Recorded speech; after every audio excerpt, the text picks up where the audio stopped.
Your attention, please. Please do not smoke in the terminal building. Smoking is only permitted in the specified smoking areas. Zach? OG, I draw up the plate, and then he go get the cake. Then we link up with the gang. OG, I draw up the plate, and then he go get the cake. Then we link up with the gang. OG, I draw up the plate, and then he go get the cake. Then we link up with the gang. OG, I draw up the plate, and then he go get the cake. Then we link up with the gang. OG, I draw up the plate. Niggas don't know what to think. Thought I get money, you change. What you thought we was the same? Still stay away from them clones. Niggas better leave me alone. Talking about niggas is low. Run with niggas who don't know you. Whoa, I made that zagging when city to city. You niggas not hot in your state. If it was money to get a hit Henny, we get it and never complain. Same go for the gang, and we split it up all the same. I can't really eat, let's stay straight, cause we go way back in the day. My day ones from back in the day, they still hang around me today. You wanna come round us, you can't.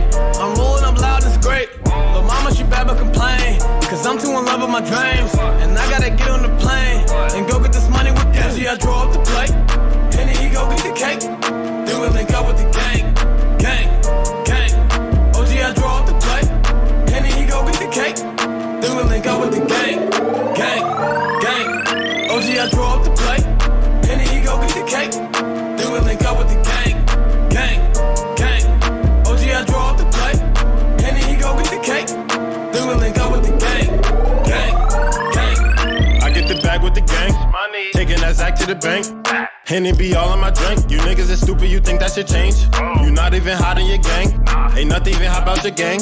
You niggas be lying about same. Be posting them pictures of guns for the fame. Niggas just look at me different now. Say that's your man, but he a clown. Don't fuck around with the fuck arounds. Little nigga, you should cut it out. Me and my niggas take different routes. Punch a bitch nigga all in his mouth. Hold up my nigga, we different now. I need a Robert, this is my style. I get a check today, I spent it all tomorrow. I get a bitch today, she probably a foreign model. I get a check today, I spent it all tomorrow. I'm with my gang today, tomorrow never promise. OG, I draw up the plate, and then he go get the cake. Then we link up with the gang. OG, I draw up the plate, and then he go get the cake. Then we link up with the gang. OG, I draw up the plate, and then he go get the cake. Then we link up with the gang. OG, I draw up the plate, and then he go get the cake.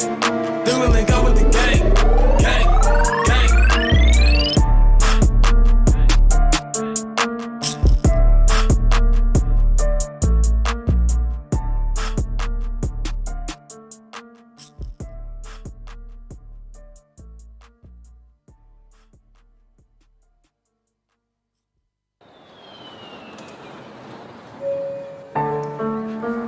Your attention, please. Please do not smoke in the terminal building. Smoking is only permitted in the specified smoking areas. Zach? OG, I draw up the plate, and then he go get the cake. Then we link up with the gang. OG, I draw up the plate, and then he go get the cake. Then we link up with the gang. OG, I draw up the plate, and then he go get the cake. Then we link up with the gang. OG, I draw up the plate, and then he go get the cake. Then we link up with the gang. OG, I draw up the plate. Niggas don't know what to think. Thought I get money, you change. What you thought we was the same? Still stay away from them clones. Niggas better leave me alone. Talking about niggas is low. Run with niggas who don't know you. Whoa, I made that zagging when city to city. You niggas not hot in your state. If it was money to get a hit Henny, we get it and never complain. Same go for the gang, and we split it up all the same. I can't really eat, let's stay straight, cause we go way back in the day. My day ones from back in the day, they still hang around me today. You wanna come round us, you can't. I'm rolling up loud, it's great. But mama, she bad but complain, cause I'm too in love with my dream.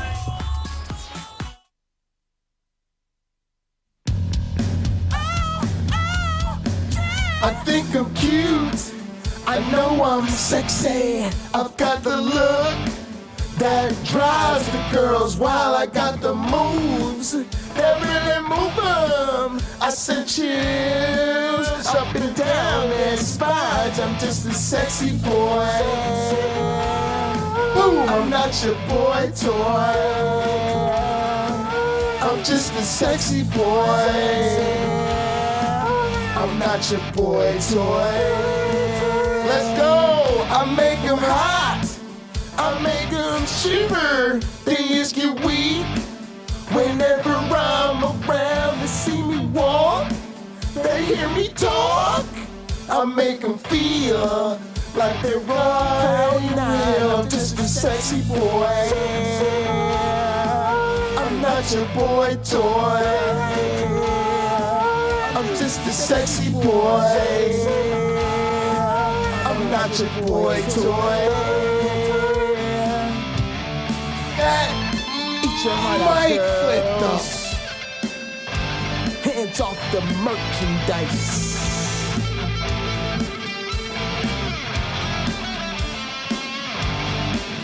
We have a powerful cumulative case. I'm just a sexy boy. I'm not your boy toy. I'm just a sexy boy. I'm not your boy toy. I'm just a sexy boy. I'm not your boy toy. I'm just a sexy boy. I'm not your boy toy. I'm just a sexy boy. I'm not your boy toy. I'm just a sexy boy. I'm not your boy toy.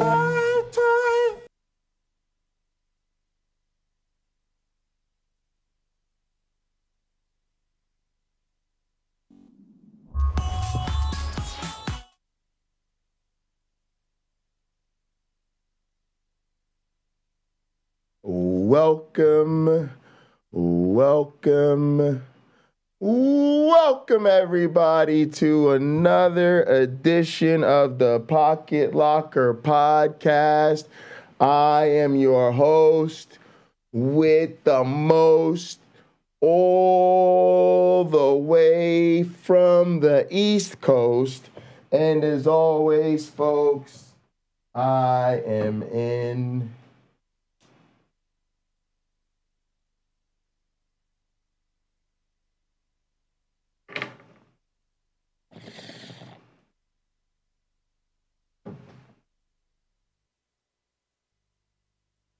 airplane mode. You already know the late night crew is here. Sam is in the building. Marley, the gigantic inflatable spliff, is in the building. How on earth can we get these silly theists to stop being so silly if they are not remade and born anew in the refiner's fire? Of course, Liberty Bell, the sexiest United States championship in the history of word wrestling entertainment.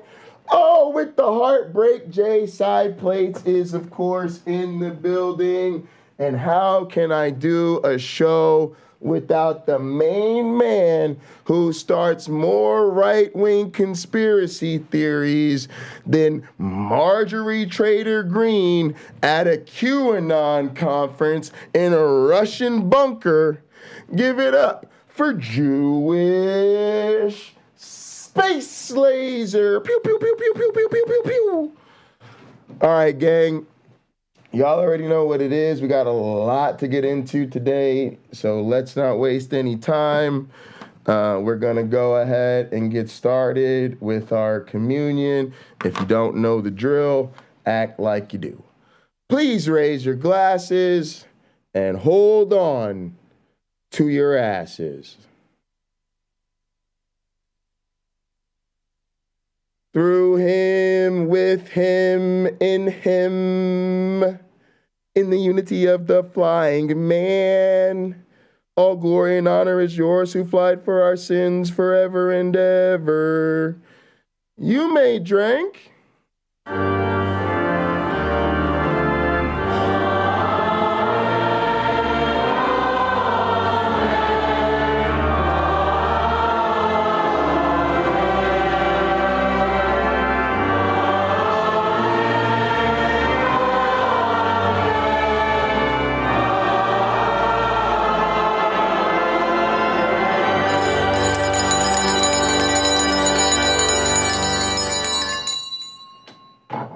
oddly plausible.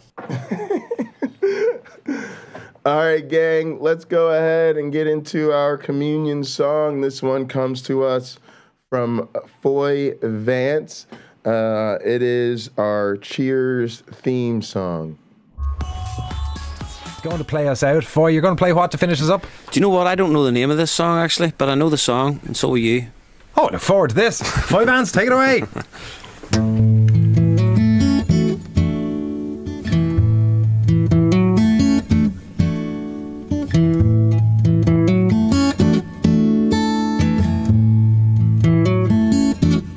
All right, Jerome Robinson was first. Making your way in the world today takes everything you got. Taking a break from all your worries sure would help a lot. Wouldn't you like to get away? There's a wild YouTube punk this second. Sometimes you wanna go where everybody knows your name. 5,000. And they're always glad you came. You wanna be where you can see troubles are all the same. You wanna go where everybody knows your name. Well, all those nights when you got no lights and the check is in. Thank you so much for everybody for showing up. I appreciate all y'all. Jerome Robinson, YouTube Punk, Caterpillar, KCA Randy, Melody Joy is in the house, Nerdy Rodent, Carrie Ann Chrysler, Cameron Bennett 15. Thank you all so much for being here. And you're always glad they came. Wolf Den is in the house. You wanna be where It's too terrifying. Hey, Satan's Little Helper. You wanna go where everybody knows your name.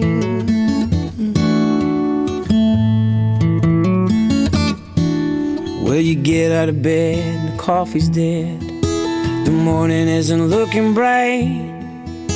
You shrink right off to Europe and he doesn't even write. Your girlfriend says she's not a girl. Be glad there's one place in the world where everybody knows your name. And they're always glad you came. You wanna be where you can see troubles are all the same. You wanna go where everybody knows your name.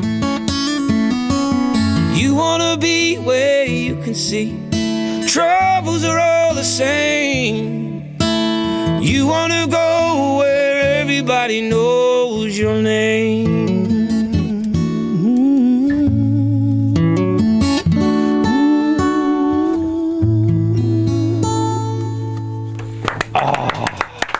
Foy Vance. Most common word coming in by text, Foy, is gang. Goosebumps. Believe it or not, we've had that repeatedly across. We got the avatars going. All right, let's go ahead and get into it. We are in the winter gathering gather link. The link is pinned in the live chat. It's also in the description. With me in here so far, I have Sean and Lupin and Wayne. So, Lupin, can you hear me? Yeah, I can hear you, man. Great. Sean, can you hear me? Yeah, I'm good. Awesome. Thank you guys so much for being here. Lupin is here, and Lupin, I have a video I want to show you and get your thoughts on it. Overwhelming sense of impending doom. It's not a trick or a trap.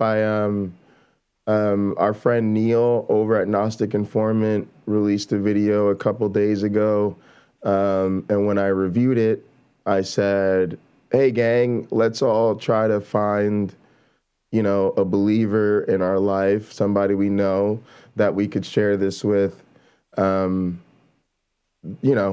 see what they think. Trying to unconvert me. Yeah. But so I just want to put my cards on the table. I thought of you. I said Lupin would be a great person because I figured I was ideally I'd share it with somebody I could share it with on stream. So we'll get your reaction to that. So that's kind of why I invited you here. But before we do that, we haven't seen you in a while. You've been down at Dino Adventureland with Kent Hovind. And honestly, bro, like we just want to hear about your experience. What was it like? When did you go? Why did you go? What was it like? And what are your thoughts now that you're home? Well, first off, happy New Year and everything like that. Thank you. Yeah, man, appreciate it. Appreciate it. And thanks for coming on. Yeah, no problem, man. I've never been shy of the lion's den, brother. Yeah, that's true. I'll go in here and tame some lions. But my thoughts on Dinosaur Adventureland, I've been wanting to go for years, and I've watched Kent for years and everything like that, and I wasn't doing too much, at the time, not working and everything like that, and I was like, you know what, man, probably right now is a good time to take a little road trip. It's only an 8-hour drive. Drove down there, got there on Halloween night, which it kind of was eerie because, dude, this is how many a horror movies start, because you're out there in the woods, no civilization anywhere, pitch black, going into what some would consider a cult, and sure, everything absolutely. like that. Absolutely. I'm like, this is where we die. Yeah, this is how I meet my end. So was it like a do they celebrate Halloween there, like costumes or like because I don't know, Christians kind of go both ways on that. I got there really like probably around 11 o'clock at night. So if they did do anything for Halloween, which I doubt that they did, I don't think that's something that they would celebrate over there. Got you. They probably have some type of alternative thing to do. Sure. No, I just got in there and then got in my cabin. I went with my dad. My dad went along with me. He was real cool. Your dad drove there with you? Yeah. We kind of split up the drive. I didn't know that. How long did he stay there? He stayed there for about a week. Really? Okay. Thanks for sharing. That's really interesting. So he must have been enjoying himself then. Yeah, he's a Christian himself, and he really liked the brothership, and he really kind of admired like what they're doing over there. It's actually really nice what they're doing over there. A lot of fellowship, a lot of good people, a ton of activities, and it's just beautiful. And there's something, he does say that there's something magical about that place, and from being there for about a month and a half, I could say there's something pretty magical about that place, man. It's really nice over there. Highly recommend. Yeah, that's good, and that's a serious thing. Blaster Master said Kent frequented the church that he attended in the 90s, but Kent is serious about. He's invited me. He invites people. It is sort of a. Hey, come check it out, open door policy. It's not one of those things where they're like, oh, we'd love to have you, but there's always some excuse. They're genuinely like, come check out Dino Adventureland, which is interesting because for whatever people say about Hovind, that's different, right? That's different than a place that is very sort of does a lot of vetting, or we only let certain people in here. I mean, if let's just say if Kent's hiding something at Dino Adventureland, he's hiding it in plain sight, right? It's in plain sight, and literally anybody could go there. That's why there's all these anti-Hovind channels and everything. And I don't know if it's just like they're lazy, but if you're gonna dedicate so much of your time to like try and tear this dude down, when he literally has the door open to anybody that can come in there. You don't have to be a Christian. You could be of any faith. You could have no faith and still come over there. I know if if I was gonna dedicate my life to take somebody down and I had that opportunity, I would take that in a heartbeat. But it's either out of laziness or, maybe they know there's nothing there. But I mean, it's. Are you talking about AJ? So I'm talking AJ about did a thing and Paula G did a thing. I mean, I would say this. Criticizing Kent Hovind is the whole cottage industry.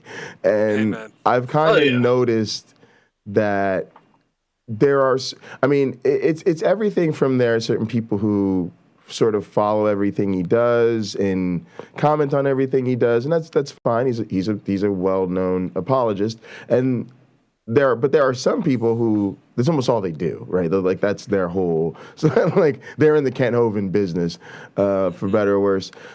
I guess one of my questions about that was there was a lot of controversy in the last month and a half, Lupin, and some of that was covered on Atheist Junior. If people want to check it out, I think Paula Gia covered some of it. I'm not going to cover it in detail here, but was it talked about? Did they address it, or did people just do they kind of just write this stuff off? Because that's something that I've always been curious about, because to me they get so much of that, and so I wonder if when something comes up, do they talk about it? Is kind of the talk around the fellowships, or is it Kent gets attacked so much that they've kind of just learned to ignore it at this point? Oh no, they thrive off of it. They thrive off of the hate, because the more that those anti-Hovind channels show more Kent Hovind, the more people get exposed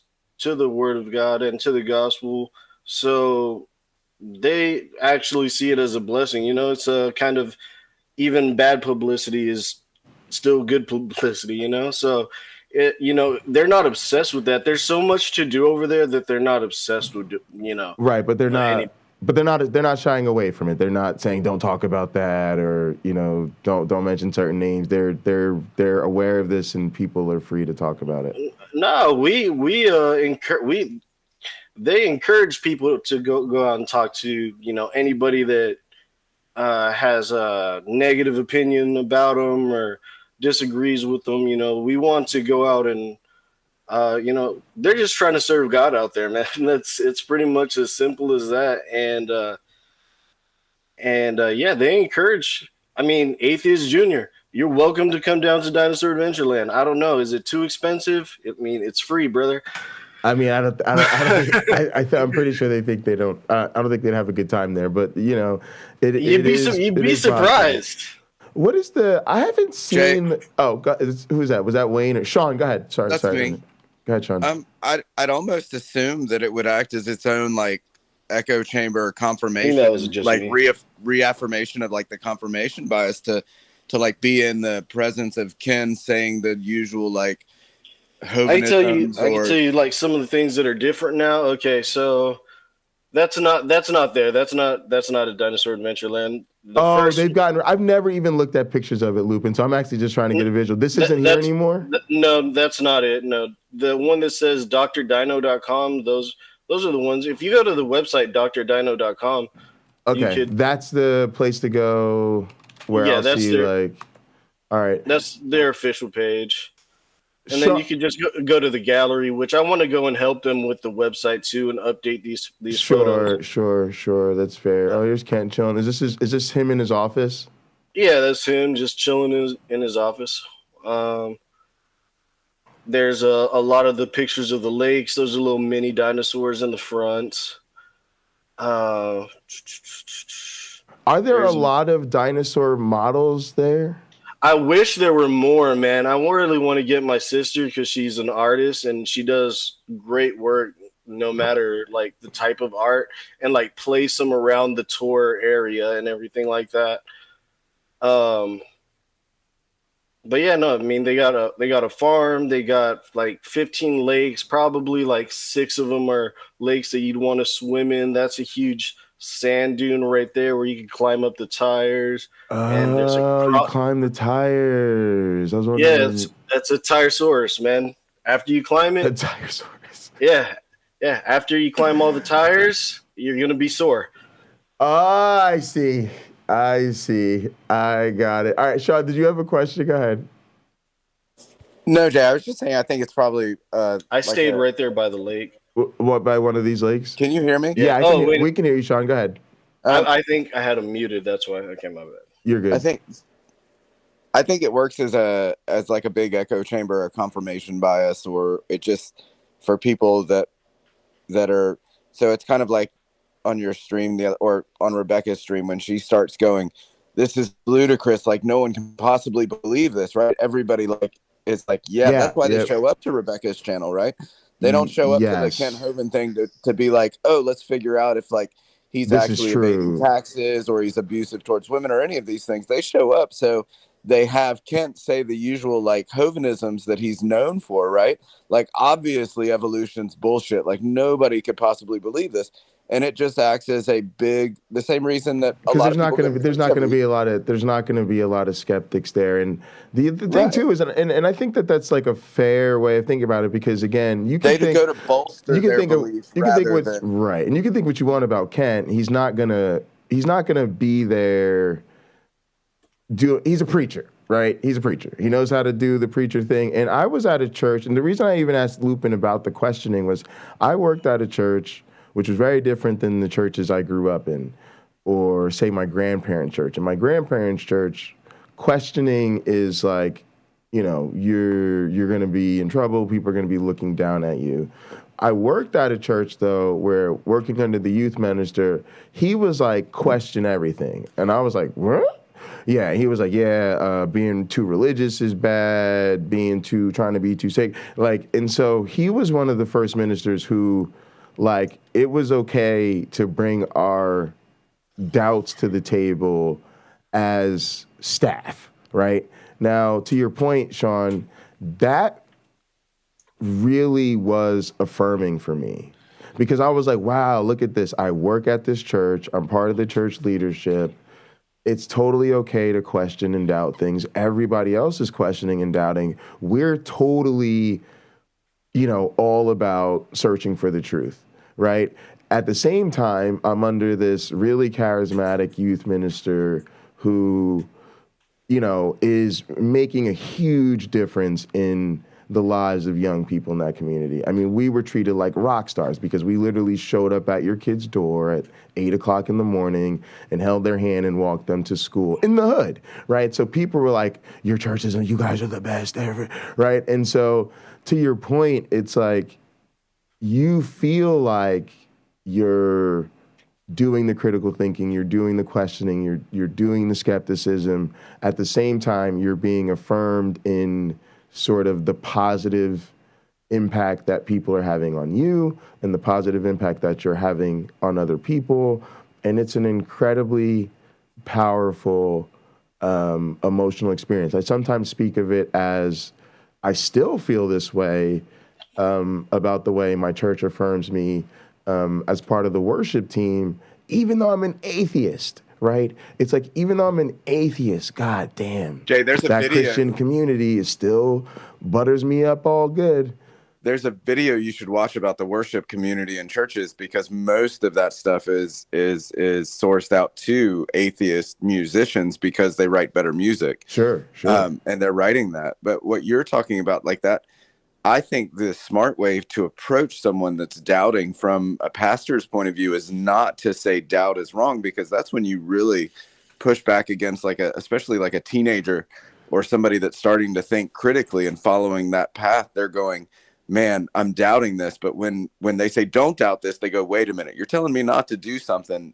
There's something off here. Why are you so against me doing this? Right. Versus the pastor that says, no, doubt is a good thing. Absolutely. But we have the answers to your doubt. So you should be questioning. And then they lay out all the answers. So it's almost like they stop the critical thinking in its tracks by not saying don't think critically. They're saying, no, think critically. Here are all the answers. Just like Rebekah goes to Sal, like, hey, what are the answers? Right.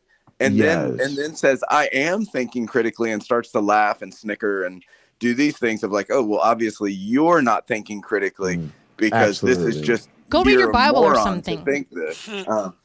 Yeah. Yeah, 100% every time. And so to Lupin's point, I actually think that that's smart of them, right?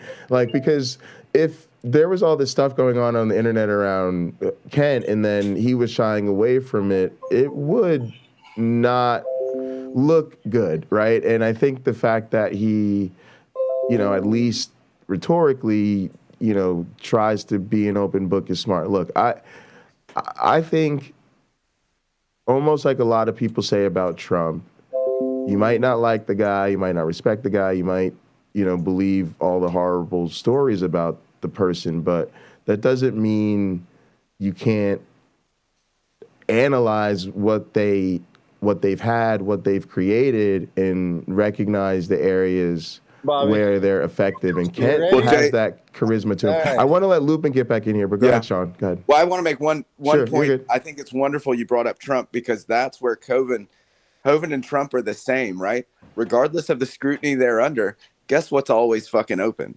Business, because they're always going to make that money, because that's the grift, right? He's always going to invite atheists, because at the end of the day, he doesn't give a shit who's giving him that money, as long as that money's coming in, right? Absolutely. Lupin, go ahead. I know we're here to talk about your experience. Also, Wayne, do you want to say something? Yeah. Also, with Kent, sorry, there's no such thing as bad publicity, because all disagreement is persecution.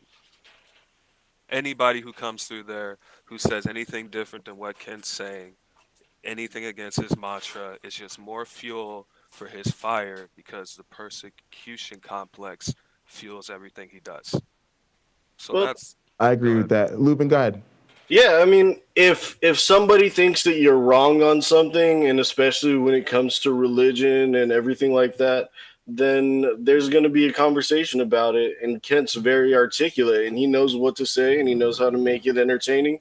And he'll definitely talk to you and call you out. But, I mean, as far as, for the money and everything, dude, the budget over there, it's like, if you're thinking that he's a prosperity preacher or anything like that, you're out there in the woods, bro. Right? I mean, dude, it is the budget is pretty minuscule. Yeah, it doesn't look like a high dollar theme park or something like that. But I don't, profit doesn't have to necessarily mean, someone's a millionaire. It could be just a following could be a profit for a lot of people. Yeah, safety, land, social esteem. There's all sorts of things. But I hear you, and I guess what I'm trying to say is that he's not doing this just for the money. He's not Joel Osteen, right? He's not Joel Osteen. He's not doing this for the money. I mean, I don't like that. I don't like it when people say that. Of course, he's doing it for money. Yeah, I call bullshit. That's the only thing he does this for. Okay, but like just real quick, I just want to make this point. Like, do you think if Kent Hovind wasn't offered a fucking NBA arena full of people, that he wouldn't be doing that shit? It's not like, oh, he's down here because he wants to be down here. He went to jail for keeping all the money. Right, it's all about money. Sure. He wants to win souls. That's what he wants to do. Trust me. After being there a while and talking to Ken and getting to know him, he's definitely like that. And if you don't feel the same way, I mean, go visit Dinosaur Adventureland yourself or call him. He'll answer the phone if you call him. So guys, I don't think it's really hard to see that, all of these things could very easily be true. I obviously think if Dinosaur Adventureland could be Lakewood size or popularity, it would be. I certainly think Kent wouldn't do this, without his own financial incentive. I think the point I was just getting at, because it is different, is that it's not that type of operation right now. And that is different to me because I feel this way about Catholic schools, right? when I've gone to parochial schools, I had the opportunity to go to parochial schools, but I chose to go to like a local regional Catholic school to stay with my band instructor. And so when you hear people talk about private schools and they're going, oh, well, you know, those schools just have so much money and the budget is huge and it's all a bunch of rich kids. And I'm like, sure, I know there are private schools like that, but my private school was not like that. Our school was underfunded. Our teachers didn't make a lot of money. If we lost a teacher from one year to the next, it was almost assuredly because they got offered more money to go teach at a public school. Yes, our school was excellent in reading, writing, and arithmetic, but in every other area, our school was grossly underfunded.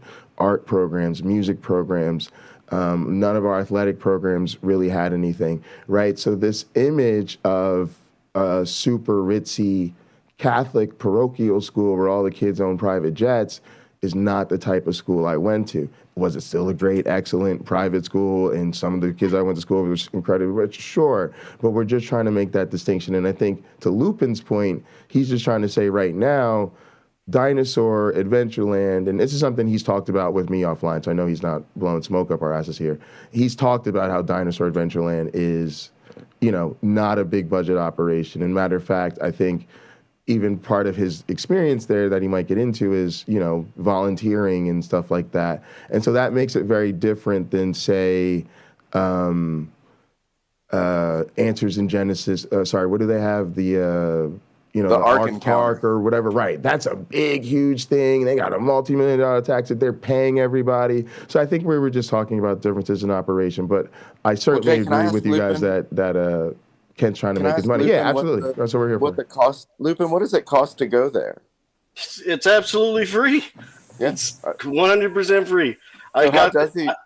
How does he make money there? Just to keep the doors open? Just donations or people do donations, and people do like his work and his ministry, and people do donate through the cause. You know, there are people that support him absolutely, and a lot of people go ahead.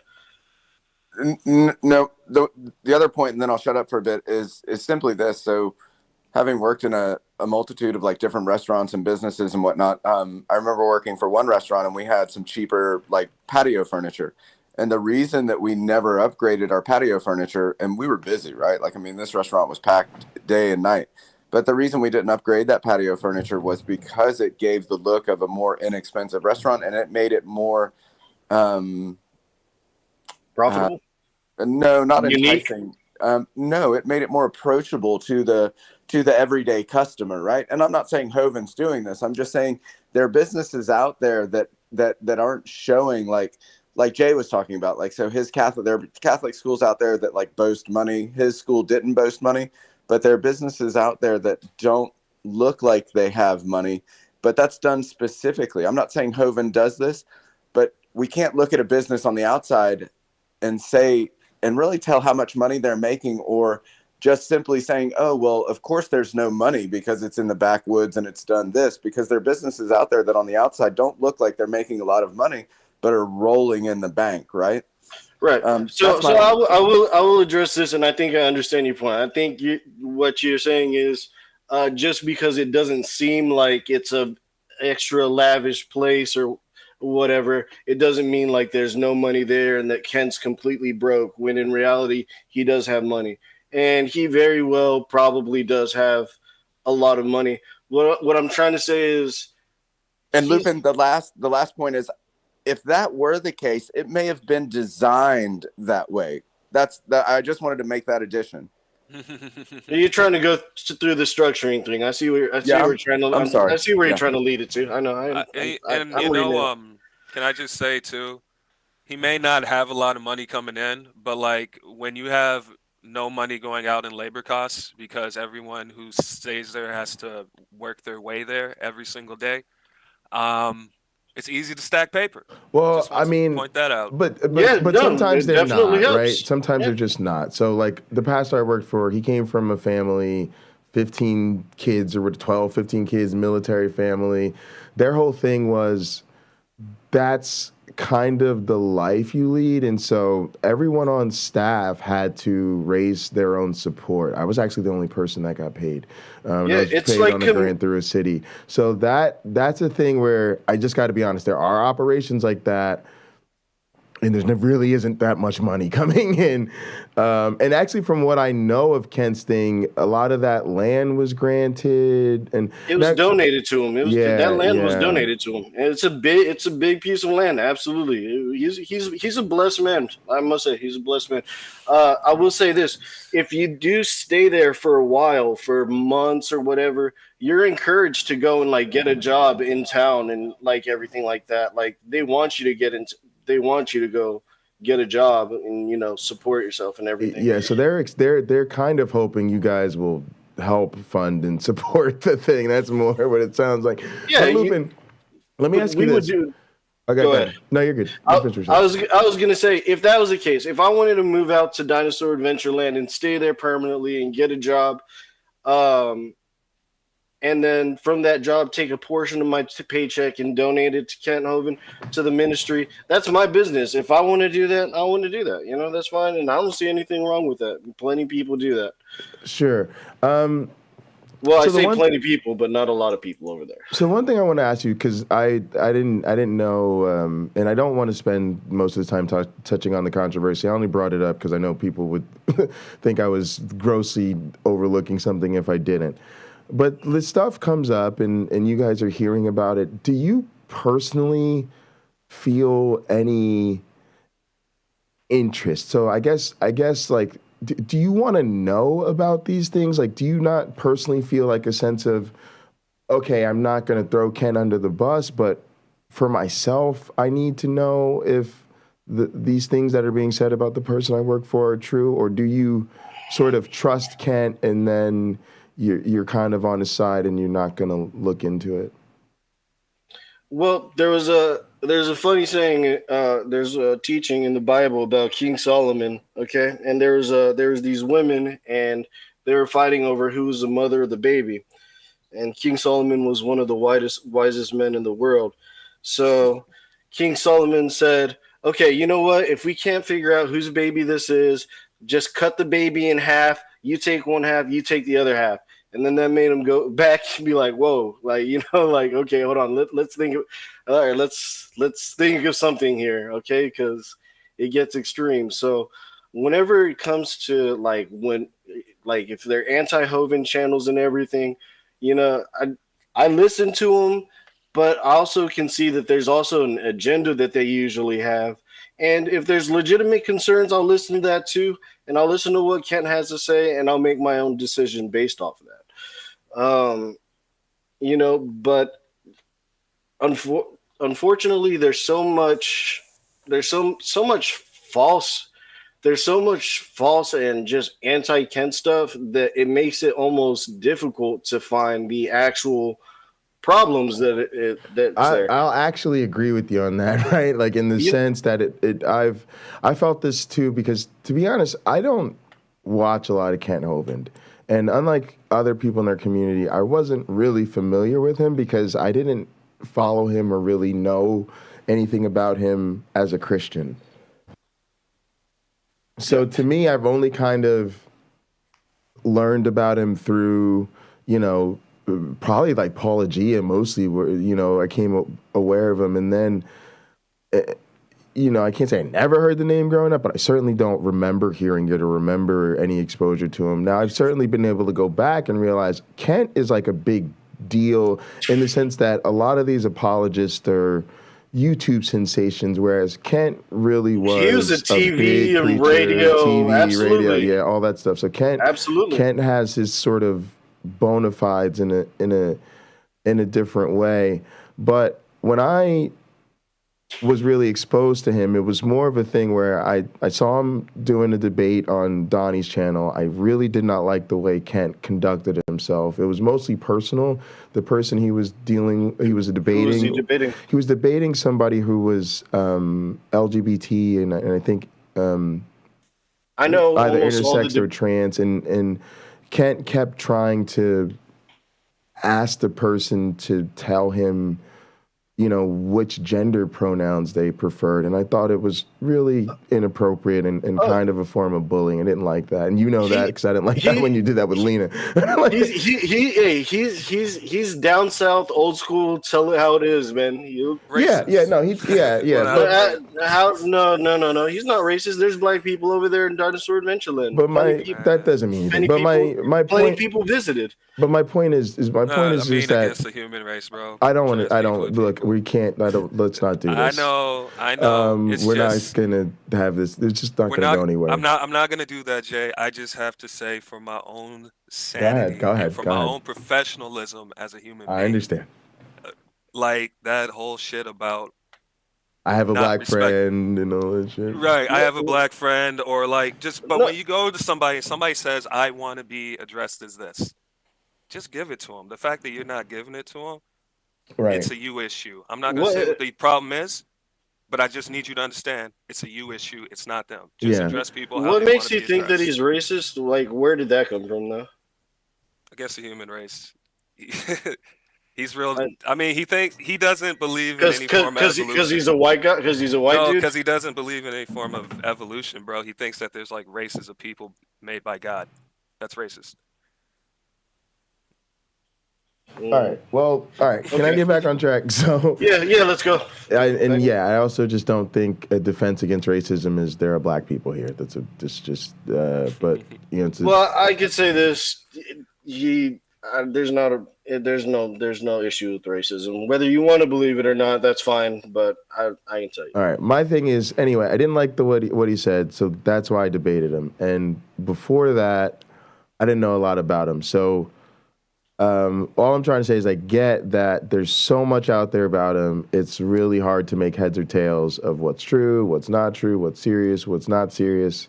And, there's hours and hours of this stuff. But here's the thing.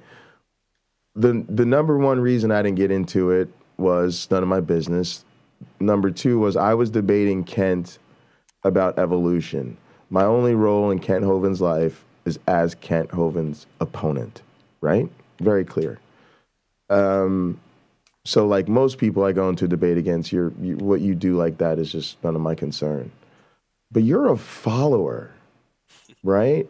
And so I'm a Christian. I'm a Christian and I follow God and I listen to people of God. So. Right, but Kent's a guy that you've allowed to have some leadership role in your life. And I guess what I'm getting at is, I don't know, for me, it's the type of thing that I just would have some personal issues with.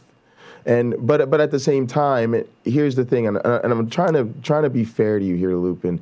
There's so much anti-Kent Hovind stuff that you can tune it out at some point. And the other thing is, I don't understand the inertia. Like, the things he had been accused of have been so serious that you almost feel like, well, when does it come the time for something to happen? And so it's not our responsibility to prosecute Kent Hovind, I guess is what I'm getting at. And it's a little bit weird to me that we put it on people rather than, not really seeing justice. But go ahead. Sometimes whenever you're speaking the truth, especially if it goes against the main narrative, you do become a target. There's a target on your back, and Kent is a very large target. So, I mean, there's going to be, whether you believe in his truth or not, it's that's the truth that he preaches. He preaches the gospel. He teaches God's word, and he goes by that. And you could call it a script or whatever, but I mean, it's the script of the Bible. It's not changing. So his thoughts aren't going to change. And, hey, so Lupin, I'm curious when Jay was talking about the anti-trans rhetoric from Hovind, you said, well, something about him just being like a deep South or Southern, old school. Yep. So, yep. Mm-hmm. Okay. Can you explain to me what you meant? Because that confuses me, because I kind of hear you saying, well, he's anti-trans because he's old school South. I don't I live in Texas. I'm not big on the whole trans thing. Like, oh, I feel like being a male, a female today, and everything like that. I think there's male, female, trans, right? Yeah, that's not trans. I feel like there's rocky male, foundation, bro. Male, female, and then hold on just a second. 1% of hermaphrodites. You know, I mean, that's it. So Lupin, how do you feel about the gay community? So are you against just trans or the queer community in general? I just don't associate with them, and I think it's kind of sick whenever I see children like at gay pride parades. Just like I would feel sick if I saw because if I saw a child at a strip club, I would feel sick in the same way. Like, you realize that's bigotry and hatred, though, right? To have a child at a strip club? No. Hold on, let's stay on topic. All right, Sean, go ahead. Like strippers. Like, I agree with you. Down that rabbit hole? Hold on. I agree with you, Lupin. Right? Like, strip clubs aren't a place for kids, but I don't have anything against strippers. But you seem to think that kids shouldn't be in the vicinity of gay people. Like, for me, when you say like, "Hey, I don't think kids should be around gays any more than I think kids should be in a strip club," I'm going to agree with you on the strip club because there's a time, like, at some point you've got to like, look. We love strip clubs, or I used to. My point being is I don't think children should be them, but I don't have a problem with kids being around gay people. Do you? So I've seen gay pride like parade like videos and everything like that, and I've been down in Florida, and whenever you start getting to the rainbow section, you already know what it is, and I've seen some stuff in public that they do in public, and that I don't want to see, and I certainly wouldn't want a child to see. Okay, but hang on a second. But not that. But Lupin, give me an example of something a gay couple does in public that you don't want to see. Oh, dude, there'd be men kissing each other. There'd be men that are like dressed in thongs. There'd be women that are in thongs. Like it's just. Now let me ask you another question. Have you ever seen a heterosexual couple making out in public, and does that gross you out?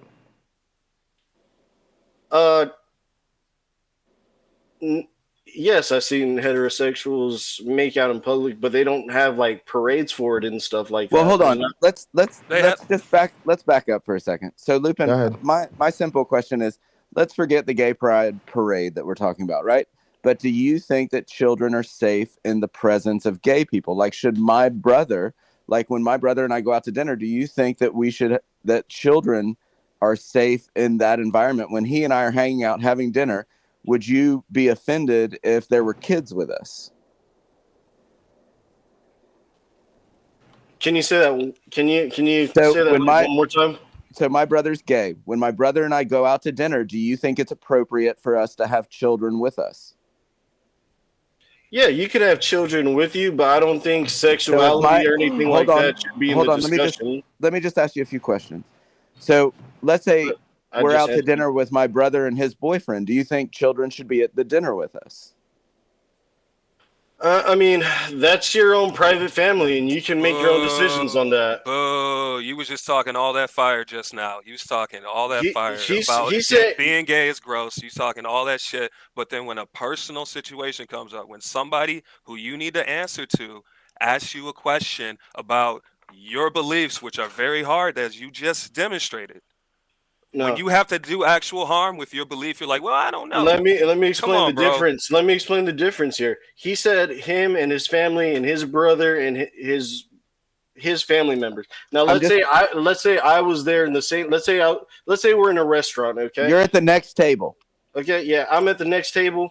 I wouldn't say anything bad about you guys. I wouldn't but I definitely wouldn't like try and expose my child to what you guys are doing. I mean, I wouldn't.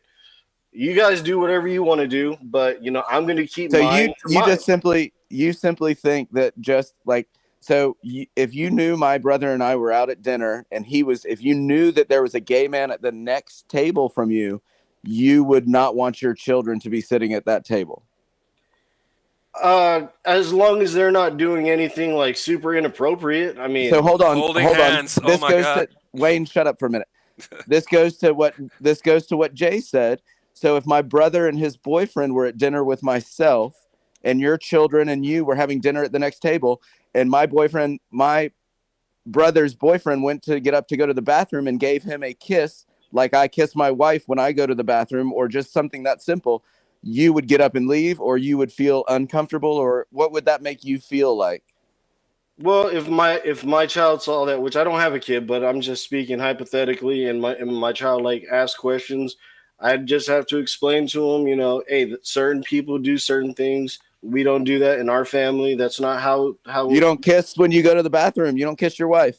No, we don't. We're talking about homosexuality, like no. I'm talking about one partner kissing another. That's what I'm saying. You don't kiss your wife when you leave the table. If it's a man and a woman, I think that, and it's just like a kiss, that's. But if it's natural. A same-sex couple and it's a kiss, it's a much different thing for you. Yeah, it's much different. It is much different. Yeah. So this is hopefully you don't have kids. Seriously, this is so Lupin. This is like the thing for us is. Sorry, Wayne. And no, I think it's fine, Sean. I'm glad I'm glad you brought it out. Yeah.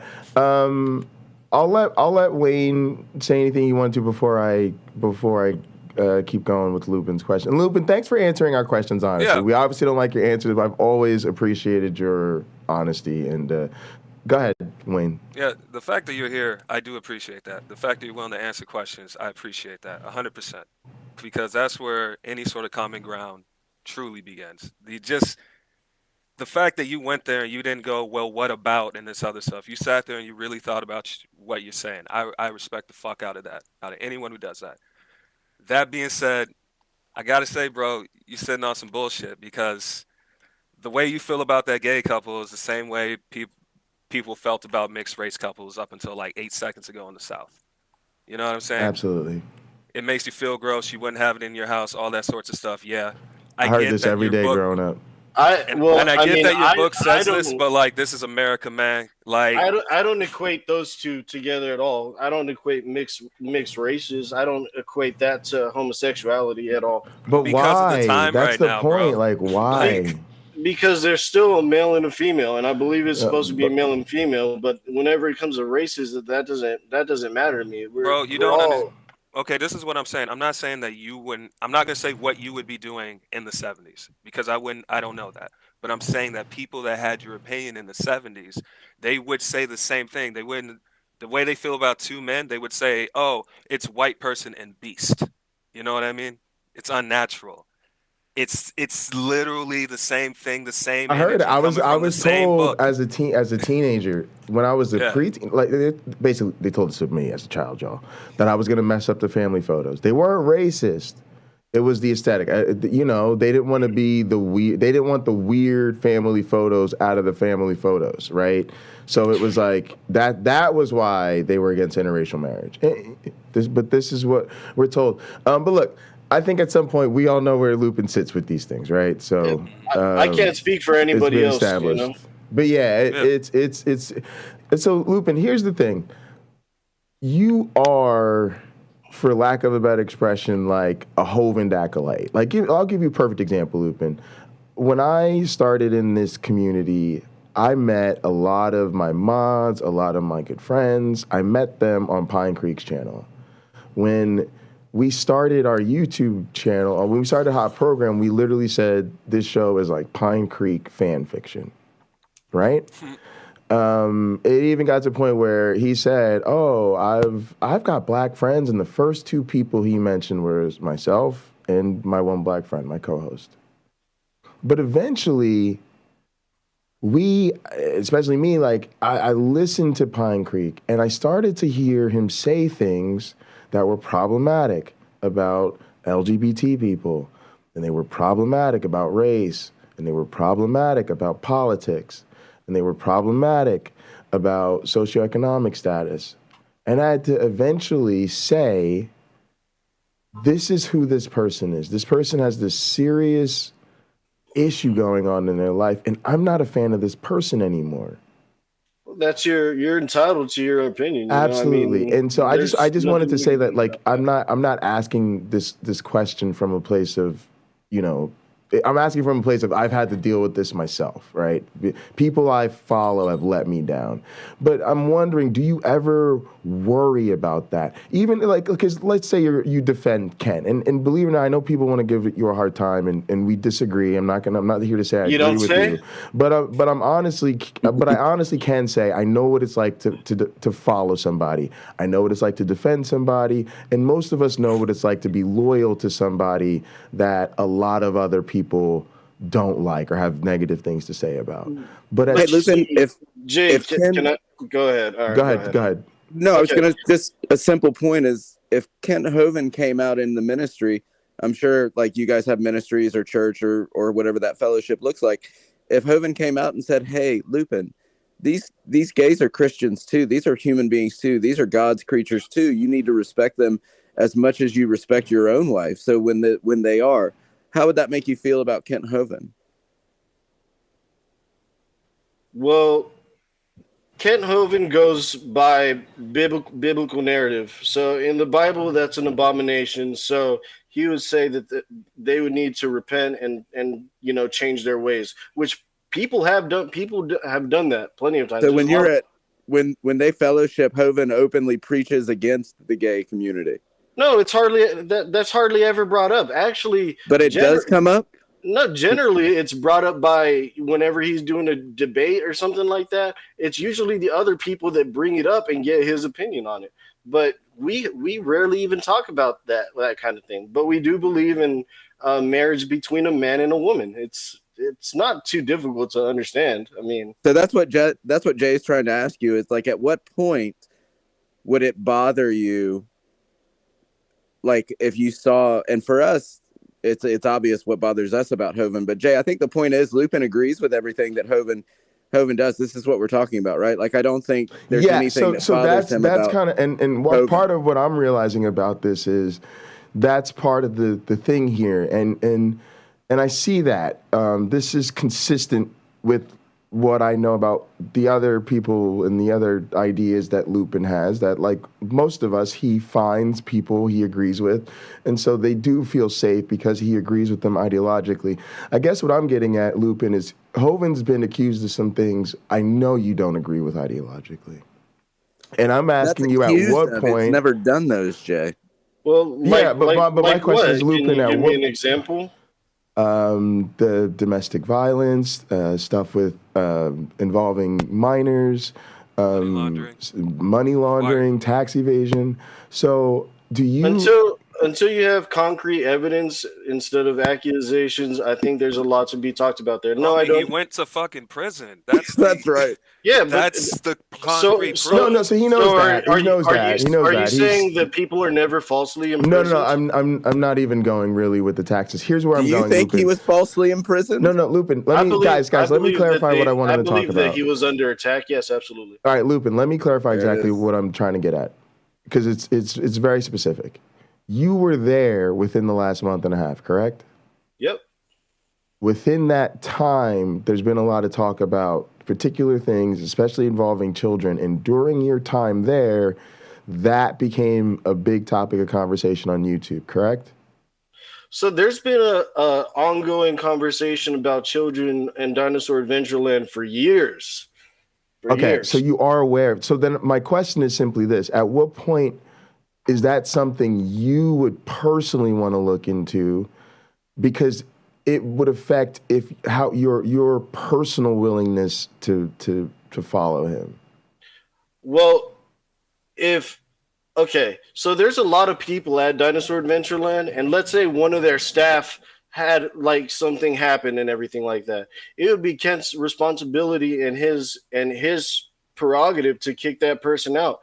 And he's done that, not necessarily for that reason, but he's kicked people out of the ministry for flagrantly, breaking the rules that are set there. Whether it's about pornography or anything else. If they find out about it, they'll deal with it. So you're saying if something like that were to be true to you, as long as Kent handles it, gets rid of the person, then you think he's upheld his responsibility to the organization. Jay, what about if he's that person? But he's already given you the most honest answer possible. Kent Hovind went to jail for tax evasion. No, he didn't go to jail for tax evasion. Hang on. Lupin, I'm just talking to Jay right now. So Jay, this is the point. And Lupin, I do think it's awesome that you came on, but I'm not. Look, I'm going to call it what it is. So he's already said Kent Hovind has gone to jail for something, and he's turned it into a conspiracy, right? Oh, well, he's not guilty of that, right? Like, so whatever Hovind's accused of, obviously he doesn't think Ken's guilty of, because the man's been called guilty and spent 11 some years in prison, and Lupin saying no, but he wasn't guilty of that. He was falsely accused.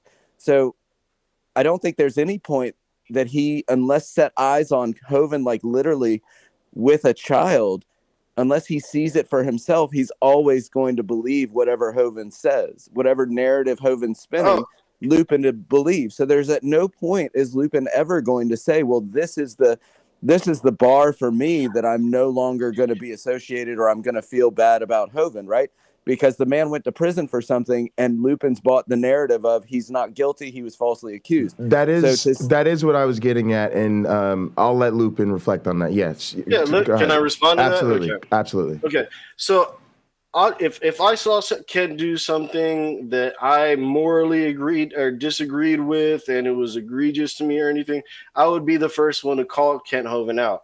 Now, whenever it comes to the whole tax structuring thing, and if you look into the story and into the details and everything like that, like Jay was saying, Kent Hovind is not just a small-time YouTuber. Kent Hovind would influence millions of people, a very, very large group of people, millions and millions of people. And whenever you go against a narrative like evolution, if you don't believe evolution, whenever the government really wants to push evolution, there will be plans to try and take you down, because you're going against the government. You know, you're going against the government narrative. So it is very possible that it was a setup here. And the whole tax evasion thing, there's tax avoidance, which tax avoidance is completely legal. That's 100% legal. You could find out ways to minimize the amount of taxes that you paid for. Any U.S. citizen should look into doing that, because I don't know about you, but I want to pay the least amount of taxes as possible. What happened to rendering unto Caesar, bro? Pay Caesar the taxes that that belong to him. It's cool. Go ahead, Lupin. But don't get taken advantage of. There's also tax evasion, which that is illegal, and you can get punishment. And then there's the whole structuring thing that was actually made for gangs and RICO. So I mean, there was something strange there. Not very many people have been arrested for structuring. So I think they wanted to get him for something. They tried to get something that stuck, and it stuck. And either way, he did his time. He did 9 years in jail, and he's done his time. So what? Okay. Lupin, I think you've been really fair. Thanks for your answers, and I'm honestly satisfied. I think our audience has enough information to make do with this. Another question comes from Satan's Little Helper, and it touches on something I actually did want to really ask you about. And again, thanks for discussing your time there. They said he's currently raising money to build dorms and a school on his property. What could go wrong? I think you may have been part of that, or at least seeing some of the construction. And what do you know about that? And what are your thoughts on the school and that whole deal? Yeah, I've helped with building some of the cottages that people go and sleep in, that people go in whenever they go and visit. Those people stay in those cottages, and everything like that. Yeah, there's a school there. They do Christian Bible study school. What's wrong with that? They teach Christianity. So is it going to be a Christian? Is it going to be a private Christian school? I'm assuming on the property. Yeah, do you know anything about the capacity, the grades, anything like that? I'm not too familiar with it, but it's just private Christian school, Okay. What's the curriculum? I'm just. I don't know if he knows all that. I didn't know. What's it gonna be like? What's the day gonna be set up like? Is it gonna be like 2 classes all day? Like 4 classes? I didn't get really too involved in that area, but I mean, I know they'll teach mathematics and science and things like that, and then of course there'll be spiritual applications from the Bible and stuff like that, and Bible studies. So I'm sure that's what they do. So kind of homeschool plus the social experience now. But so Lupin, talk a little bit about what you actually did there. You and I talked about it a little offline. Maybe that'll help people too with their questions, because you can talk about what you actually helped with. And well, what I did whenever I was there, since I do have an IT background, I did help with a lot of their computer issues and people that were staying. If they had computer issues, I would help them out. Some networking stuff, but also if they needed help, constructing a building, like they have bunk beds, right? In some of these cabins. Sure. My dad and we built some ladders because they didn't have some ladders for some of the bunk beds. You kind of had to like climb up there. Gotcha. And we built some ladders so it's easier to access, because some of those bunk beds are like high up there, bro. Like if you take a good fall if you fell off, and it's not that easy. I see. But we went ahead and we built some ladders. I helped with some construction in some of the cabins, and also helped with some of the YouTube stuff and some of their internet stuff. Oh wait, were you around when Hovind was YouTubing and Matt? Oh yeah, were you just hanging out with the gang while they're streaming and stuff? I was doing a lot of the camera work. Yeah, I'm sure you loved that behind the scenes. Was he doing like his atheist debates? Were you in the house for one of those? I was in there for every time he went live. I was live. Dude, I'm not gonna lie. I'm sure that had to feel pretty good, right? You're a big Kent Hovind fan, and you're in the room when he's doing I'm not his gonna lie to thing. you. Let me tell you something, Jay, man. Before our emotions like got in between how we thought about each other and everything, really, I thought that you were gonna be one of the cooler atheists, because I always wanted to start a channel and have an atheist and a believer like myself, so we could have different points of view. I like to think I'm one of the cooler atheists. I like to, but sometimes you get emotional. I do get emotional. You know what? These issues affect me, and even in the case like yours, Lupin, I think most of us like your personality. We find you, honest and genuine and easy to talk to, and clearly you care about community. You're clearly loyal, and you support, the content creators that you like, and you've got your own channel. You're a gamer, right? It's just that there's this suite of ideologies that you've bought into. And to be so honest with you, Lupin, most of us here bought into, all the same ideologies. I mean, you're talking to people who themselves, I said I wasn't a Kent Hovind fan, but there are people probably in this stream and in this chat right now who were big Kent Hovind. No, they were. I know some of their names. Okay. They were big Kent Hovind fans. So it's not like we think, oh, we're so much better than this dude. We literally, other than the race stuff, I had all the same, ideological problems. But for me, it's a real sense of disappointment, because a lot of these ideas are some of the most, it's easily verifiable that a lot of the things that you buy into simply aren't true. And so for me, it's a sort of frustration where it almost feels like a trust issue, where and again, I'm just going to say what it feels like from my perspective. It's like we're trying to be really trustworthy and pour into somebody and be like, yo, dude, we like you, like you're cool, but you're buying into a lot of nonsense right now. We want to set you straight.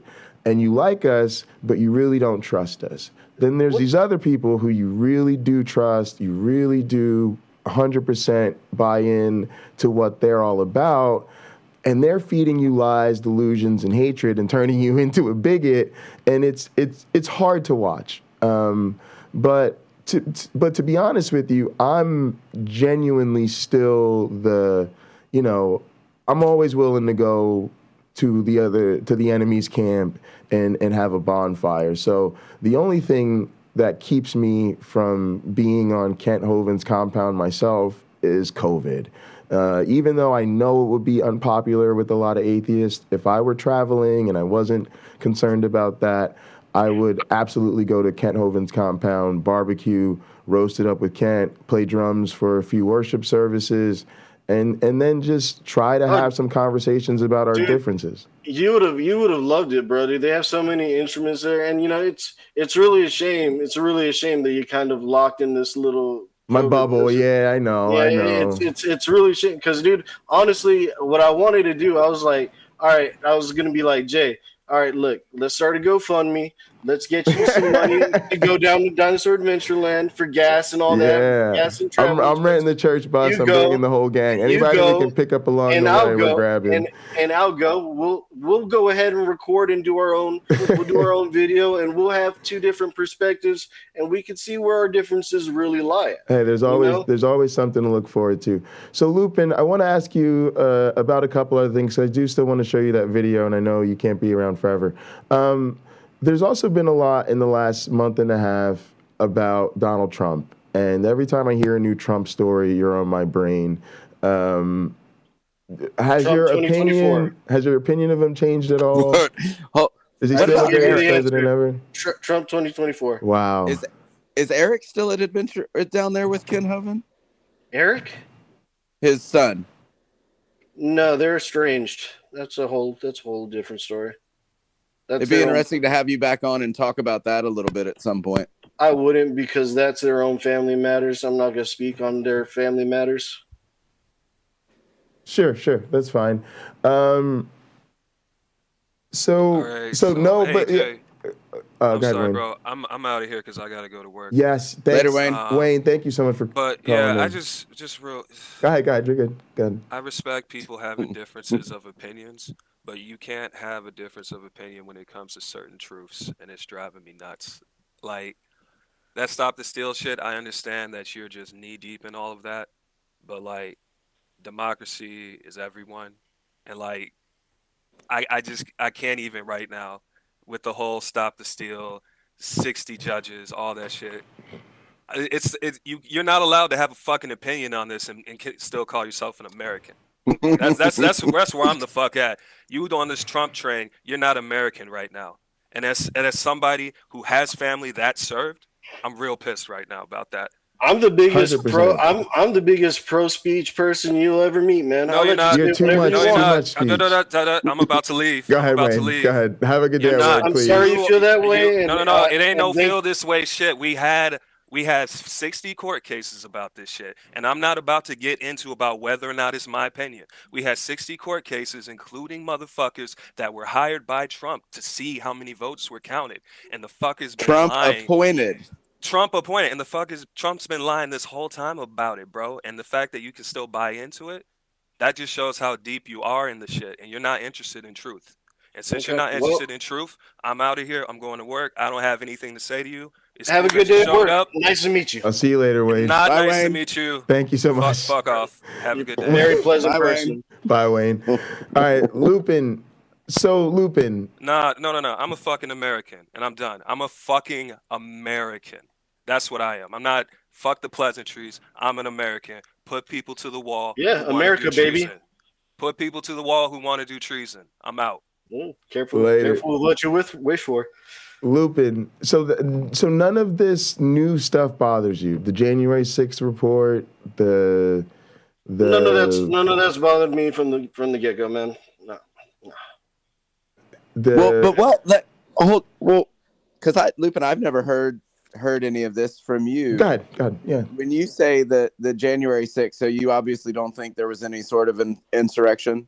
Would that be a good way to say about, how do you feel about January 6th? I think that it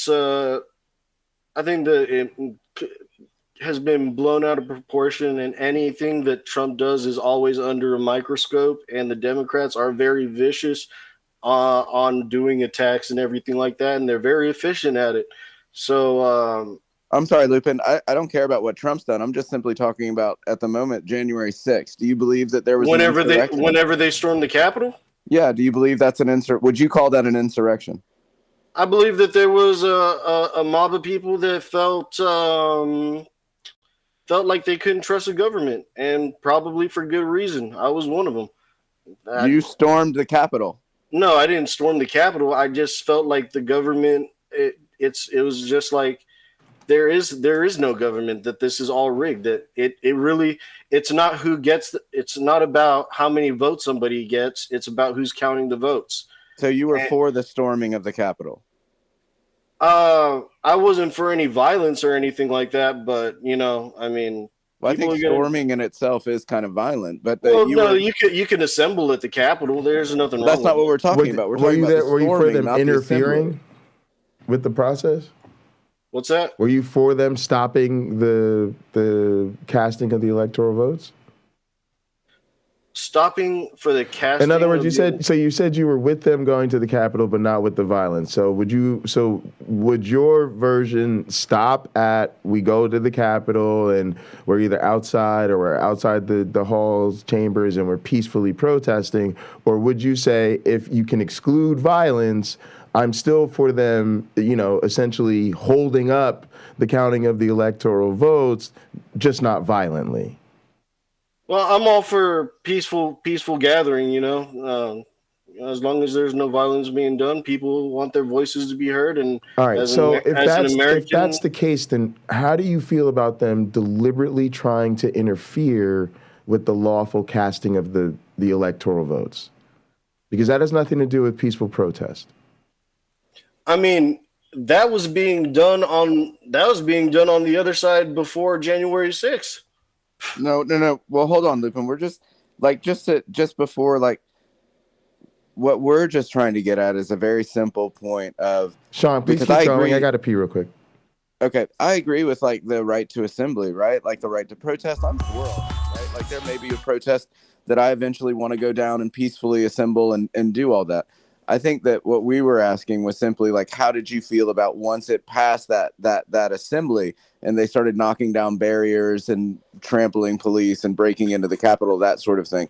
And because if you're pro the people that were protesting, at what point do you say now I'm no longer pro that group of people because you agreed with that group of people until they jumped the barrier? Is that correct? So this isn't a very simple question because there are a lot of gray areas in there. Because no, dude, there's not. Let me finish. You have accusations of people from Antifa that were. Lupin, hold on 1 second, dude. We're going somewhere that's down the road. So there was a group of people assembled that you've already said you agreed with, correct? If they're walking down the street, assembling, doing flags, cheering on for Trump, and saying that the election was unfair, then yeah, that's fine. I have no problem with Awesome. That. What about those same people that jumped the barriers and stormed the Capitol? Now you have to know who those people were. You have to know that those were the people that the media says they were. And I don't know if you know this, but the media doesn't always tell what exactly happened because sometimes. So you don't believe that the people stormed the Capitol were pro-Trump, is what you're saying? That is a theory. Yeah, there's a theory. I'm not asking about theories. I'm asking what you believe, dude. I'm not trying to pigeonhole you.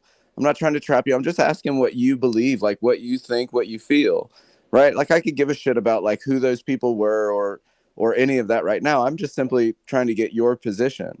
And so and I think I've got it. There's a lot that happened that day, and there's I don't, and I agree there is a lot that happened, but I don't care about the conspiracy stuff. Just like with Hovind, you've said this is my position. He went to jail. You don't think he did it. If he did do it, then he paid the price. With the Capitol, you agree with the people that assembled, but not the people that stormed, or at least you don't think those people that stormed were Trump. I get that. What about Trump himself, though? If we say the simple fact that now that the taxes have come out and we know he lied about how much he paid in taxes, we can demonstrably show that there was a debate that they asked him pointedly, how much did you pay? And he said millions, and now it's come out and he hasn't paid millions. How do you feel about that?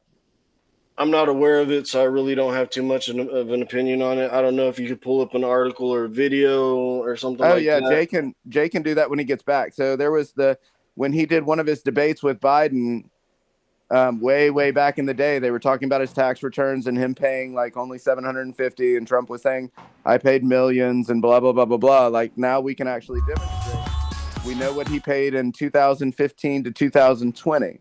Like they've made his taxes public, which they've done with every president, right? They're all public.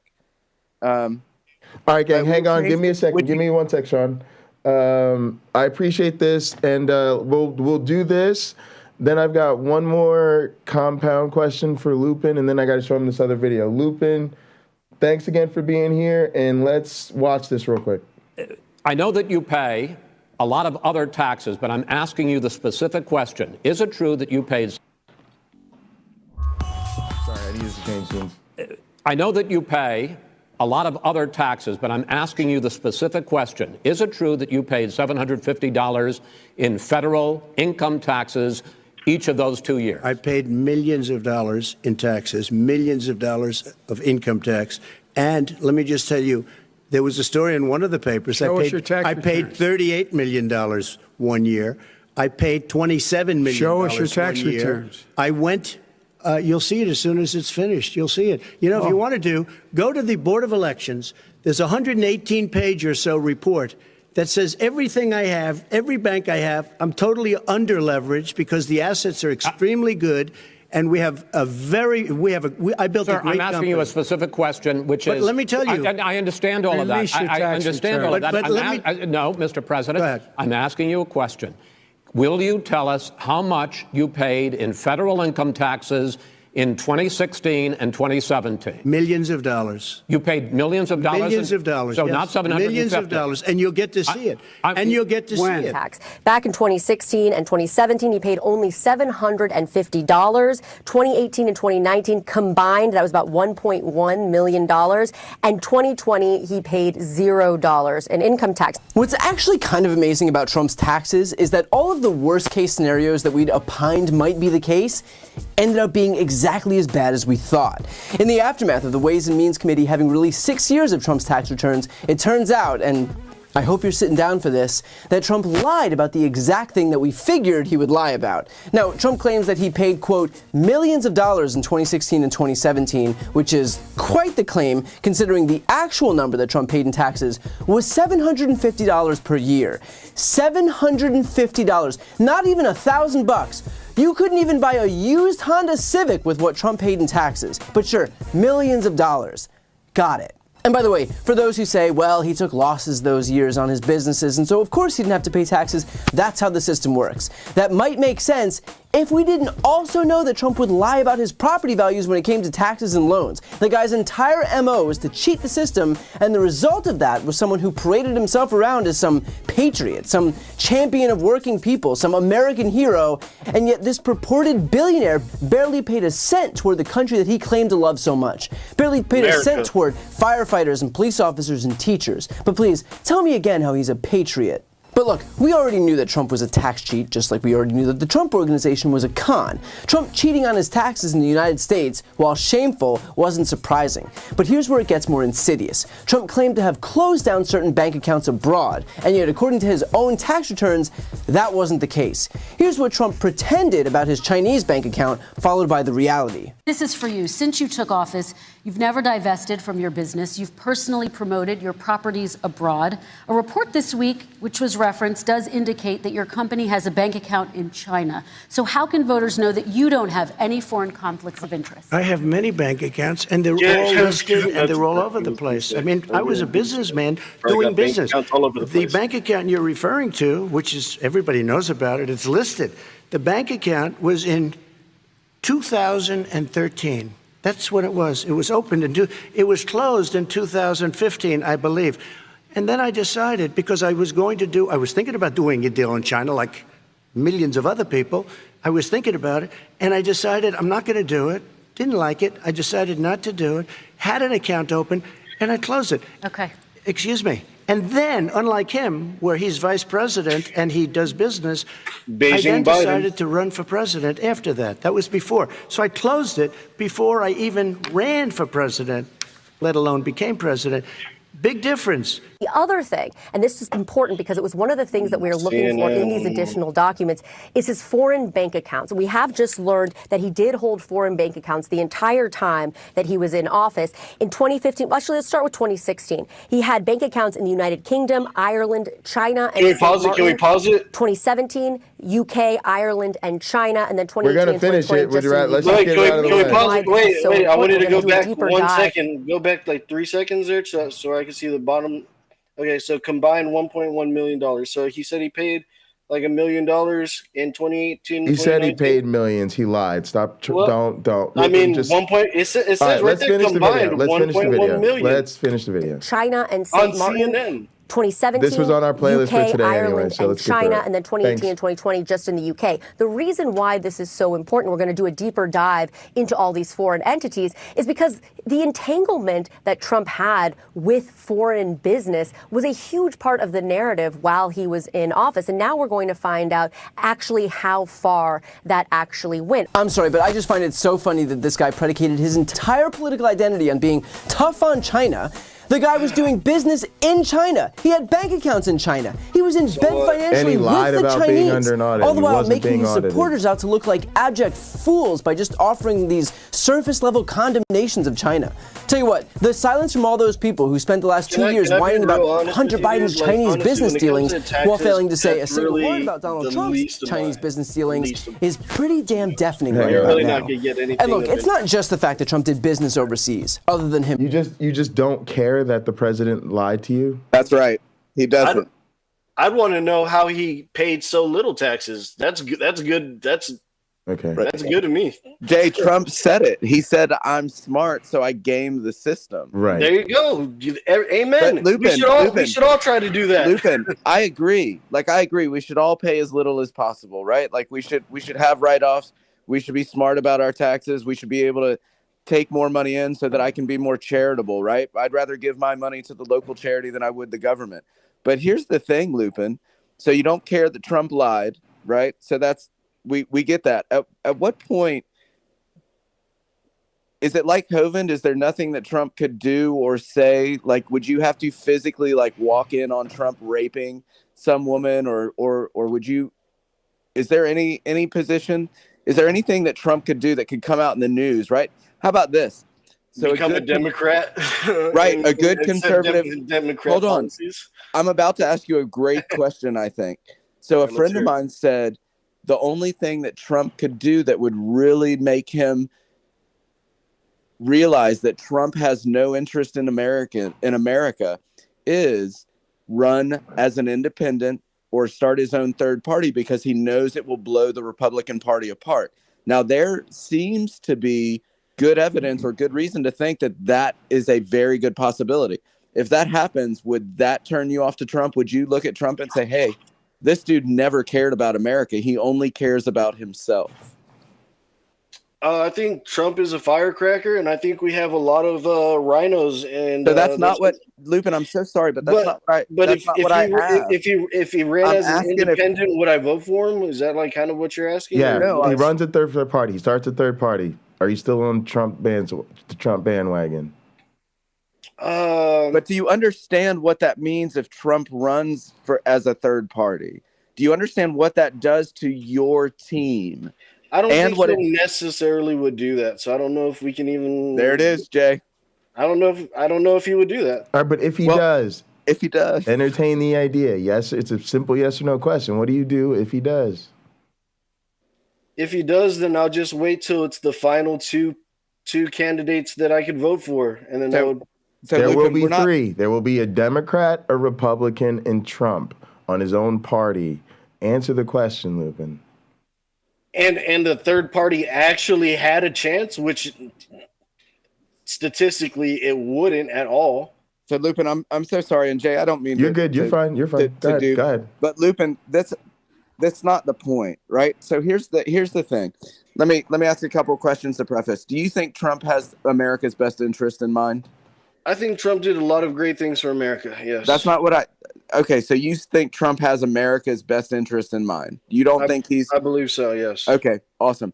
If Trump blew apart the Republican Party by running as an independent, because that's the ramification of what happens if Trump runs as an independent, there's no way you will ever get the votes as a Republican or an independent party. We could run anybody we wanted to on the other side. Now, I'm not a Democrat, but I'll vote against Trump for sure, because I don't think he has our interest at all at heart. That being said, the ramifications of Trump running as an independent means he never gave a shit about America. He only cares about himself. And the whole thing was a grift. How does that make you feel if he runs as an independent? Grift, that's a hot word nowadays. I'm sorry I used that word. No, it's okay. I'm just saying. I've been hearing that grift a lot when it comes to Kent Hovind and everything. Can I ask you to try and focus? I'm trying to think of an answer that can. I'm trying to think of an answer for you, but how would you feel about Trump if you thought he didn't care about America and he was all just a narcissistic, like he only cared about himself? What if you realized Trump only cared about himself and not America because he ran as an independent? Because that's what it means if Trump runs as an independent. I really don't know how to answer that. I think he did great whenever he was president. Man, that's all I can say. I'm sorry. I don't know how to answer your question.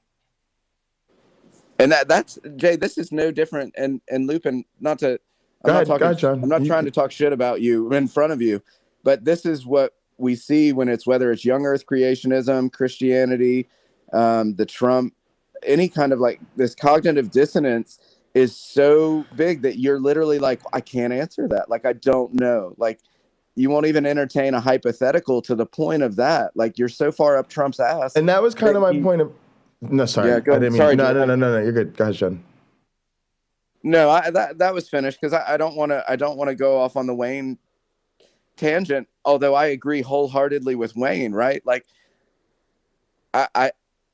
you and Wayne bring up great points in general. Like, Lupin, is there anything that you've ever disagreed with about Trump? Like when you see him in the news, or when he makes fun of like handicapped people, or he's accused of like not molesting, but he's accused of like all this sexual, all the sex stuff with women. Like, is there anything that bothers you about Trump at all? Well, he didn't make fun of a handicapped person. That was taken out of context. Was it? Yeah, it was. Okay.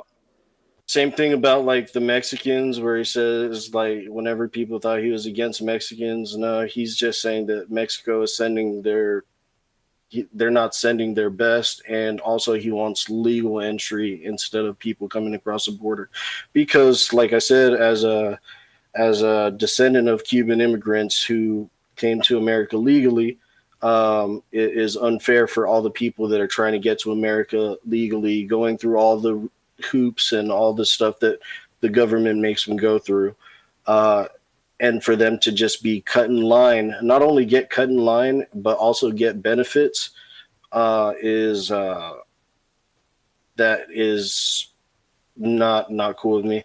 Okay. So, what's your favorite thing about Trump? Since you can't answer a simple, like, what don't you like about Trump? What do you love about Trump? Right? Like, what really, like, what makes you want to fucking just, like, what gets you with Trump? Like, why do you like him so much? Why do you put him on such a pedestal? What do you love about that fucking awesome individual? Well, he was very firm with other countries. He had the balls to say what he had to say when he needed to say it. We didn't have any wars. He tamed North Korea very easily. He's the first president to go over the demilitarized zone in North Korea. He lowered taxes. He passed jail reform for nonviolent crimes. I can't remember exactly. He's pro Second Amendment, pro First Amendment. He's anti-abortion. He doesn't believe in killing children. Overall, I think he was just a beacon of what I consider American values. All right, Lupin, I've got a question for you, and then we'll get to this clip because I want to make sure I get this for you. And I actually think this is kind of a perfect segue to it. But the one last question is, you said you really enjoyed living in Christian community at the Hovind compound. Can you just talk a little bit about what that was like? Was there a schedule that you guys were on every day? Were there services? Is there a chapel? Were they worship services? What was that sort of community aspect of living on the compound like? So if you were like part of the quote unquote staff, but like really people that have just been there for a while, the way it worked is, he had his live streams at 7. You didn't have to go. I went every time because I like to be there and I like to work with the camera. You said that's chapel at 7? No, those were his live streams are Monday through Friday at 7. That's whenever he does his live streams. Like in the morning? He's a morning person? No, at night. At night. Okay. 7 at night, yeah. And we'd have church at 10:30 in the morning on Sundays, and then after that we would go out to a buffet. Church only on Sundays? Church only on Sundays, and generally Sunday and Monday are people's like relaxed day. Okay. But as far as like, is there schedule and this is what you must do and this and that, there wasn't anything like that. A lot of people worked on their own volition, Sure. Everybody's kind of doing their own thing, just living together mostly. Right. I mean, we were all there for a common goal, and we're all there to achieve. Some people do it better than others. It's deep. And it's what's that common goal, Lupin? The common goal is to win souls and build and keep the ministry going and win souls to the Lord, man. All right. Praise be to Jesus. Praise be to Jesus. Sean, I'll let you get in there one time, and then we need to get to this video.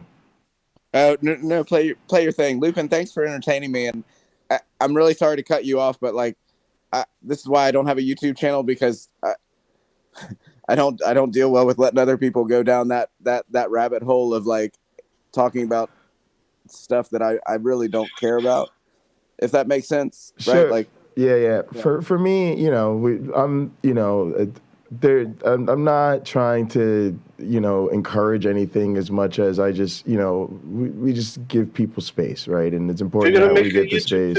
And I think I sometimes approach things like a prosecutor, right? That was something I was really serious about doing before I decided to become a researcher, right? But, you're not going to sit there and grill a person because a person is in a situation where, they're not going to admit to the crime, or they're not going to, they're there to hold steady, right? And so your job is to ask questions that elucidate the information you think you need, and then ultimately you're going to let the jury do their thing, and your job is to ask effective questions, right, Sean? So that's just kind of the broadcasting thing, but I'm certainly happy to have you and Wayne here, and I like having the panel because then the panel can speak their mind and ask the questions that they want to ask. So I love it. I'm glad you're here. Well, thank you for having us, for sure.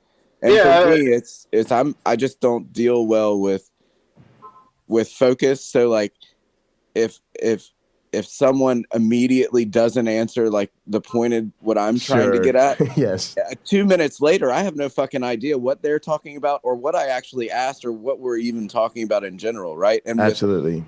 That's why I kind of passed on your question. That's a deep question. That's a hard question to answer. So I think it would be better just to kind of. Yeah, but Lupin, if you ask me these same questions, I can very easily tell you, right? Like, I mean, I can easily tell you what I don't like about Trump, and a lot of it doesn't have anything to do with his political position, even though I think that's just all a joke as well. Like these people that say, well, I love his policies. Like, I don't think any of that's that great. And I'm not a fan of Biden either. He's an old fuck. I think both of them are too old, honestly. Like, it's time that this country had maybe we could have a president.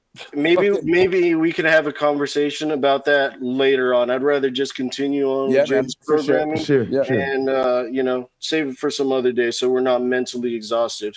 Got you. All right, so So here's the thing. I step over 1 second, but so this is a video from Neil. It's called "Top 3 Reasons Why Christianity Fails," and what I want to do, Lupin, just to make sure that we actually get through it. It's only a 12-minute video.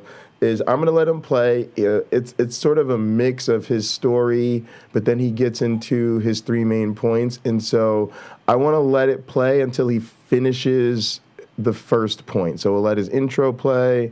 And then can we play like at 125 speed? I can take in the information at 125. I need to step away, so I'd rather not. But that's why I'm gonna let it play so that we get through it quickly.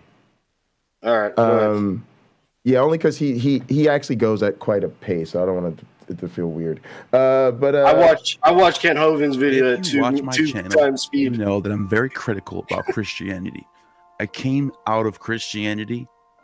And now I take a very critical approach. I like to do a lot of comparative mythology, bring in a lot of scholars, ask questions about how Christianity began, the origins, historicity of Jesus, what's true, what's not, stuff like that.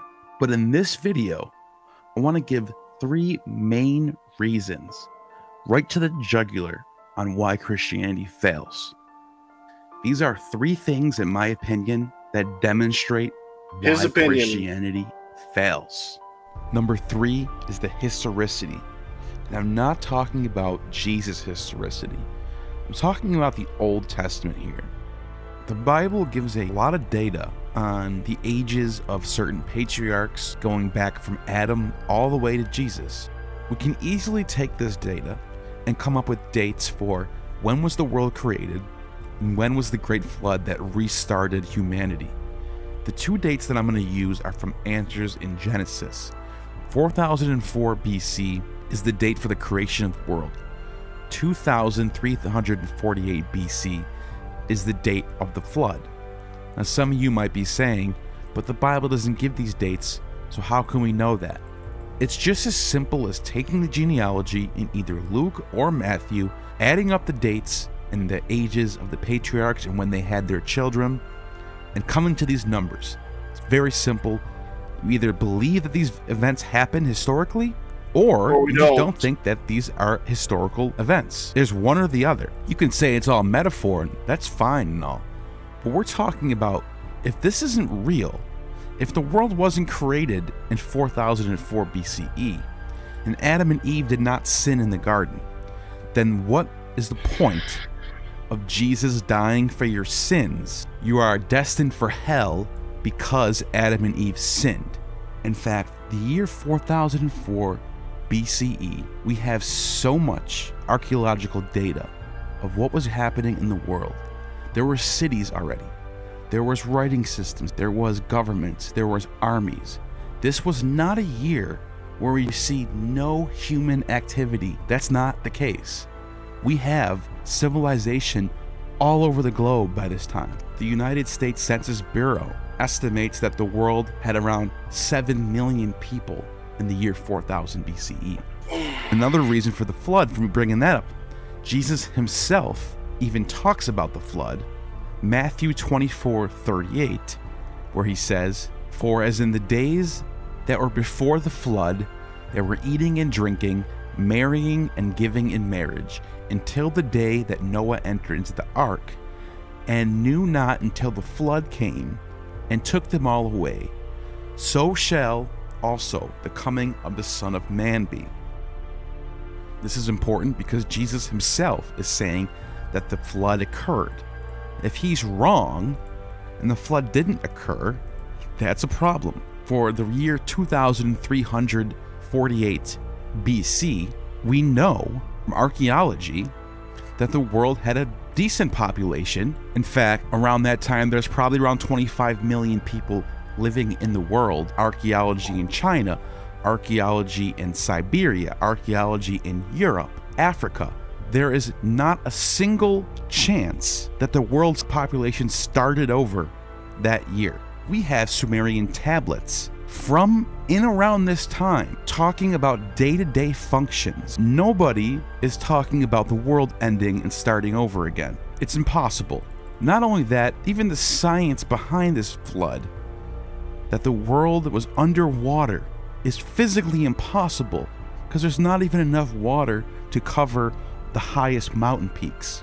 If these events didn't happen, if Adam and Eve didn't sin, if Adam and Eve aren't historical people who sinned, then Jesus dying for your sins does not even matter. If the flood didn't happen, then Jesus was wrong. Okay, well, I believe the flood did happen, so... And I believe the topography of the earth was a lot different before the flood. So, I don't understand. I guess he's saying they would have to disprove the flood, which they haven't. There's more evidence that there was a worldwide flood than there wasn't, so... Hey, Lupin, can I ask one simple question? Go ahead, Sean. If it's a simple question, let's see. It is. It's a very simple question, or I think you'll have an answer for this one. Why do you think the majority of people on this planet disagree with you? Are you talking about like scientists? I'm talking about the majority of people on this planet disagree with you. If there are 7 some billion people on this planet, you are the minority, where you have maybe, I don't know how many young Earth creationists there are, but many different regions and countries all have accounts of a worldwide flood. So the fact that there are multiple accounts from different places all across the world having a worldwide flood is more evidence that really proves that there really was a worldwide flood. So you saying that the majority of people don't believe that, that kind of falls on false premise, because I don't think you could really know that answer. So I'm sorry, maybe I should clarify, because we could debate the world flood, but quite simply, if I'm not mistaken, the majority of people believe in an old Earth versus you think in a young Earth, right? The more that I've looked into it, I believe that we can 100% prove that the Earth is at least 6,000 years old. No, that's not. I'm sorry, that's not what my question was. If I'm not mistaken, there are more people on the planet that believe the Earth is old than young, and that's what I'm asking. Why do you think there's such a fundamental disagreement with the majority of people on the planet and yourself? Because people believe in different things. There's millions of people that think that's what, right. Well, we understand that. I'm asking you why you think that you are right, but the majority of the population, like literally, like, why do you think all these people disagree? I'm just trying to, like, is it conspiracy? Is it because they're uneducated? Because I see evidence of the worldwide flood. I think the reason why we have fossils and large oil deposits. I understand. That's not the question. Maybe a better way to all right. Let's give it a third time. Third time's the charm. Right. Come on. Why do you think that I believe the Earth is old versus young? If you have the truth, why can't I see that? Because that's what you were taught, and you believe it. But if I were to say to you, because that's what you were taught and that's what you believe, how do you respond? I mean, we can both play that game, right? Say that again. If it's just what we're taught, how do you know if that's the right position or not? Through evidence. Okay, so you believe that when I look at the evidence, I don't understand it. I believe that you don't have very much evidence I don't think that. But aren't we looking at the same evidence? Well, it depends. Give me an example of the evidence. What evidence are we talking about? So I'm just saying that the way the world appears, right? Like, for me, the world's always appeared old. I have no reason to think that it's 6,000 years old, because even like because everything falls apart, like the way that we look at the universe, stars, the speed of light, like all those things. For me, when we look at fossils, a friend of mine has a 30-year-old or 30 million year old squid fossil on his desk, right? Like all these issues. And I get where you're going with it. I just wanted a simple question of why you think I don't believe, without getting into like the specifics. You want me to answer why you don't believe? Well, yeah, in the sense, do you think he thinks he has the evidence? He thinks the evidence, there's more evidence to support. He just right, Jay, but I get that, but I see that evidence as well. Why don't you think I trust that evidence or believe it? Like, why do you, at your core, when you sit around with your buddies and you have the truth, why do you, when you go, man, Sean just doesn't believe because of X, because I know why you believe the way that you do. It's so because Sean, of your is what book. you're getting at he thinks we reject the Bible? Or what am I rejecting, I guess, because I don't think it has anything to do with what do you think we're missing? personally. So like, so you're saying, what do you think we're missing? Yeah, what do you think we're missing, Lupin? I think that, I guess, you're rejecting the teaching of the Bible, which, that's fair enough. You can believe whatever you'd like to believe. All right. I think it's pretty clear in the Bible, and I think there's evidence to back it up. All right, so let's go back to the video. So you think there was a worldwide flood, to be clear? And absolutely. When people tell you we know for a fact now that there wasn't, you're not moved by that because you think that the counter evidence is so strong, the rings or bands of soot or whatever it is? Yeah, I think there's a lot of flaws in the way that they do dating, and they make a lot of assumptions that everything was the same as it is now. When we know that there was a higher level of oxygen concentration, we know that there was a higher level of atmospheric pressure that allowed animals and people to grow, being that there's more oxygen and more pressure that allows more oxygen in blood. That's why we do find fossils of giant centipedes, giant animals. We find fossils of things that are giant, and that's explained in the Bible that whenever the earth was created, it was perfect. It was perfect. It was much different. All right. So this was a different atmosphere before the flood? Well, yeah. The flood changed the atmospheric pressure of the earth. Yeah. All right. Let me ask you another question. What if you became convinced that there was no worldwide flood? Because his claim is that the lack of historicity in the Old Testament is the problem. So let's just say you go to some random state university, they teach you some college, you take a geology course, they come out, you're convinced now, sincerely, that there was no global flood.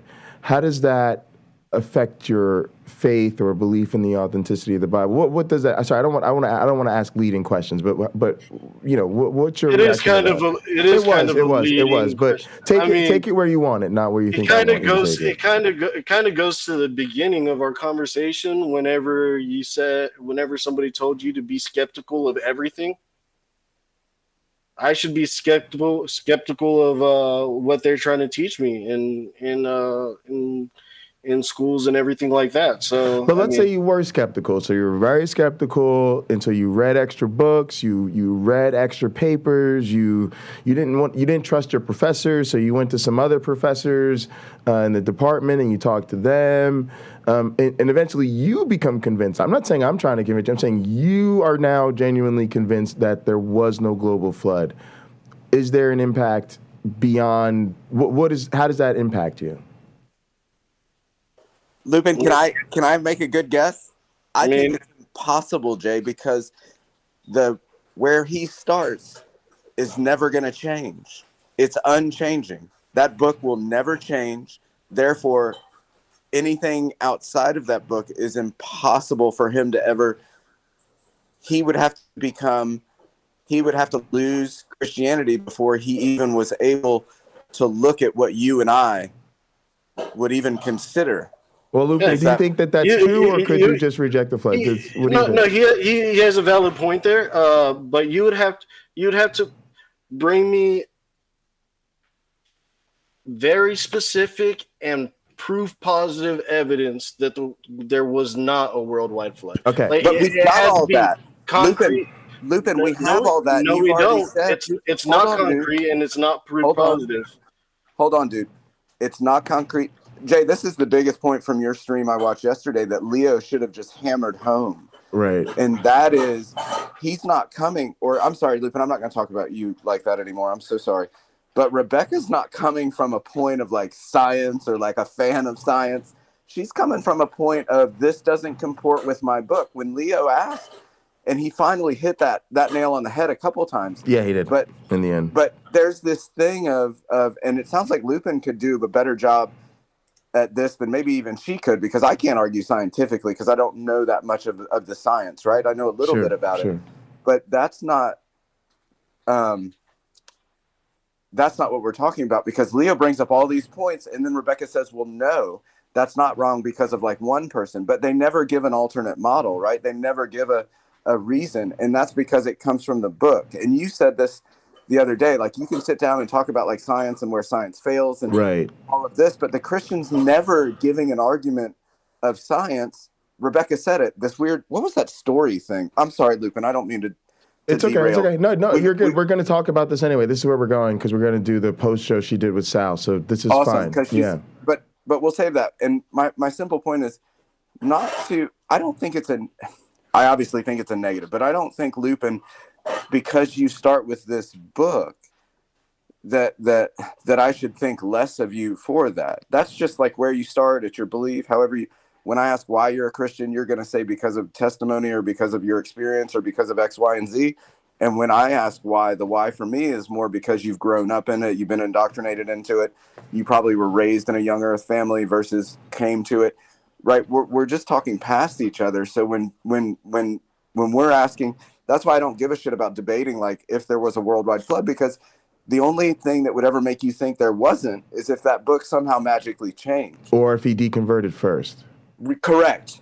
Right. I once told a friend, he goes, man, well, what about sin? You know, you think you're a sinner. What about sin? What do you do with sin as a non-believer? I said, I don't believe in sin because I don't believe in Jesus.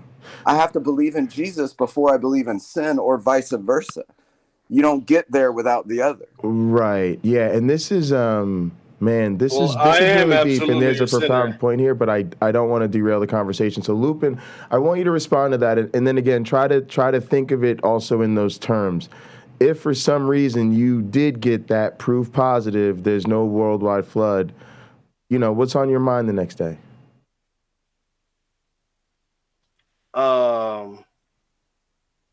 Honestly, I'd probably just go about my day. I'd be like, okay, well, I learned that, and then I don't know, maybe I'd look more into it. So, I'm an old Earth creationist. Yeah, well, I guess what I'm asking. I don't know if it would change very much, to be honest. So Lupin, are you saying that you could be a Christian without a biblical flood? Oh, there's a ton of Christians that don't believe in a global flood. There's a ton of Christians. 100%. I'm asking, do you think you could be one of them? No. No, but if you did become convinced of that, that would probably be, you think you'd lean that as opposed to, you know, leaning away from the Bible altogether. I think so. What is the other? What's the alternative? That it was like a local flood or something like that, or it was a small flood in just one part? There's local floods. There's so then other flood narratives that it's borrowed from. Why would he build an ark? Why would God just not tell Noah just to move? You know, I mean, but that's what I mean. To us, if there's no global flood, then there's no need for there to be that. All right, so let's get away from the flood. Let me ask you another question. I don't think either Jay or myself believe there was an ark ever built. Yeah, right. That's true. And Lupin, let me ask you this. Let's table the flood for a second, right? Because the flood's its own issue. Let's just say, what about other issues, right? Because we're talking about the historicity of this. So what about the fall? What if you become convinced there was no Adam and Eve, or, you know, that there were always populations? What if you become convinced that, you know, Moses didn't exist or Abraham didn't exist? Because these are all things that a lot of Christians accept, right? I don't know. What if I was convinced George Washington didn't exist? What if I was convinced that Abraham But I'm not asking you. Exist? That's what I'm saying. That's what I'm asking you. I'm asking you literally because here's where I come from, and I'm not asking you this because I'm unfamiliar with it. I guess I'd be a very gullible person. Well, no, for me, what I had to realize was my notion of God comes from the Bible, right? Well, even as a Jesus follower, right? When I was a Christian, your notion of God comes from within. No, but not the. Okay, well, let's say my narrative of God came from the Bible, right? And so I still believe that Jesus, when I believe Jesus was my Savior, right? I still believe that was still the God of the Old Testament. Now, the question is, when I started to become convinced that the stories in the Old Testament weren't true, it did wound my faith, because it sort of poked at the foundation of my very God belief itself. Because if these are just myths, if these are just narratives, if these are just metaphors, if these are just passed down stories, and this isn't actually what happened in history, then where am I getting my historical idea of God from? Well, I think that's a very deep question and not an easy question to answer. Fair. I think that's something that you have to look within yourself. I know whenever I see you, I see evidence of God. I see you. I see Jay. I see a spirit. I see your soul, and I think that for me is enough proof that there is a God. Hold on, Lupin. Can I stop you for 1 second? Because this for me is a big point in my life that I think that needs to be addressed, because the science doesn't matter, but this does to me. I never knew when a Christian said, "I've walked with Jesus," like I was such a terrible Christian. I never knew what the fuck they were talking about.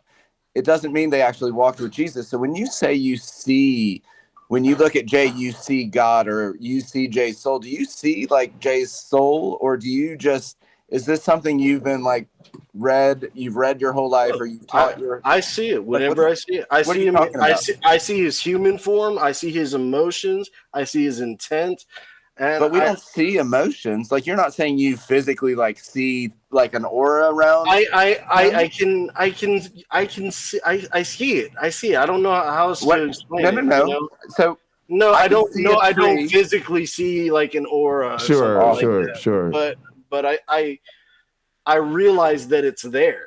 Okay. I don't understand what you mean. How do you realize that soul is there?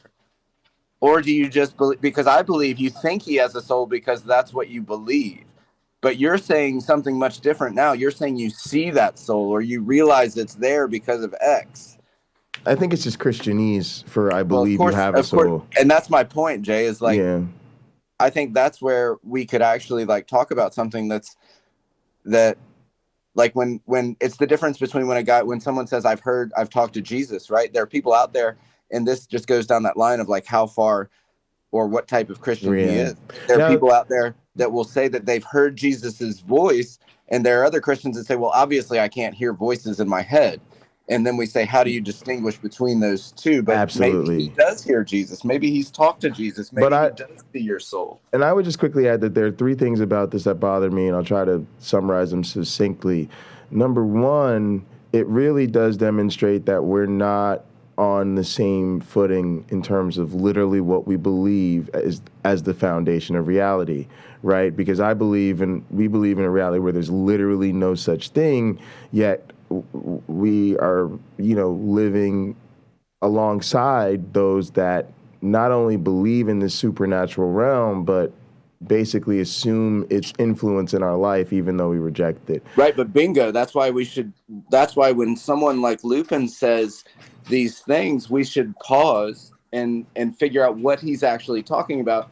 And if it is just Christianese, or maybe he has something going on. Yeah. Well, he has but I don't think that's the case. Why aren't you a murderer? Why don't you go and murder? I mean, if we do not have, what the fuck are you talking about, dude? That has nothing to do with the soul. Anything. Yeah. If we don't have our spirits and emotions, what's stopping us? What's stopping us? Here's the other two things. Number one, the second thing I wanted to touch on is,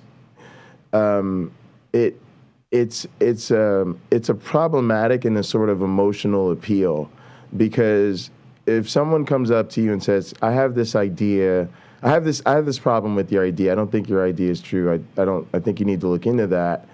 And their response is, well, I've got this beautiful narrative, I've got this beautiful story about you because of it. It really is an emotional appeal to, like, you know, get someone to feel friendly and positive and warm and fuzzy about your idea, and that's a totally separate thing from being a convincing argument. I don't think Lupin is this way, but I think a lot of people who believe like that are quite manipulative when these things come up.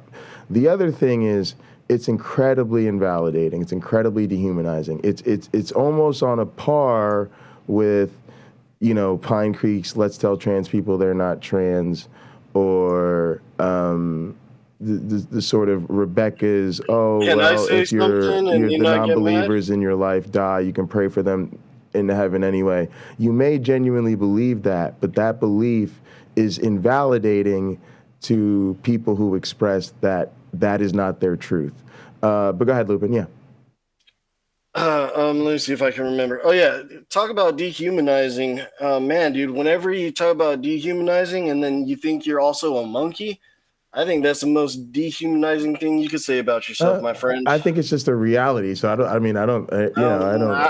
would have to ask. Also, I would think have to monkeys ask are you super cool. I think monkeys are awesome. What if you had to question that reality? And, you know, so we could go both. I've definitely questioned it, and even now, I have had moments where even now I've questioned it just in sort of the what if of it all, and I do find that thought bone chilling. But I got to be honest with you, I think monkeys, and of course I feel like we're just biased because of the close relationship that we share genetically. But I think monkeys are. I couldn't imagine being part of a cooler family of animals. Which brings me to the number 2, is the end of the world. As I just stated, Jesus is comparing the end of the world to the flood when he says that also the coming of the Son of Man shall be like the flood. In Matthew 16:27, Jesus says that some of you standing here will not taste death before they see the Son of Man coming in his kingdom. This is a flat lie, because everybody who is living in the time of Jesus is long dead. This is a clear false prediction from Jesus himself, saying that the end of the world is at hand and it will be here within some of their lifetimes. That did not happen. The Apostle Paul would even tell people in the epistles not to marry because the world was going to end any day now. From generation to generation, from the first century till now, there has been over 200 major failed end dates from major Christian theologians, including the Pope in the year 1000 CE, in which Pope Sylvester told the world that they had less than 30 years remaining and that everybody should get ready for the coming of the Son of Man. And this did not happen. To this day, Christians are still saying that there is 4 years left, 2 years left, 1 year left, and it never happens. If this isn't true, if we've gone this far and the world hasn't ended yet, does this mean Jesus was wrong? And the number one reason why. Okay, wait, can we pause it? Because was that one section? Yeah. Okay, yes, so good.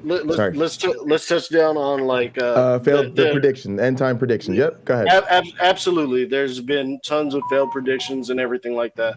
I believe it's very clear in the Bible that man will have no knowledge of the time or the hour or the minute, that it will come like a thief in the night and snatch you up. Just because it hasn't happened yet doesn't mean it's not going to happen. So, in that case, I don't see a point there. You know. So, Lupin, what do they call that in the Christian faith? Is that is that some sort of like preteristic belief, or like where there are lots of people? So, I think when we read the book, it's obvious that like Jesus believed and Paul believed that the end or the apocalypse was coming in their time. And then what's the difference between like, why do you believe with this open end where there are so many people that are certain it's going to happen in their lifetime? I think people can make predictions, but like I said, I don't think anybody will ever know until it happens. All right, so to be clear, your response to this is essentially this is to be expected because Scripture addresses this. Yeah, Scripture does address this, and just because something hasn't happened yet doesn't mean it won't happen in the future. So, and there's a lot of Catholicism mixed in with a lot of what he said right there. And if you do a deep dive into Catholicism and the Jesuits, and you understand that Catholicism is a cult, there's a lot of. Wait, say that last thing one more time for us. Catholicism is a cult. So, okay, fair enough. so like that's why the failed Pope prophecies and that stuff doesn't make a difference. Yeah. The Pope is just a puppet figurehead. Yeah, no. Okay. What would you say that, Lupin, what would you say the difference between Catholicism and Protestantism is? If Catholicism is a cult, what makes Protestantism not a cult? Like, what? Good question, Sean. I have to look up what Protestant even means. I'm not even sure. Can you give me the definition? All right. Well, here's a better, Sean. Maybe what Sean's getting at is what makes your faith not a cult versus Christianity. So, Lupin, Protestantism. So if you have Christianity as the umbrella, then you have two types of Christianity. You belong to the Protestant category, and then there's Catholicism. That's the difference. Hold on, let me just look up the definition real quick. Yeah, evangelicalism is just under that umbrella. So he's essentially just trying to ask, what's not a cult about the Hovind compound or your faith? Jay, this gets in. While he looks that up, this gets into what Leo was talking about. Like, this is one of those big fucking points that you need to say. Like, at what point, if you're so ignorant to your own like religion or your own like politics or your own like scientific beliefs, if you're ignorant to these things, like at what point do we say, wait a minute, man, like how can we really how can we take you seriously? Like if as a Christian you don't know what Protestantism is, like if you as a Protestant you don't know what it is, like you literally like that's just I don't know. To me, that's like whoa. I think it reflects that every church is the one true church, right? And nobody's narrative traces the church's history through some other church. No, the history is simply it's a branch of Christianity. So that's what that is. Yeah, okay, it's the branch of Christianity that you belong to. You either belong to Catholic or Protestant. Yep. There's only two main fucking umbrellas underneath Christianity. Yeah. So Sean, I 100% agree with you. I was just throwing in there, like, even if I go to like say my grandparents' church, Black fundamentalist Pentecostals, right?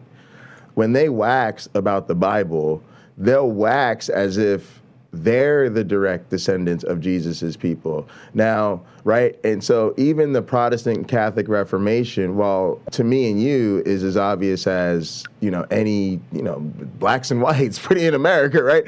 But a Pentecostal is a Protestant, Jay. 100% agree. But I'm saying they would also miss this, right? Because they're just not versed like that, because again, the narrative in church is that every church waxes as if they're the true church, right? And so this is true. So there's just not going to be that opportunity where they sit down and go, oh yeah, that really huge super mega organization, to most people they're the real church, and I gotta admit we're kind of that little offshoot that nobody cares about. But they're not gonna say that. So it's just kind of interesting. I'm not saying you're wrong, Sean. I'm just saying it's interesting how that works out, right? Because it's the same thing I say all the time.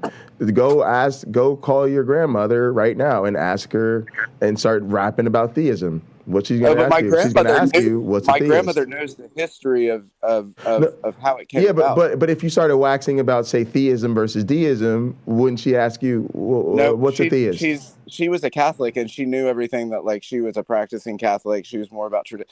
No, did she know she was How a about- theist? That word. Did she know she was a theist? Yes, I'm saying yes. Oh, okay. 100%. Yeah, sorry. Theist, Most of my theist. family would say no. Like they didn't know. Like even most of But my Jay, evangelical as a friends, they would scientist- say, they would go, "What's a theist?" Give And me then a I'd explain, tenet "You're a theist, right?" Give me a tenet of biology.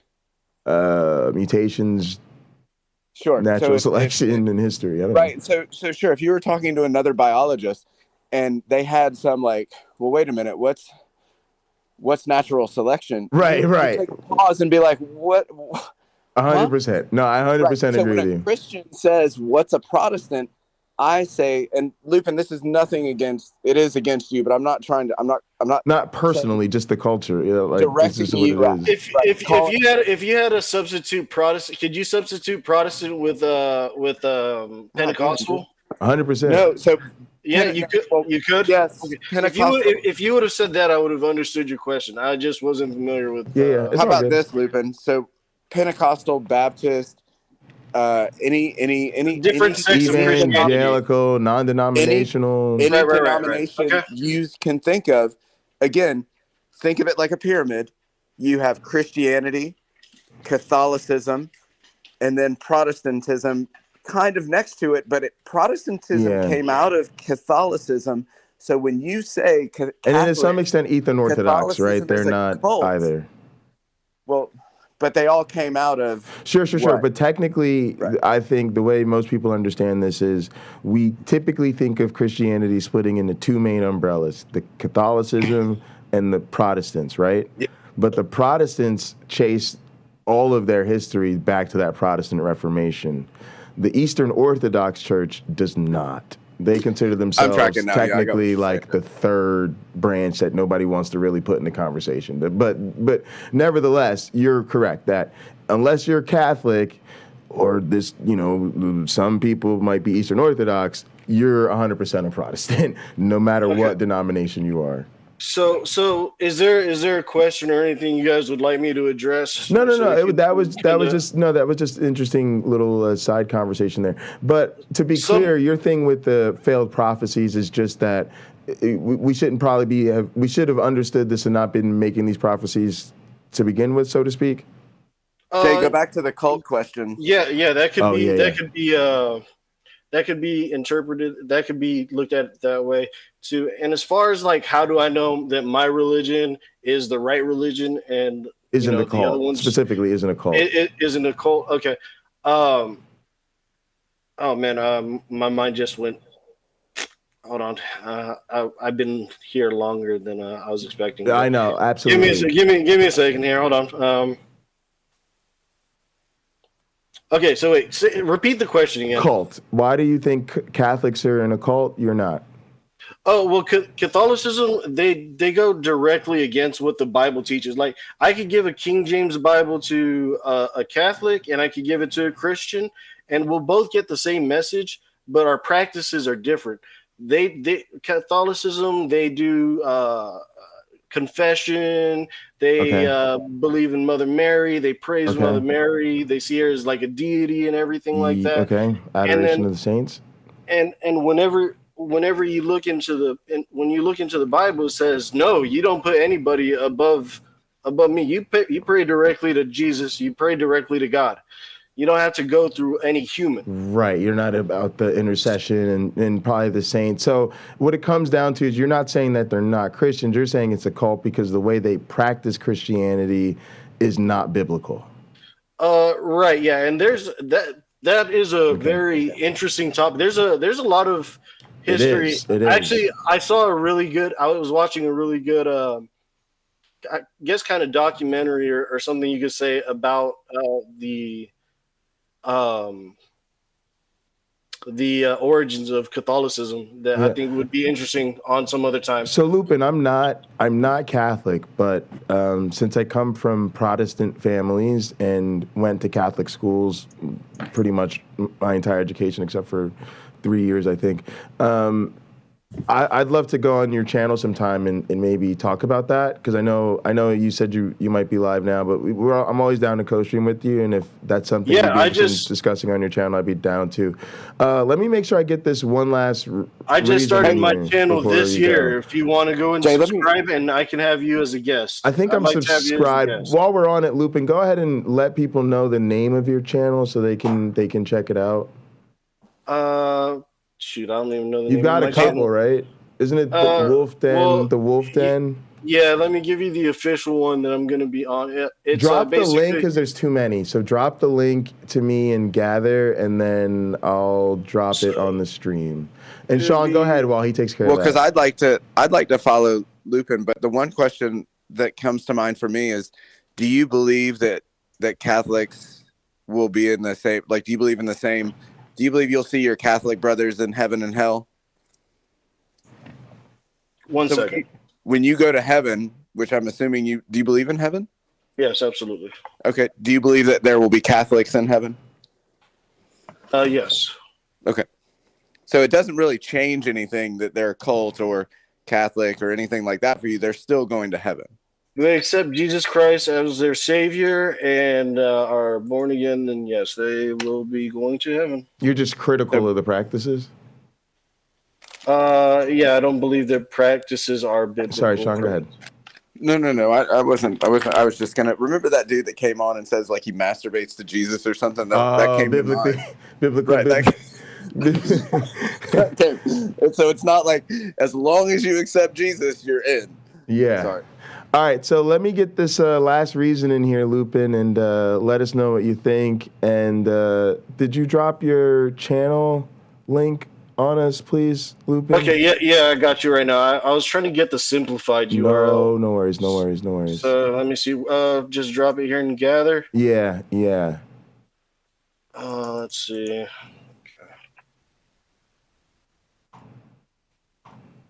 Oh, wait a minute. Hold on. Wait, where do I put it in room? That'll be fine. Let me know if you get that there. Got it. Thank you very much. All right, chat. I'm gonna drop Lupin's link here in the live chat. Please check him out. Most of us I know a bunch of the mods and myself are already subscribed. All right, Lupin, here we go. Simplest, right for the jugular. I bet you none of your Christian friends will be able to answer this question. And it's simple. What did Jesus sacrifice? Now think about this for a second. You always talk about how when you go to church, everyone's crying at Easter time because Jesus died for your sins and he sacrificed himself for your salvation. But wait a minute. Jesus' perfect Doesn't spouse. John say, in the beginning was the Word, and the Word was with God, and the Word was God? Through him, all things were made. Without him, nothing was made that has been made. In him was life, and that life was the light of all mankind. The light shines in the darkness, and the darkness has not overcome it. This is telling us that Jesus was there in the beginning. He was always there. This was always planned from the start, which not only raises the question is, why was none of this mentioned in the Old Testament? How come Moses didn't know about this? Why is Jesus not mentioned in any of Deuteronomy or Numbers or Leviticus, or giving people the foresight that Jesus, Son of God, Messiah, would come at a certain time? No one knows about this. Did God change his mind randomly? It just doesn't make sense because, according to Christian theology, all of this was planned from the beginning, which begs the question, what did Jesus sacrifice? If it was planned from the beginning that to redeem Adam and Eve and the world from sin, God would have to take on the form of flesh, go into the world, teach people about heaven, die, and then rise. Get exalted into heaven, become the king of heaven, become the judge of the dead at the right hand of the Father, glorified. Where's the sacrifice?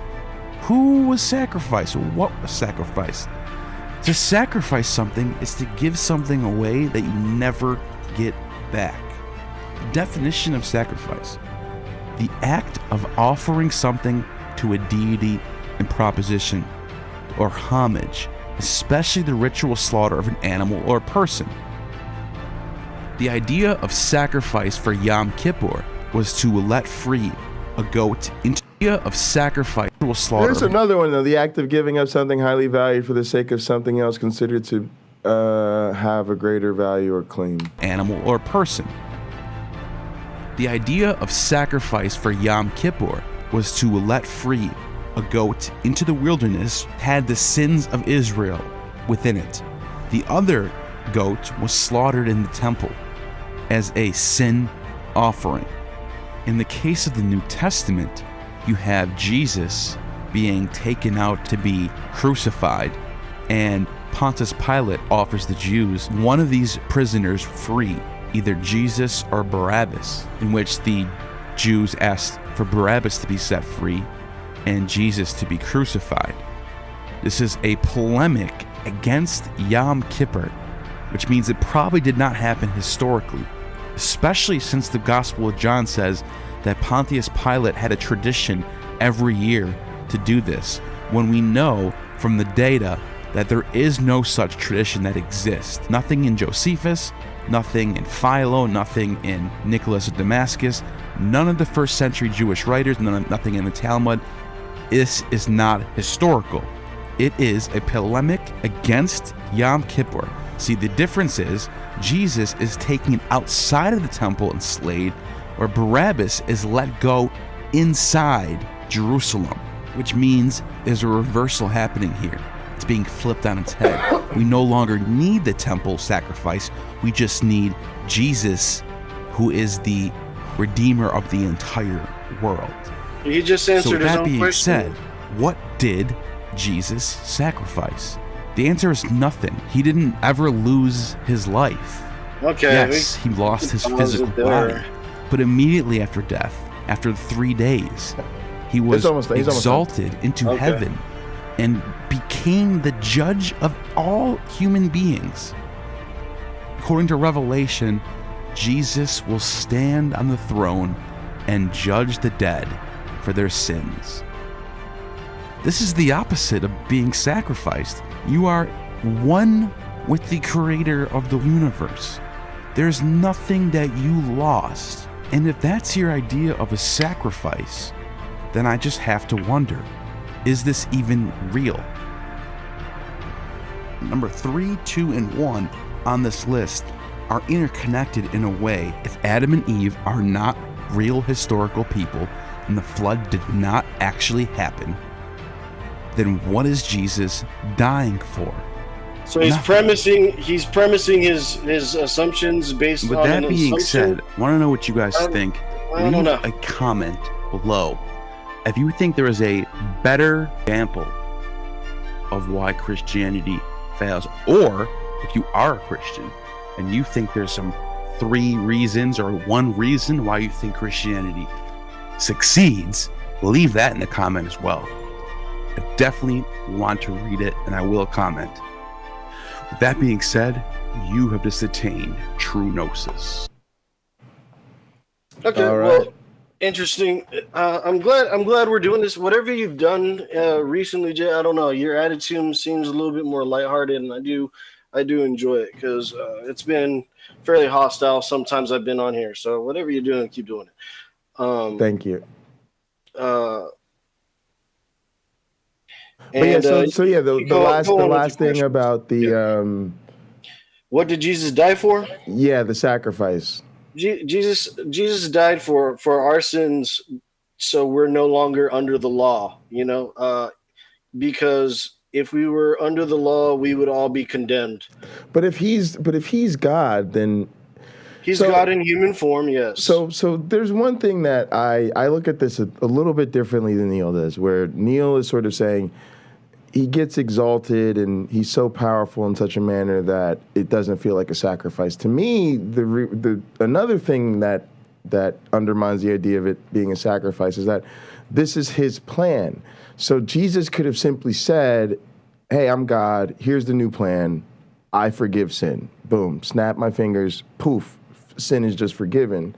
Instead, it's like he throws you in front of the car by saying, hey, not only am I going to throw you in front of the car because you did something I don't like, I made you do something I don't like, because he created us in our sinful nature. So he creates us sinful, throws us in front of the bus of eternal damnation because he's now pissed at our sinful nature that he created, and then he jumps in front of the bus at the last moment, and yeah, he gets hit by the bus, but am I grateful?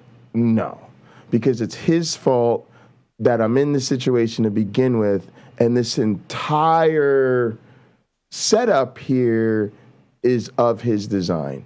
And so he cannot therefore come and play the sacrificial lamb. A lot of us summarize it saying he's sacrificing himself to himself for himself, and that just doesn't work. No, he sacrificed himself for us. And for him saying that there was no prophecy, actually, during Cain and Abel, whenever Cain brought fruits and vegetables and presented them to the Lord rejected it, and Abel brought a sacrifice, a lamb, a sacrificial lamb. That's a prophecy of Jesus, actually. So him saying that there's no prophecy in the Old Testament about Jesus is actually wrong. Man. So regardless Lupin, do of you the study prophecy, these things? Have you looked into Go ahead, John. I was going to say, Jay, like arguing or debating or discussing science, to me, like, prophecy doesn't really get us anywhere as far as like why Lupin believes what he does or how he believes. So I think and Lupin's never going to think, when we say, like, when an atheist says to himself, for himself, because of himself and all that stuff, Lupin's never going to think that God's responsible for sin like you and I may. And I don't know if that's because he hasn't thought about it or because of anything. But Lupin, how do you see God's sovereignty if he is responsible for everything? Do you believe he created sin? Do I believe that God created sin? Yes.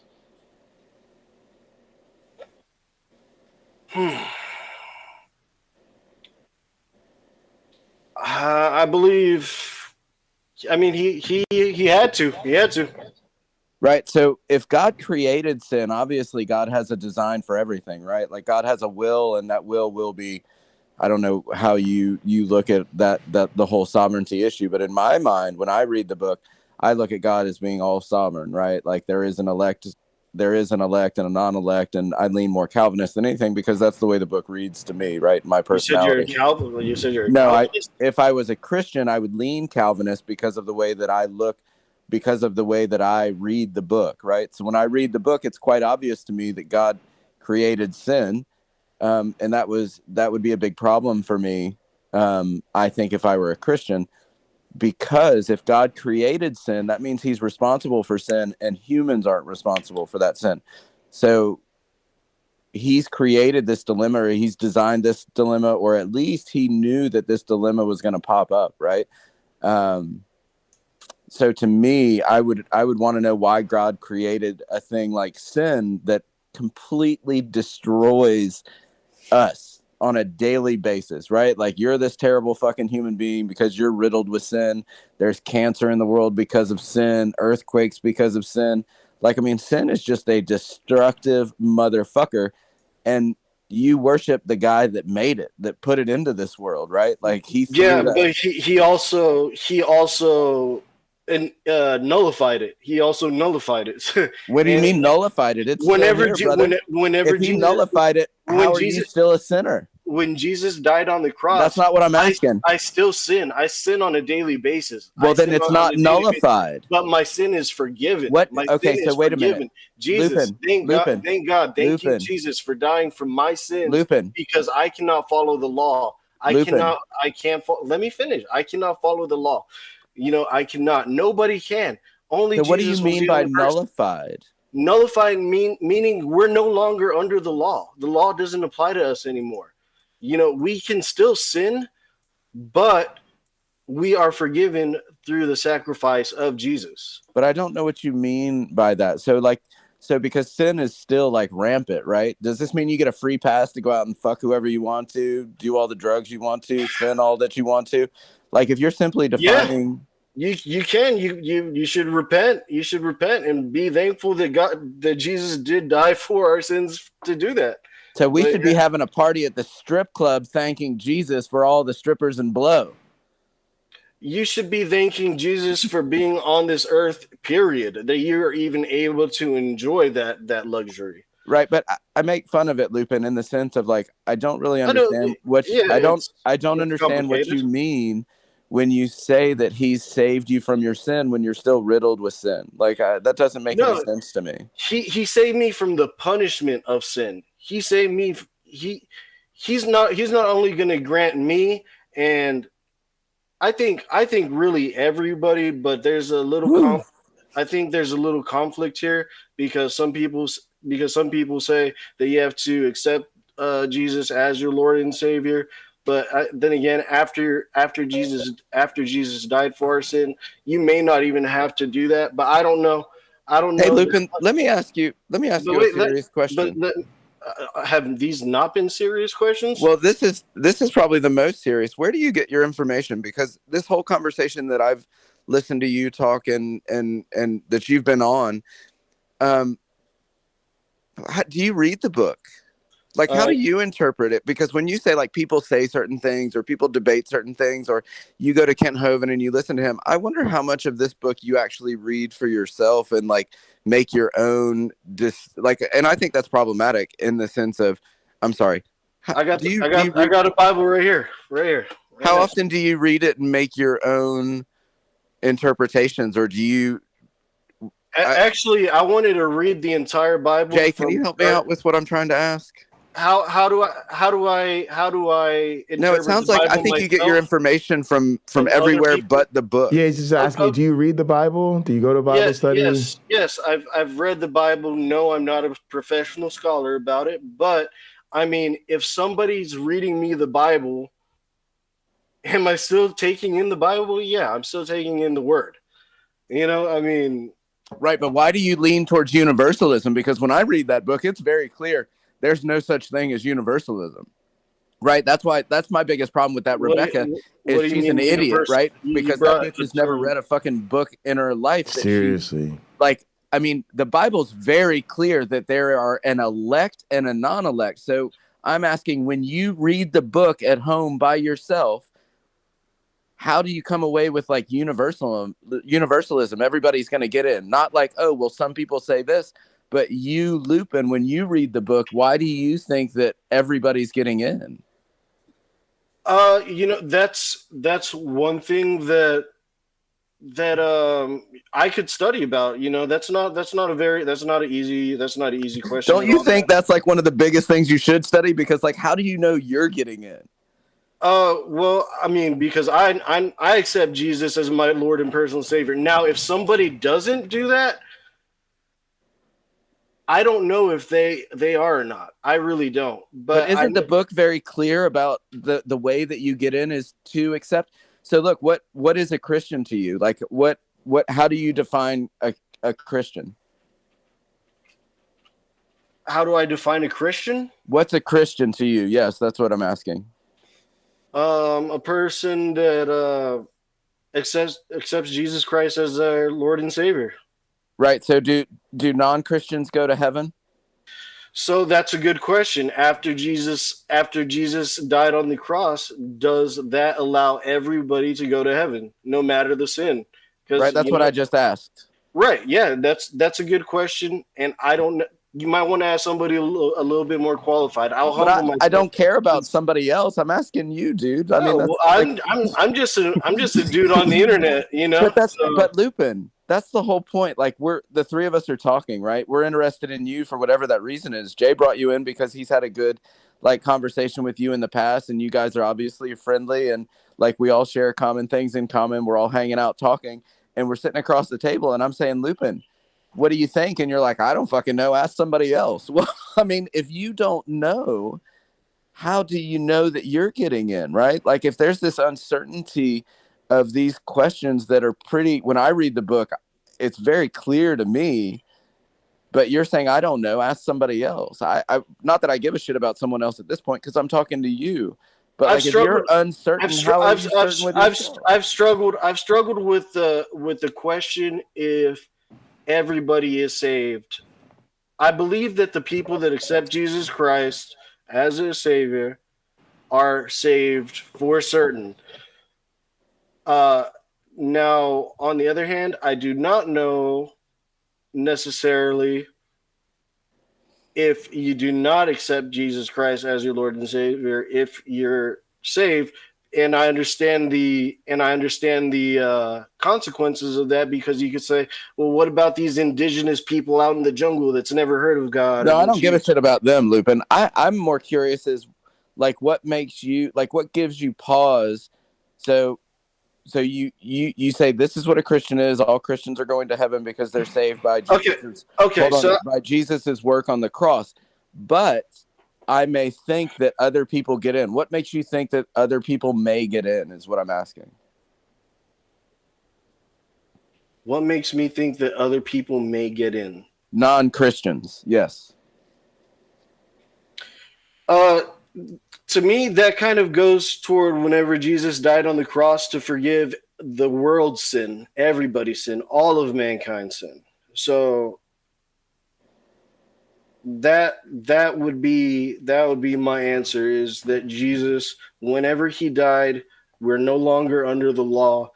And even if you've never heard of Jesus, you'd still be able to get into heaven if you don't accept Jesus Christ, because you may never heard of Jesus Christ. So whenever he died for the sins, I believe that maybe that could be the answer to that, but I'm not 100. That's something I have to study on. People study the Bible for years and years and years, and they still don't get it, man. So that's a very deep question. I'll look into it. Cool. Thanks, I have Lupin. an echo from somewhere, I think.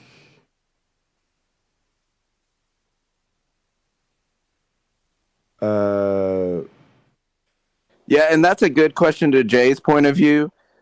I would like to, you know what? Write that question down. Write that question down. Sure. I would like to ask Ken Hovind that question. I would ask Ken Hovind that question, get his opinion on that.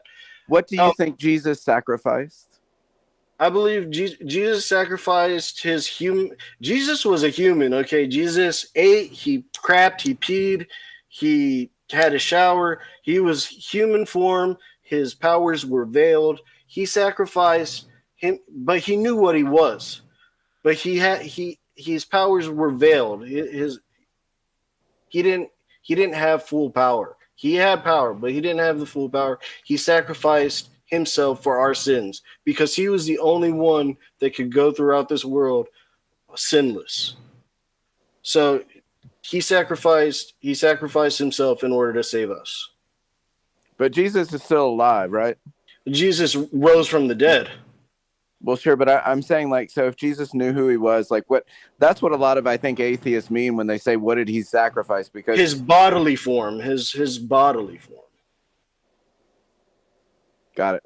Yeah, not the spirit. Do you see why that doesn't really mean much to us as non-believers? Do you understand like why that's not really a big deal to us? Because like the to be God is like there's not much of a like he didn't get the shit into the stick, right? Yeah, I mean bodies are clearly disposable to a God, right? So it's kind of like well, to any soul, Jay, anybody that has a soul, a body's disposable, right? Right. So yeah, it goes beyond.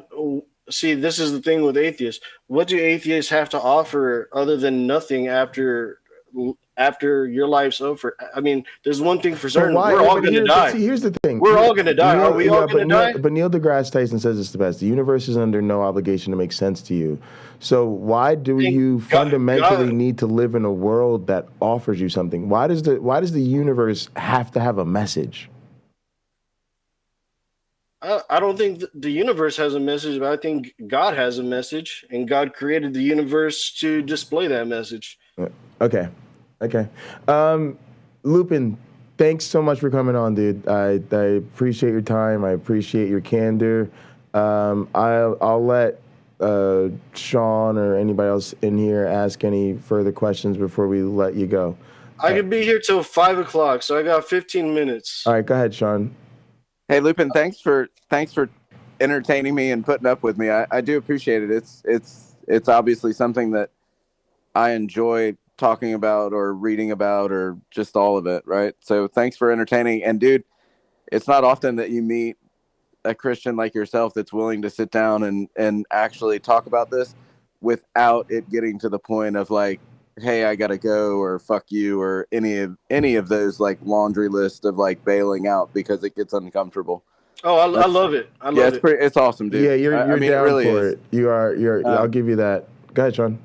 No, that's it. That's all I got. Lupin, my thing on it is this, and I really believe this to be so. There's a consistent pattern of buying into what I consider to be false ideologies with super deep conviction. Like you're what I think of your personality type. If I had to put a couple words on it, it's like you're a super loyal soldier. The issue is what happens if we're foot soldiering for the wrong side? And I know you don't think that you are. But that's kind of my thing, because it's a consistent enough thing. If I put Trump and sort of Hovind and previous history with the Proud Boys and stuff like this, and you don't seem willing to offer the same scrutiny to these people that you do to the other side. I mean, even in your conversation with Sean, you were like, well, dude, you're starting with an assumption and then going to, and it's to not see how essentially religion does the same thing of, starting with God and starting with the Bible's true and then arguing always back to that assumption that you started with, or starting with Ken Hovind's a great man of God and then totally dismissing anything that would contradict that, starting with Donald Trump as the greatest president and a patriot and ignoring the fact that somehow the greatest president ever is the only one to ever commit an insurrection. And again, you might not agree with us on that, but you're disagreeing with a bipartisan congressional committee at this point, which is historic. When you disagree with evolution, you're disagreeing with one of the most well-founded theories in the history of science. Same thing when you disagree with an old Earth. So that becomes a real problem. You have to start to ask yourself, because effectively what you say is blah, blah, blah, but I know better. And so somehow you know better than everybody on politics. You know better than everybody that we didn't really get a mass shooting in Vegas. It was a CIA, FBI conspiracy false flag operation to promote gun control. You know better than the IRS with regard to whether or not Ken Hovind committed tax fraud. You know better than, and at some point you know more than all of the experts across all these fields, but I think you'd be the first to admit you don't actually have expertise in all these fields. And like somebody in the chat said earlier, it's really hard to teach somebody who already knows everything. I don't know anything, and I never profess to know anything. I do come in here and I listen to what you guys have to say, and I got to say I disagree with it. I think exactly what you said to me can apply exactly to you. Yeah, but the issue is you're not really absorbing that. The difference is I've been on both sides of the fence. Well, I mean, you gotta figure out which side is right, man. I did, and you're on the wrong side. And I'm telling you, as somebody I'm on the right who's side, been on both sides. If loving you and wishing the best for you and hoping to see you in heaven and seeing that you accept Jesus Christ as your Lord and Savior, and seeing you in heaven, if that's and living eternally in what we can't even fathom is the most magnificent thing we've ever seen. If that's wrong, then I guess I'll proudly march to the wrong thing. It 100% is. Let me give you two things to think about with our number one. You know what happens when we die? You know exactly what happens when we die? Don't care. I'll be dead. There's two things. It will be for a long time. There's two things here. Number one, you can love me without buying into grifters and delusions. And number two, you won't ever be able to love me in the spirit of God because I'm an atheist. Your God doesn't exist to me. You forcing your God narrative on me, whether you accept it or not, is a form of hatred. It's basically like telling me, oh, I know you don't think my God exists. I know you don't think any of this is real, but guess what? In the end, I love you anyway, and you're gonna go to the good place. That sounds like an effective sales pitch to you. To me, it is just a complete dismissal of, again, everything I just said to you. You fundamentally think you know better than the consensus of experts in politics, religion. I had a great rebuttal to what you just said, but you kind of dragged it on. Oh, sorry. If you think of it, you're welcome to come back. It made me lose my train of thought. Do you have any other closing thoughts before you go? Yeah, man. How long are you gonna be trapped in this COVID bubble thing, bro? That's not up to me, and so I don't know is the only answer I can honestly provide you. You know what? Let's not even talk about that because I think there's I would. Oh, come on, Lupin! Tell him it's not a real thing. No. I wouldn't. No, just for the sake of his channel and everything like that. YouTube. Yeah, appreciate that. YouTube censorship is the worst. Yeah, if you want to chat about it on your channel or something, we'll set it up. Yeah, so let's actually tiptoe away from that. But yeah, man, I don't know.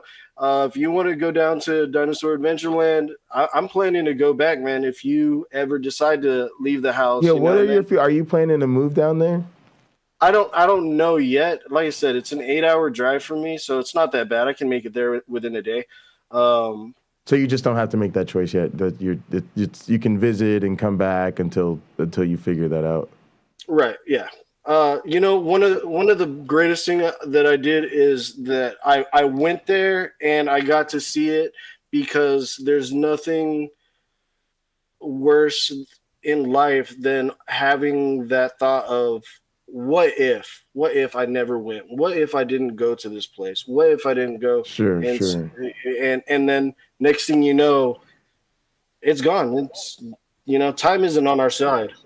Lupin, in all seriousness, before you go back, I think you owe it to yourself now that you're home to just take some time, really think through it, and I would say look into it. Get as much information as you can about that place and those people, and really think through is that because it's an intense community, and so you want to be really serious because you start living in an intentional community like that. You got to be really careful that you're really down for the mission.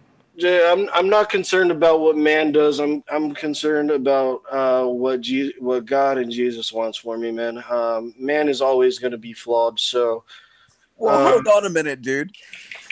Isn't that that's the whole problem though? Because Jesus gives very specific guidelines of how to live your life and how everyone else should live their lives. He does. If you're consorting with people that are demonstrably living their lives outside of those guidelines, I never saw that. I never saw a shred of that while I was over there. No. Lupin, that's not what I'm saying. If you're asking me a hypothetical, Lupin, that's not what I'm saying, dude. I'm just making a very simple point that you're saying you don't care about man, you just care about God, but God's very clear about who you should associate with as far as men go. So to say oh, well, I'm not concerned with men or what men do seems to me that you're not literally that you're not caring about what God directs from his others. So if you're hanging out with strippers and pedophiles, it seems to me that's what I hear when you say, well, I don't give a shit what men do, right? Men can do whatever they want to. But that's what we're talking about when someone like me talks about Trump. I don't like the human being that he is because I don't think he has a value or a moral that I agree with in his fucking body. Right? And that's what you're saying. Well, I don't care what the man does. I care what God wants. Well, I mean, I think that's maybe it's one of those like Christian, like you're speaking Christianese, as people say. But I think it's when you actually, it doesn't make any sense, dude, to say, well, I don't give a shit what men do, because you obviously do. As a Christian, you should care what people are doing, right? If you're commanded to love your neighbor. Maybe I didn't word it right. Okay, what I'm saying is, I care more about what's beyond on this life, and not necessarily, if Jay did something absolutely horrendous, you know what? I would still love Jay and forgive him and know that he still has the ability to repent and be saved. And I'm grateful for that, because I myself am not perfect at all. 100% sin every single day. Trust me, I'm not the best example. I'm the bad example of Christianity. That's probably why it's so easy. What is it that bothers you so much? Like, if it truly you don't care about man, or you can forgive and love Jay, what is it that bothers you so much about the gay community?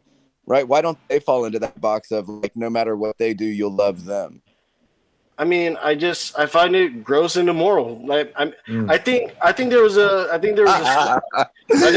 study shown where I don't care what men are doing as long as they're not kissing each other. Hey, as long as I don't see it, I really don't care. But I think there was a study, and that's why people like myself and Wayne have such a problem with it. Lupin. Absolutely have a problem with it. Because you're saying as long as they don't do it in front of me. Yeah, don't do it in front of me. It grosses me out. It does. It grosses me out. And you know what? But what about people like you that gross us out? When you say seriously. Some of the shit that's that a gross thing to say. Does that not bother you that people find that repulsive? I'll keep my sex life completely set. I don't want you guys to know about my sex life. I don't care about talking about my sex life to you. But you're telling people who've lived through an insurrection to undermine their democracy that Trump's the greatest president. You're telling people who really genuinely don't believe that there's a God, and that, again, this God that the story we're supposed to tell is an evil person. There's genocide, and we're all condemned to hell. And we literally find these to be morally repulsive ideas, but it doesn't bother you that people think your ideas are gross. You just think it's gross that gay men kiss. Okay, so we got about 3 minutes here. Sure. Go ahead. Look. I believe there was a study done. Let me see if I could find it for you. Study of gay men. I'm gonna have to read. Yeah, Punk. We asked about that earlier, and basically, if a heterosexual couple is making out in public, that's good to go. But the gay couple grosses them out. Even to the gays, even to gay people, it was still gross to them. I mean, that kind of speaks volume. But why isn't that okay? We have certain standards of, let's say certain levels of intimacy that we reserve for private encounters. So why isn't the problem that these two people just were being too sexual in public, rather than the fact that they were gay being too sexual in public?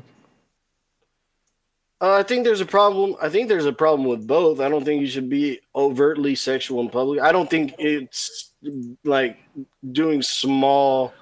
So you're walking down a park with a child you're babysitting. They're 8 years old. You see two heterosexual teenagers. The boy's finger banging the girl on the park bench. Are you grossed? Are you taking that child to the park? Are you calling your governor and complaining about public acts of sex, or are you just saying, "Hey, that's the facts of life"? We're gonna mind our own business and keep walking past it. And we're gonna mind our own business, keep walking. But if he saw it and asked me questions about it, we're gonna talk about it. But a guy giving another guy a hand job in that same situation, big problems. Hey, that's public indecency. Indecency. Okay. Yeah, I mean, Yeah, that is public indecency. I mean, so is the finger banging thing. You know, I mean, right, but you walked right past that. You didn't. Right. Well, okay. Well, if I saw let's take it to where it doesn't involve breaking the law because that is public indecency. So let's just say kissing because you can kiss somebody in public. That's fine. So again, none of this goes. Jay, look, Lupin, this all goes back to that fucking book that you believe in, and if because it sounds to me like the. I mean, I do think there's personalities out there because there are atheists out there that are anti-trans or anti the queer community because they find it gross, right? Like, or you find it icky. I don't give a fuck what you find icky, right? Because in my eyes, and you as a Christian, I think this is why Christianity fails, right? Because it's love everybody except the gays. It's love everybody except except. I love them. I love them, but I'm not gonna sit down. I'm not gonna accept. You, man. I'm not gonna accept love. You can't say I'm not gonna accept their way of life. Say I'm not gonna accept their way of life. Just like you can't love me. You can't love me. You can't love an atheist. You can't love atheists. You cannot love atheists and think we're going to hell. You think we're going to hell. I love all of you. I love everybody. It doesn't mean I agree with you or want to see what you guys do in public. There's something.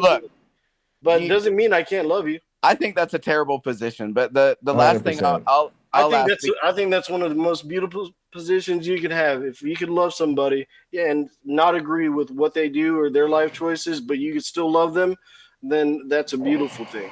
How did you feel when Trump said move on her like a bitch? What?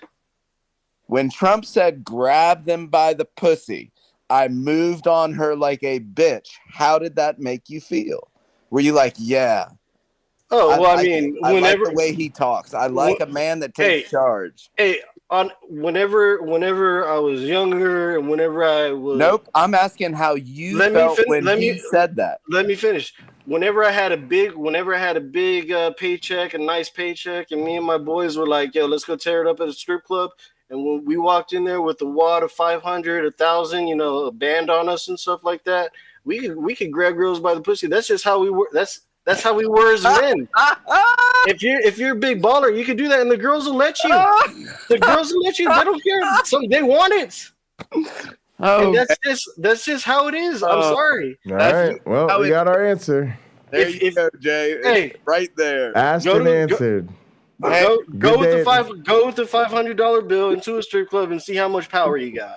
All right. If it pleases the court, Lupin, I'm Jay Bundy, prosecutor on behalf of Sanity.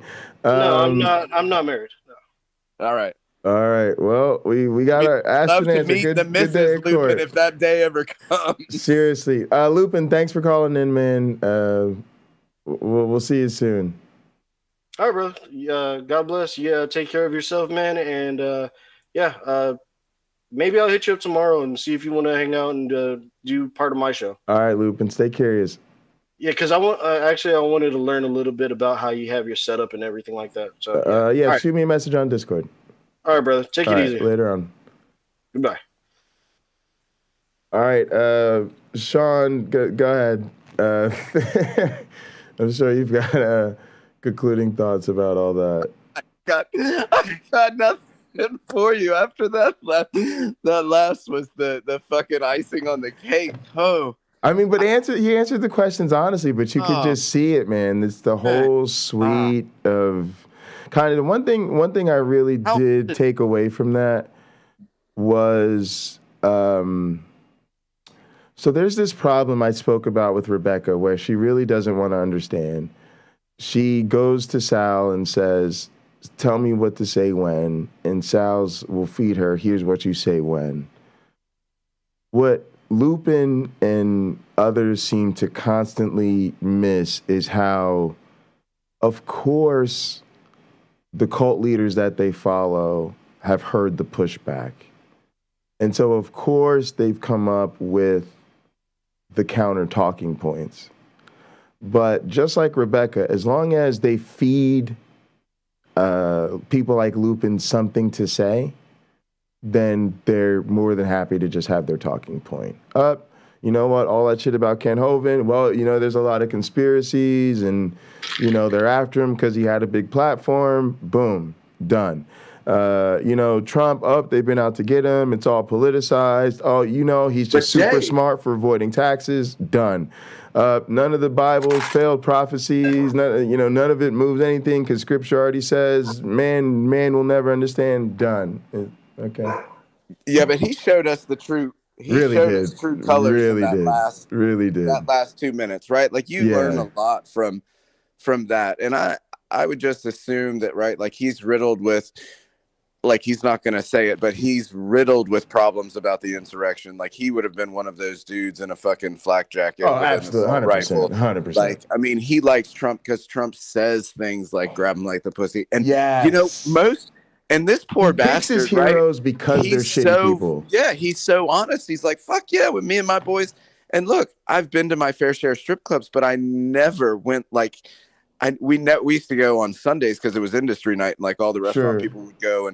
And anyway, long story short, but the way that guy goes to a strip club and the way that he talks about women and the way that he talks about like rolling with his boys and all types of desperate people will let you do degrading things, and just because a stripper is used to men grabbing at her and doesn't have the bouncer kick you out of the club just because you grabbed her and then dropped 100 doesn't mean she went home romanticizing, dinner and a movie with you.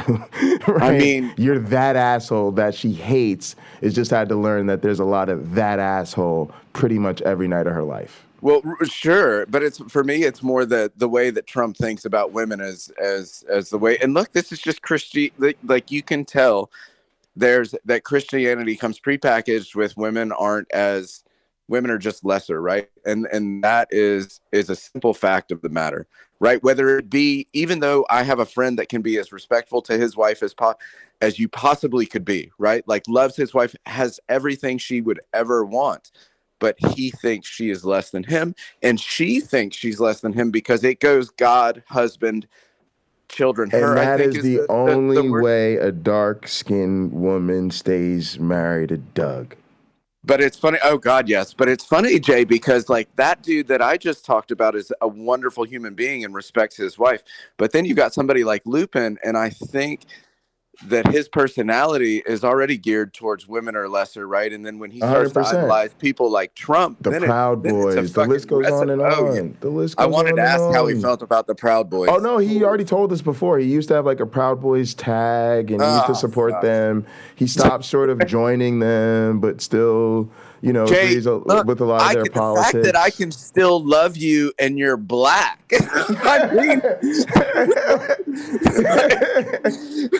what's up, AR? Holy shit! I was waiting. Oh man, he really the Proud Boys tag? You've got to be kidding. Yeah. I mean, but it's not surprising. It's the whole suite. It's the whole suite of, and I realized that's another thing I realized about him today. Is that they seek out people who reflect the worst of them.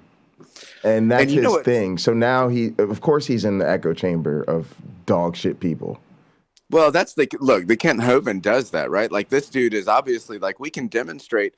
And when I realized he was not like, you see this across the board, right? And this guy was so honest he came out and said, it doesn't matter what Hovind did because I don't believe he did it. But if he did it, he paid his dues. He did the time, right? So if by chance he was guilty of it, well, he paid the time. So fuck it. It doesn't matter. And then it's built into Christianity. I'm supposed to love everybody. I'm supposed to forgive him. Those are his sins. It's why I didn't even bring up Cindy or any of that stuff, because it's like, I know it's just, well, that's his personal business and that's in the past. We forgive him. Everybody's a sinner. Who am I to judge? I already know. Jay, and look, he's looking for that reaffirmation, or so when people go to a Trump rally, right? Like you and I are going, what the fuck at this point? How can you support these people at this point? And for me, it started with like grab him by the pussy, right? Like this dude obviously is just the most narcissistic asshole out there, right? And like for him 100% to be the president, fuck you. Like this should be a no-brainer. Right. And then the same way that Biden's 80-some years old, it should be a no-brainer. We can't run him again. But I could hardly say the name Trump before he was Trump 2024. Trump 2024. All right. You should ask QAnon. There you go. You should ask about the Q conspiracy stuff. Like that's a good thing to ask. All right, how deep down that rabbit hole? Let me say this. Something pretty cool happened, which is that Lena and YouTube Punk joined Cameron Bennett's personal fitness training class today. And fucking YouTube Punk was actually on camera. No. So apparently, yeah, Lena and YouTube Punk were on camera. And apparently maybe we've got to do some too terrifying. Some strip teasing, some coercing, and maybe we can get YouTube Punk on camera and gather, but they're not going to come on camera on YouTube. But look, the real point of me mentioning that is to say that if you would like to see YouTube Punk on camera, all you got to do is join Cameron Bennett's fitness class. All right, we're gonna switch modes. You got to put that link in the chat because I'm there. Yeah, Cameron, drop the link. Cameron, drop the link for everybody. We got to switch modes real quick, and we'll talk politics. We're gonna take a 1 minute break. We'll be right back.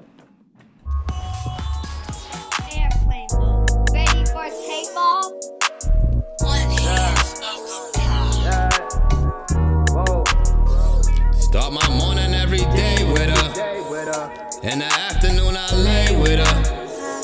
In the evening I'ma stay with her. Hi, I'm in love. I ain't even tripping, but them say she a drug, cause she here every day for me. In the morning hit her faithfully.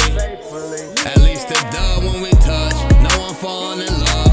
I ain't even tripping, cause she the one I could trust. Even bring her out on dates with me. See my mama new place with me. She hold me down on the days when I ain't feeling too up. I ain't even tripping, cause she with me in the clutch. I go all out the way for ya. Take some time out my day for ya. I even took her on a plane, but she ain't even a drug. Some say I'm tripping, but they ain't even in love. In the morning I might lay with ya. In the afternoon I play with ya. But I know I'm never tripping. The signs say I'm in love. Mary Jane is different, cause she ain't even a drug. She be there every day for me. She my sweet Mary Jane shorty. I even took her on a plane, but never enough. Some say I'm tripping, she turned me into the plug. She be there dealing weight with me. She be there to take the pain from me. The homie said that I'm tripping, but all they do is get drunk.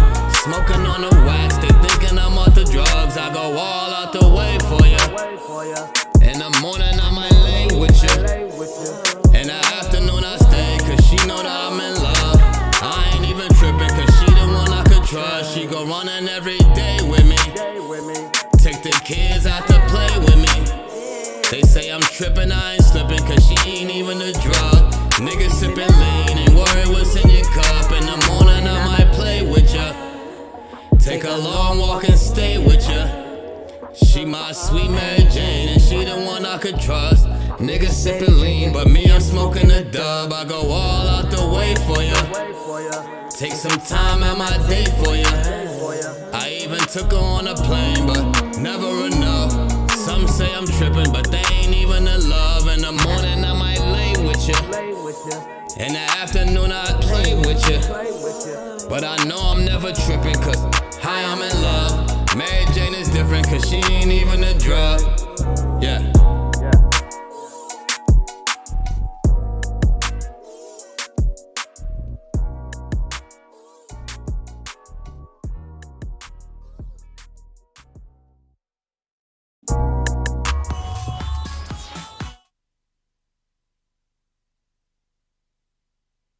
All right. Thank y'all so much for being here with us. I appreciate everybody. I got Paul, AR, Carrie-Ann, Punk, and Sean in here with me. Cheers, gang. Appreciate all y'all. Cheers. That's the only reason I did that. AR wanted to hear my bottle pop. All right. I had a thought during the break that I wanted to share about the Lupin thing. And it ties into something I see with Doug. I talk a lot about context, and it is the source of a lot of my anger. And let me tell you all, I'm an angry motherfucker. Hey, did you look at that link I sent you?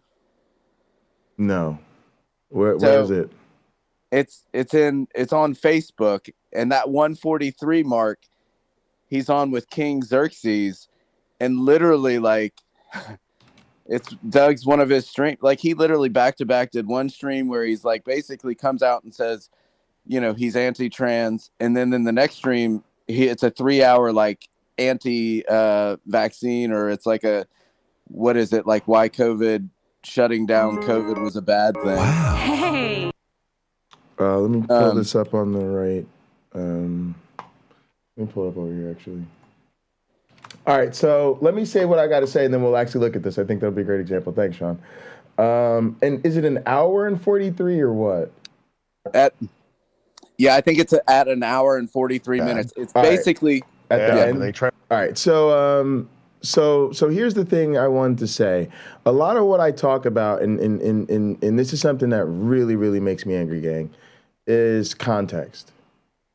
Like, I grew up in a time where, and I'm talking about the 90s, where I was the only black kid in all white schools, right?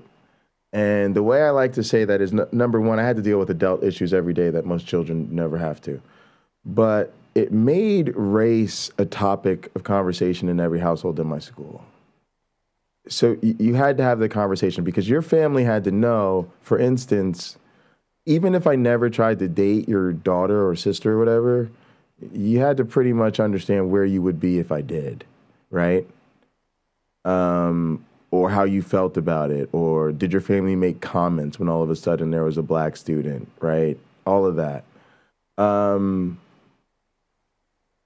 so part of what I always tell people is I had a wonderful schooling experience, and it was super hard. I dealt with things that were incredible, unspeakable, to be honest, especially given that I was a child. However, I had so many people rooting for me, right? In a way that, of course, other students didn't have, right? Because they didn't have some identity where people recognize, oh, holy shit, there's a lot of people who treat this kid like shit for no reason. I'm going to go out of my way to treat him really well. And, you know, I'm going to root him on, and I'm going to help him find opportunities. And he's welcome at our house any fucking time. You know what I mean? So I always say I had, you know, my haters, and I had, you know, my fan club, and really people being on one or the other usually had absolutely nothing to do with me at the end of the day. Right? But what I'm getting at is the people who were in the fan club, part of it was the 90s. And it was a time when we were trying to do something about racial harmony. Rodney King had been in the thing when I was young, right? So I'm probably now a decade past Rodney King and, you know, Amadou Diablo. There's all these things where a lot of white people recognize, like, that racism shit, that's dead, right? We had one gay student in our class. We all knew he was gay. And again, this is a time when we said everything was gay. Sean, we say you can only use number 2 pencils. During the exam, you speak up. You're like, oh, I'm sorry, professor, I have a number 3 pencil. That's gay. Everybody's decided blue shirts are the thing to wear today. You wore a teal colored shirt today. Sorry, that's gay, right? That was literally how we were. Like, and suicide, right? Every time somebody did something we didn't like, your car makes too much noise, kill yourself. We don't like what you had for lunch, kill yourself. That's how we talk. So anyway, setting that aside, right, we all knew the gay kid in our class was gay. We were all cool with it. Nobody really gave Joey a hard time. When he came out, it was like, thanks for coming out, Joey, but we already knew that. But had somebody given him a hard time for that, and the few times anybody, you know, said something, it was immediately shut the fuck down. Because again, we had a certain awareness of our generation is going to be different. Like we not going to treat our LGBT fam all types of fucked up.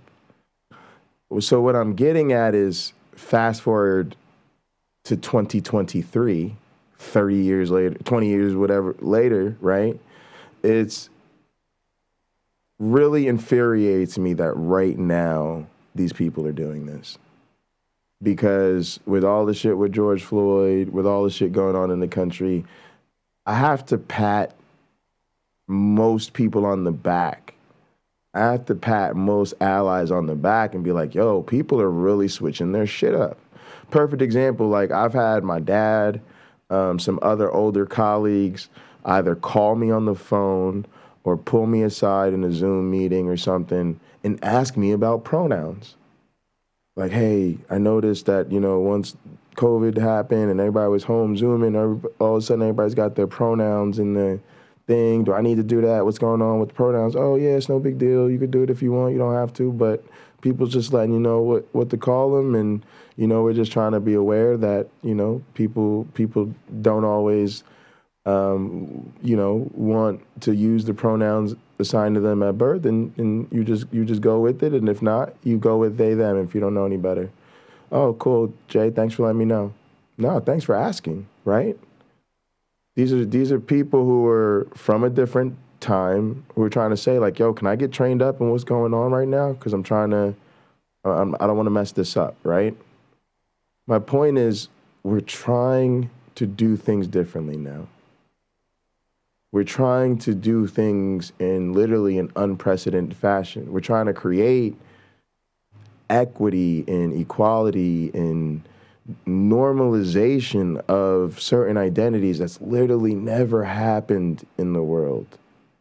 We're trying to literally, if you have a kid right now and that kid turns out to be trans, we want that child to be raised in the safest environment for trans people in America ever. Where it's like, what's up? Oh, I'm trans. Cool. What do you want to do when you're going to grow up? Be president. Kid, I don't really think you want to be president. Not because you're not talented. Not because people won't vote for you. But it turns out it's a really hard job. And it kind of doesn't pay as well as most people think. But knock yourself out. Right? You're up next. Oh, I'm non-binary.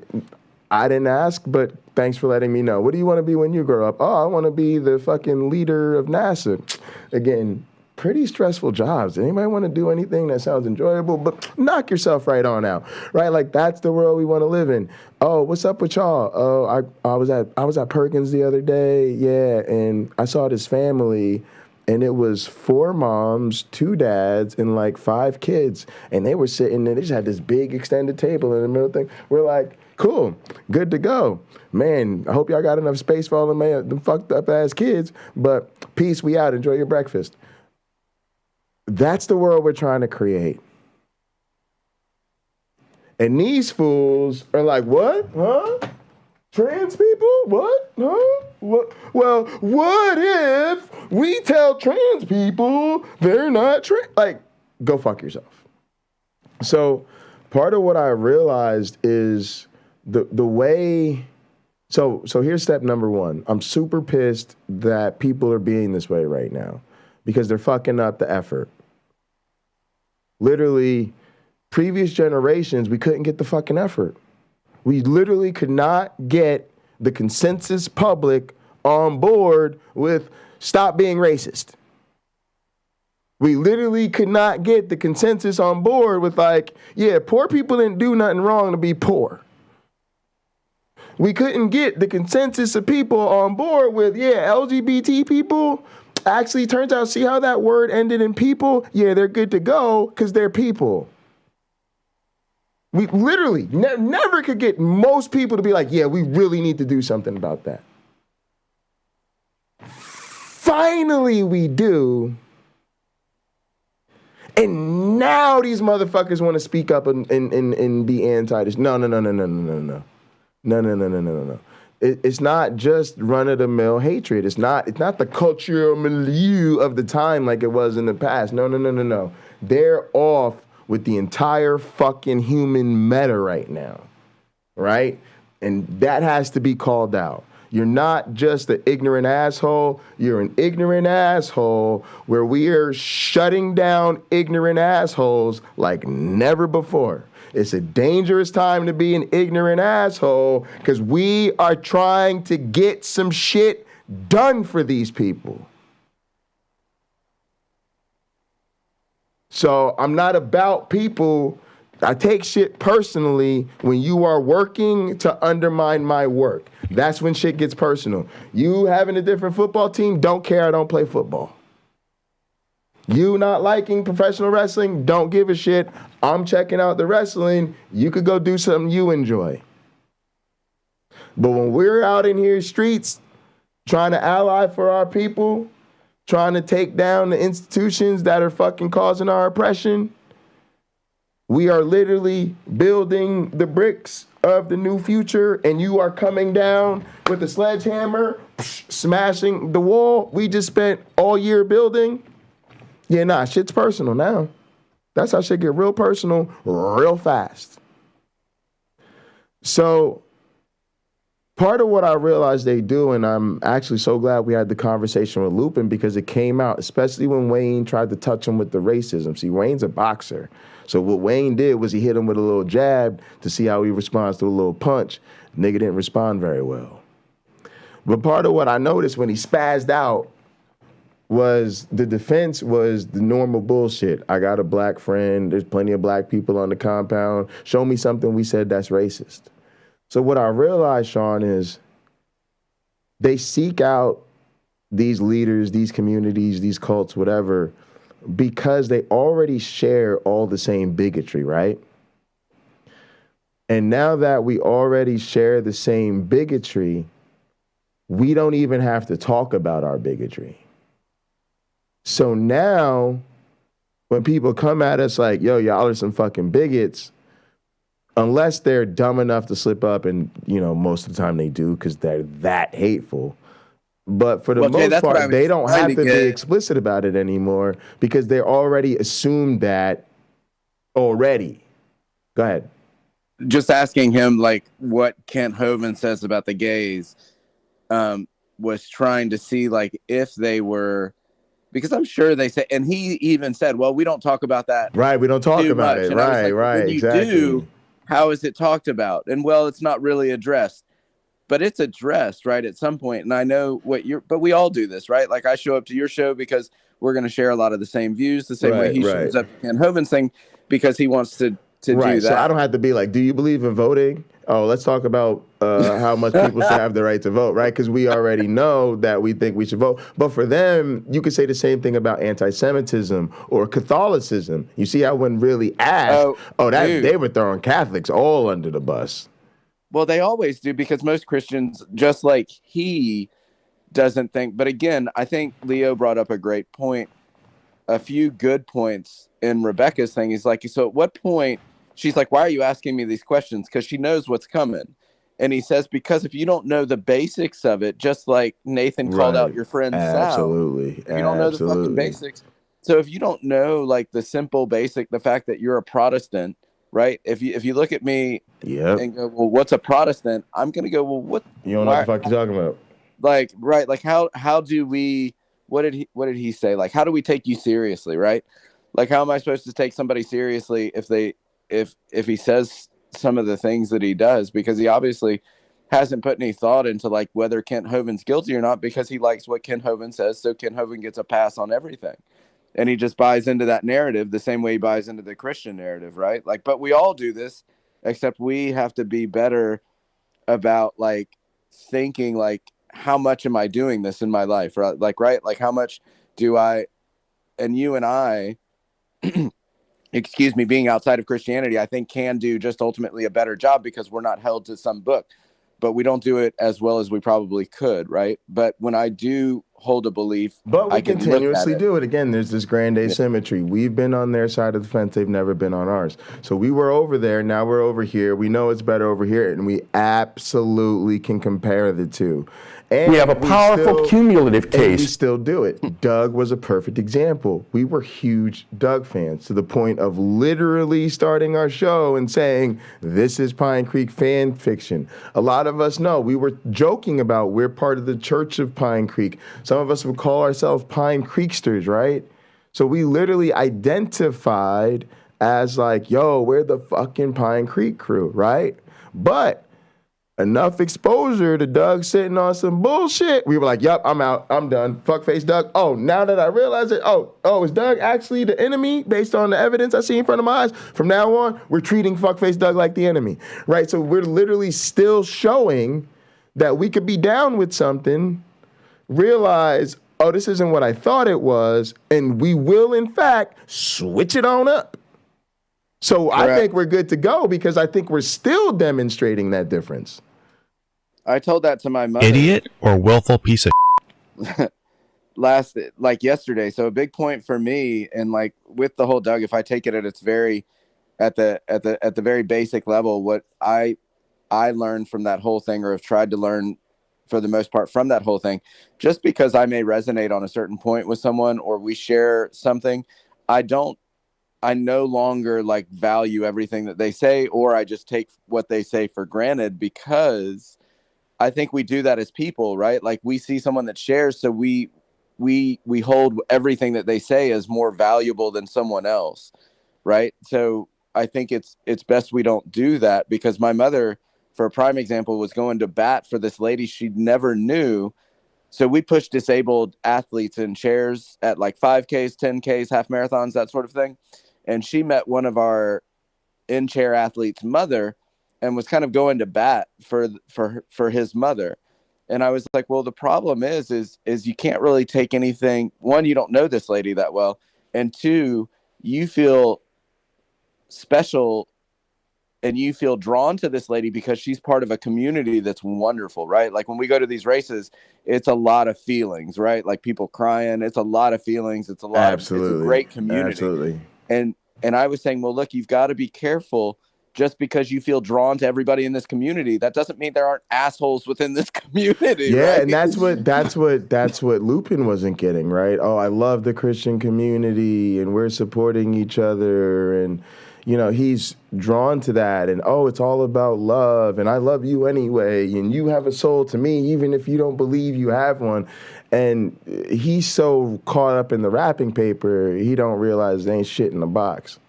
That's right. Or he's so caught up that the wrapping paper is so terrible, there's not something really nice in that box, versus like, so Hovind's right, when looking at atheism, sure. Or the other side, or any of them. No, he's looking at the Hovind compound as well. Obviously, they don't have money because I'm building bunk beds. And I see what you're saying. Wayne's like, we know that motherfucker has money because he's literally went to jail for hiding shit. Right. So just because he drives a shitty car doesn't mean he doesn't have $1 million buried out behind his fucking house. Right. Right. Like and that's the problem, is they see. And I try to do better about this myself. Just because the guy pushing a chair next to me is pushing a chair, that doesn't mean that I should ultimately hold him in some high regard before he even opens his mouth. Absolutely. He might be an asshole pushing a chair. That's correct. The same way that I was when the trans community first, so a few years ago when all the pronouns started to come out. Right. I ignorantly was like, I said, I'm on board with everything, but how many of these pronouns do I have to learn? I'm incapable of learning all of this shit, right? Like if someone comes in and says to me, like, I want to be called X, then that's great. I'll call you X. But there was a point in time where a big part of the community, and it was younger, right? Just like we were punk rock when I was, or grunge or whatever that was. Right. The trans community was coming out and being like, oh, you didn't call me X. And I'm like, well, I didn't know you were X, right? I called you, you're a dude wearing a dress. So I said, yes, ma'am. And you said, well, obviously I'm not a man. And I said, well, I'm sorry, sir. And you said, well, now I'm not, sir. Well, great. Can you tell me what you are so I can address you properly? So there, even on my point being is on both sides of the community, there may have been some confusion, and there may have been a little bit of fuck you from that That's community. why I was proud of the people who reach out to say, how do I handle this? Because I don't want to mess it up. I said, the fact that you called somebody because you didn't want to mess it up means you're on the right path. Yeah. And ultimately you have. Go ahead. Oh, I think maybe something happened to Sean's connection. Sean, just refresh your gather maybe if you can't. Maybe we'll pop back in. Let's play this Doug clip and see if we get to where we've got. Like talk me out of it, but it doesn't really get anywhere, and I hope that it doesn't come to the point of like such frustration that I think that I'm hopeless and like a moral waste. Because sometimes I meet people who, while they agree with me on my theological opinions, I suppose, think that my moral positions position me to them as an enemy on the political spectrum. And I don't like thinking of it like that. I try to reject the us versus them mentality. Yeah, well, it's part of that, I dare say, woke mentality of intersectionality, that we have these groups of people, and if you are not for us, you're against us. You have to support the queer society groups, and if you don't, then you're against us. You got to tote the line. If not, we're going to ostracize you. Like, all that crap has to stop. Yeah, Is that the part you wanted me to play, Sean, or is there more? Oh, yeah, it's like, it needs to be from when Xerxes comes on, because at some point, they literally like, where did you, no, it's like maybe 30 seconds before where you are now. So Xerxes comes on, and I've listened to, look, this is another account that bit the dust for me. This is Xerxes. I listened to him. He's great with like, you'll have to listen to him if you've never heard him before, but he does a lot of like, but because of this conversation you were done with him as well, dude. It was like, and wait till you hear this. He admittedly comes out and just run it so it doesn't echo in the background. I'm an atheist YouTuber and like 1.3 thousand subs right now, and like all of my subscribers in the last couple of live streams that I've been doing have been like begging me to come on your channel and talk to you. Oh, okay. Why is that? I guess they think that we would agree on a lot of things. Okay. Well, but agreeing is boring. Yeah, agreeing is boring. That's what I told them. They think they were fascinated by the fact that I'm a more right-leaning atheist than a left-leaning atheist. Yeah, I was gonna say they knew he was a right-leaning fuck, quote unquote right-leaning. I don't know if that's again leaning true, right at Tucker but it is Carlson, pretty uncommon for those of us. They were like, "Yo, you gotta holler at Doug." The slant left of Karl Marx, I suppose, or the slant right of Karl Marx. Well, I think there's more of us than I've actually gotten emails. There's one guy in particular. There's a lot, and I got to be honest. They're having kind of a moment right now. Jay, go ahead. If you're gonna, when you do talk, pause it, because it comes real quick. And I may be completely off base, but I don't think I am, because Doug's already said, well, there are more of us than you may think there are, alluding to like he's in some like his position, and then it gets real quickly. They get into like the what I would consider anti-queer community. And all I was gonna say is I think we have a white guy problem in our community, and that there is a lot of them, and that by having a moment, I think they're realizing that they can come out a little bit more in force, and that they can kind of support each other without needing to keep kowtowing to what I think they're gonna present as like some sort of left-leaning, conspiratorial majority amongst atheists. Yeah, 100%. And I was really surprised that Doug let this out, because you could clip this in a certain way that could be fucking, well, not that anything's going to really do anything to his channel, but that would just be like, just listen to it and you tell me what you think. Particular, it was a pretty big atheist channel, and he emailed me the other day and said, man, you got guts.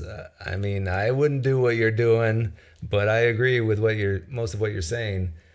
I don't want to detract from the subject of the stream. You said you're leaving soon. I want to make sure that I'm not overstepping my bounds. But my last live stream, well, not my last one, but the one before that was like 4 hours long. And I mean, I went through the gauntlet. We were talking about every issue. We talked about abortion, the LGBT. We even talked about the Kyle Rittenhouse trial, which is old news at this point. Yeah, well, that's So they were asking me a lot about my political beliefs and stuff, and so are you try to steer away from that on my channel. Are you hated by a lot of your own subscribers then? Yeah. I've got one subscriber that always spams the same message in my videos. Repent of your odious right-wing ideology. Yeah. How do you... Every single time. How do you... It's weird because what I get often is, oh, Doug, you're so right about when you bash religion, but your politics are so crap. You get that a lot? Oh, I get that all the time. But what's funny is they never really want to have a conversation with me about it. Like, I'm always 100% up for a conversation. You just message me on Discord. All my contact information is in my videos. You want to talk to me about something that I believe and why you think it's wrong. Feel free, man. I mean, I'm not going to feature it on the channel because my channel is dedicated to countering Christian apologetics. And I'm not going to, like, stuff my political beliefs down my audience's throat because that's not what they're there for. Yeah. Yeah, I get, I think, more people than you, I guess, who are willing to talk to me about politics. But the really smart ones realize that it's reasonable disagreement on values and how we see the world. And we can just agree to disagree on, say, certain policies. And so really there's not much to talk about after that.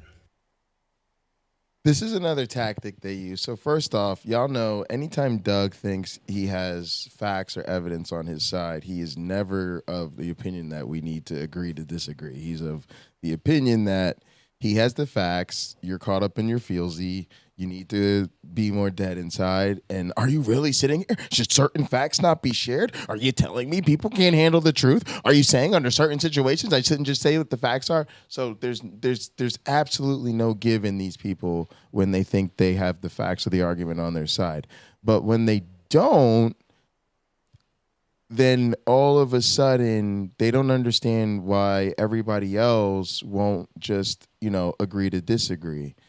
And then another thing they do is they know they have radicalized extreme positions.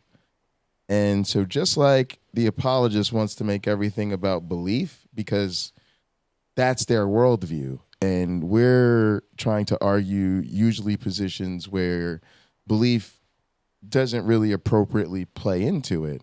But if they can frame the conversation as your belief versus my belief, then their beliefs are automatically more reasonable because at this point, all we're discussing is a disagreement in beliefs. And that's what Doug does. When they have an extreme position to argue, it's like, oh no, all of a sudden we just have moderate disagreement about values. I probably lean a little bit this way, you lean a little bit that way. But underneath it all, what are we talking about? It's like, I lean LGBT people are people entitled to all rights they're within, and they're like, let's tell trans people we're not trans. No, this is not a moderate disagreement, and we're not going to agree to disagree about the slight difference in values about the value of people. Like, get the fuck out of here. I try to keep it as amicable as possible. I've got friends who are very left-leaning, and they think that some of my opinions are particularly bad, and they try to like talk me out of it, but it doesn't really get anywhere. And I hope that it doesn't come to the point of like such frustration that they think that I'm hopeless and like a moral waste. Because sometimes I meet people who, while they agree with me on my theological opinions, I suppose, think that my moral positions position me to them as an enemy on the political spectrum. And I don't like thinking of it like that. I try to reject the us versus them mentality. Yeah, well, it's part of that, I dare say, woke mentality of intersectionality, that we have these groups of people. Again, let's sit around talking about them, but they are always perpetuating the us versus them mentality. And if you don't, then you're against us. Correct. You got to tote the line. If not, we're going to ostracize you. We should. Like, all that crap has to stop. No, it doesn't. Yeah, that's these are called consequences for I got your in behavior. trouble on one of my videos one time because I slipped up. I had a little bit of a Freudian slip, and I said my usual nomenclature to describe sort of the ideological, puritanical attacks that we get from that kind of a community. I oftentimes call them the Gestapo, and there it is. Freudian slip. Yep, I love that. The Freudian slip. And then he says, "What is he? You got to rewind it and just listen to that one piece again." And before he says, "Fucking gay stopo." Has to stop. Yeah, that's. I got in trouble on one of my videos one time because I slipped up. I had a little bit of a Freudian slip, and I said my usual nomenclature to describe sort of the ideological, puritanical attacks that we get from that kind of a community. I oftentimes call them the Gestapo, and I did that accidentally on one of my videos, and that got me in trouble. The Gestapo. But you know what? There's probably a lot of queer people who agree with a lot of your takes about their own community. Oh, there is. One of my very good friends, one of my longtime subscribers, he goes by the username Pariah. He is a gay man, and he agrees with me on pretty much everything. Again, I found one self-hating guy. I don't have a problem with people being gay, and like intrinsically, I don't have any issue with that at all. What I have an issue with is like this demand that I participate in your self-image. Yeah. Yeah, I think there's more of us than we even think, but there's very few people. So look, that was what I found so like telling, because literally there's more of us than I think even we think. Am I wrong? Are they not like? Is this not just like them being anti-gay, but not even realizing that they're like he's literally saying like. I don't know. Sean. I can't. Oh shit! Is my microphone this bad? No. I'm trying to whistle. I can't whistle. He's Doug whistling. He's just Doug whistling, but I can't whistle. Maybe that's why I don't do this dog whistling shit, because I can't. That's my phenotype. I'm one of the people who can't dog whistle because I can't whistle. But seriously, no, this is what I mean. And it's like Christians do the same thing, right? Which is when they're in the congregation and they're amen and hallelujahing one another, they can just say certain things without being explicit about other things, and they already know they're on the same page, so you don't have to go there. And that's exactly what he's doing. I mean, there's, like I said, there's more of us, and yeah, you're just dead on about that. Yeah, but they went there. If I'm not mistaken, they literally, like, if you. Well, here's the problem in our community. How much do they have to say? So let's go back to like Doug's the videos he made right before the midterm, where it was like, most of the murders are committed in Democrat-run cities, essentially by people of color, right? Now, what was interesting was when he had a caller on, I think after me or before me, whatever it was. And when he was talking to that guy, he finally said, first off, that guy told him he was wrong. He told him he used to work in the system and it really wasn't like that. But then Doug tried to undermine that by pretending that was, that he was arguing from personal experience, rather than what he was really saying, which is that even his personal experience reflects that Doug isn't being accurate. And then he goes on to kind of lead him through the whole thing. So no, okay, so they're in red states, but red states in where? Okay, blue cities. And most of them committed by who? What demographic? And the guy's like, young, under 30, whatever. Doug's like, what skin color? What skin color, right? And that was his whole thing. Now, where am I going with this? How much do people have to say in our community? Because here's the truth. As soon as Doug made a video with the background sound, the soundtrack to Doug's video was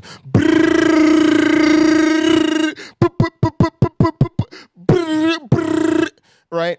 And then he's talking about this list of all the top cities for murder per capita and how they're Democrat cities, right? Instantly, as soon as I see this, I know this motherfucker is racist. And this entire exercise right here is an exercise in racism. Instantly off rip, and most black people probably know this instantly. Now here's the question. If he never has that phone call where he actually, so he has all the same stream, everything's the same, he blows me off and all this other shit. The only difference is he never goes to that one guy, what skin color, and trying to lead him clearly to say people of color. Does anybody in our community call him out as strongly for being a racist? And that's the problem, is that we give people so much the benefit of the doubt, and this is the point I was trying to make about them weaponizing plausible deniability, that we got to get hip to the game.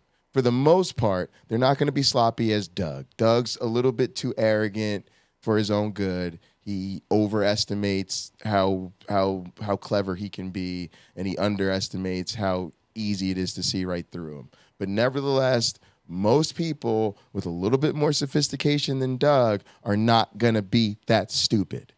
If you watch Fox News, right, we all know Fox News is racist and that they use attacking the Democratic Party as a means of their racist fucking agenda, right? But they're not going to sit up there in Fox News and go, what skin color, what skin color, what skin color, what skin color, because they're a little bit more sophisticated on a much bigger platform. So to your point, Sean, I gotta take this call.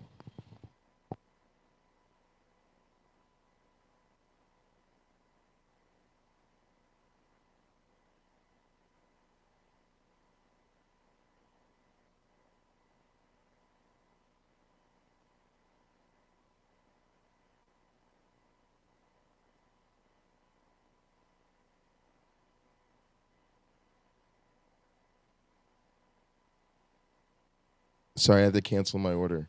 They're out of white bread. I just gotta have my white bread. All right. Anyway, hey, did you see the Richard Madsen thing in chat? You deserve a chance to rebut me doing a review of our last talk. Oh God. I don't care. Richard Madsen's fucking idiot. AR, I'm Sean, honestly. But I love that. Oh God. Yeah, the day I need to rebut Space Jesus claims is like we've got big problems. He's the long-haired, like red hair with a long beard. Is that right? I guess, yeah. Okay. Just intergalactic Jesus guy.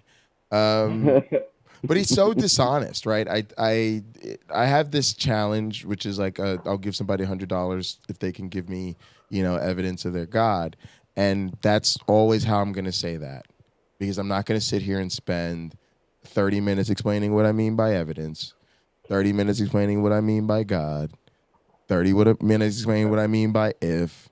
But this moron gets up here and basically says, this is going to be easy for me. You're going to have to give me $100 right now. Okay, I'm all ears. He goes, do you believe in wisdom? Sure. Do you believe in wit and knowledge? Sure. You believe in justice? Sure.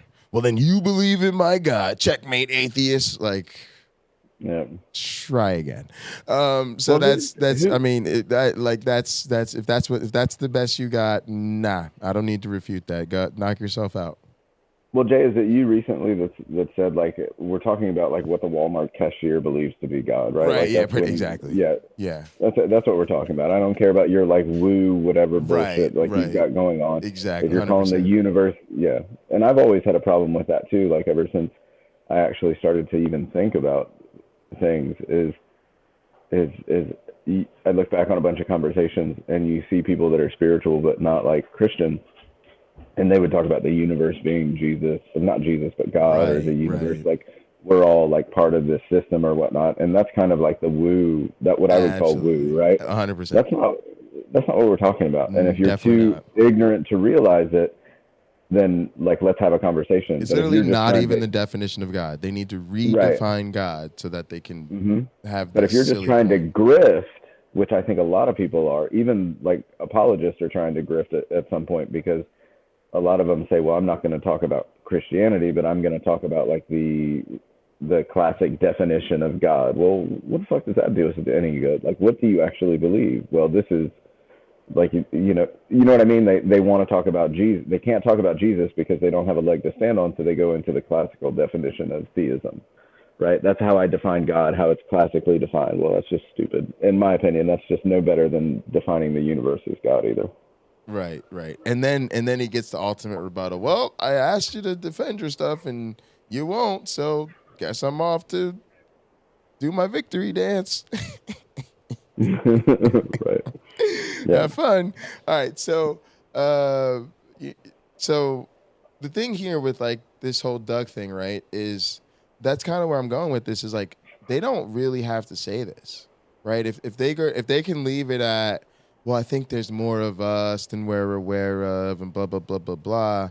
He's not going to have to draw the connections of, so you hate LGBT people the same way I hate LGBT people, right? You think black people are murderers like I think black people are murderers, right? See what I'm saying? No. And if that's what we're going to require to call people out, then we're fucking the game up, and we're never going to be able to call out people the way we need to. We got to say, I don't have to wait for you to detonate the bomb before I intervene. I agree totally, but this was one of the like rare examples that I was like, wait a minute, this is like anyone watching, like you don't have to be part of the club. This is them literally saying, hey, there are more of us in this club than you think. And he's like, yeah, I made the Freudian slip. And then in the same breath, and this is why I probably no longer really 100%. value him as a thing, because Freudian slip and what I usually call people, like those don't go, for me, those don't go in the same sentence, right? Yep. But he says what I usually call them is the Gestapo. And someone that uses, it goes back to what you were saying earlier, is that like I used to use the word retarded, but I no longer do in a pejorative sense, right? Sure. Like, I saw that on a stream the other day, and this dude's like, he's like, I'm not like, what was it? Like, I didn't mean retarded in this sense. And they're like, no, that is now a pejorative, right? This is like, if you're talking about, I don't know that one. That ill, one I kind of feel different about, because I think that's an important word with the sense of, it's not. I think it's wrong to use it as a pejorative to just say, but like for instance, if I can't say that being a young Earth creation is retarded, then let's just take that word out the language, because I get that it's an insult, but to me, and I know what you're saying, but James and I have had this conversation, and I'm just saying I agree with James about this, where certain words like crazy and retarded, I think you need to be careful about them and not use them, super cash, especially. And matter of fact, here's actually my real thing about it. I think it's a problem when it's insulting the people you shouldn't insult like that. So to me, if you say something like, if I say to you, I think the Patriots are going to win the Super Bowl, and you go, Jay, that's crazy, I don't think there's a problem with that. If I tell you, I have a cousin who has a learning disability, you say, stay away from that crazy motherfucker, that's a problem. Right? Because you've used it as a pejorative against that group. If I tell you so-and-so's a young Earth creationist, and you go, that's retarded, as in, yeah, they're literally demonstrating something that to me is clearly means you're behind the curve on this. You're not doing something that I have a problem with morally. Now, if I actually tell you so-and-so has a learning disability, and you go, make sure you don't have lunch with that retard, we're probably going to fight. Yes, 100%. But like when you use the word, couldn't I substitute that for gay? Like we used to just. Oh, 100%, 100%. Right. Yes. Well, I don't use that word. I don't use either of them anymore because I agree, and the love of my life doesn't use them. And then two, just because, just like I told Doug once, when someone uses the word thug now, it means something much different than it used to. Like, I don't use the word thug anymore. I don't use patriot, because they've taken on much different meanings now that I no longer want to someone mistake me for saying something that I'm not, right? Yes. So when Robert Price came on and started talking about thugs, we could easily say, like, wait a minute, there are a lot of conservative people out there that no longer use the word, the N-word, but they're calling people thugs or ninjas or whatever. Yes. And then when he wouldn't call the January 6 rioters thugs, that demonstrated that inconsistency. Mm-hmm. 100%. But anyway, this was just, I thought you'd get a kick out of this. Yeah, because no, absolutely. It was not, in my eyes, it wasn't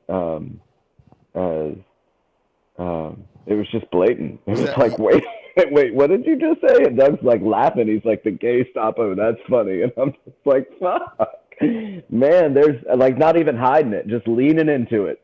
Absolutely. And so there's a couple of things here to get into, and I absolutely think that's a perfect example. And I think Doug's a fuckface. That's clear. Let's talk about this. So this is related to this whole Speaker McCarthy thing, and I want you to hear what he's trying to promise to make compromises. Also, I'm getting an echo from somebody.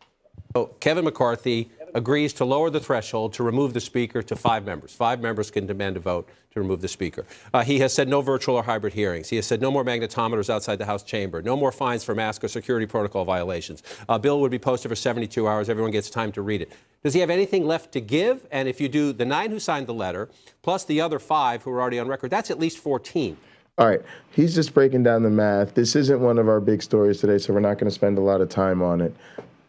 It's just appalling to me, though, that the Republican Congress that's about to take in, that this is what they want to do to get votes. Oh, I can't get enough Republican support for my leadership. Hey, guys, I promise I'll get rid of the metal detectors. I'll get rid of COVID restrictions. I'll make sure there's no more of those Zoom meetings. Literally, as we're dealing with a surge in new variants, as we're dealing, I mean, when are we ever going to hold these people accountable? And you can't even go there, but this is what I feel like about someone like Lupin. They're team COVID. They don't care about the health, sickness, and death of other people. They don't care about protecting the government. What do any of them need firearms for? Within the Capitol. But this is what I mean about being perpetually gaslit by our society. And somebody like Lupin, to me, is just absolutely a bigot, absolutely a racist, because none of this is a deal breaker for these people. And they are absolutely pro-pandemic at this point. You got anything to say about this, Sean, or anybody else that's here?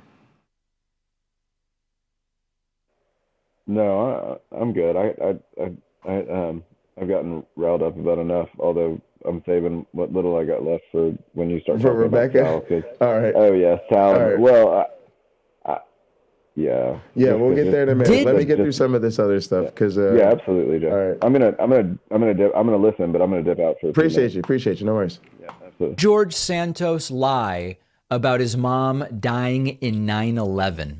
This is really, really sick stuff. All right, now, for those who don't know, this is George Santos. He's a recently elected Republican congressman. He's lied about his entire career. He said he was gay, found out he's recently married to a woman a few years ago. He said he's Jewish. We found out he's not really Jewish.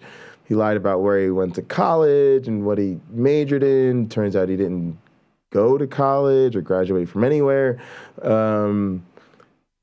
He's lied about his entire background, but I heard this detail dropped about him in another story about lying about the death of his mother. And I couldn't resist the temptation to find out a little bit more about that, because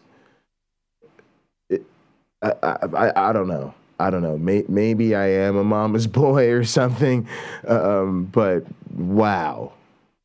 Wow. We're talking about Republican Congressman-elect George Santos, elected by the voters of New York.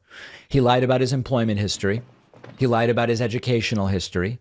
He lied about being Jewish. He appears to have lied about his grandparents being refugees from the Holocaust. He appears to have lied about so many different things. He is now under criminal investigation. But here is an explosive new claim. This is a Mediaite report.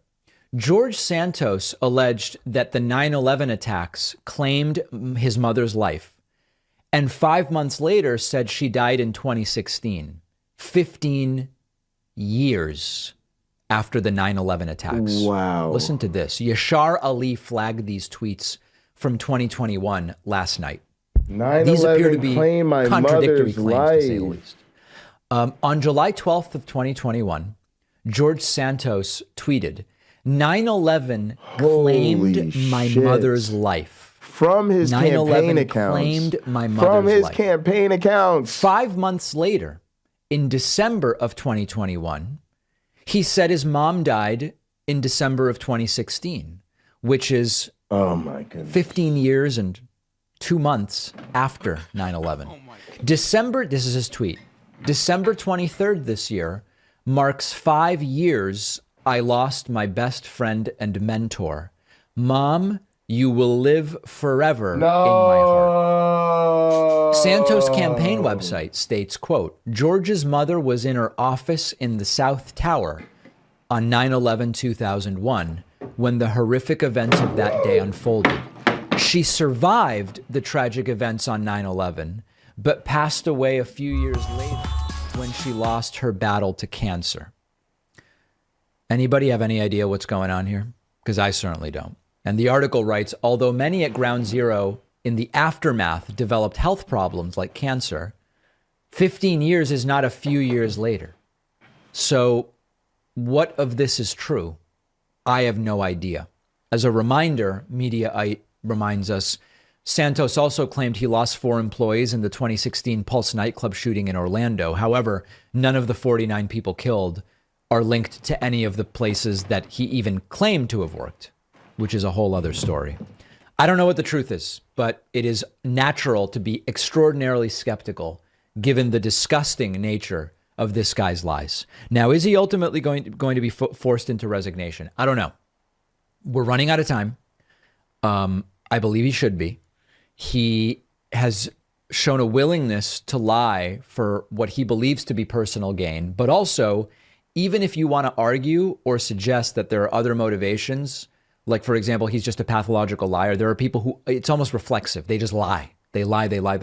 You know, I've told a couple stories. I was reminded of another person I know where it was like a reflex. It was quite literally a reflex. And I remember having a conversation with them where I said, oh, yeah, you know, like at the time I think we were using Constant Contact for email, where I go, yeah, we use a service called Constant Contact for email. They're actually, they're pretty good or something. And the person said, oh yeah, my uncle works at Constant Contact. And I said, oh really? Because Constant Contact's based like in the Boston suburbs. I didn't know you had a, you're like, oh no, well, yeah, he works remotely for them.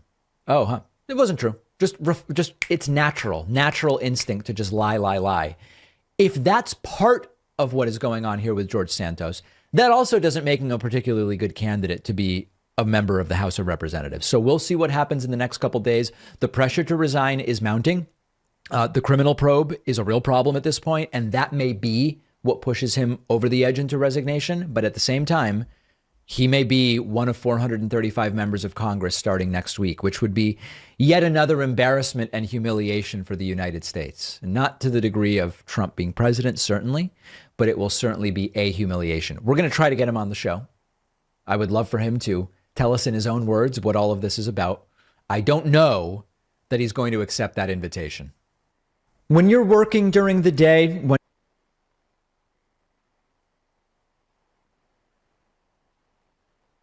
Listen, gang, listen, I don't know why people are so worried about this guy's ethics. I mean, I'm sure when he gets up there and he's ready to take the congressional oath of office, this is the type of guy that I'm sure will swear on his mother's life to preserve and defend the Constitution. I don't see what's the concern. He'll be great. So more He's gonna be one of the good ones, one of the good guys.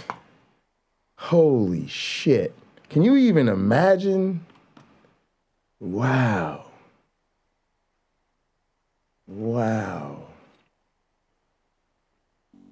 These January committee transcripts reveal the wife of Supreme Court Justice Clarence Thomas, Ginny Thomas, expressed regret for her texts fanning conspiracies about the 2020 presidential election. The committee obtained 29 texts between Thomas and former White House Chief of Staff Mark Meadows, which were first reported by the Washington Post and CBS News. In the messages, Thomas urged Meadows to do what he could to keep former President Donald Trump in power, despite President Biden's win. In one of her messages to Meadows, Thomas wrote, quote, "Help this great president stand firm, Mark. You are the leader with him who is standing for America's constitutional governance at the precipice. The majority knows Biden and the left is attempting the greatest heist of our history." God help us. This is the wife of a Supreme Court justice. Yeah, when she's also been in Washington long enough to know better. In It's another, really shocking. she wrote, quote, "Biden crime family and ballot fraud co-conspirators, elected officials, bureaucrats, social media censorship mongers, fake stream media reporters, etc.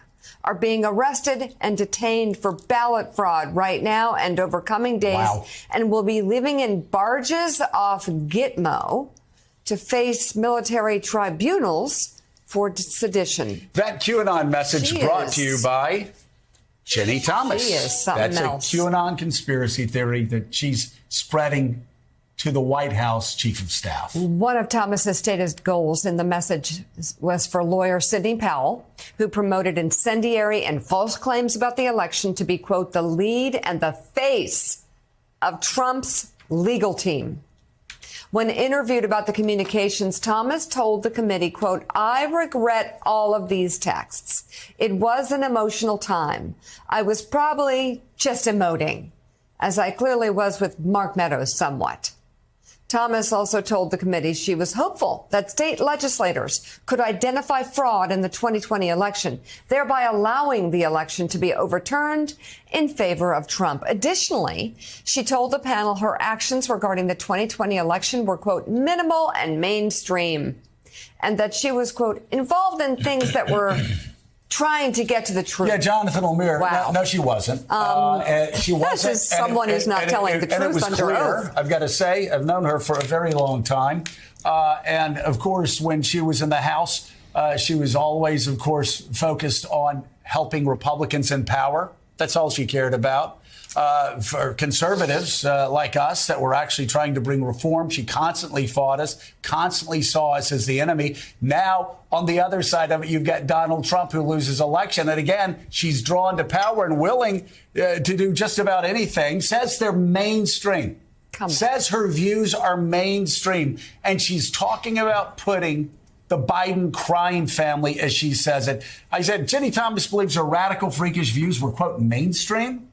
She texted the White House chief of staff to say the president-elect and his family should be shipped to barges off Gitmo to face military tribunals for sedition. You know, there's this victimhood. You look, Jonathan, at her statements and her lawyer statement. She doesn't really regret that she sent these texts. If you read the transcript, she regrets that they were printed. That's correct. That's all she regrets. And this victimhood, again, I think it fits perfectly into the twisted logic of Trumpism. That the most powerful people in America, the richest billionaires in America, the people that have run America for 400 years, yeah, they're the ones who are victimized. The rich are victimized when they're asked to pay average tax rates. The powerful are victimized by woke college professors. And in her case, the powerful are victimized when they were asked to respond to texts that show that she is trying to overthrow Madisonian democracy. And the white majority that's run the United States for 400 years is victimized, well, by everyone, especially when they don't win every election. Jonathan Lemire, let's just focus on her claim that her views were, quote, mainstream. Gang, we just got to end Christianity. I'm sorry, but I just can't deal with the fact that people like this want to hide behind some sort of shelter of being moral human beings.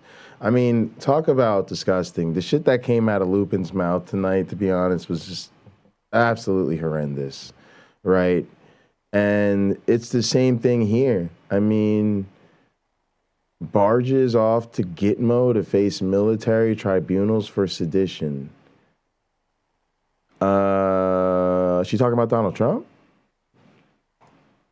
Well, that is certainly not the case. Pretty sure Gitmo barges don't apply to mainstream views. This is another moment where we have from But just those ignore on the Trump guys. right. Guys, she wants to send Joe Biden off to Gitmo for sedition. Oh my God, we're gonna arrest you! In support of the actual seditionist. You know, the one we have evidence for. Unbelievable.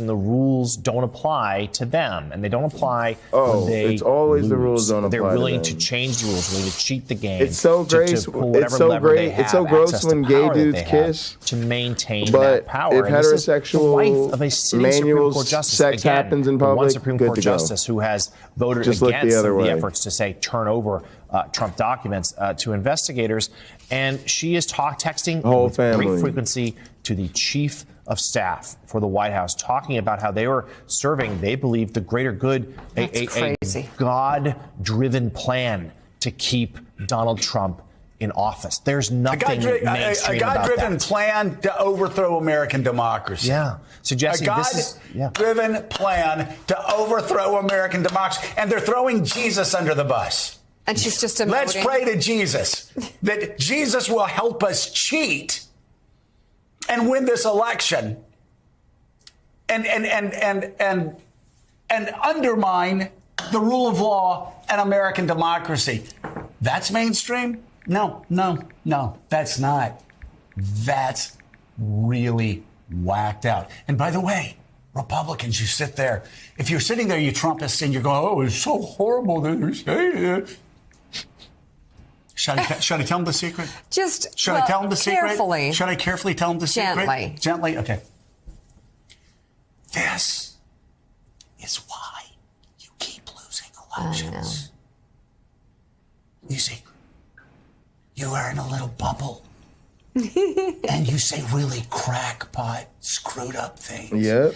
And this is why you keep losing elections. Tell him. This is why you lost in 2017. Tell him. It's why you lost in 2018. Tell him. It's why you even lost governorships in Louisiana and Kentucky in 2019. Damn. It's why you lost everything in 2020. Damn. And it's why Democrats handed you everything in 2022. Damn. Everything. And you couldn't do it because you keep going down these rabbit holes and you keep losing.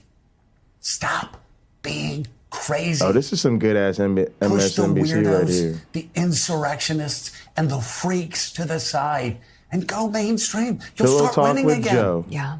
Okay, you didn't hear any of that, did No, you? I didn't hear but any I of did. it. I heard everything. You're And good. Ginny Thomas is. I know when a man at starts this point, whispering, she's in the white guy she starts needs to hear whispering, I know to mind what my you were business.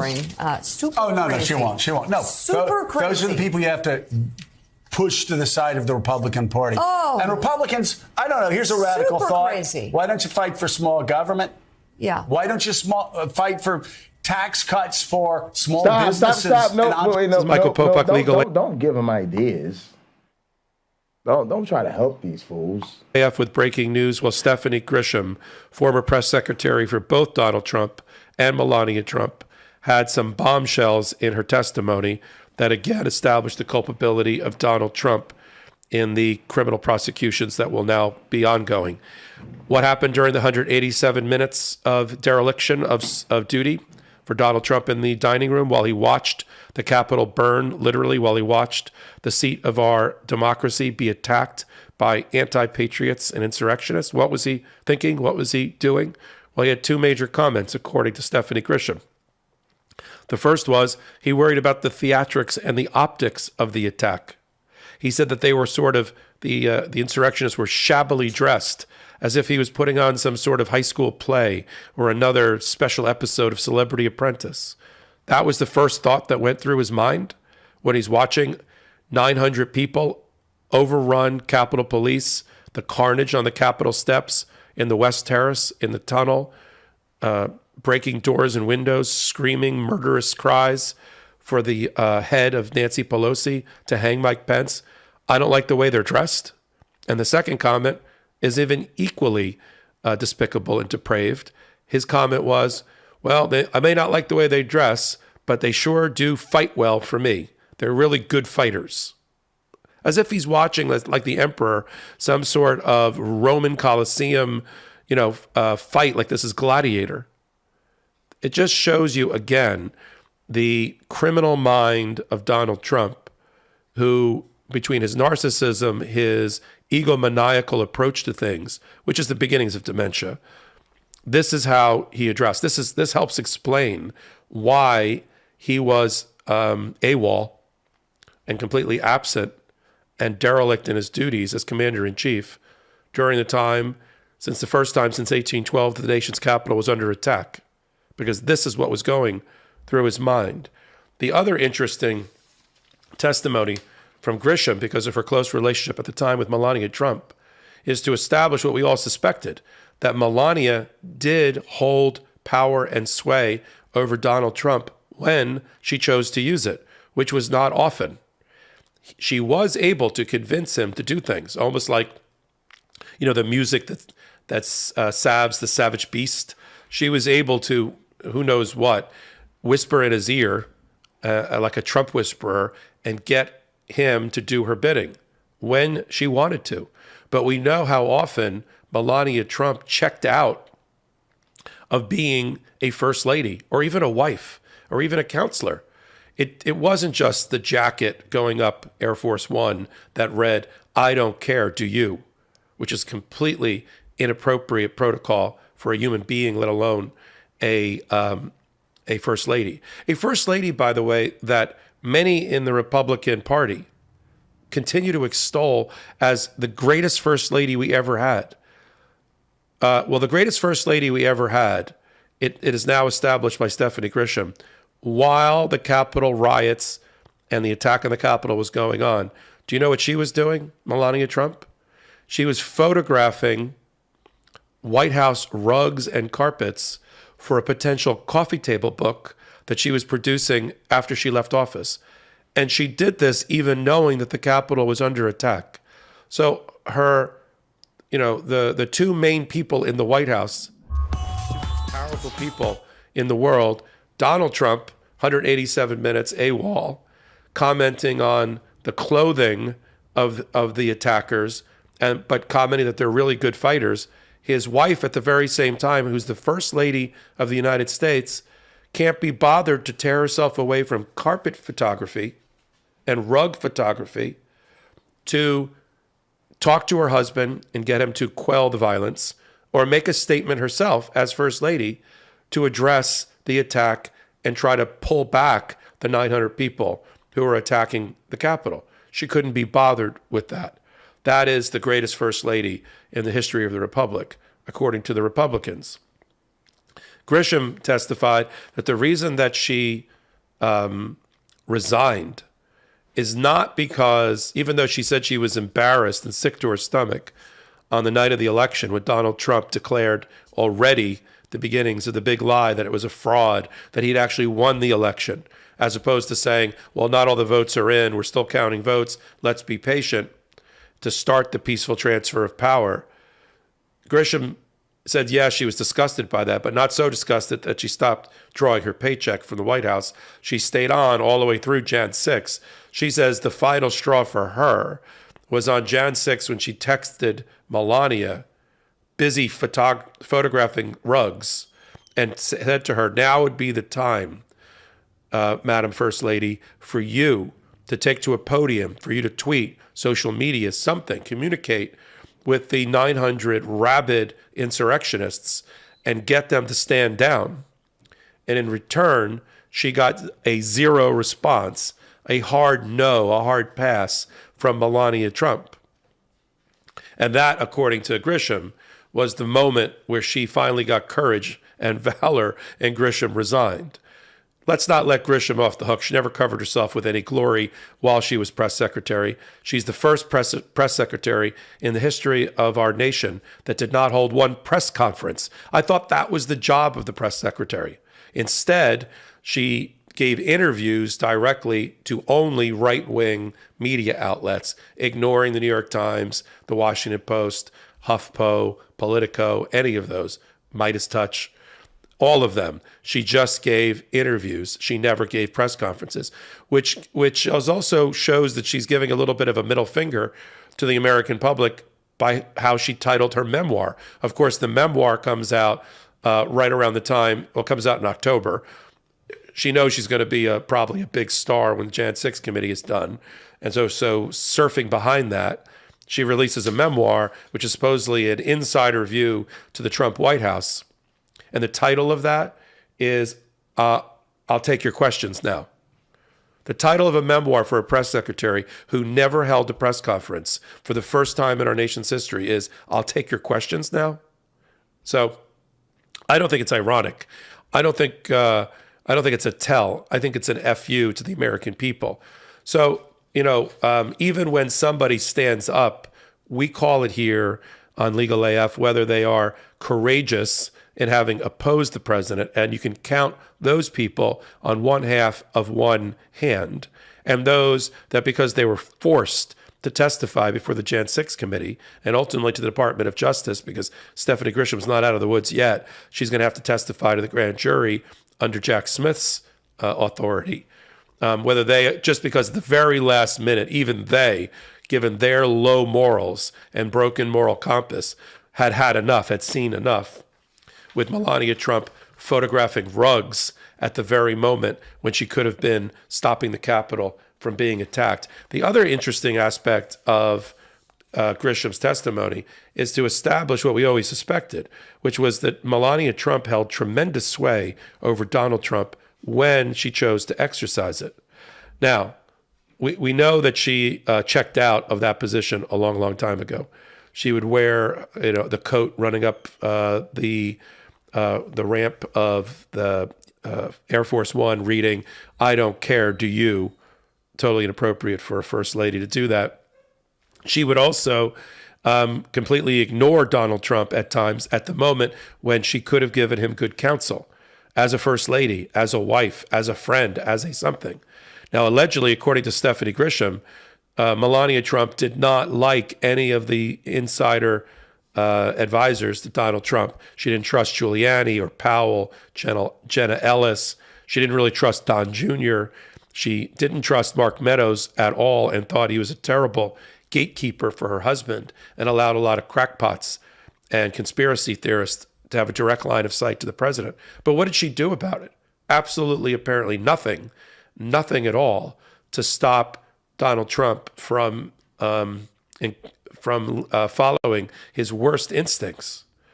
So that's another aspect of the Grisham reporting coming out of her sworn testimony. So here we have testimony under oath by the press secretary in the White House that establishes that during the 187 minutes of dereliction of duty for Donald Trump while he watched the Capitol burn, what was he doing? Commenting on the attacker's dress, but also complimenting them on their fighting skills on his behalf. You can't make this stuff up, folks. This is Michael Popuk reporting for Legal AF. Midas Touch is unapologetically pro-democracy. And look, we know you are too. So please make sure you check out our best-selling shirt and our best-selling gear, the unapologetically pro-democracy gear. And hey, while you're at it, make sure you check out my favorite shirt and one of our most famous designs. It wasn't rigged, you're just a loser. At store.midastouch.com. That's store.midastouch.com.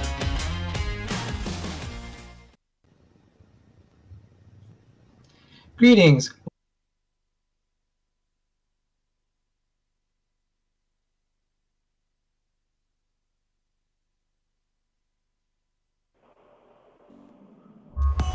Now, Joe, do you know that she's doing a "Come at Me, Bruh" stream at 9:30? Oh, really? Is she? That's what the Big Bang, "Come at Me, Bruh," Bread of Life, 1/2/23, 9:30 p.m. Oh, Jesus. All right, I need about 2 minutes. So, Sean, go ahead and give us your overall thoughts on her Big Bang stream, because this is the after show. So give us your thoughts on the Big Bang stream and what your sort of initial take is on Sal and Rebekah before we get going here. I'll be right back. AR, I'm Sean. Nice to meet you. Nice to meet you. Heard Do I just call you AR? From time to time. Yeah, AR is good. Okay, cool. Yeah, my thoughts on Rebekah and Sal. Yeah, go ahead and fire away. You remember when Trump was president and the whole Russian thing came out, and this internet picture came out of the two Russians and Rudy Giuliani, and it looked like they're just this. They couldn't have made worse cartoon character gangster. Do you know the picture I'm talking about? I think I know what you're talking about. I might have to dig it up. Oh man, but that's and somebody was like, we couldn't make two worse cartoon villains, and you've got Rudy Giuliani and these two Russian mobsters there, and that's the way I kind of look at Sal and Rebekah. It's just they're cartoon characters, because and she's just full on embrace this Hovind, or you've got to be dumb to think that she's so ignorant. I think at one point, Leo, did you watch that stream? Yeah. We were watching it yesterday with Jay. At one point when Leo's you do understand that we're not saying we put a universe in a purse, right? Yeah, she's stuck on that whole it couldn't fit inside of this one little spot or whatever. And what I wanted to say was look, she believes that a baby is a person from the get-go, right? So she believes in all of this. I think a better example than, or that Leo may have, that we could say to her would be look, a human is literally the smallest atom, and you believe it turns into a life-size person. So why couldn't these small atoms, if they're geared towards a universe, explode into the universe? I mean, you believe this could happen already, right? Exactly. It's just, and the biggest point that Leo, I think, and Jay makes a great point. This isn't a debate, right? The universe looks like this. If God made it to look like this, then He made it in a deceptive way, right? If it is truly younger, then God made it look old. And so I've had that conversation with a youth pastor friend of mine, and I said, well, look, dude, this is no different than you. He builds houses for a living. I said, no different than you building a house, but building it to look 100 years old. And then when I come and I say, dude, this is awesome. Where'd you find this 100-year-old house? And you say, no, I built it. I'm like, well, this seems kind of dishonest to me. And he'd never thought about it that way before. And you could see, you could see, to me at least, right? Everything that we do as human beings, apart from this small group of people like Rebekah and Lupin, that have the ultimate knowledge or truth or whatever you want to call it. We seem when we dig shit up in the earth, it seems to be old. Everything points to here. So if He did make it young, why not just fucking make it appear young to all of us? Or anyway. The YEC thing is fucking off the wall. I mean, I can kind of get it if you're an old Earth creationist to kind of make sense of it all, but to say that the Earth is only 6,000 years old, or the fuck, why die on that hill? Right. I mean, literally, we've got trees out there that have rings we can count.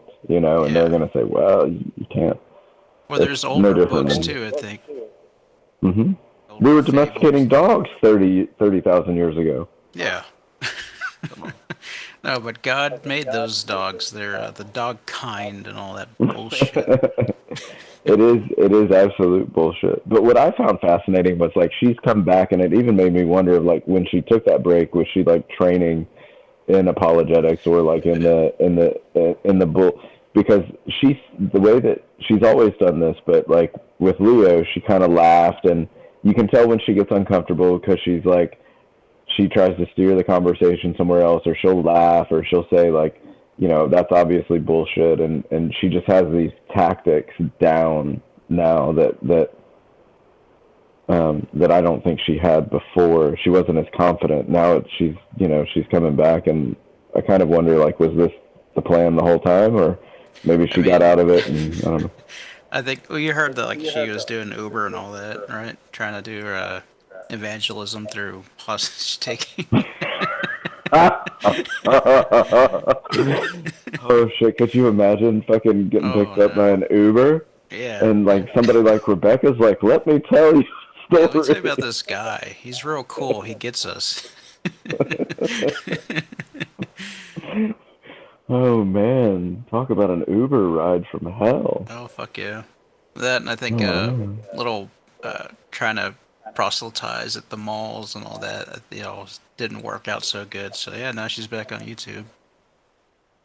Which I'm not sure how much better that is, but I guess she gets a lot of love from her fellow atheists and obviously Sal and all those other those guys. Well, look, AR, she might very well like this might be the she might enjoy it, right? Like, and I'm not faulting her for this because we all enjoy this kind of like pugilistic conversation, especially on the thing.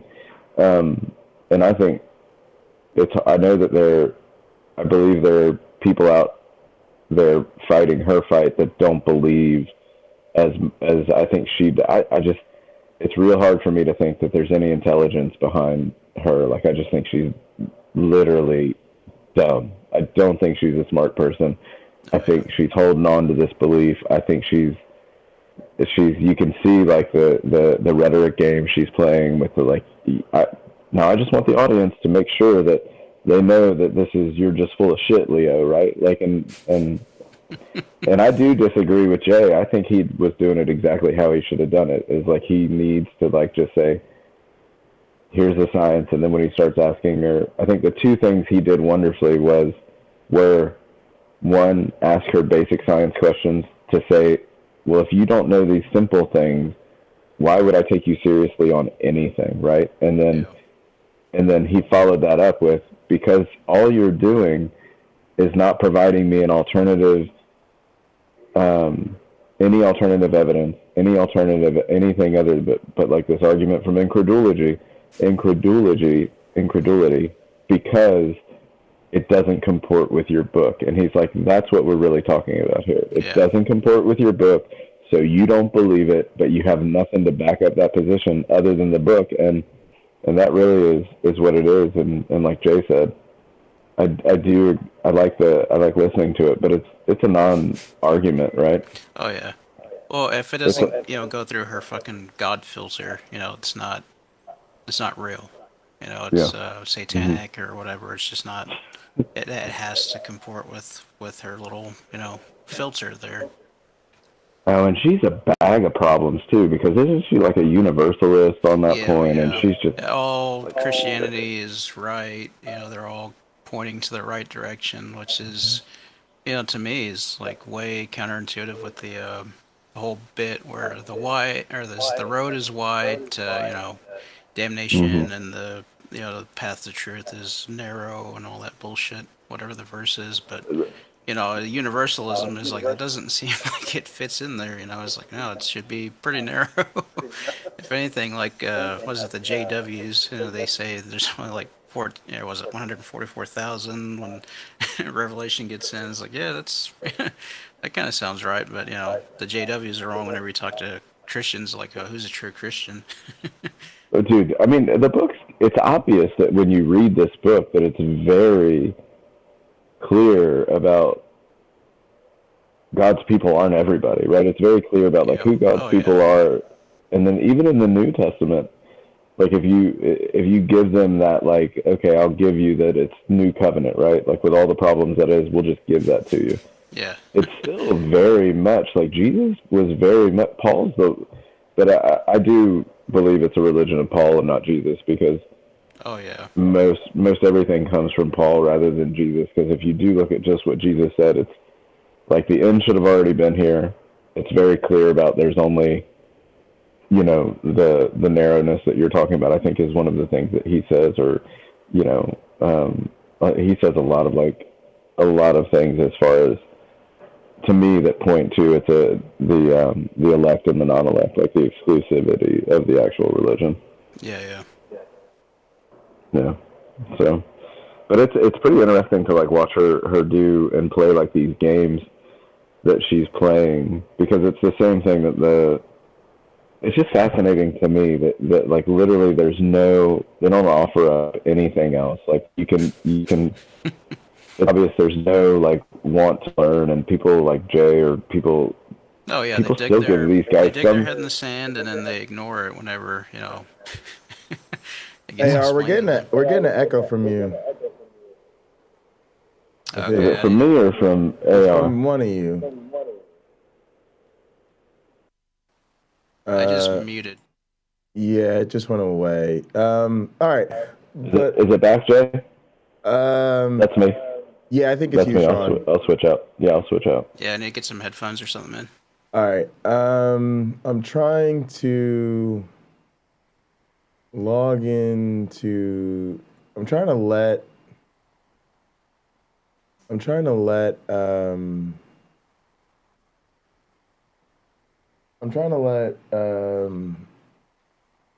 Heathen Queen know that Rebekah's going live tonight. Oh, okay. Didn't she have a friend she wanted to bring on or something?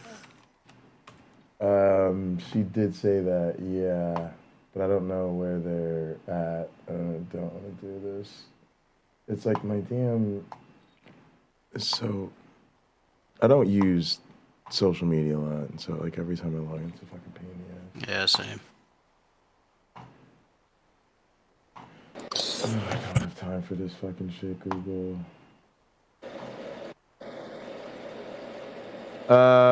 Sean.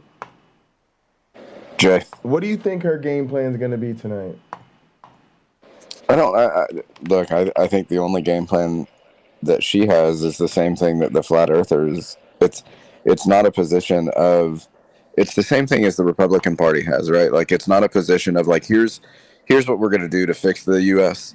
It's what they're going to do to fix the U.S. is cancel the Democrats, right? Like, if we get Democrats out of power, magically everything goes into play. And I've said before, like, well, so that's great. I agree with you. Let's get Biden out of office. What happens then if we get like the Republican? How do you fix things? And the answer is like non-existent. The same way that when you say to Rebekah, like, hey, well, what's your evidence for? Well, I believe the story that God created the heavens and the earth. Well, that's great. I'm glad you enjoyed this, but like, we've got all this evidence over here. What's your evidence that it's not? And it's, well, you can't possibly believe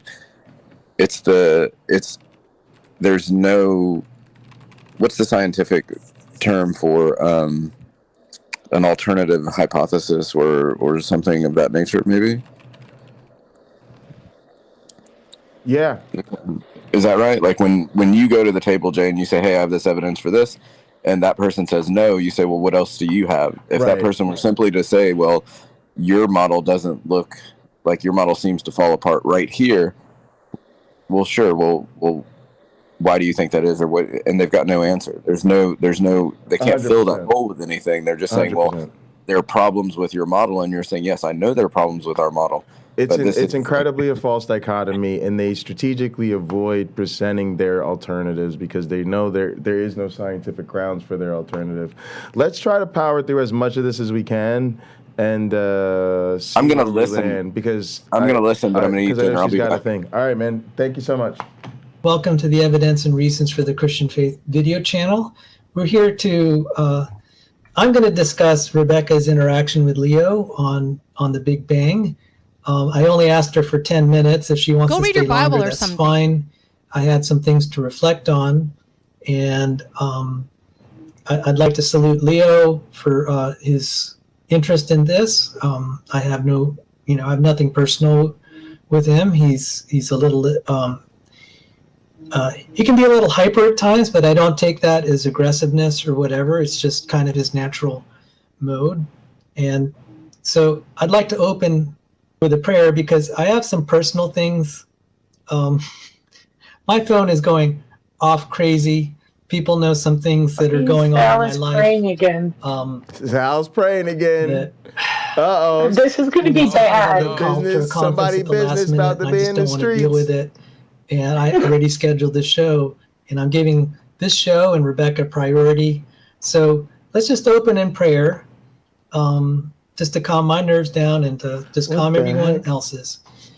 Heavenly Father, we thank you for this time to talk and to ponder. I am so grateful that Christians like Rebekah are interested in science and the scientific method. Lord, the heavens declare your glory, and it's a privilege to study it. We thank you for Leo. We thank you that he was willing to spend time with Rebekah. And my goodness. Lord, help this show be a blessing to our viewers, Lord. And guide our conversation. And thank you for all you've done for us. In Jesus' name, amen. Oh, Jesus. Wow. So, fill me in on how you felt, and then I'll give my. I took some notes, and I'll give my observations. Well, it was a good discussion, but I'm disappointed to hear that my volume I changed my volume. I turned it up and I turned Leo down, but I guess it didn't have effect. So that's a bummer. But overall, I was fine with the discussion. I mean, I think it did improve. So I don't want to make you feel too bad. Okay. Sorry about that. Yes. But overall, I thought the discussion went well. I'll be honest. The thing that frustrated me was that I was looking at the comments in the side chat, and it seemed that everyone was saying, like, Rebekah doesn't know what she's talking about. Doesn't know what she's talking about. She's not giving any evidence. She's Doesn't not. know what she's Basically, talking it was about. all like completely dismissing everything I was saying. And I thought I was doing a good job of, not. kind of exposing some of the problems with the Big Bang. But, nope. Anyway, I felt like it just didn't, it wasn't making the impact that I hoped. Yeah, you felt it didn't connect.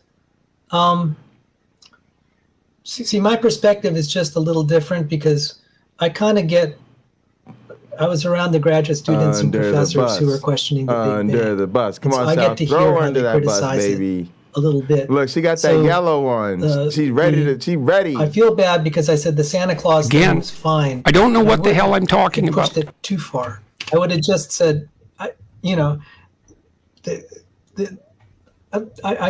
would be about the one thing, and I take some responsibility for egging you on in that. That's not your fault. Now looking in retrospect, I would have said, Rebekah, that's a good instinct, but don't use it in a discussion with someone like that. So that's on me, not on you. I should have. So. Yeah, we know you're a dog shit teacher. So there's going to be things where you're going to hear. It's going to be interesting because there's an upcoming show that with Rebekah and I, where she gets to hear my perspective on the problems with the Big Bang, and obviously I'll be giving a lot more friendlier reception to her questions, and I'll kind of give my perspective. I may recapitulate some of that here. So.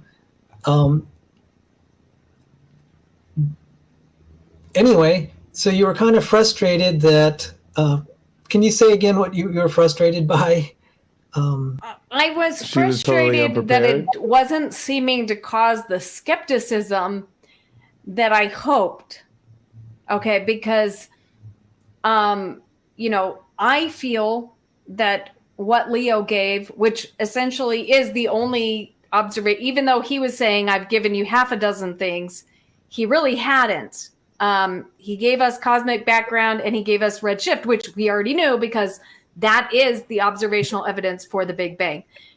What did you think about the idea of general relativity being used to support the Big Bang? And how did you think I did in answering that? Okay, because, and this is something where I could have dinged him on because I'd studied general relativity. General relativity gives a solution that allows expanding space. General relativity does not prove the Big Bang.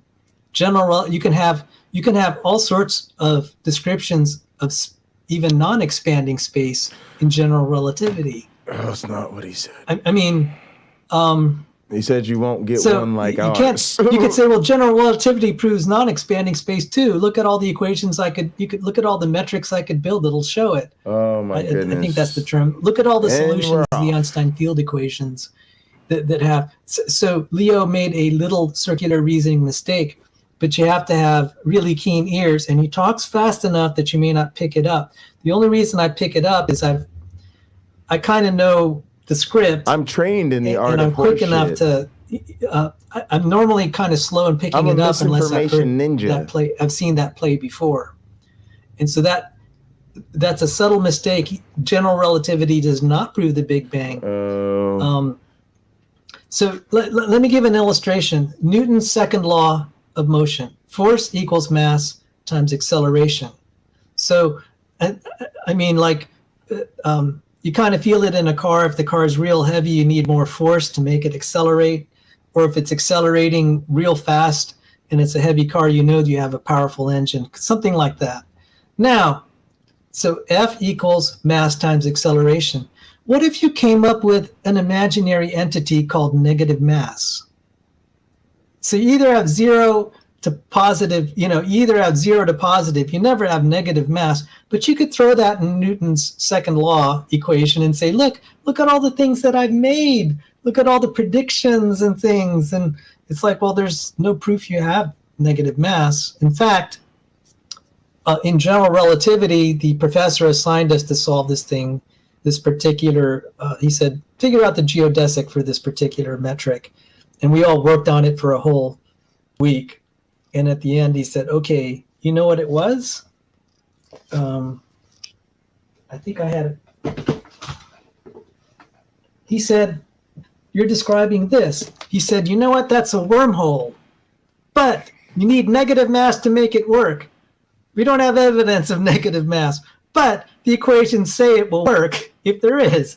So I would have shut Leo down real fast when he was saying you don't understand general relativity. I would have said, I don't completely understand it, but I have taken a class in it in graduate school, and I studied in cosmology. So I would have stopped him real fast there. And the thing is, in a discussion, when you can stop your opponent and show that he made a mistake, that counts for a lot. So that's just a finesse point. Well, I did tell him general unless it's relativity Rebekah does making not like mistake after mistake. It's not after evidence mistake. for the Big Bang. You can have general relativity 100%. without the Big Bang being true. And I missed that. I'm sorry. Okay. Mm-hmm. I'm sorry. I would have gone further to cite. I said, there are many. I probably would have just added there are many solutions to Einstein's field equations, and some of them are purely imaginary, and we wouldn't expect them. No one would take it seriously. It doesn't make it real just because you can make a mathematical solution to an equation. Right. That's very typical in physics. I would have just been able to add a little more. So good on you and I'm sorry, my apologies to you that I missed that. That's okay. How did you think I did overall? Bad, terrible, dog shit, absolute I think trash. that I'd have scored you at about 30% to the ideal. What? Yeah. Why? I would have done things in different Because order. he's generous, because he really likes you, he's being nice. So, for example, okay, I'm a harsh guy, all right, but you're still the best, all right. So the colliding. Okay, I'll give you I said 10 minutes. We're at 9 minutes 48 seconds. Okay, slap. I'm just joking. Okay, no, but I hope you will look. Let's just say I'm having this show because we can kind of sit back a little bit and just kind of in a more relaxed atmosphere and just say, how could we have phrased this differently? So when you said the colliding galaxy problem, Schnoil said Sal was busy writing. He didn't pay attention. There, you have one of your defenders there. Thank you. There you go, Rebekah. There, I got my demerits too, okay? So yeah, were you actually paying attention, Sal? I paid attention when you would respond. Oh, I could half anticipate what Leo was saying. So when you said colliding galaxies, okay, I took some notes. Sometimes I'm not a very good note taker, meaning I can't listen and take notes. What'll happen is I'll listen, I'll take a note, and while I'm writing down the note, I probably can't listen at the same time. Some people are able to do that. I can't. So, but some things were important enough, and I have it in my list. You said the Big Bang and colliding galaxies. I would have said, Leo, let me finish. You need the elliptical galaxies elliptical galaxies were found very early, according to James Webb. And those have to develop by many collisions of pre-existing galaxies. This is problematic. And what's happening now is we're going to, now we have a free parameter. It's like, or a promissory note, or an epicycle. Oh, we have to revise our understanding of galaxies. But what's not on the table is the Big Bang is wrong. So I would have just I wish you had just articulated a little longer that this was the elliptical, this is the elliptical galaxy problem that, and you even were the one that said, you told me outside of YouTube that, the elliptical galaxies take about 7 billion years. So what are they doing there at, like, say, a few 100 million when you need pre-existing galaxies? Not only do you need pre-existing galaxies, they have to collide with each other. So if you had added like maybe two minutes of elaboration, articulate and confident way of saying the dumbest things. You, and he was kind of quick. He said, "No, we have evidence galaxies collide," and just like, okay, he basically was able to twist. He was quite successful in saying, I have proof galaxies collide, and he kind of misconstrued. I knew your intended meaning, but he took it to mean something else and refuted that. So it could have been clarified, and I think he wasn't deliberately strawmanning you, but that was one point. It's like, that was actually a really good point when he said 7 billion years, and you'll just say, Leo, okay, the problem is, galaxies, you just don't expect galaxies to form that quickly. And this is still problematic. And the problem is we were counting on something, being there to give affirmation. You can't keep affirming things by appealing. Hang on a second.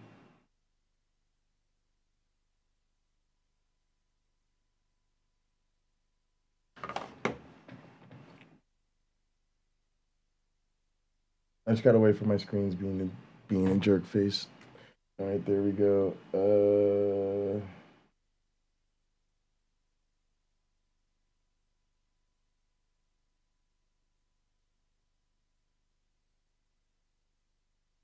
We were counting on something. I need to switch the source.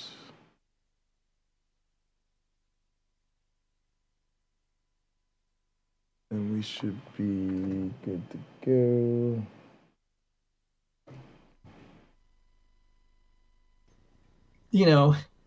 Being there to give affirmation. You can't keep affirming things by appealing to promissory notes. So that was one thing I did pick up on. He also made a mistake. He said, I don't know about the Tolman test.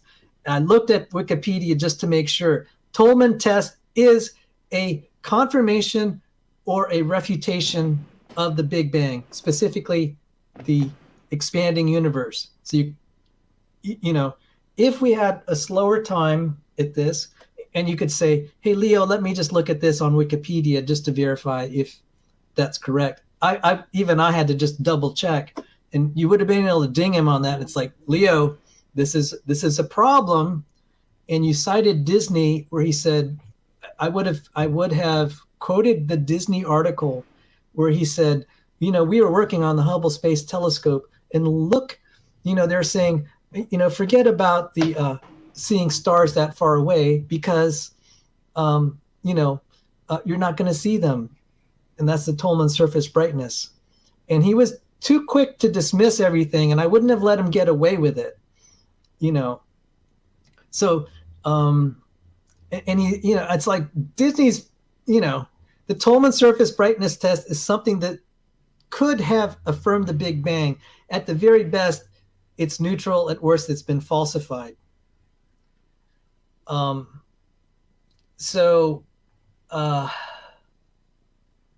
it seems like you're picking out the end points.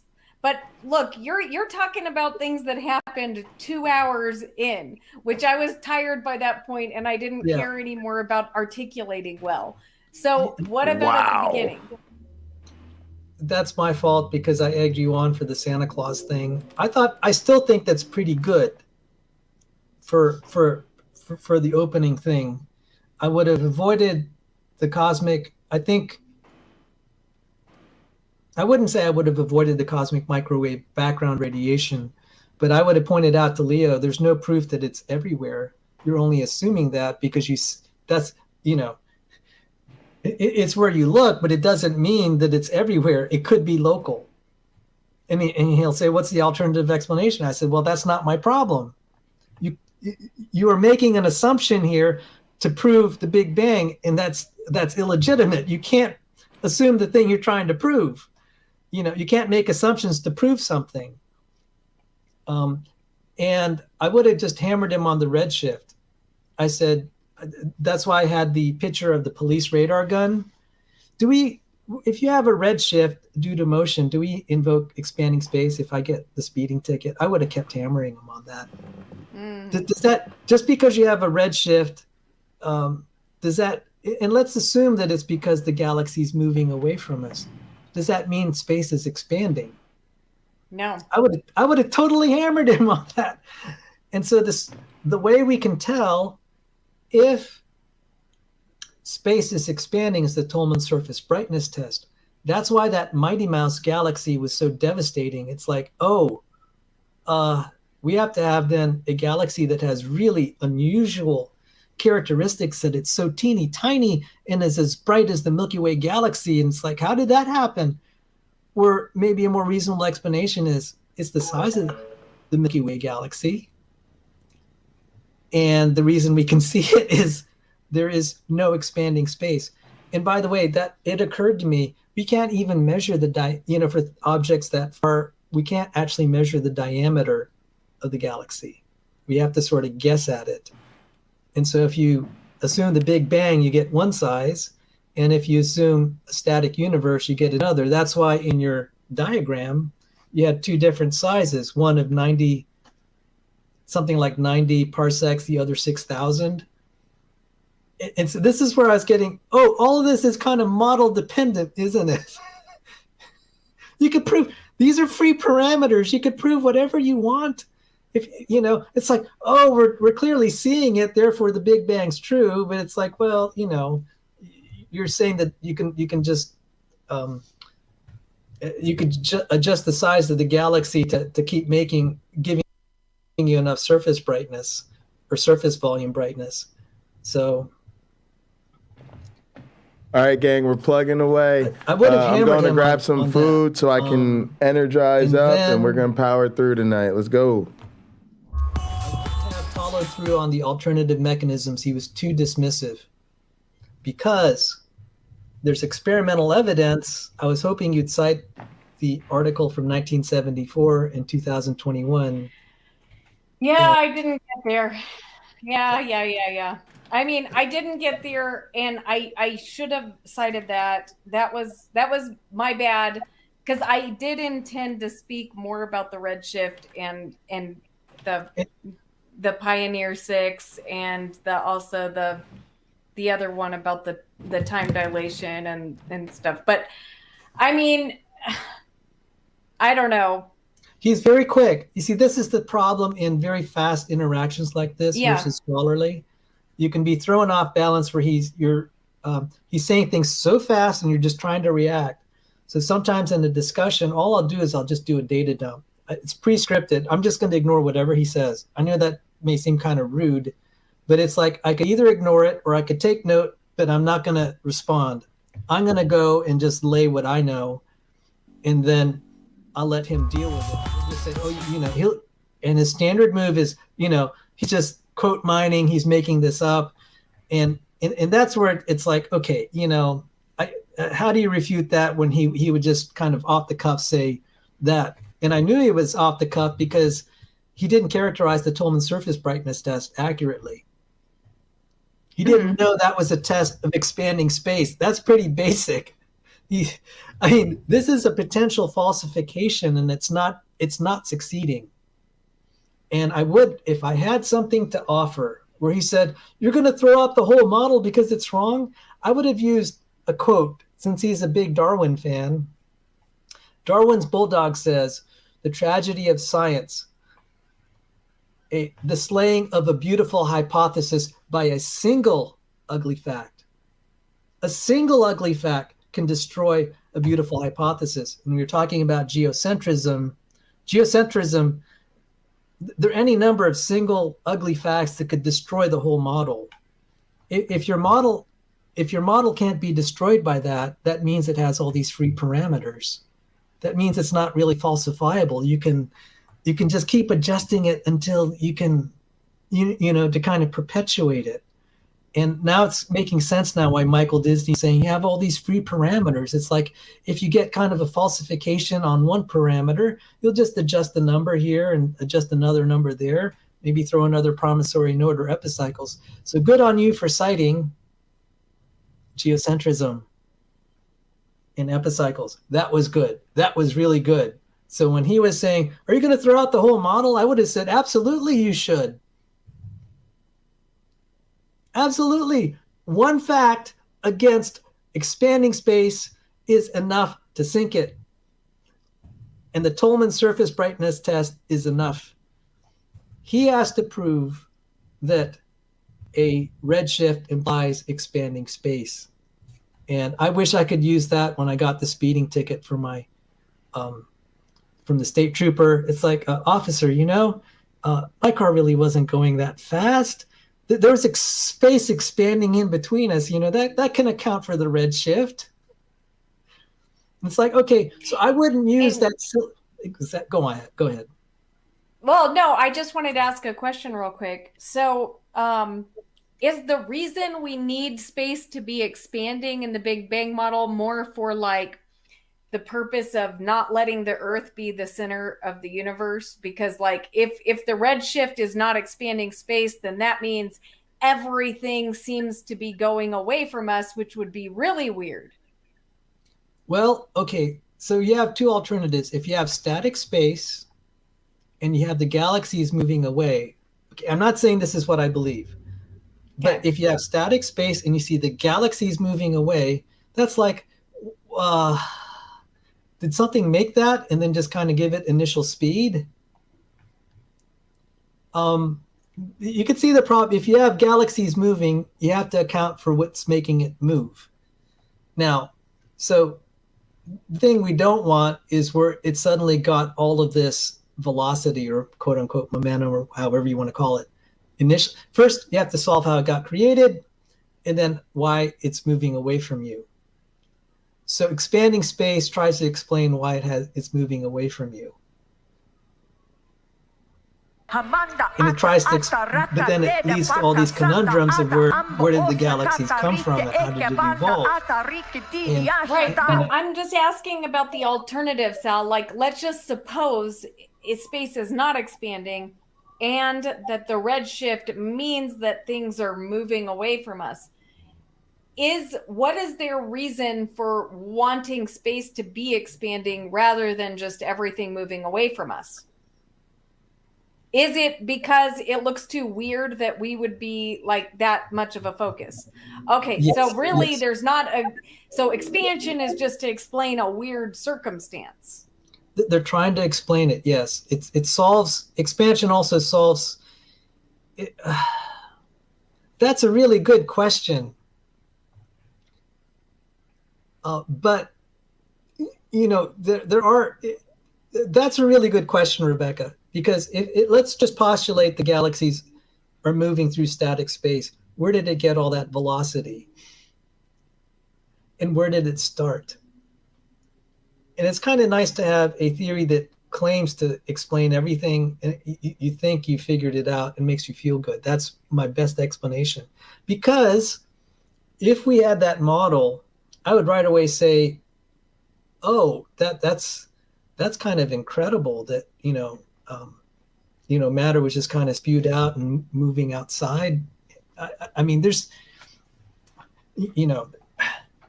the other thing, that's a really good question. I mean, I don't know why they would have to necessarily invoke expanding space. That was never explained in my cosmology book. Why did we exclude the other? Oh, wait. there is the steady state model, and the varieties of the steady state model where matter is continuously being created. And I would presume then stuff could be spewed out, but steady state's usually static. But I've never heard of a model where someone proposed, I guess maybe just never caught on. Well, I mean, but that's something to look into, because expanding space, that is very weird. The problems because you can redshift actually doesn't give you expanding space, right? Redshift tells you something's moving away. So why wouldn't we just assume that things are moving away? Why do we need to add in this expanding space? And I'm guessing, but I don't know. But I'm guessing because it would look too weird, because we would be, if everything is moving away from us, then, and specifically us, then we're the special place. But and the fingers of God are pointing at us. So we need it to be expanding so that everywhere can feel that everything is moving away. And I'm working on something with special relativity that kind of questions this whole thing that you'll see redshift. Everyone will see the same amount of redshift. It looks, as I'm looking at this, when I showed all of these equations from electrodynamics and I was proving special relativity, I was looking at this. I said, no, here, this one, the Copernican principle fails. There is a special reference frame, and that's something I'm working on. And that's heretical, but so yes, if everything's moving away from us, there's you hit the nail on the head, Rebekah. It would put us in a special place, and that feels uncomfortable because that's so close to a miracle, just like the axis of evil aligning with the solar system plane.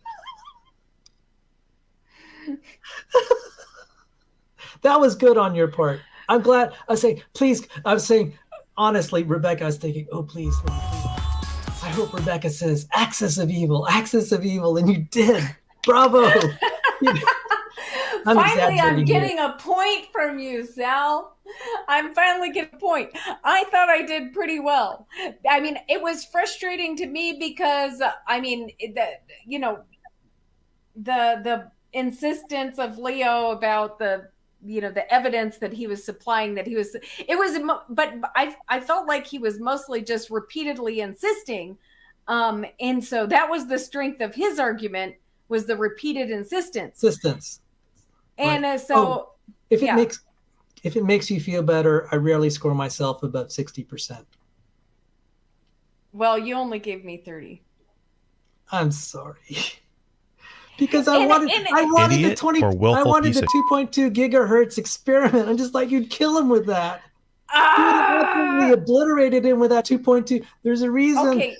There's a reason. There's a reason I dropped off and I didn't do that one. Okay. And the reason first of all, we got kind of off the topic of the redshift. He was way more focused on cosmic background radiation, right? So he wasn't as much focused on the redshift. And every time we started to get to the redshift, we would get off on another thing. But the thing about it is that I kind of, toward the end of the conversation, I did want to bring it back to that. But then I thought, you know what, at this point, I don't even know if it's worth it because, if I say all this, he's just going to say, oh, no, it's not that. Do you see what I'm saying? The problem the way the conversation went. Yeah. Well, I'll tell you, I would have been more forceful because I would have said, Leo, this is a physical experiment. You can't run away from an experiment. There's a data. There was a real redshift. We know the source frequency. It changed when it went through a plasma. This is very problematic for your model because we have actual proof rather than circularly reasoned stuff, which is what he's using. Just like you're saying, there's evidence of expanding space and it's already failing the Tolman test. And he's still believing it and saying, we can't throw out the model because you have all these cosmologists, by the way, really good on calling him out on argumentum ad populum, where he's appealing to the consensus. Good on you. Because I think personally that we have two independent We have multiple lines of physical experiments that show redshift can happen without one motion, and even worse, without expanding space. I said, these are the really ugly facts you have to deal with. And plus there's lots of plasma in space. You can't just dismiss this, Leo. There are going to be more experiments, and already the Big Bang is failing on those. So I know you would have gotten around to it if you had, if you're just kind of articulating it like in a show, but I would have just said the order of things is, first, redshift does not imply expanding space. Even Andrew Cumming said, yeah, no one's arguing that. I'm just like, well, yeah, the problem is, Andrew, you can't prove that it implies expanding space. You need something else, and it's failing. You don't even have any proof space is expanding. Not to mention it kind of violates conservation of energy. You have to modify conservation of energy, because if I were with Leo, I'd say, okay, so space is expanding. So what's going to happen what's going to happen to the orbits of the electron if space expands between the proton and the electron? You've created potential. I'm sick of all these little baby Christians that they're like, oh, let's stop fighting. I mean, have you really thought about that? And what kind of experiments would you run that would unequivocally show you that space is expanding? How about we took 2 points, we put two objects out there in space, and hypothetically they're motionless. And you come back with a yardstick years later and you see, oh, wow, space got inserted in between it. That would be a convincing experiment. And I would have hammered him on that. And I said, the only thing you have is circular reasoning. You don't have physical experiments. But we do have physical experiments where we have the appearance of Doppler redshift just going through inhomogeneous plasmas or whatever. And I said, take that, single ugly fact overturns. And then for the dark matter, I would have said, Leo, we've made detectors. We've made detectors to look for dark matter particles. They have unequivocally failed so far. This is problematic for a theory. You're saying it exists. You can't measure it. You can't verify it. All your detectors say it doesn't exist. It's either the fault of the detector or the dark matter really doesn't exist. You need an alternate explanation. Stop appealing to consensus. Stop appealing to saying it unifies all these facts. I'm sorry. That's why I had to hold my temper. Well, I did mention that. I did mention the big machine that was built to try to detect the dark matter, and I have a link to it in the description if anybody goes to look at it. Good on you. I missed that. I think you listened to like the last 15 minutes. No, I listened. I listened to it. You listened most. Okay. You know what would help is if you kept repeating it. I wouldn't have missed it. And the thing would be is if I were engaging him, I would keep repeating it, and because I'll notice something if an opponent does not address your point, just keep repeating it and say, sir, there's an experiment here. I think this is problematic. And I would have said, I mentioned this, I would have kept repeating it. I wouldn't have let him off the hook easily. Because anytime he says, look at all this evidence, I said, I just provided you these failed experiments and it's failed. You can't say you're just ignoring it and it's your privilege, but that's confirmation bias when you're ignoring these anomalies. Hey, Jay. I'm sorry, Rebekah. Maybe I'm being too harsh on you. Yes, you are. Is a failed experiment, like just because an experiment, like what he's saying when he says like, okay, I've shown you, that's not evidence of anything other than that particular experiment from Africa failed, right now. correct? Africa right now. Like that's not Africa indicative right now. that like Africa right now.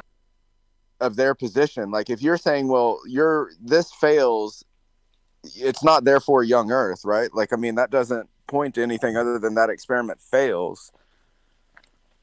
It just seems like there's this big, their like, entire thing is just poke holes at the opponent, right? Assume we win by default if there are any holes at all whatsoever. But that's what I don't understand. Like what, because that doesn't make any sense to me. And what person, even if you're like theist minded, right? Like what person believes that that's the response. Like if I'm only interested in one conversation with Rebekah, Sean, and I'm gonna let you finish because I'm just upping your point.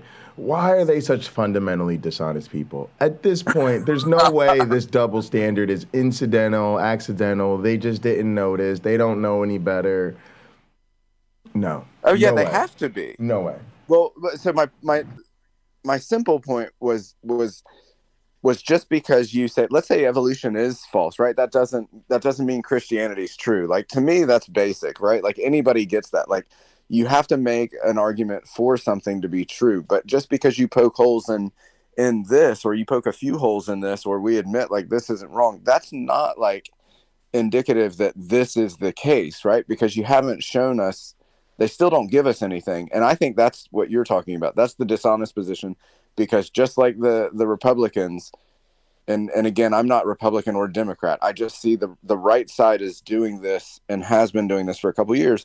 They're saying that the solve to fix this is our platform is get rid of the Democrats. It's not like we're going to solve the U.S.'s we're going to do anything about inflation other than get rid of the Democrats. And to me, that's the same argument. We're trying to poke holes in evolution. Therefore, Christianity is true. But that doesn't track. What person thinks that actually tracks? It's got to be small, right? Well, it's surprisingly large, but it's the same thing we saw with Lupin. They go seeking out their own support system. So, Stephanie McGuire, who I think of as is, a Rebekah super fan, she's all in Sal Cardova's stream. So their crowd, at least the crowd that is reinforcing what they're saying, is that self-selecting crowd that, shares their particular biases and bigotry. So yeah, I mean, I 100% agree with everything you're saying, and it doesn't matter how many times it gets called out. She's just gonna keep doing it. So I'm more interested now at this point in what are we gonna say or do differently this time around that really drives home the message with Rebekah. And quite frankly, I think we need to be more hostile. I really do. Are you going to go on the stream tonight? Maybe. I don't know. I mean, I guess it depends on how I think it's going or whatever. But I'm open to it. But again, if I were her, I wouldn't interact with me, and if she lets me on there, I wouldn't keep me on there very long. Because I think the problem is just her enablers. I think she more or less, like when you said like with Doug, right? Like they're basically saying, and how much do they have to say, right? To me, she's basically said, shit, Uber evangelism was too easy because I had a captive audience of one. Also wasn't getting the pop of wasn't getting the roar of the crowd. Street evangelism in the real world at the mall, that was way too hard. But you know what? You atheists on YouTube, you guys are easy to pick on. I'm going to come back here and I'm like, bitch, we going to welcome you back to this neighborhood the way we should have dealt with you last time. Go ahead. She loves the controversy, right? This is just, she likes the YouTube pugilistic. I was telling AR. No, I heard. Yeah, I 100% agree with everything you said. Yes, absolutely. She does love this.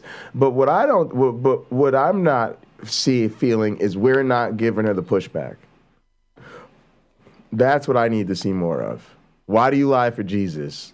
Saber Cabra, that's what I'm talking about. Why do you lie for Jesus? Not enough people are asking that question. Rebekah, you're a liar. Well, I'm more mad at the atheists that are happy holidays, Rebekah, we missed you, more than I am even at Rebekah and Sal. Go ahead. Jay, 100%. But I think Mark, when he was on your stream yesterday, brought up a great point, right? Like, what was so it's hard to say like how dishonest she is or if she is dishonest, right? Like she may very well believe everything that she's saying, and then we can't therefore call her dishonest. But I think like for me, the dishonesty where I see her being disingenuous is what I would say, because you can see what she enjoys, right? It's to see the chat blow up. It's to laugh at like her opponent, to like to be like, well, you can't possibly think that, like, you've got to be dumb to believe this. Like, she enjoys like that like. And she has a master's in apologetics. So it's not like she didn't know what she was getting her. She's going out of her way to get armed and educated for this. And like you said, she wants to box. She wants to throw her hat in the ring. Mm-hmm. So yeah, I agree. She does enjoy this. And then the other thing is, once you start calling it out on the other side, like it's like the Christians in my family, Jesus, Jesus, Jesus, cool. But once you start with the, well, how could anybody be so silly as to believe QAnon? Those people just keep making it up as they go along. They'll just invent any sort of twisted and contorted logic so that they don't have to stop believing what they believe. And I'm sitting there like, okay, well now you done fucked up. Because now you've demonstrated to me that you are perfectly well aware of how unacceptable this is when anybody else does it. So now you're done. And I'm sorry, I don't care if you were genuinely, if Jesus has you deluded to in that much hypocrisy and that much blatant, contradiction and special pleading, I'm just not sympathetic at this point. Because I'm sympathetic to a person who's never heard of cognitive dissonance. I'm not sympathetic to a motherfucker who's going to point out the cognitive dissonance out of 99 out of 100 people in the room except for the person in the mirror. No, well, that's when we're done. I agree, but this is why I say but, because like this is why I never liked the Flying Man, right? The same reason that when you tell a Christian like their special pleading, they go, yeah, it's Jesus. The same way the Flying Man experiment works all the way to the point that the Christian goes, yeah, but this is Jesus. You know what the Flying Man doesn't have, Doug? Jesus. And you go, hey, you're special. Why are you making a special case for Jesus? That's problematic. And they go, no, it's Jesus. There has to be a special case. And that's the true position, in my opinion. Like when you talk to somebody and they're like, look, God can kill whoever the fuck he wants to. My father raised me. And I now see like the bleed. He was an atheist. And I never knew that until, later in life. But you could see the bleed over, right? Like he'd say, I brought you into this world, I can take you out. And that's always like the Christian position with like, who are you to tell God what to do? God brought you into this world. He can take you out, right? Yep. There is special grounds. Yeah, it is. And genocide is okay and everything else. Cameron Bennett brought to the attention of the chat that she watches me. He said at the end, apparently she quotes me. So now I actually want to get through and see what she says of that part. And but also, I was just going to quickly say if she does, then good, because it again is just another example of somebody holding her feet to the fire, calling her out, and her complete inability to respond appropriately. Hope she watches. Rebekah, you are absolute dog shit. And I think the beatings will continue until morale improves. Delete your channel. Go ahead, Sean. Jay, I think the best strategy with her is, one, to call her out on how ignorant she is of the basic science and therefore can't be trusted with anything, because the only thing she brings are like fringe bullshit points of view, right, that are old and whatever. And the other is that this has nothing to do with science. This has to do with a book that she holds to. Just like I said with Lupin, like there are certain arguments I'm not interested in fucking with him about, right? Like you and I know that like this, I feel gaslit when he's like, oh, well, how many like more of the world believes in a global flood? And I'm like, are you fucking moron? But he obviously is, right? Like he truly believes that more of the world thinks there was a global flood than not. And you can't argue with that, right? Right. What is the old adage? You can't argue with stupid. Like it's just, you can't fucking do it. Right. And that's the way I think the only strategy you've got with Rebekah is to say, I'm uninterested in the science because you're scientifically as illiterate as I am, if not more so. And then two, this is coming from a position of a book, right? Like, so that's what you've got, like that weird story thing. That's what I think. I'd love to hear your thoughts on later. Yeah, no, I think you're absolutely right. Because did you catch that? There was a weird like story thing, and I didn't watch the whole thing, but maybe they addressed it later. But she kept calling a story, and Leo was like, "What the fuck are you talking about? Story? Like what? I don't know what you're getting." Right. She's, because again, it's the equivocation, right? Hers is a belief, his has to be a belief. Hers is a story, his has to be a story. So instead of being a scientific theory, the Big Bang is a narrative. Right. Oh, is that? That's absolutely. Yeah. So you have to have faith. Yeah, 100%. That's what that was. Thank you. And then also, she's a grifter. If anybody's a grifter, she's a grifter. If there's any such thing as they're literally, she just is. If that term means anything, this is just because she's not a millionaire, just because she doesn't have a gazillion followers, this is a grift. She just gets up here every day spinning the same bullshit. Darth Dawkins. It's like absolutely. It's 100% like a Darth Dawkins, just a friendlier soccer mom Darth Dawkins, essentially. Oh, and I want to say one no, you're more good. Go ahead. Jay. Do you think that Rebekah is like, you said something about like men seeing an attractive woman in front of them and they kind of like lose their thing or whatever? Yeah. But for me, like, she's never been an attractive person because she's someone that my grandmother would call ugly, and not meaning aesthetically ugly. Right. Like, when she talks, like, she laughs at people, she's condescending. Yes. It represents what I consider a sexual immaturity. Like, I always realize there's lots of pretty girls. You can date the ones that are pretty and nice. And I'm the type of person who there is a physical attractiveness of a person that can be, let's say, overwhelming. Like Ivanka Trump, I could hate fuck. Do you understand? She's cute. Look, because there's no she's doubt. that Like, attractive. even her father, Jay, said he would date her. Yeah. But here's the thing. It would take that, right? And it would almost be a sexual form of violence, let's say. I don't like you. I'm literally, oh yeah, you're attractive, but I just need to get right now. Here's what I couldn't do. Lay down next to the bitch and just cuddle like it's all good. Here's what I couldn't do. Bring her on stream like, hey, here's my new girlfriend, Ivanka Trump, right? And to get to your point, it's like at a certain point of sexual maturity, someone's character to me makes them not only unattractive, but actually repulsive. And so Rebekah is a person to me who, let's just say I'm being charitable and I'm not grading her on the Jay Bundy scale. Let's say on a charitable scale, she's a 6 out of 10 or 7 if you're Peter W. and you really just want a really hardcore grade on the homeschool curve. That homely never, I mean, if that's your thing to me, she's not attractive enough that I can, when she starts to talk, when you realize how ignorant she is, when you realize what the bullshit she's sitting on is, I can't take that bitch nowhere. Nowhere. Well, I agree. Absolutely embarrassment. And you know what's worse for me though? It's like I think back to my grandmother, and she would say, well, this woman's just ugly. Absolutely, 100%. And because she's not nice. Like when you take a hard look at like the way she interacts, right? She's condescending. She laughs at people. Whenever that to me is like the how does a Christian follow another Christian that says you can't be dumb enough to believe Sean, this? I will tell you the way I fantasize about seeing Rebekah undressed.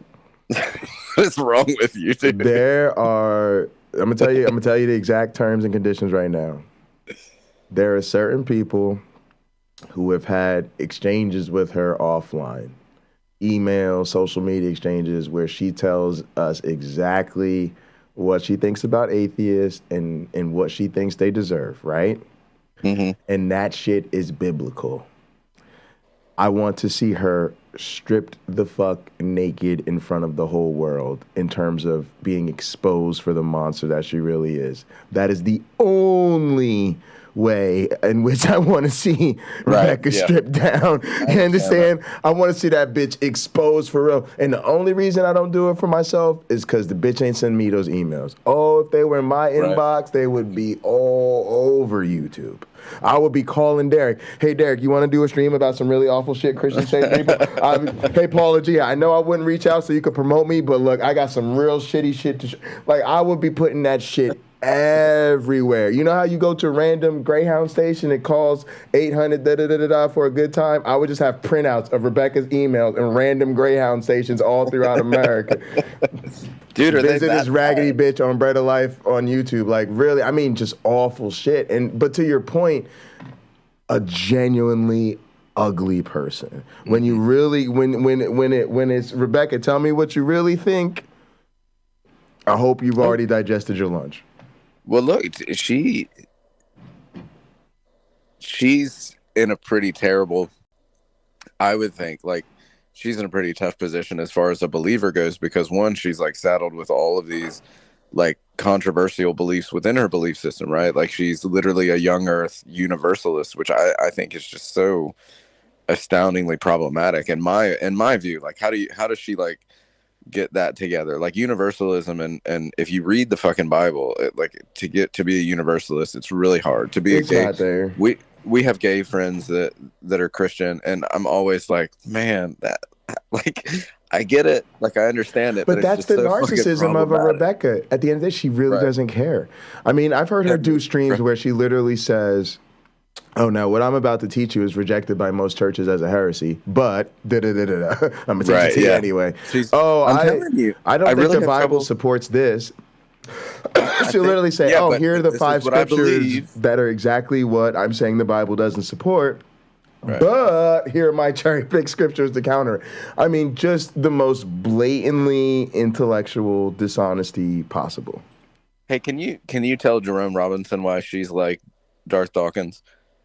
I don't think he understood that. Because just like Darth Dawkins, she never listens. She doesn't care. She is simply here as an exercise in, promoting and increasing the influence of her platform. She doesn't have a script, but her responses. Yes, without any intention on ever seriously engaging on these topics meaningfully.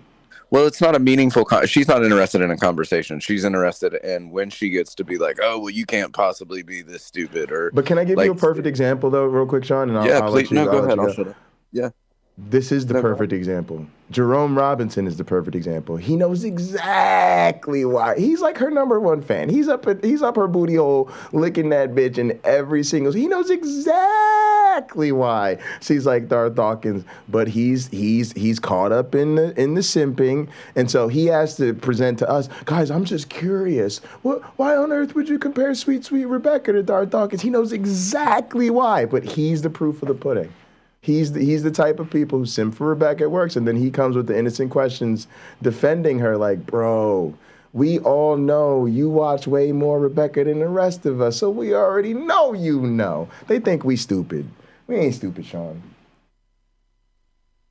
Gotcha. Thanks for clearing that up for me. Well, I heard you. Ain't stupid, I heard Sean. you say something. I heard you say something about that yesterday, about a few people that like go to bat for her, and that is, to me, it's strange to think that someone would like visit your in the world of YouTube, I guess you have just as many controversial watchers as you do people that advocate for you or come to your show to watch you. Dude, some of them put the fans to shame. I hate to say this, but sometimes I really think if the people who really loved my content watched me as much as my stalkers and hate watchers did, man, I'd be at the next level. Right. I think the hate watchers have more motivation somehow, but imagine hating somebody and just dedicating like 8 hours a day to it or whatever. It's crazy. Well, I don't know. I mean, yeah, that's true. But it's a sign of the times because, look, the only way to counter that is to do it to them, right? We out here, man, like yesterday, man, I put in a 12-hour stream. It was pretty much half fucking Jordan Peterson and then half fucking Rebekah. But yeah, it's the nature of the beast, man. I feel great about what we do, actually, though. I really do. And the more and more we do this, the more and more I'm realizing how much of a difference it makes. And we're finding our place. We're finding our place out here, gang. Sal. Yes, you are being too harsh on me. I did a good job for a layman trying to defend but actually I do feel like the Big Bang Theory is so weak, incredibly, incredibly weak. Like with the evidence that I've looked at, it's so weak that I feel that I should be able to defeat Leo. But basically, so it was frustrating to me that nobody seemed to be grabbing onto the points. That's the only thing. I thought Leo did as fine a job as you can do for this theory, because I don't care.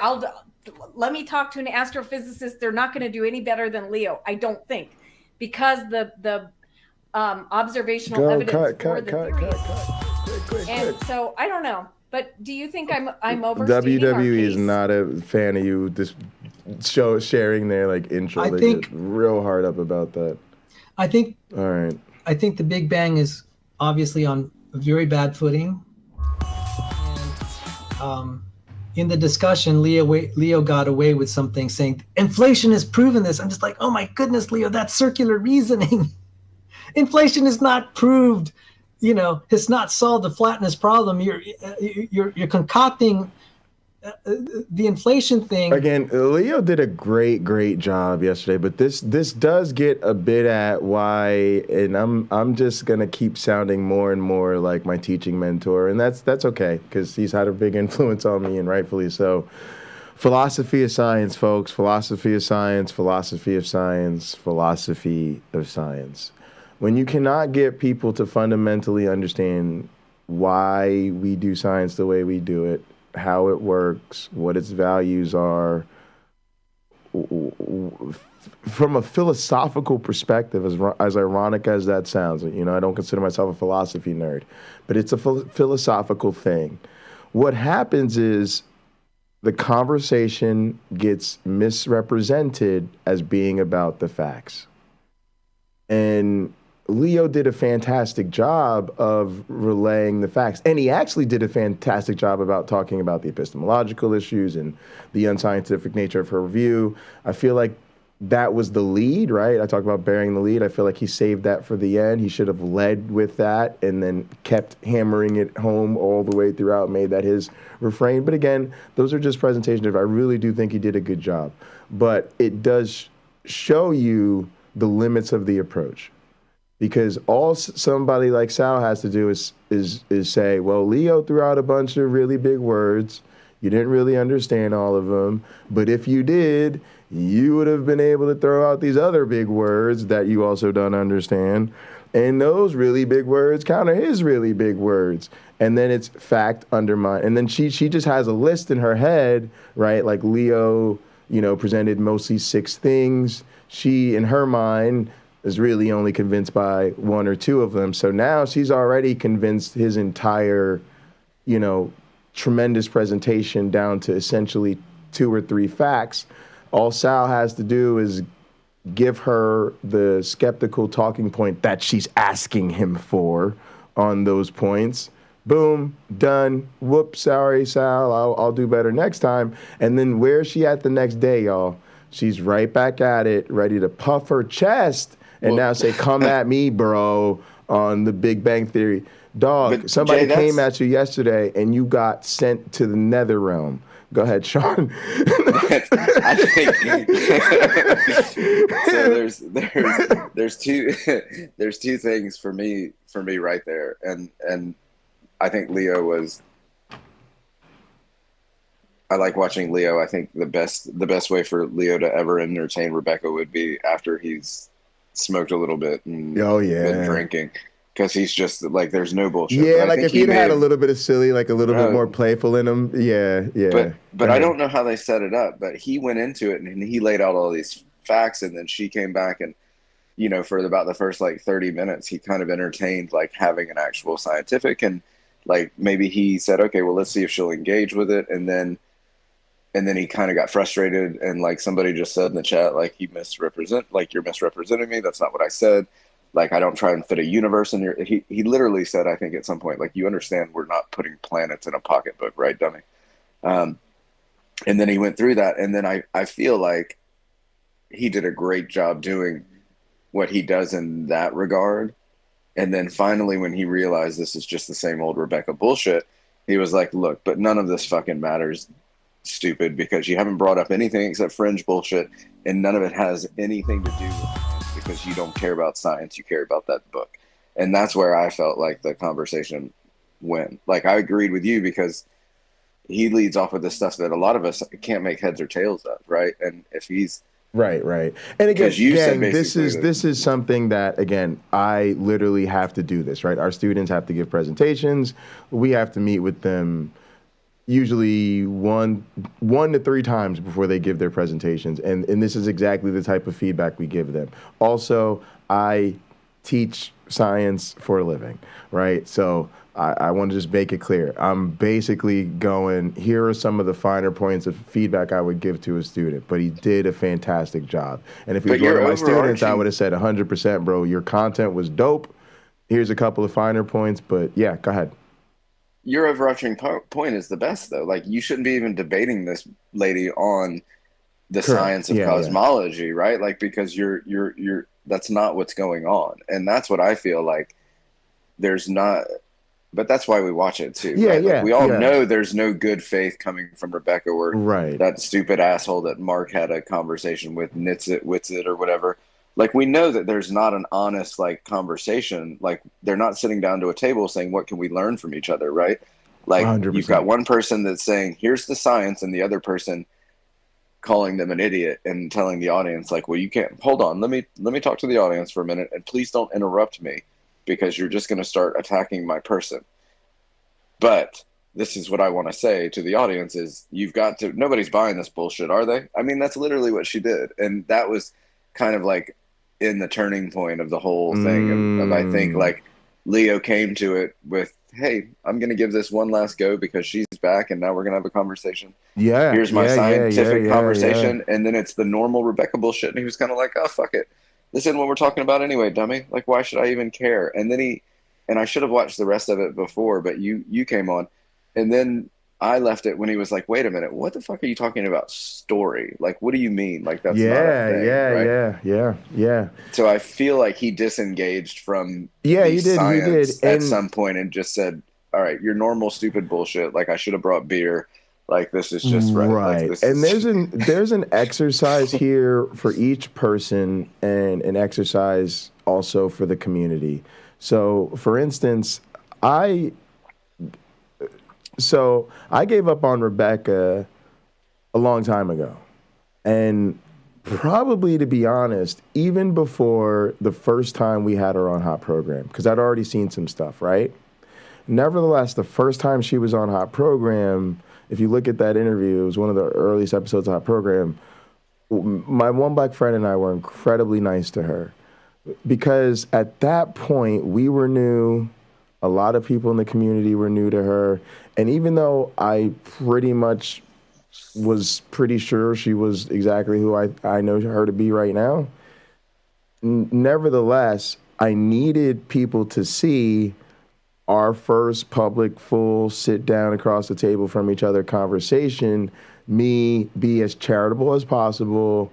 Hey, Rebekah, I'm not here to shred you down. I'm not here to tear down your YEC or any of your beliefs I don't agree with. I'm just here to get a better understanding of you, what you believe, get a better understanding of your background, right? So we actually had a very pleasant conversation. It was a really nice time. It was a great episode, right?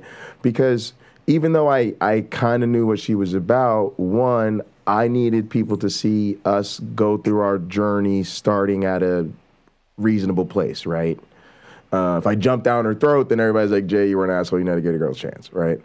And also, I didn't want to ever be the person going, well, Rebekah this, Rebekah thinks that, Rebekah believes like this, without people having seen me say, well, when I say I think I know what Rebekah believes, it's because this is what Rebekah told me she believes, right? Or, you know what I'm saying? This is what we've gathered from interacting with her. The other thing is the community wasn't there yet. A lot of people hadn't put their own hours into Rebekah, or they hadn't watched enough content of other scientists and other people to put her claims and shit in context, so they couldn't make heads or tails of was she mistaken or hasn't figured this all out, you know. And so there's a way you kind of have to go through the motions sometimes. One, because everybody has their own chance, right? If you've never sat down, for instance, Sean, for an hour with Rebekah, the first time you do that, you might start from a very different place because you've never done it with her before. You see what I'm saying? And then there also is a sense in which your community needs time so that they can say, oh, okay, what's going on? It's kind of like when I first got really problematic with shit Doug was saying. I started talking about it, but I didn't immediately unsubscribe, and I didn't immediately, go all the way in. I kept bringing it up, bringing stuff out. Then as more people started seeing more, okay, it became a little bit more common. There are more of us seeing it. Okay, we watched enough more.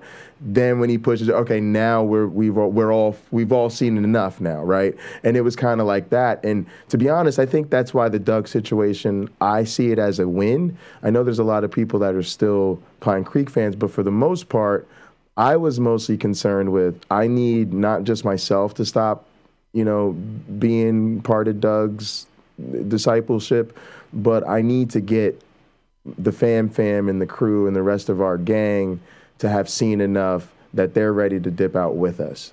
And I think that happened because I didn't just do it right away. I made sure we had plenty of tape, plenty of footage, and that we've all had time to digest it. Now we're ready to move in unison. So to tie this back to Leo and Rebekah, I want to be charitable to Leo and say, yeah, if this is maybe, because he's been on panels and shit with everybody, but if he really felt like this is the first time he gets to sit down and he gets to draw out his version of the best case for the Big Bang, I don't fault him at all for saying, I'm going to give it one good, real shot at trying. Even if he thinks it's not going to work, he just kind of needs to know for himself that he's tried it. You see what I'm saying? Yep. And then at the same time, he probably knows a lot of people in the community, we really don't know the case that well either. That's why I was saying through a lot of his presentation, yo, man, this is really good. Because if you just tune Rebekah out of it, a lot of us keep having these Big Bang skepticism conversations, and we see these debates and we see these things come up, and he is really laying out the case. Like from the things I've put together in graduate school, what little I do know about those things, he really laid out the big prime pieces of evidence, and he did a fantastic job. And so I was like, yo, bro. Well, it makes you want to go. You're right. No. I was just going to say, it makes me want to like research it a little bit more, or like read a book on it and whatnot. Yeah. And if you got to give, if you take her out of the conversation. Yeah. And if you got to give the community the Cliff Notes version so that we're all a little bit more resolute in our own acceptance and understanding of it, then he did a fantastic job on that too. You see what I'm saying? So different goals, you just got to give to. But yeah, so in the end, I think you're absolutely right. He did that. He was genuine 100% in that, and then he saw enough, had heard enough, and hopefully those of us that were watching, we also saw and heard enough that by the time he got to, okay, and that's not really what this is about, and you're clearly what we also saw, and I think we were all like, yep, Leo, and we're with you, let's go. And what we also saw was her coming back, because she's only done a few streams since coming back, but we saw her come back as no different, right? Like I didn't, like the break didn't, like I'm not coming back any different. Yes. The only difference is absolutely. Now I'm in what you said, like she's embracing it even more, right? Like I almost thought, like, did she go away to school, like to get some more tactical, like. We could only hope, right, that maybe she was doing some reflection. I had my hopes for that. I'm not gonna leave you out there alone. I genuinely held out a little bit of hope that maybe she'll do some reflection in her time away. But then you see her come back, and I was like, wait a minute, did she just go to apologist school for a month? Yeah, exactly. Did she sit with Sal Literally, for a month? she did, right? She did. She went back to the Uber and trying her hand at the mall, and so she did. She went away to get sharper. She went away to get some more reps. An Uber with that woman. I know I'm getting out of it. Look, I've told people this. If she did that to me, when I call the complaint line, I'm going to be in so full-blown Karen that as soon as they answer the phone, I'm going to need to be saying, look, you don't have enough clout to deal with this. I need to speak to the manager of the manager of the manager of the manager of the manager right now. But here's another thing, and I'll get your take on this. I also wanted to just touch on Dave's comment. Rebekah is a product of Answers in Genesis. This is what these organizations instill in people's minds. Garbage. 100%, Dave. But Sean, what do you think about this? I was really upset when I found out that Rebekah was doing the evangelism in Uber. I absolutely said I would complain, and I was 100% serious about that. So we looked it up, and we found that basically Uber and Lyft are aware of this. They've gotten these complaints, and so far their policy is to just let it go. What do you think about that? I think it's totally inappropriate. So it's really hard, and this is where my age might come out, or like when I used to say like I lean conservative. So I think that like Uber and Lyft as companies probably don't want to take a hard line on because of the free speech, First Amendment. Sure, right. For whatever reasons, the company doesn't want to like pigeonhole I don't think that's because they're going to lose. argument. They're going to lose business. So as a business, I wouldn't want to say like whatever my drivers are doing, right? Like, even though I disagree wholeheartedly with it, but I also feel like each Uber is their individual, like, own little bubble, right? Like, so I'm not sure if Uber can say you don't have the right to do this. And someone like Rebekah may make a lot of money if Uber does say, hey, you can't evangelize in our thing. She might say, wait a minute, like, the same way I'm gonna go to a school and say you can't push your fucking religion on my kid and hire Andrew Seidel. Yeah, they're gonna make it a free speech issue. But I think you can easily have a policy where you say, because I think of it as like I've worked in some jobs, like say working at a dining room, where, and I was a Christian, where I wholeheartedly think if I was proselytizing at the dinner table while serving people dinner at a couples only resort, they would absolutely have said to me, you can't have those type of conversations with our guest, right? And I think they have a right to say that, and that's not. I don't think that would be violating my speech.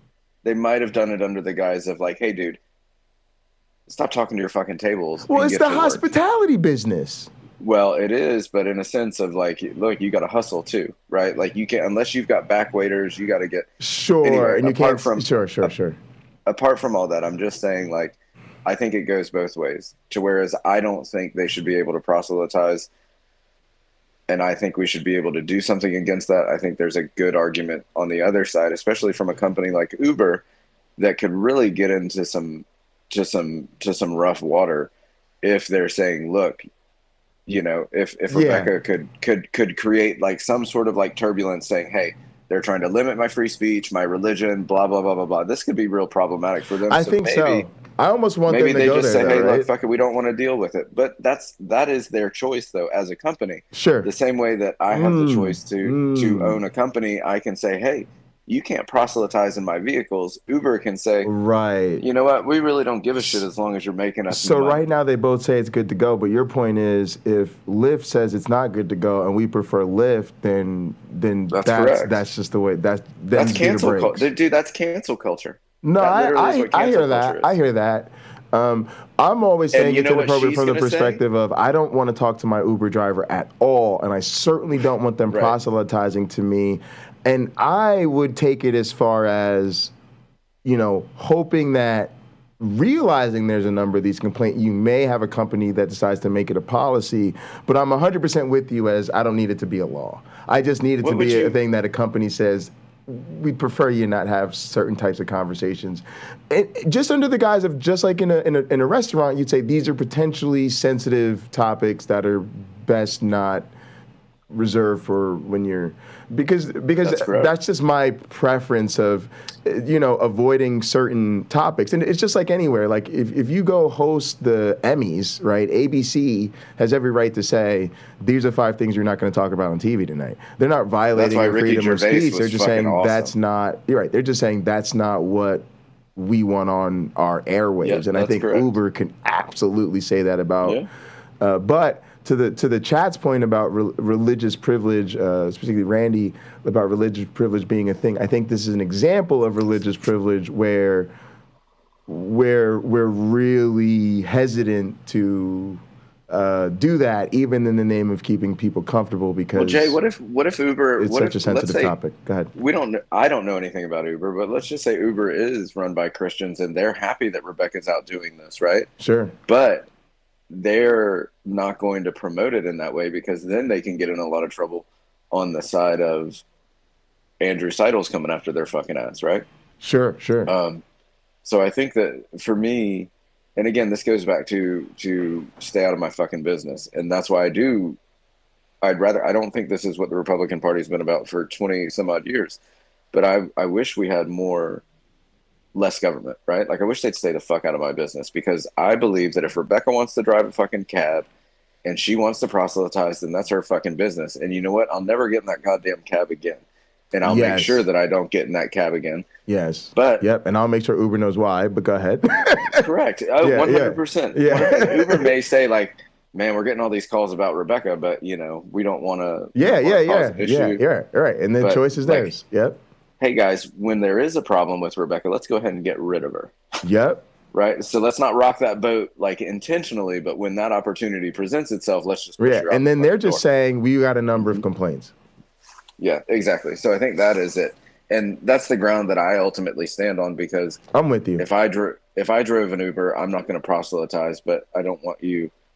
I don't need you to make a law about it. Right? I don't need you to make a law about it. I just and I'm with Randy. I'm all about it. When people say cancel culture, that's my correction as well. Consequence culture. Consequence culture. Absolutely. 100%. This wild notion that like, oh well, they're canceling people. And it didn't make any sense to me, and I wasn't really on the radar back then for a while. And I said, wait a minute, what are we talking about? And a friend said, well, they came out as like pro or like anti-trans, so these people like canceled them. And I said, do you mean that a radio host came out anti-trans and then people stopped listening to them? And he said, yes. And I was like, well, that just sounds like they stopped listening to some asshole on the internet. That doesn't sound like anybody's canceling them. That's literally 100%, like 100%. Like you went to a restaurant, had a bad meal, and didn't go back. Am I canceling that restaurant? Like, what the fuck are you talking about? Exactly. You have repercussions. If you're going to be a public figure like Candace Owens and you're going to be anti-black community and the black community says, hey, we're no longer listening to you, that's not cancel culture. That's just like a product of your own. And this is exactly what Amala, the young lady who works for PragerU now, was talking about, where she faced all this, oh, you're an Uncle Tom, you're a traitor, and I'm like, yeah, that's what happens. Yeah, like that's, people are going to, trade the cause of your race. You're going to be called a race traitor. Don't know what you want. Sorry. But again, it goes to the, like, well, what would you have us do? Exactly. Like, do you want me to keep listening to someone that I don't like listening to? Or do you want, like, the black person to keep listening to some racist on the radio? Like, I don't understand what you mean. When it comes to bigots being hurt by words, not concerned at all. Not concerned at all. The proof of inflation is that it fixes the problem. And I wanted to say, okay, so Sean, do you have a channel? You don't have a channel. I always feel bad. We're not promoting Sean's channel that he doesn't have. Don't feel bad. Sean, thanks for being here. Appreciate you, brother. Yeah. Therefore it's true. I could say God did it, therefore it's true. That God solves the problem. It's like, Leo, you have inflation of the gaps. Or you have these I know what I forgot. We gotta, everybody's gotta get right for this, man. So cheers, mode, whatever you gotta do, because we're gonna be knee deep in the manure. I even got my PlayStation ready to go, because who knows, man. Are we gonna watch her live stream? We might, we might can pop we at over least there. watch her? Yeah, we could pop over there. I'm down. Whatever you guys want to do, we're down. All right, gang. Cheers. Appreciate everybody. Hope everybody's enjoying themselves, and let's get it. That's not science. Sorry, as soon as Sal said that, not science, I just got to remind you of my favorite Sal quote. So, I just had to accept that even though I don't have all the evidence that you'd want to have, and you don't necessarily have all the facts, I just had to accept. I just had to believe that the Earth is young anyway. That's not science. It's a faith. Yeah. It's a faith statement, and I wouldn't have let him get away with that because. But I didn't let him get away with it the first time, Sal. But let's ask the viewers that are watching right now. I can take it if you guys say I did a terrible job, and I let Leo. Oh, now I regret not watching this. I'd have been leading the charge. Let's go, chat. Let this bitch know she was awful. I did a pretty decent job. Come on, chat. Let me see what's YouTube. Can I have faith in YouTube? Can I have faith in YouTube? What y'all saying in this chat? Yes, you are. Okay. I don't think you would have done better because you. I know you have a lot. How many people are watching? I need them to get some feedback. I mean, I don't know that you would have done better in the moment because I don't think I would have. Okay, but you said you gave me 30 and you usually give yourself 60. That's because I'm talking biology. There's a reason I don't debate the Big Bang. There's a reason I don't debate young Earth creation. Because it's not true. Unless I'm kind of like called into it at the last moment. I mean, a man's got to know his already limitations. backpedal on so that. I think you did fine. All right. Okay, so what I was saying is relative to someone who actually knows what he's talking about, which is shit. So, relative to someone who actually knows what someone they're who had talking about. much more command of his citations than I do. This is why a discussion like this, that's why I don't like. Okay, so Debate. Rebekah, I'm just saying that in a live discussion, They it's were so on easy to Sal's just be knocked channel. off This is from last the game night. plan. Rebekah's going on live on her channel soon, I you guess. know, I don't know what time. I've done well. I scored Sean, what myself time is at Rebekah's stream? 60% for biology debates Oh, because shit. The queen is here. it's really evolutionary. Hey. Hey. Also, I just realized arcade bot. Oh, I'm not stupid. Oh, there is a screen in there. Okay, good. We're good. Never mind. How's it going? How are you doing? How are you feeling? I'm just How'd you I have a sleep? grad school fine, but I have a grad school app due tomorrow, so I'm avoiding it, as one does when you have ADHD and you can only do things when you might not be able to do them anymore.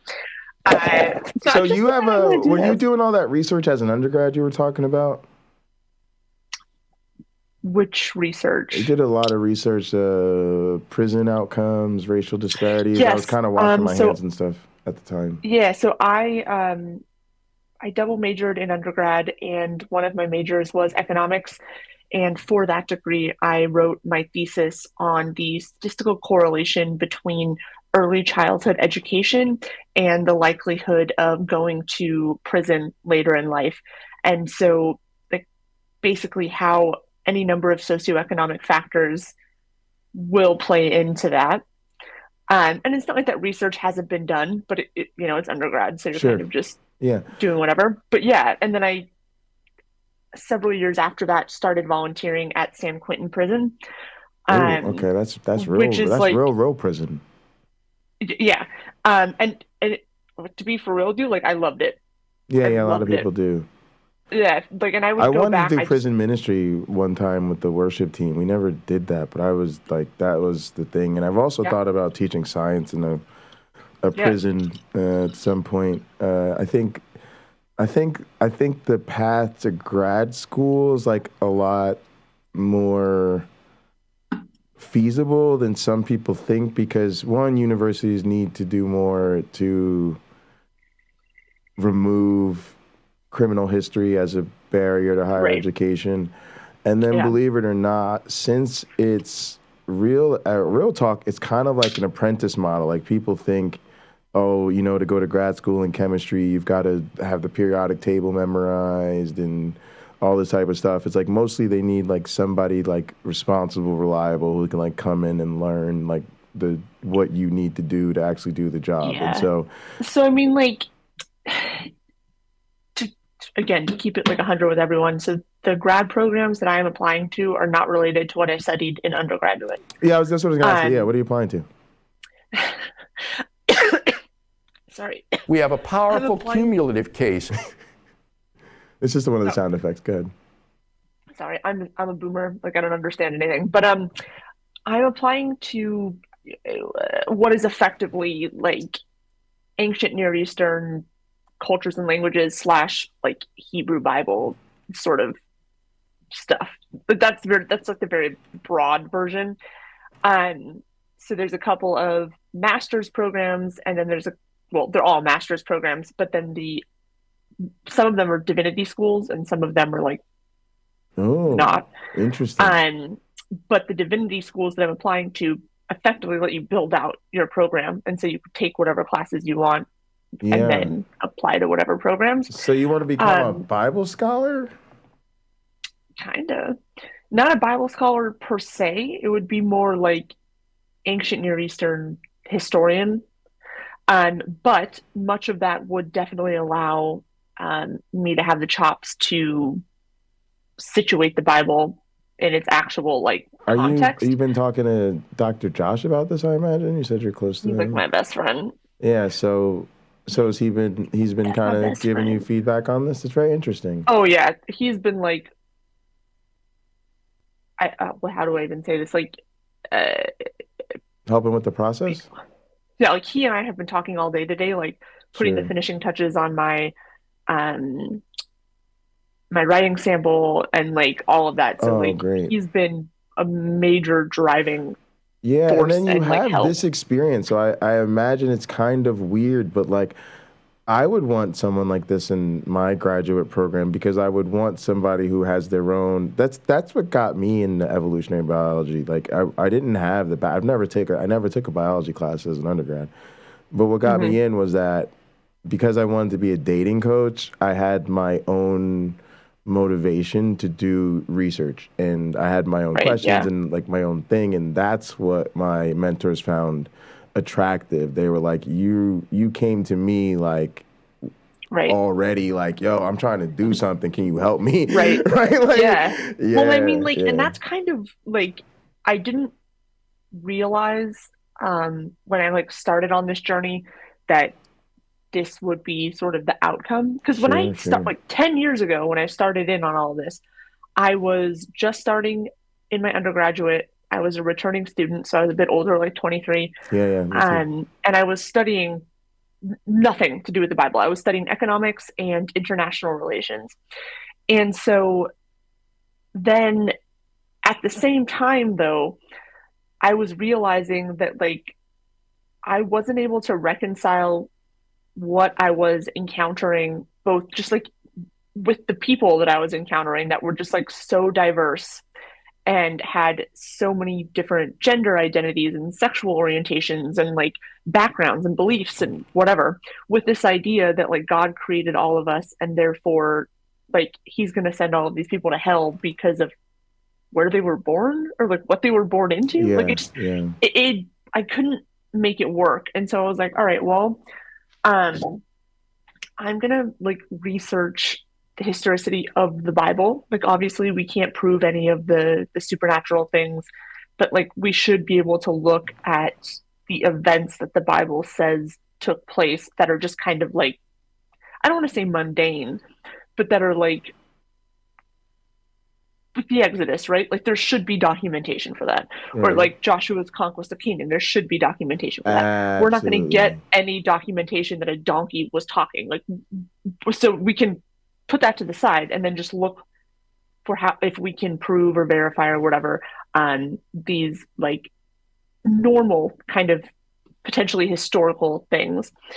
So at the same time that I was in school doing all of this, I remember picking up one of Bart Ehrman's books. I think it was either Misquoting Jesus or Jesus Interrupted. I can't remember, and it doesn't matter because I read them back to back. So whichever one came first is like not as important.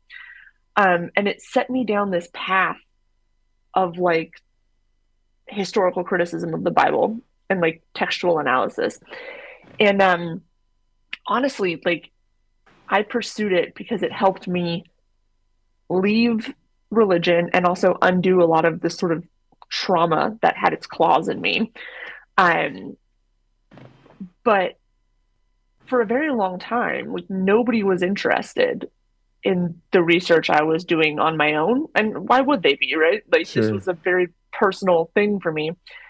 But I never anticipated that anybody outside of like maybe some random persons someday would share these interests and would want to like I didn't think it was going to take me anywhere. I just thought this is going to be a personal hobby that I find interesting and that's fine. Yeah, totally understand that.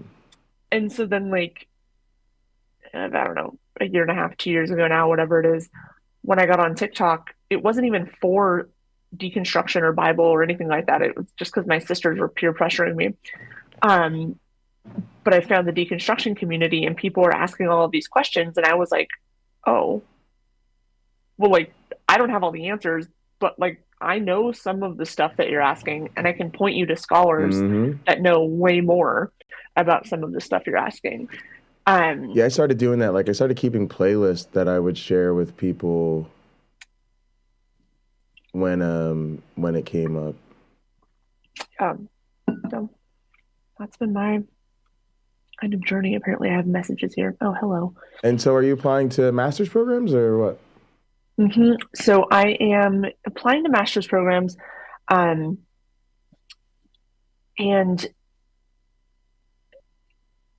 I think ultimately I want to get a PhD. I kind of always wanted to get a PhD. I just wasn't sure in what, but this is sort of all of this, the last 10 years, my experience online, the community that it's plugged me into, all of the scholars that I now consider friends, like, actually, they are the ones that were like, you should consider going back to school. And I was like, what? Like, why?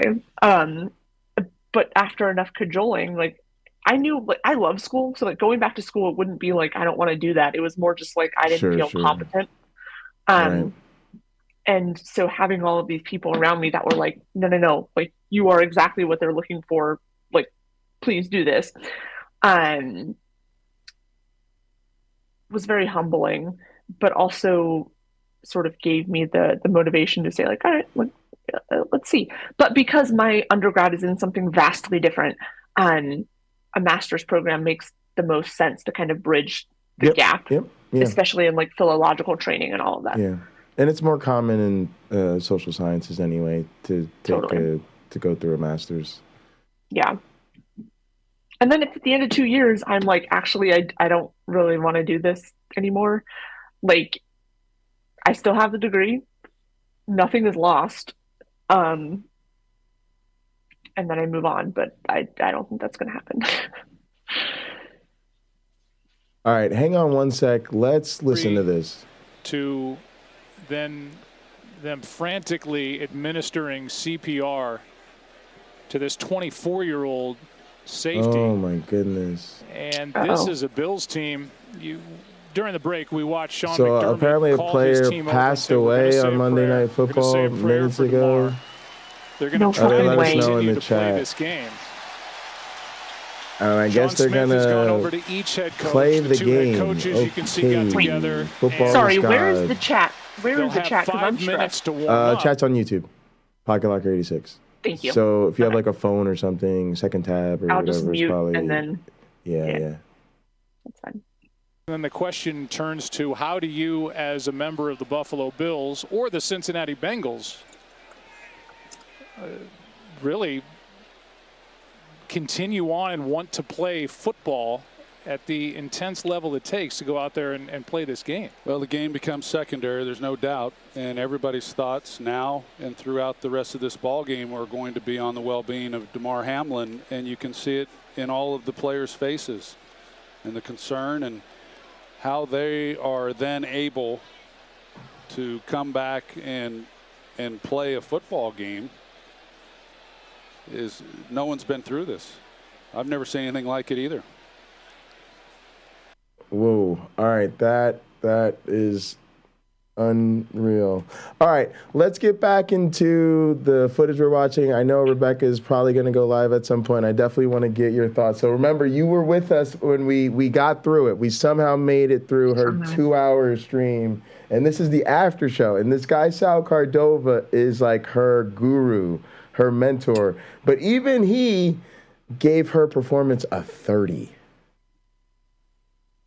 Theory in biogenesis is really easy to criticize. Go ahead, Sean.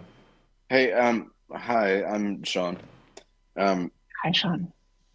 So to me, it's something that would never be telling to the Christians, but to me, like, it means something to say if in Sal's debates where he's like an authority and he's only getting 60% or he's only getting, that says something to me, right? Like, if you're constantly losing fucking debates, like, this should say something, and you've got like Jesus on your side. What the fuck is that? Like, what? Like, why? Even Jesus is like, no, I'm good. Right, we're good. To be honest, this is one of the, a little bit better. Yeah, this is one of the things that really bothered me. By the way, Heathen Queen, you'll want to put Arcade Bot on full screen to see what everybody else sees. But I sincerely have no idea what I'm doing here. So like, you just if you click on a screen, that's how you make it full screen. So then it's easier to see. Whoa. But all I was gonna say is I won't know, only you can see it. But as long as you're good, you're fine. But yeah, Sean, so this is the one thing that bothered me. I actually started in this community because I was literally trying to find examples of speech where I could correct the audio. So like somebody gives a lecture, they're not mic'd properly, or there's no pop filter or whatever, and it's a great speech, but it sounds bad. And so I was going to show people how to fix the audio problems. And I got into the content because I was looking up, like Hitchens and Dawkins and people like that, and I started to watch all these atheists versus Christians debates. And Sean, to your point, that's exactly what I noticed, that the Christian side never, ever came even close to being convincing. And it's like they don't notice. The same recycled 5 arguments just forever. Yeah, and it's like they somehow haven't noticed yet that they never have a leg to stand on. It's really... Oh, that's because the devil. Really. Also, Heathen Queen, that's the answer. I'm not even joking. That's the answer. Like, before we get too far into this, Heathen Queen, where's your alcohol? You're supposed to be drinking me under the table. I'm a lightweight. All right, cheers. Thanks for being here. I have it in this bottle because it keeps it cold. That's all. But and you are now officially part of the gang because you were with us offline for a little bit last night. And then I just passed out. Yeah, apologies. I can't be trusted. Nah, you've already. Plus, you've already watched Game of Thrones, so you're good. You're good. But not me in love with like 2 of them. Wait, did you guys send me your email address so I can send you the rest of the links? Because this is a public gather. We're normally in members only gathers because we don't trust people. Let me. I sent you an email today, but every time I hit like all 4 or 5 of my gather sites, there's nobody in there in the past like. They're 2 not days. Supposed to be in there right now. Because we're all in here. It's just so that you go in there and so that you get in there, so that when we are in there, you know how to get in there. Okay. But yeah. So I'm in the wrong one. No, you're in the right one right now. I sincerely hope. No, right now I'm saying all know that I don't understand any of this. I'm fucking old. I'll walk you through it. But go ahead, Sean. Offline. No, I went to all of my gather links yesterday and today and maybe the day before, and like there was nobody in any. Yeah, that's what I'm saying. For the most part, no one will be in there unless like we're in there. And for the most part, we all try to stay in the same one. So like like today we're in here, like no one's gonna be in any of the other ones. But like tomorrow, so how do I figure out which one you're in? It'll normally tell you when we are in there. So tomorrow we'll probably be in the compound, the Bundy Ranch. So you'll know because 1, if you tune into the stream, we'll be streaming from Bundy Ranch. But 2, when you go to log in, it'll then show you that we're there. But yeah, I'm just saying if there's nobody there the last couple of days, that's because we've been in here when we're in gather. So it's going to show 0. Yeah. Yeah, because I like to be in there when you're not streaming sometimes. Yeah. So tonight we'll be in here. We're just staying in here overnight. Sorry. So did a football player die, or is he just like? We think he died. They said worried about his well-being. They said worried about his well-being, but I don't know if that was TV talk. Satan's Little Helper said he died. Maybe she'll confirm for us. I'm sure somebody watching the game will keep an eye on that. All right, here we go. And rest in peace. That is real. Who sad. was it? Do we know? A safety for the Buffalo Bills. Okay. God. His size. Jerome Robinson, you're an asshole. He said, I thought you were talking about Premier League. Bitch, this is America. We weren't talking about soccer. We were talking about football. Sorry, I just had to be that guy. It's not so easy the World to Cup's criticize over. the Big Bang. Soccer no longer matters. I'm not hating on you, Rebekah. Never heard of it. But I haven't invited Leo to debate me on the Big Bang or anything. There's a reason why. Because I'm scared. Because I think he did a good job. I don't have any complaints about he conducted himself well. Actually, I know this will sound mean, but this is Then don't say it. No, say it, Sal. No, say it. And come sit over here. You know you're an asshole, Sal. No, against Leo. Don't say it. No, not mean against Leo or anyone. Okay. Just say this is mean against me. Okay. He's gonna say he didn't prepare her to win. Okay. This will say that Sal's kind of a mean, opportunistic person. Okay. And this is not a rag on you or Leo, but I like to watch these debates so I can learn what not to say and what to say. And so I said, okay, the truth. You Rebekah should say the engaged fucking Erica, truth. And I learned it's like, okay, that's not something I want to deal with. Seriously. And then Jesus Rebekah fucking engaged Christ. Leo, and I said, okay, I'll know how to deal with Leo if I had to debate him, because you kind of figured out, you kind of drew out of him what his hand is. And so I have found, there's only one person I've debated twice, that was Dr. Daniel Stern Cardinal. So the first one was kind of like, heh. But I said, once I figured out what his game plan is, the second, it's the first debate got cut off because James was sick or something. And I said, oh, thank God I got saved by the bell. Now I know what his game plan is. 2 weeks or 3 weeks later, we debated and continued the debate. And I got him that time because I knew. So the main thing that I did was I let you. Guys, what time does go ahead Rebekah and go proceed, live? And is she live I learned now? from it. So I'm gonna have, it's like, okay, this Can is you this imagine is, being this is how I that would script this fucking out, bold? because now I know when Leo's gonna All dismiss of the something, while I know how having like he's gonna say, So oh, it's he just 9:30, quote mined this, and I'm just like, 9:30, no, okay. Leo, if you ever say that again, Because you I'm know gonna have my Rebecca's on white Wikipedia people article time. You know that shit gonna be I'm gonna live say, at no, that's not a quote mine. 9:30. The Tolman Okay. test is real, sir, and the Big Bang is not past it. me, white people. It looks like it's fading. And I would have memorized all my citations. Yep, memorized. And that's what I would have done. So the main thing was I was opportunistic. What he should do is So, go to the store and get some Rogaine, if we're being really real, but like that's fine. I'm harsh. I'm No, that's fine. That's fine, Sal. It's so fine. okay. So now that when I lavish praise on you, I'm sincere in believing that I feel that way. Yes. He believes that he feels that way. If I'm being kind of overly harsh one time, just take it to mean that when I say nice things about you, I must really mean it. So this man is the biggest gaslighter in the world. He is. But you're right. Jesus fucking Christ. The thing about, and I just would have know he's expounded 5'4". on the elliptical galaxies, the problem he's of what, finding 5'4"? the elliptical galaxies that far out, because probably in that range. You're right. I looked it up. I'm the one who looked up that it takes 7 to 10 billion years for those to form, Please supposedly. But and then so what if they're only? He's a carooner though. He 330 fancies million, himself if a they're at ladies' man. distance, that we know is 330 million years after the Big Bang. Then when did they have time to form? That means they're older than the Big Bang. Interesting. However, I think if I mean, he would have looks like said he's all late that, to his shift at Sal, GameStop, but he would that's do fine. exactly what he did every time I brought up something about the galaxy. And he's the guy at GameStop who doesn't know any of the games. We don't know everything about galaxy formation. And my man is like not the key holder at Walgreens. Something he's proud of it.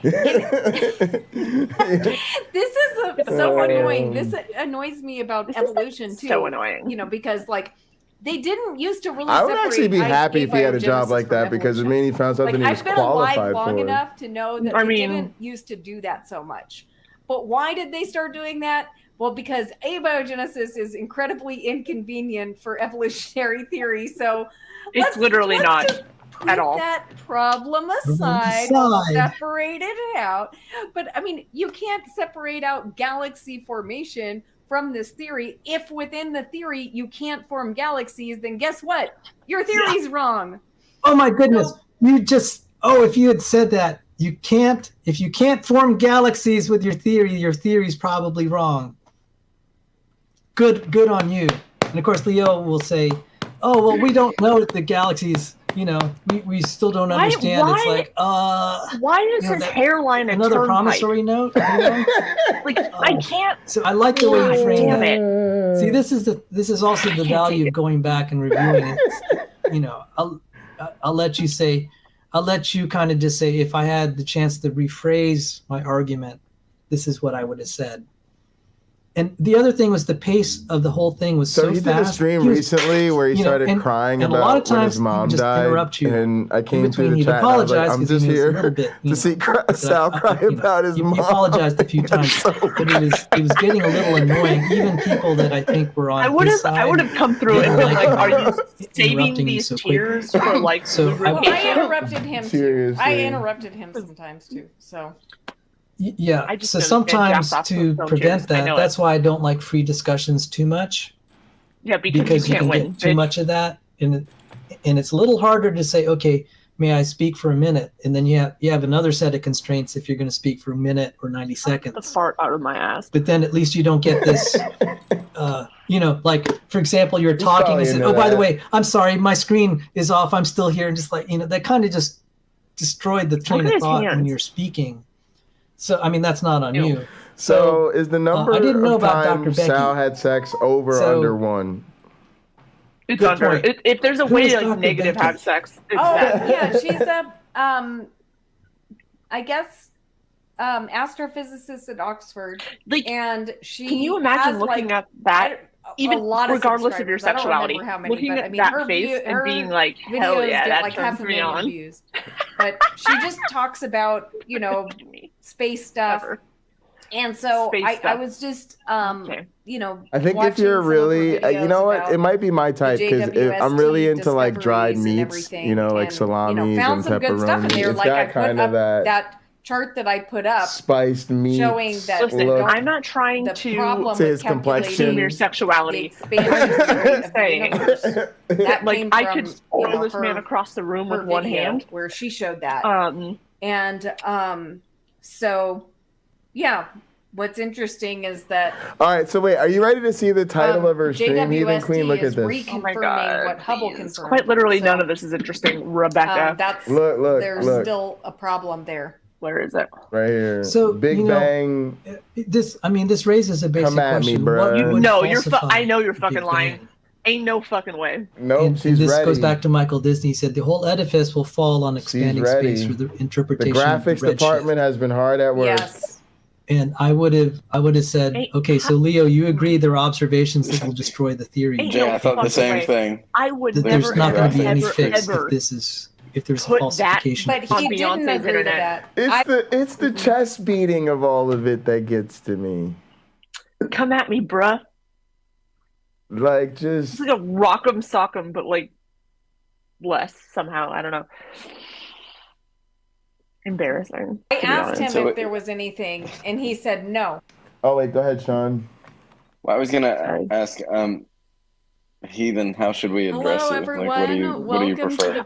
You can call me. Here we go. So my name is Jessica. You can call me Jessica, or you can HQ, whatever. Yeah.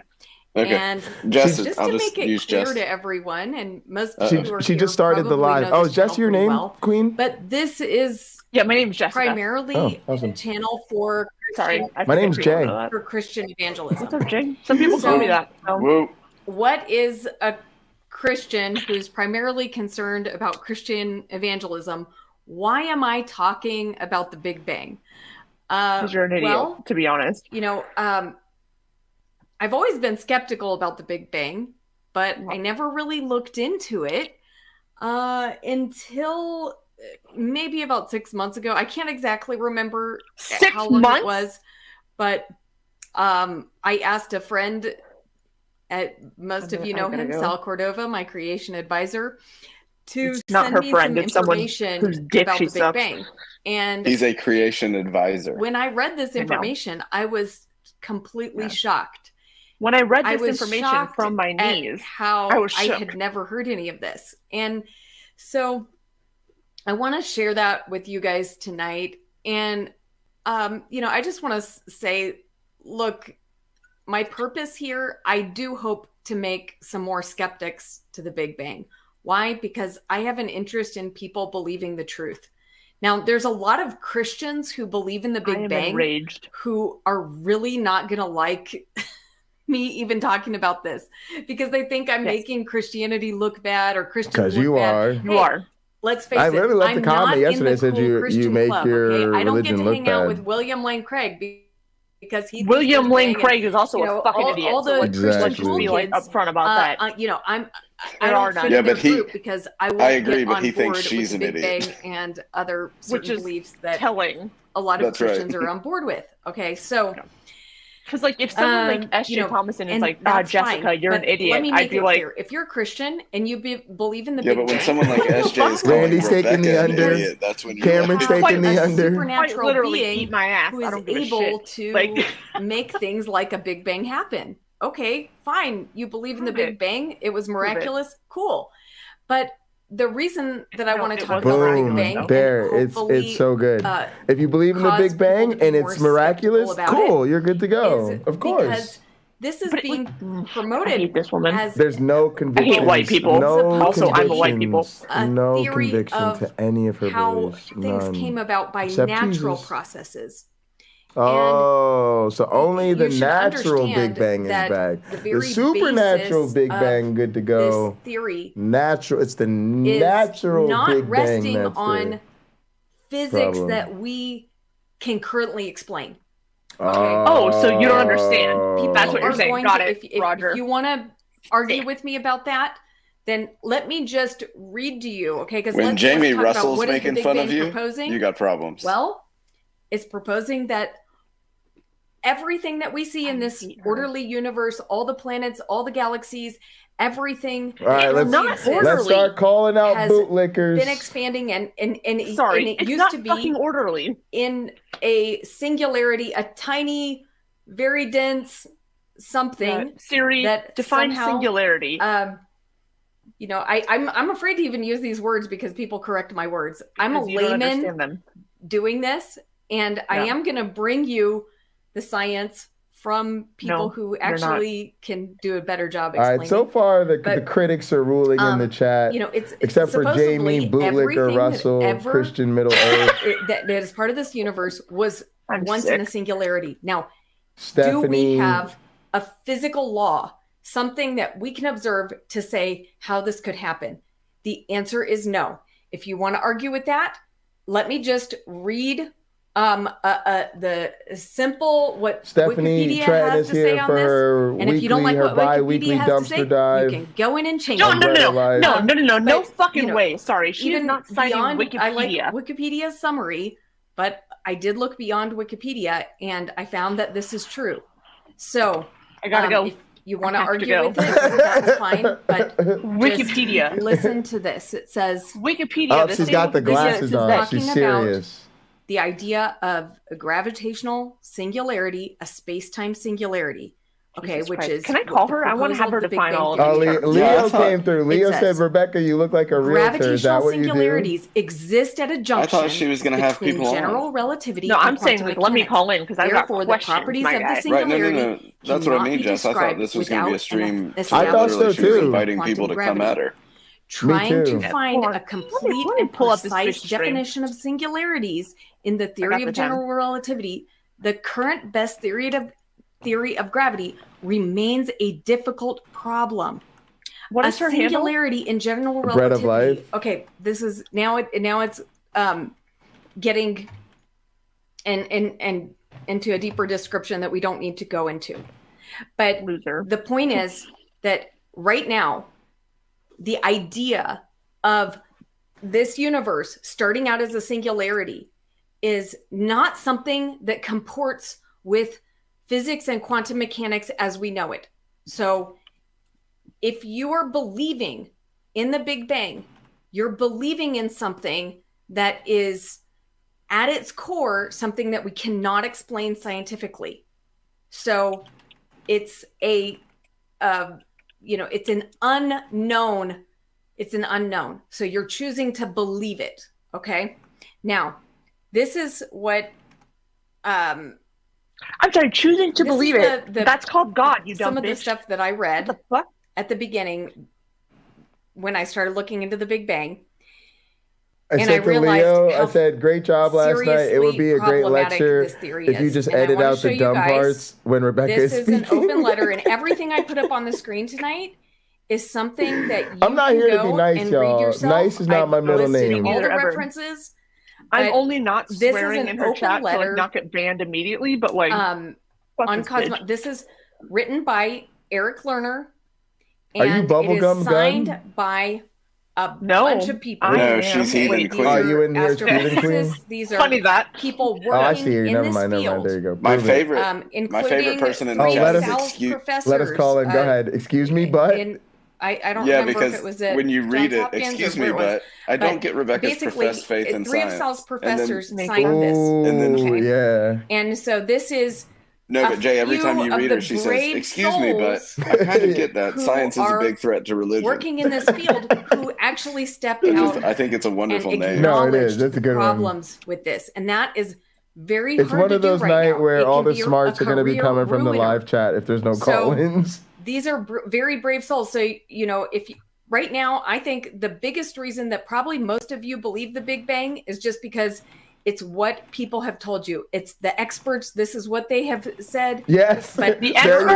experts Yes, you agree. who are You're right. saying, we no, agree this is with the problematic. consensus of experts. And 100%. so let's just read some of this. 100%. It You know what says, I'm not about the to Big do? Bang Start today studying relies on the growing cosmology. number of I just got a hypothetical entities, PhD. things that we Turns have out they're never not giving them observed. things Inflation, away. dark matter, and dark energy are the most prominent examples.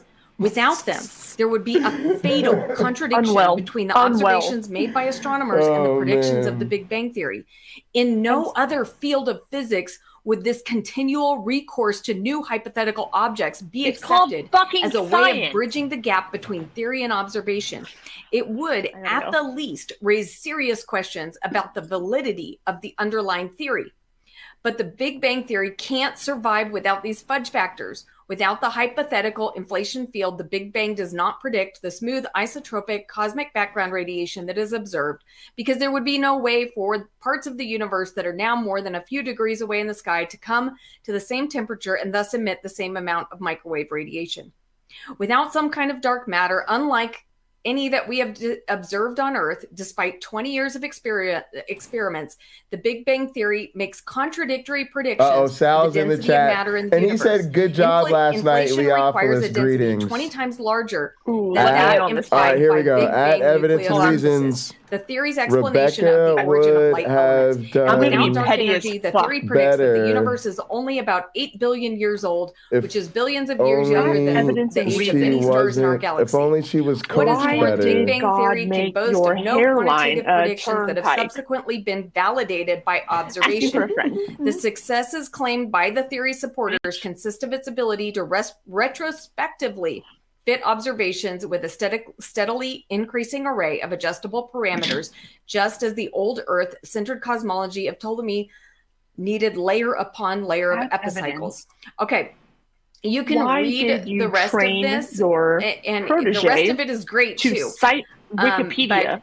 So this is, like I said, it's signed by people working in this field, respected people in the field, and it's showing some of the problems. Now, another excellent paper that was written actually, I believe in 2004, 2006, that is still valid right now. This is too much fun. Is a paper written by Michael Disney, goodness. and I'm gonna, let's see if I can. If you can't pronounce their name, get the fuck out of this chat. Share my screen again, but on this other paper. So, okay, now Michael Disney is an astrophysicist, and he wrote this article entitled Modern Cosmology, Science or Folktale? Look at the strong wording here, guys. She's and ridiculous. This is like, what this article is about. Is it in any a survey, science the or non-astrophysicists, we wow. compare the number of independent measurements which support the Big Bang cosmology with the number alcohol for this. This is too much. of auxiliary hypotheses such as dark matter, dark energy, and inflation, and their associated free parameters needed to shore it up. We find do you have weed too? We're doubling it over here. The relevant I can't unfortunately after all if I do with both. no real sign of improving, so you have to pick of your an poison? improving trend over time. Your genes, and if I smoke, your genes betrayed you. Years ago, nearly, and it is still if I smoke valid or today. Whatever, it's still true. edible, In fact, whatever, it's like even I more would not true be than social at all. ever I would be with the recent discoveries that That is 100% proof that evolution is evil. Non-cosmologists it is worst. are thus entitled to be skeptical of such a weakly supported superstructure, which is currently composed of 5 separate theories piled on top of one another. So what are those separate theories? He goes through this talking about the different levels that these are actually Brokai said, I do like the quote, spectacled Rebekah look. It at least triples her credibility. The theory of the Big Bang. That's fair. That's fair. The glasses do up the IQ. Okay. Quite a few points. That's quite a the few one. points. To be honest, that's the ground. My glasses just make me hotter somehow, but I can't. Not for her. Has some observational support. She's also confirming for us that she can in fact read. So we're making progress tonight. Shocking. I should have kept that pulled up, but I think I have them written down here. And she does technically read things that are not the Bible. We're learning a lot. We're learning a lot. She reads Wikipedia. She reads Wikipedia in the resulting citations. You need inflation for and Bro, don't ever talk to me about inflation, bitch. From the thing, you need inflation. What you need inflation for to make this work? That's the next level. These nuts. You have to have dark matter. You have to have dark energy. You have to have dark matter for galaxy formation. And the one paper she read without definitely was an open letter to the editor. I don't know about the last one. A theory of how the universe began, because you have to get galaxies. So, I highly recommend anyone, any layperson, if I can understand that letter, that paper by Michael Disney that lays out the problems so clearly, you can understand it. If you're willing to take an hour of your time understand it. to read that paper by Michael Disney, and again, this has nothing to do it will help you with the reasons for believing, right? Like she's trying how to much of this comport is everything with the book. Theoretical, this has nothing to do the, with anything. Only the first Sorry, thing, I'm just the enraged. ground floor. You're in right. This I'm just saying actually we has are. We're with you. Observation to support it, and I've read just 100%. Completely unsupported. The other 4 you levels guys are wonderful, and someone needs to respond to this. But I think at some point, by observational evidence.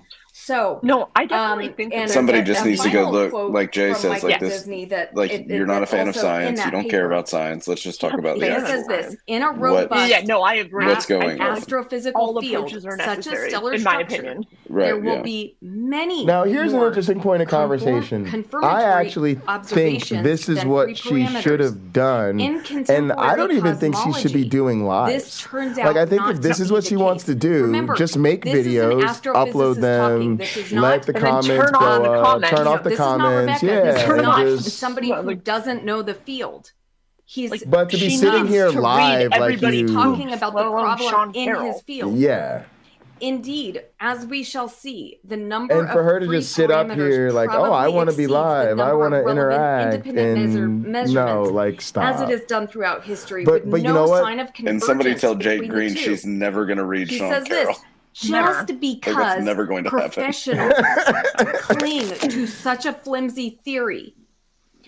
This need not discourage the rest of us from being a good deal more detached. Okay. Fucking Christ. It's so hard to type because my chair is spinning. Look, even if the professionals are willing to cling to this flimsy theory, you have a good reason. But to your point earlier, Sean, this makes her feel like she's doing the pugilistic conversations, right? She's live, she's in the midst, the atheists are sending her a wall of hate text. She's being persecuted in real time for her savior. Dark matter has not been observed. It absolutely has not. Now, we see I'm guessing she's going to open the room at some point. I'm hoping please. Because I will happily call in. And I will not be nice. So we have something that we need to understand.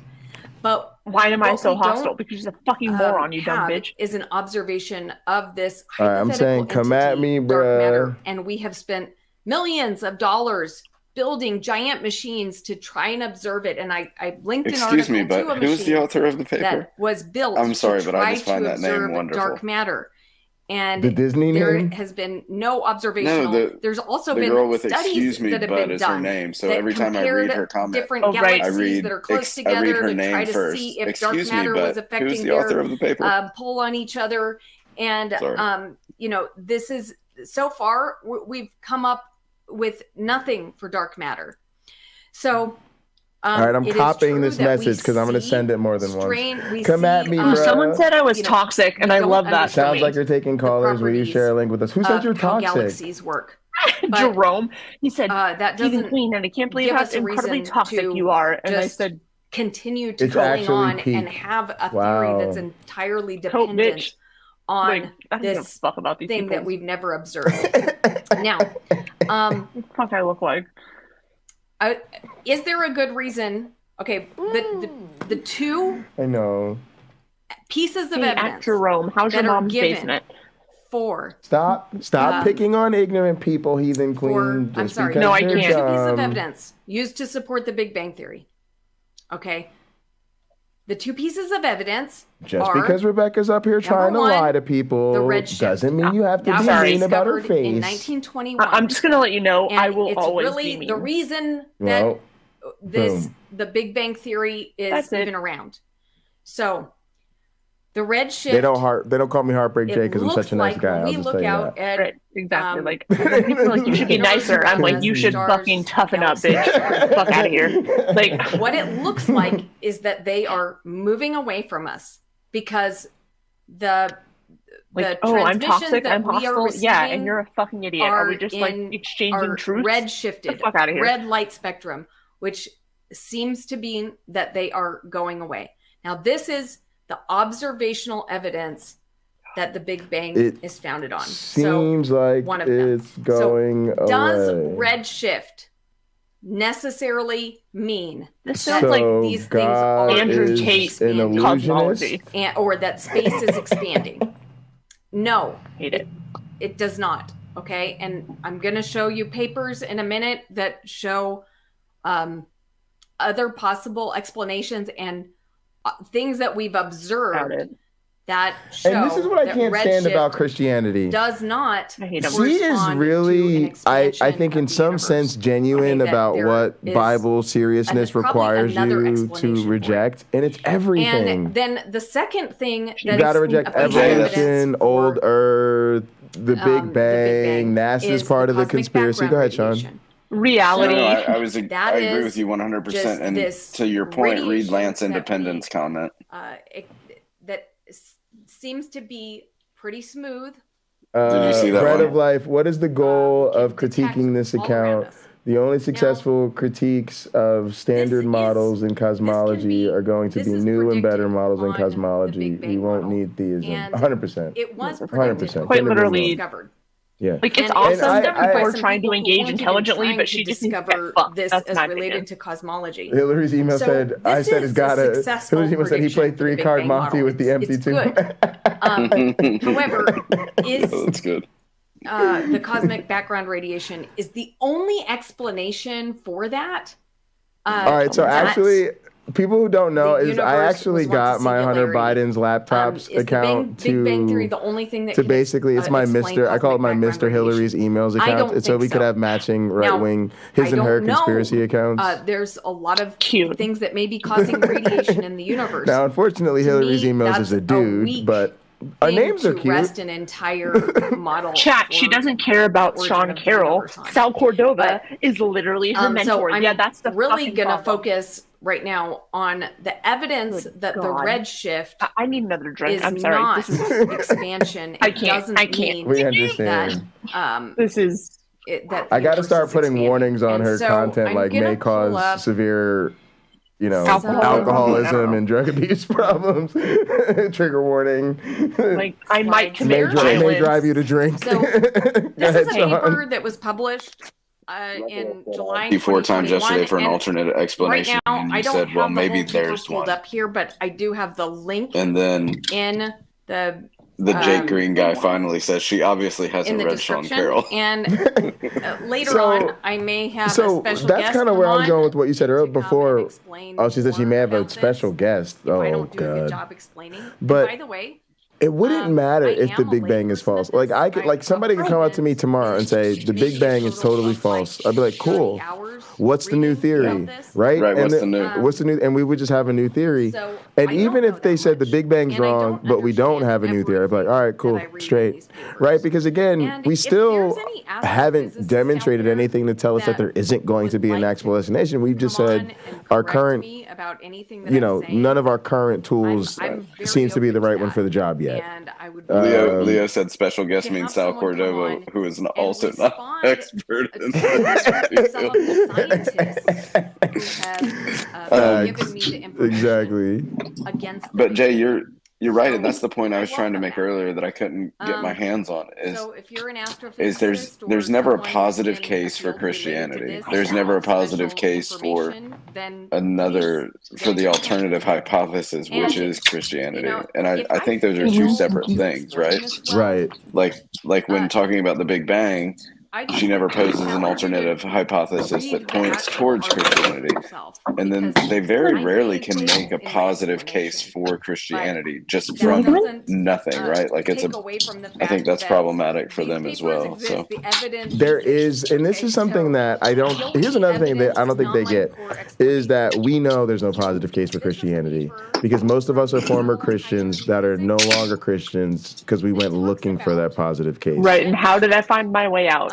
That occurred right. when well, just that entered I was going to ask you earlier, but I didn't want to interrupt. So, but like, what do you think the personality difference in you versus everybody else that was going through the same thing that you went through, right? Because you're not alone in the way that you came out of Christianity, but you're different in something within like your personality and maybe your like your person kept chasing that evidence where a lot of people would have taken like the Rebekah would have stopped at some point because we all can say like there's no evidence for the Exodus, right? But there are Christians out there that will die that there's plenty of room for the Exodus, and then there's Christians that say, well, I don't give a shit that there's no evidence for the Exodus because it doesn't have anything to do with my faith. Yeah. Right. So sorry. So the thing is like, and I have told people this many times, like, I don't know. I can read this. I don't know. So I don't know what who Blue is, say, but they're dead on. Go ahead, Heathen Queen. Oh, sorry. All I was going to say is that, like, for me personally, like, I don't know what causes it or what it is. All I know is that if there is a question that I have, it will eat at me until I figure it out. At least if it is something that like really affects my life. Up until right? we like, just so don't know, saying, like, right? Yeah. Yeah, right. Like, how did the universe start? Like, well, I don't really know. This is what we have evidence for, but like, I don't know. I'm comfortable saying that I don't know. Right. Because it doesn't impact my day-to-day life. It doesn't impact how I treat other people. It doesn't impact how I feel about myself. Like, it doesn't impact any of those things. So like, I wish that I could say that, like, yeah, there's just like something really special about who I am that like allowed me to like take this path, but I can't. I don't know what it is. I would think it's a lack of need. Like you had less need for the belief than some people do, or and when greater presented need with for truth alternate over the feelings. There you go. Right? Yeah, right, like, exactly. For me, it was I didn't want to lie to myself. Sorry. No, you're good. That's it. I was going to say, in the same breath, I grew up with parents that were addicts, that were dysfunctional, that were problematic, and I was the parent for like my younger siblings. And people are like, "Well, how did you not end up sort of like either in prison or on drugs or doing whatever?" Like, I don't fucking know. Like, I don't know what it is about my brain that was like, we're going to just work hard not to be this, versus like we're just gonna take this other path and like whatever. Like, I don't know. I don't think it's something that's like some like moral sort of, how do I say it? Like if somebody does take the other path, I don't think it's a moral failing on their part.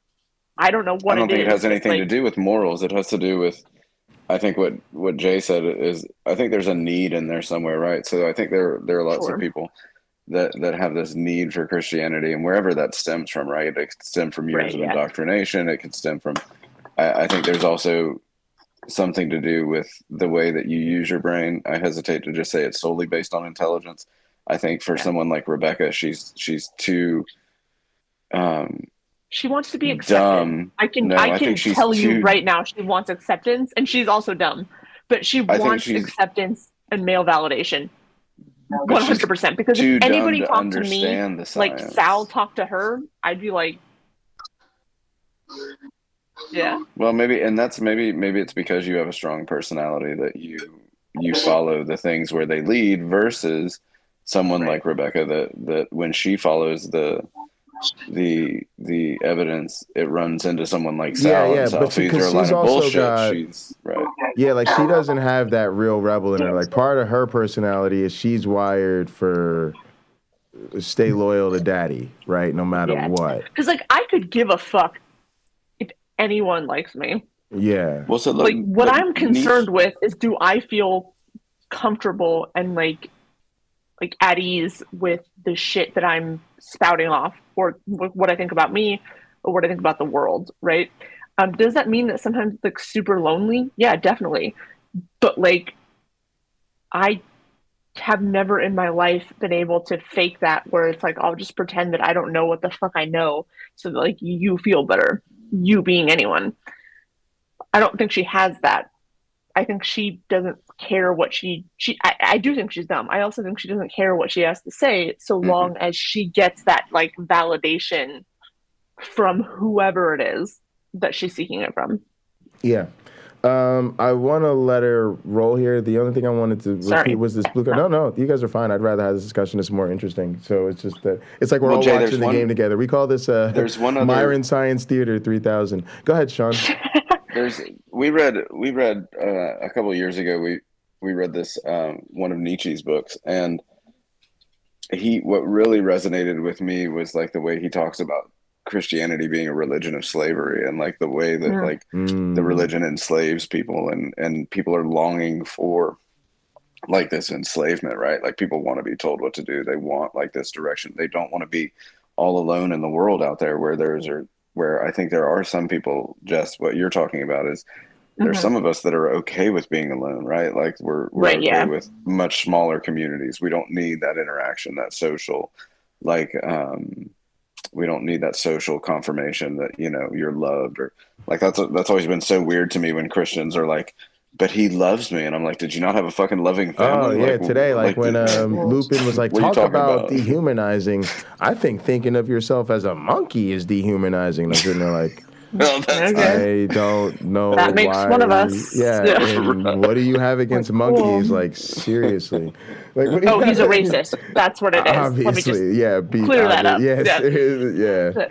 100. So the things that we're glad you missed that. We had a talk with Lupin, who we talked about yesterday. If you were around for that, you would have observations exploded. of the supernova. Yeah, sorry, I don't have any consistent filter. with the static universe, inconsistent with. Also, I wanted to read Blue's comment. And again, I don't know who Blue and Pink are.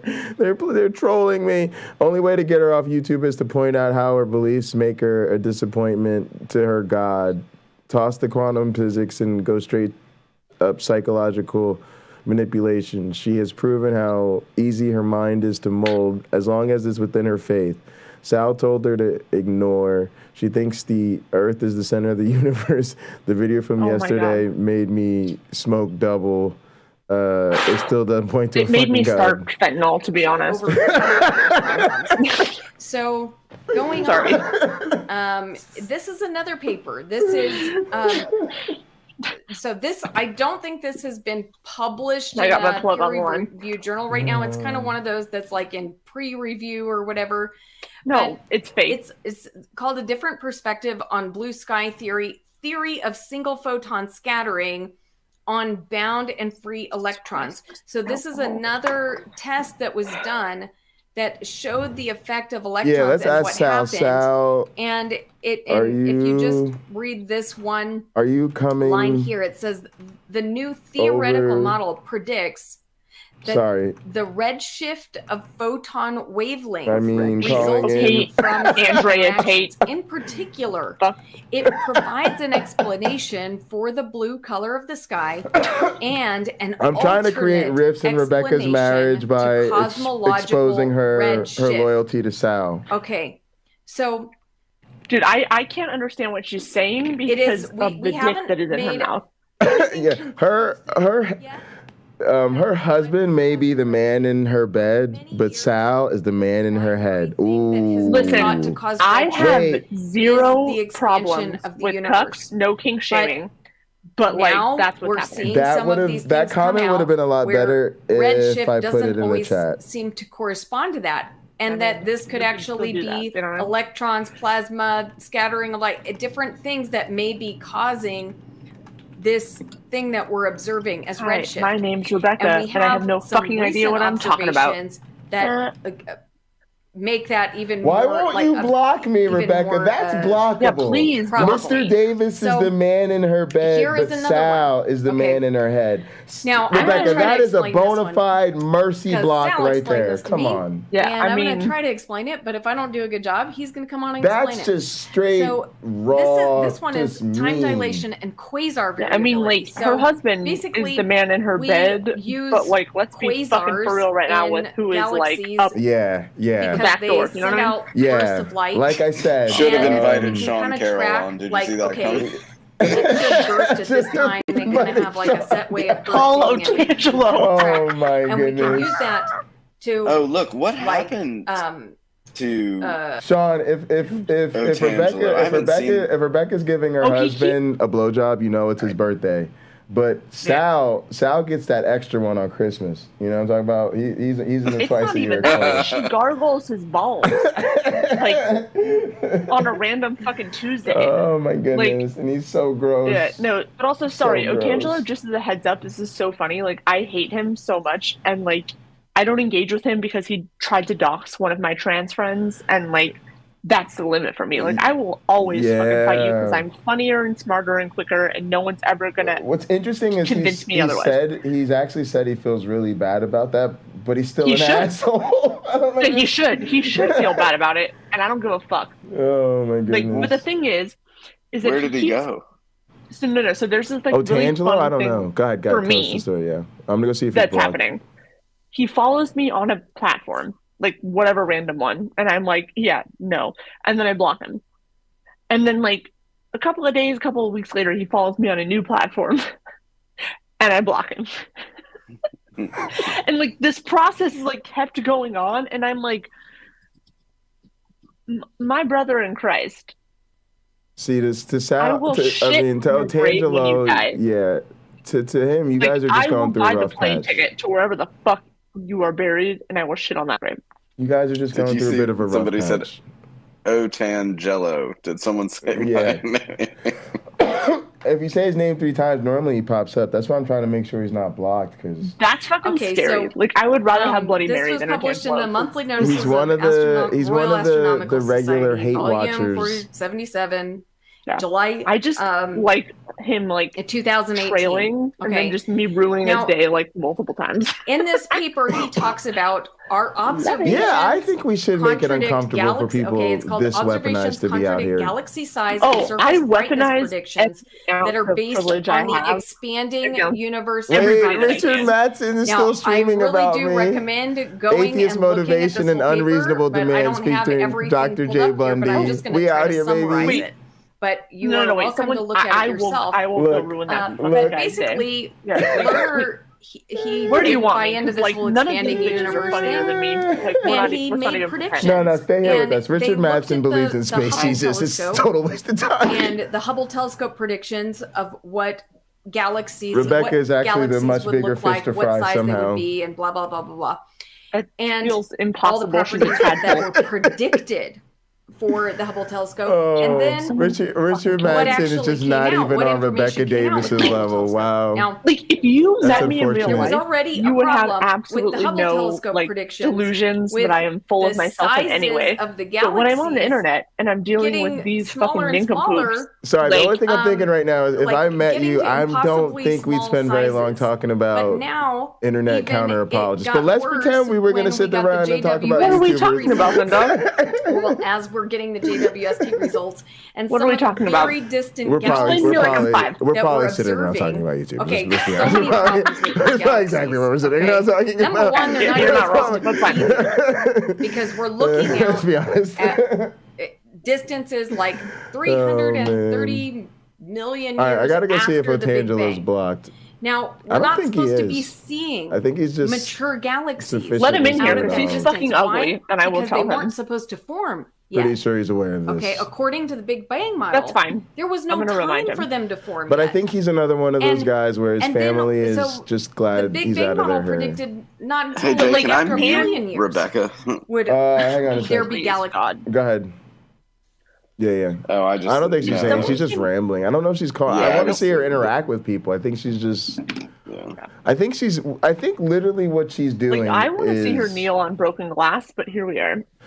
It seems like what she's doing with this whole thing is basically trying to, in hindsight, correct what Sal's told her she needs to correct, which I don't get how she doesn't know that we all just watched through this. And then now, since Leo isn't there, right, she can do it with sort of this one-way thing. And then I guess he'll pull up in the rear and just tell her what a great job she's done and add his own brilliance to the situation. Something's gonna pull up in the rear. Couldn't be me, but something. But yeah, I don't think Otangelo's What's their name? blocked. Jess, what's their name? Wait, who's The they? dog? Yes. Oh, sorry, that's Stella. And then my other dog, well, I have 3, but Stella, Buckets is up there. He's not trying to come down here. He's trying to lay on my clean laundry, you fucking bitch. And then I have another dog called Tiny. Seriously? Which is incredibly unoriginal because I'm a foster parent, but then I kept her, so like it just stuck. Most of my blocked names are literally just sex bots. That's all. Can I turn my camera around? What do you mean, can you turn your camera around? I can't see you. I can't see your camera. Yeah. I can see it now. I keep If you go to grid whoever the view, fuck. go to grid view, you can. Listen, I'm a boomer. I don't know how to do any of this. Like, none. AR said that if I tell Rebekah's husband about Sal, there may be consequences. That's great. If I love ever it. Rebekah's husband is on a live stream, I am calling in, and if I'm on that stream for 5 seconds, I'm gonna be like, "So how do you feel about Rebekah's y'all see relationship this? with Sal?" I mean, that's gonna be 100% the only thing I ask. Yeah. I am quite literally searching for his email because, like, I'm not going to wait for him to call in. I'm here. My screen. There's someone named Ruin this Lawrence fucking here. day. Hey, Lawrence. Just look at this. Wait, sorry. Oh, is there a dog? There's a dog.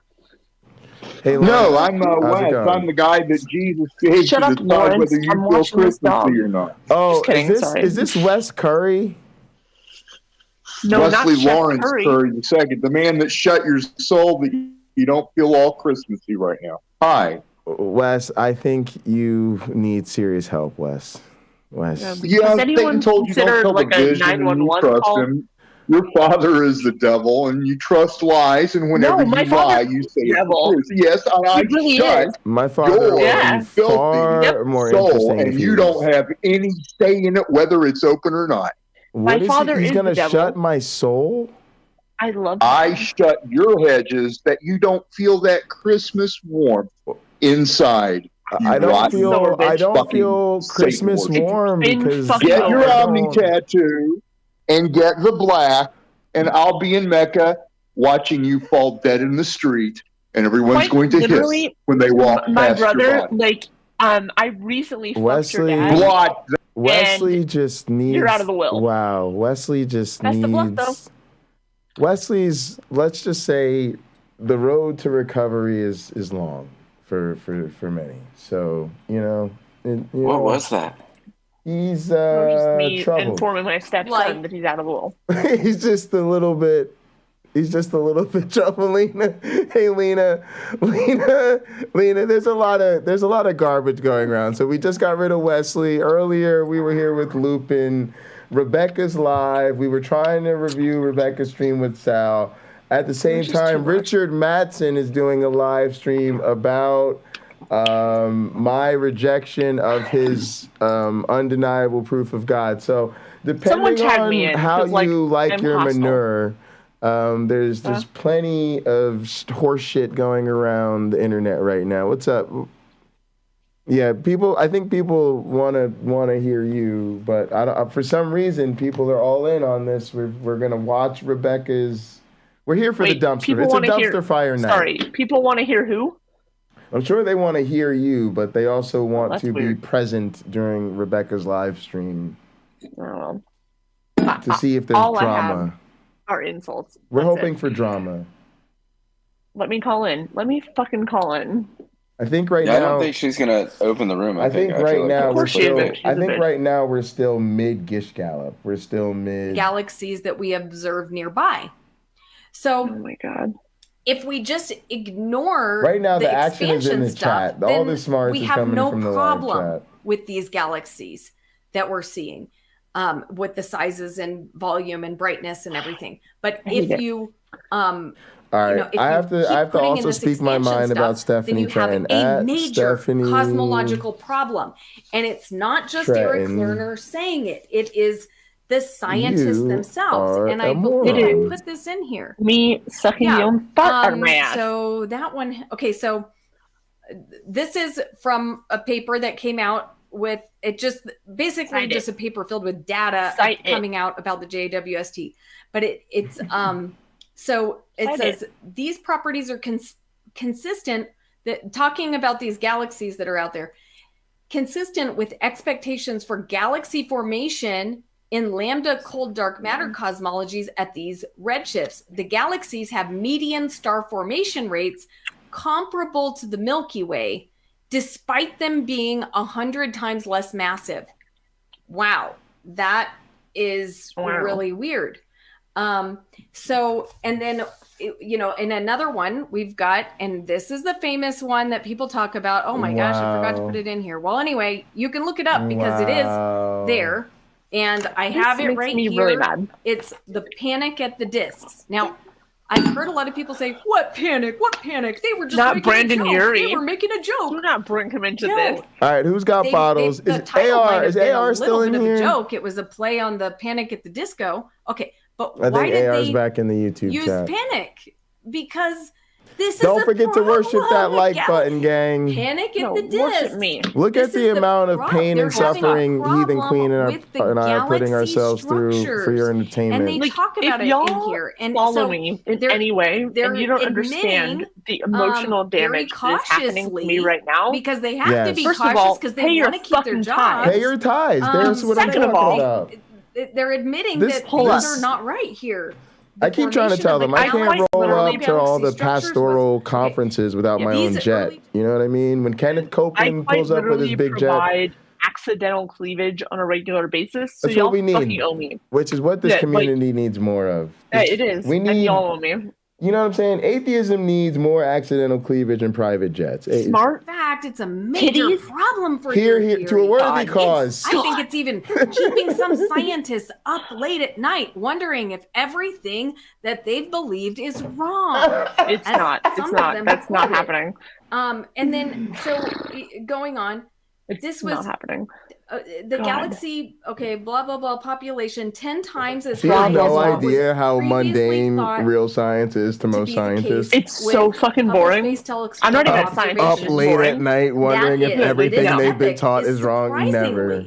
Nope. Never that. Of disk galaxies. Not even a little bit. Up late, splooging all over myself like everybody else. It's not like, oh, what a lovely revelation! Up late watching like fucking Nick at Night. It is. I'm up late watching grown ass men kick each other's in the head like a motherfucking mixed martial arts fan that I am. It's a huge problem for the Big Bang Theory. And even WWE, I'm like, that's boom, but they are quite literally invested. It's a problem, but we'll figure it out.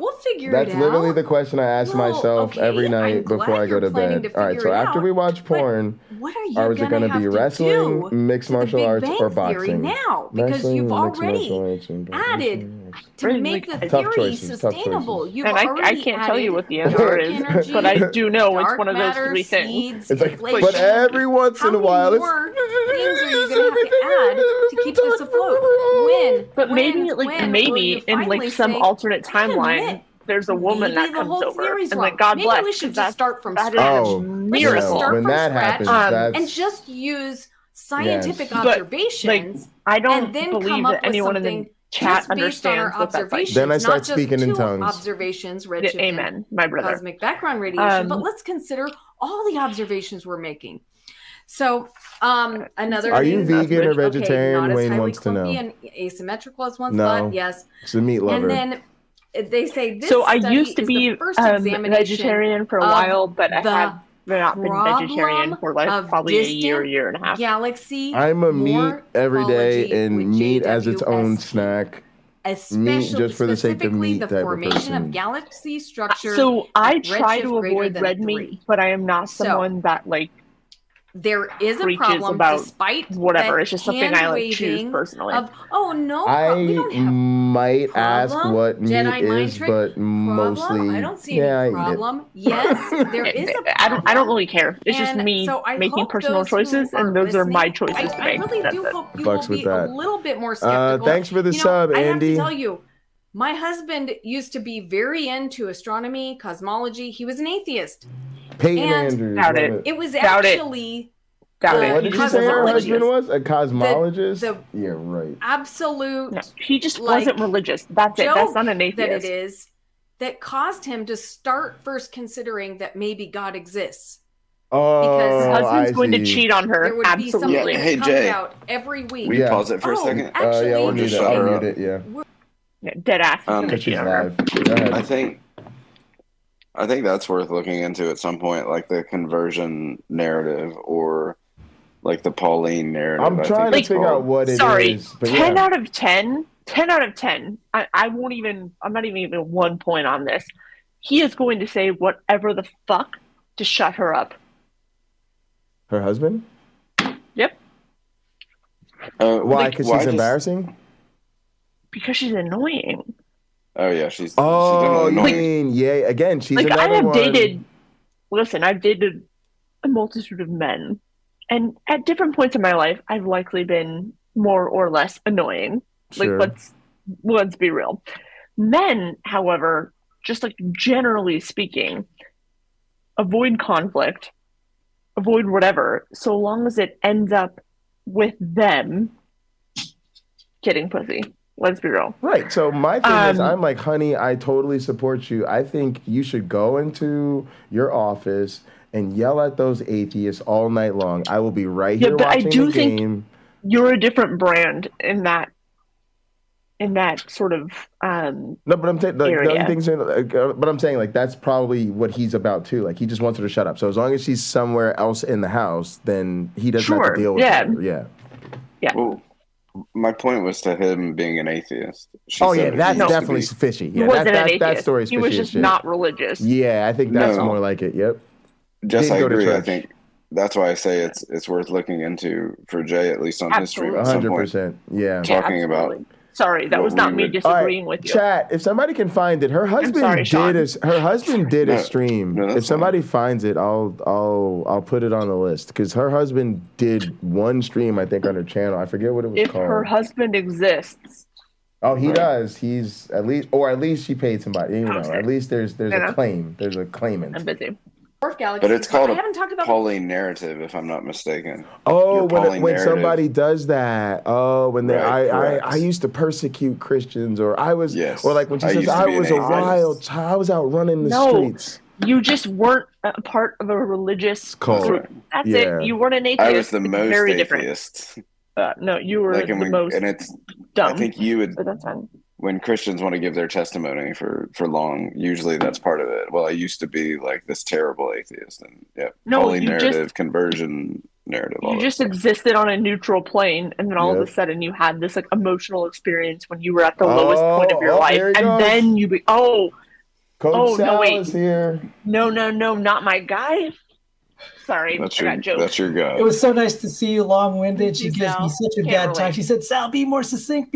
And today, Rebecca, He did his hair for you, this was Jess. just great to just see you Bro, have I'm sorry. a 51-minute monologue. I'm Are proud you of you. fucking playing with me right now? Because that hair is. Oof.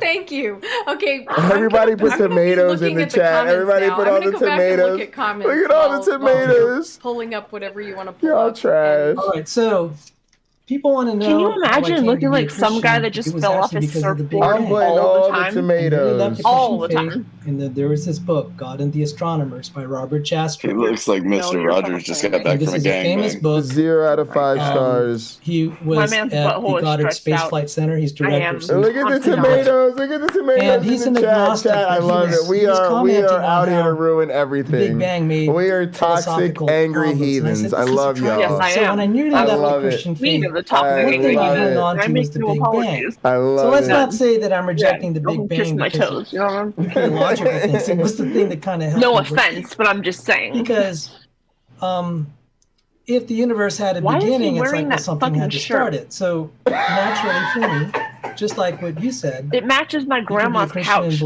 That's his Mr. Rogers shirt. I did for a long time. It matches my grandma's couch. That's and what my kept me grandma's in the couch faith. had plastic. This one book, when I nearly left, what the fuck is up?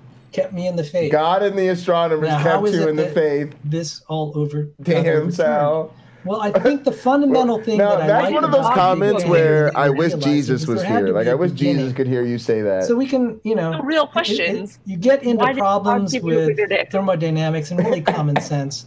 The stars are going to burn out at sometime. That really just kind of just suggests there was a beginning. We don't have to get into all the theory. The stars are going to burn out. I'm just prefacing all this. I came from this there was a beginning. Favorable to the Big Bang. I personally don't give a shit about dick size, but he does.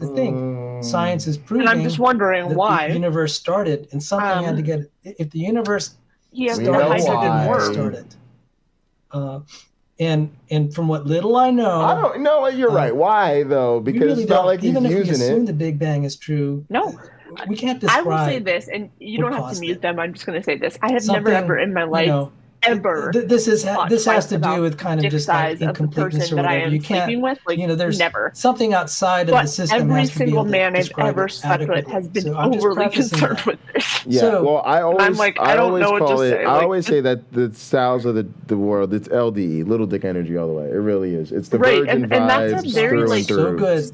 Social construct. It's not like actually body shaming. Don't get me started. Yeah, no. We know. We understand. Sorry, I'm sorry. It's the anti-swag. Could be variable. And where was it that? Well, there's a lot of. I think there's a lot of science behind it, but that brings me to this point: is why. So, in your discussion with Leo, why do they stand on science up until isn't it? And I mean this is a genuine question. Isn't it problematic for them, like when they're alone? Do you think they ever think, well, wow, I use science for this, but the general scientific consensus is different than what I'm coming to? I think that's problematic to say. Because it's cognitive dissonance. They want to accept the science that makes them feel better about quite literally whatever. And then they also want to accept the science that justifies them in feeling that way, and they don't always reconcile. In fact, they usually don't reconcile. That's not how data science and how it works. Like, it's just not. But you certainly can take data science, whatever, and sort of create a version of reality that suits your feeling. Yeah, to me it gives away the game that they know they're against it, but in reality they also know that it's the dominant paradigm. And yes. Yeah. Well, because they're Christian scientists out there. Wait, Sal's on mute? Quantum mechanics from we missed Sal on mute. God! Leave him there. I hate him. Leave him there. I hate him. Sal and I, all right, so here's another, we actually have a lot of personal animosity towards Sal. He talks a lot of shit about me. He talks a lot of shit about my advisors and the system I use for my research. And our friend Mike, Answers in Atheism, he has gone some vicious attacks on him. But yeah, he's done streams about us. Sal has said all sorts of, see, here's the thing. He said really shitty things about me. But at the same time, as a professional word wrestling bad guy, I'm thankful because he's basically been like, well, I would debate Jay Bundy, but he's scary, he's dangerous, and people tell me I should be concerned for my safety. Wait, I'm sorry, he's black. I'm like, but Sal, I can't pay you for that type of promo. I mean, that's exactly what I need. Is like, Sal is nervous. Because of the darkies. I'm a son of Ham. Yes. He don't want it with the sons of Ham. Obviously because you're black, but also he knows the sons of Ham are out for vengeance. I mean, it's also like I could fucking film M. Night Shyamalan signs on his forehead. Let's be real. It's got a lot of real estate. Is anyone? Oh, this is his favorite thing. He loves to hold up books. Autograph. You're getting all the best of Sal. He loves this. So, I just want to interrupt really quick and say he loves holding up books. That's like his favorite. These are not people who are having. They're not creationists. Okay, well, what does that tell you then about their views of creation? Like secular professors. And the same with Eric Lerner. Those who are criticizing Eric Lerner. He's actually an atheist, guys. For you atheists, he's on your side. He actually thinks the Big Bang is. Can you imagine having hair like that and getting on camera? Because I can't. Go on. There you go. God. So I'm just. Well, at least he hid I'm most trying of to her hair lay all compared the to yesterday. criticisms. Do you like this look better than purely because of yesterday's? religion. It's like It's no, the same. Big Bang was the reason I believe. Fucking limp dick ass hair. Like, please don't ever, ever. There's one thing that it had in agreement with my present views: the idea of a beginning. So I think that's going to be hard to run away from, just because the stars burn out. So however you want to do this, you know. There is a suggestion of a beginning. Look, they literally just made my point. They're like, look, this atheist is holding up my position. Absolutely. And look at all these guys. They're not younger creationists. They're not younger creationists. Exactly. Students well, why aren't who were they working at the applied Right. physics lab, building space probes. They were engineers like me, being retreaded to understand physics. They were being trained. And then again, notice none of these people ever also come in and say, "Oh, and here's the great scientific case for God," or whatever. Right? Class. It doesn't exist. The professor is making a joke about young Earth creationists. I was kind of one then. It's got to be pretty hard to not know. I talked to one of the students. He said, "I'm going to church, now." And I said, "Where are you headed?" He said, "I'm off to church." I said, "What do you think about him?" He said, "Yeah, he kind of made fun of, creationists. I don't really believe in the Big Bang." And I was just laughing because we were the two best students in the class, and his two best students were young Earth creationists. That was funny. I'm just lolling because I have no fucking idea what reality is. Said, just between you and me, I don't believe in dark matter. And there are always these fellow graduate students, your rumors of professors dissenting quietly. She beats her chest about come at me. So then she just invites her mentor on. That they want, that the scientific popularizers want to communicate is people who oppose the Big Bang are cranks. And there's competition for funding. I'm sad to say there is a motive here. I'm not saying it's totally nefarious. Bro, shut the fuck up. You are competing for lots of money, and you have to. I cannot believe that anyone ever is competing with this fucking idiot.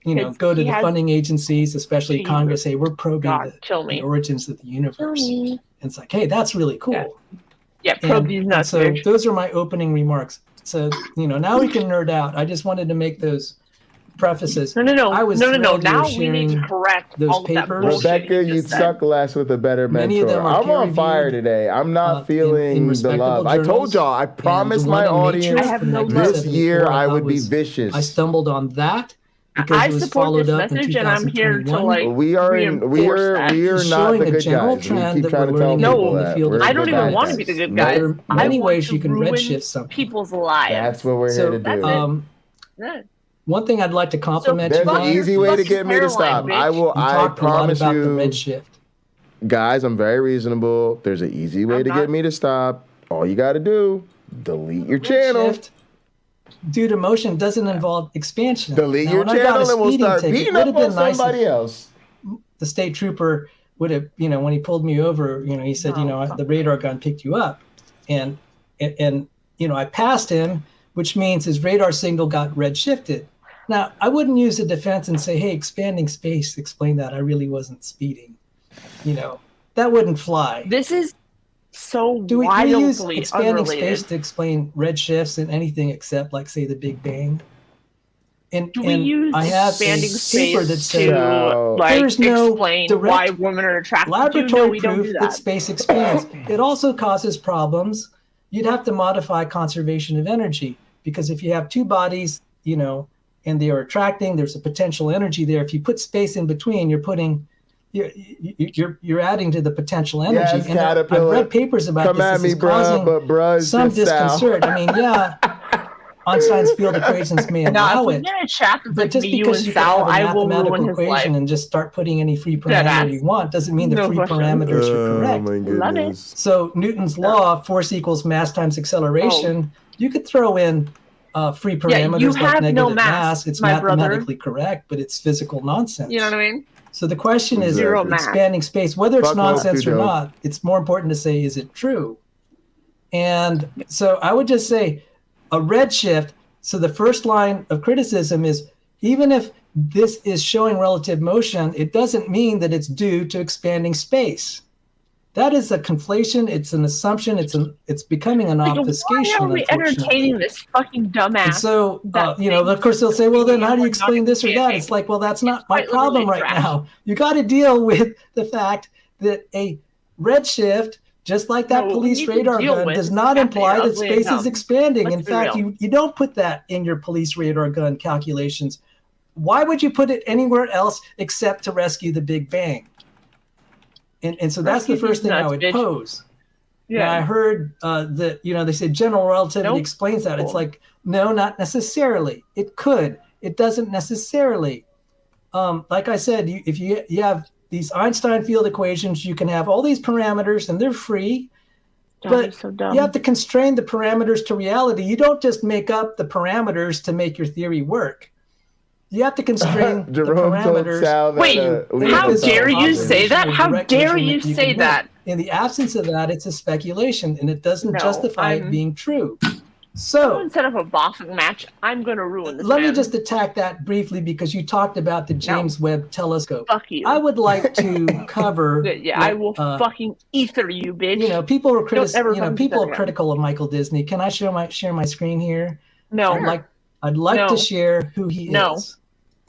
Yeah, no. Because they can pick on Eric Lerner. They're going to have a little harder time picking on Michael Disney. They'll have an even harder time picking on Roger Penrose. Right? Not even a little bit. Let's be real. Okay, I'm drunk, and I would have no issue picking on all of those people. He's critical of it. Yeah. By the way, just look at all the articles on the people critical of inflation. It's really kind of funny now. It's so it's becoming kind of a religious thing. So you quoted Michael Disney. Let's see who he is. They're not going to be able to accuse him of being a crank. And you read from what he wrote. Argument from authority. Michael Disney is an astrophysicist. He discovered the optical component of the Crab pulsar in 1969 with John Cockey. This was the first optical pulsar ever observed. He was also one of the pioneers in the discovery of low-surface brightness galaxies. Disney was a professor at Cardiff University until his retirement in 2005. Congratulations. Disney is an outspoken critic of the theory of cosmic inflation. He was co-author with Alan Wright of the humorous and often misattributed short story Impure Mathematics. And you can take that down for the time being. He's not a crank. And so the article that you read was from about 2005. Guess what? That was his retirement farewell. I'm not going to be fired for saying this y'all. because I'm going to retire. So let me write this. I'll tell you guys what I really think. You can't fire me. I'm retired. Ha. So, and I'm not saying really he is great a crank. for someone to Nothing finally that he said say, proved that I he really wasn't. was your colleague, but I wasn't going to stir the pot, so to speak. So, all right, 1,000 pocket change for everybody. Just momentarily, I have gone through and read the messages in the chat. So I've starred a bunch of comments, and we will get to those at the end. But I want to give Sal an opportunity to make his presentation. I would like you to give. I would like to give you the opportunity to attach in your fucking mouth to my asshole. Obviously, criticisms and yeah, but you're gonna be really disappointed in what happens afterwards. There's really funny ones. I mean, I won't go because it's only I want to discharge say for thank me. you for letting me Best of luck to you, on, Rebecca. I make no promise. Yeah. So she it deserves was raised whatever about the Tolman infected surface bullshit I brightness push test, out. and this is relevant to the James Webb Telescope and even, believe it or not, even the Hubble Telescope. The Tolman surface brightness test. The Tolman surface brightness test is one of one out of 6 Wayne cosmological said, tests. in Rebecca's stream, Sal thinks he's hot because he's on the starting team for a community college. He can't do D1 science. He's D4 at this point. Let's be real. He's playing on minor leagues, and he has this like goal that he's going to make it major, and like everyone else is laughing. In 1930 by Richard C. Be fucking for real. As a test of whether the universe is expanding or static. Sal is coaching. Now let me go to this is minor league nonsense. Michael Don't Disney. Ever fucking happen. Sal is coaching the 6th grade science club. I'm pointing out here the relevance of all this is at Kent Hovind. Why don't I just read? No, wait, not Kent Hovind. At Kent Hovind's Christian Academy. This is well-known stuff, guys. All right, this is not. It's well-known stuff, guys. This whole thing about whether redshift implies expansion can be falsified by the Tolman surface brightness test. Like I said, you don't invoke expanding space to say, "Oh, the police. I wasn't speeding, officer. It was expanding space." You know, that wasn't me heavy on the accelerator. He has no idea. Okay, so this test was to actually say, okay, if redshift does cause expansion, these are the consequences. So now I'm going to read. Jake Green. It's hilarious they haven't quoted any Sean Carroll over an hour. Someone just like shoot me into the sun. I'm so tired. Evidence for the universal expansion must be but you know what? But Sean, it speaks to a bigger problem with them, right? Which is when it gets to the point where the solutions to their problem are becoming ubiquitous, even in the culture of amateurs, right? We're all a bunch of like YouTubers who are just like, yeah, we watch these videos where these things sometimes come up, right?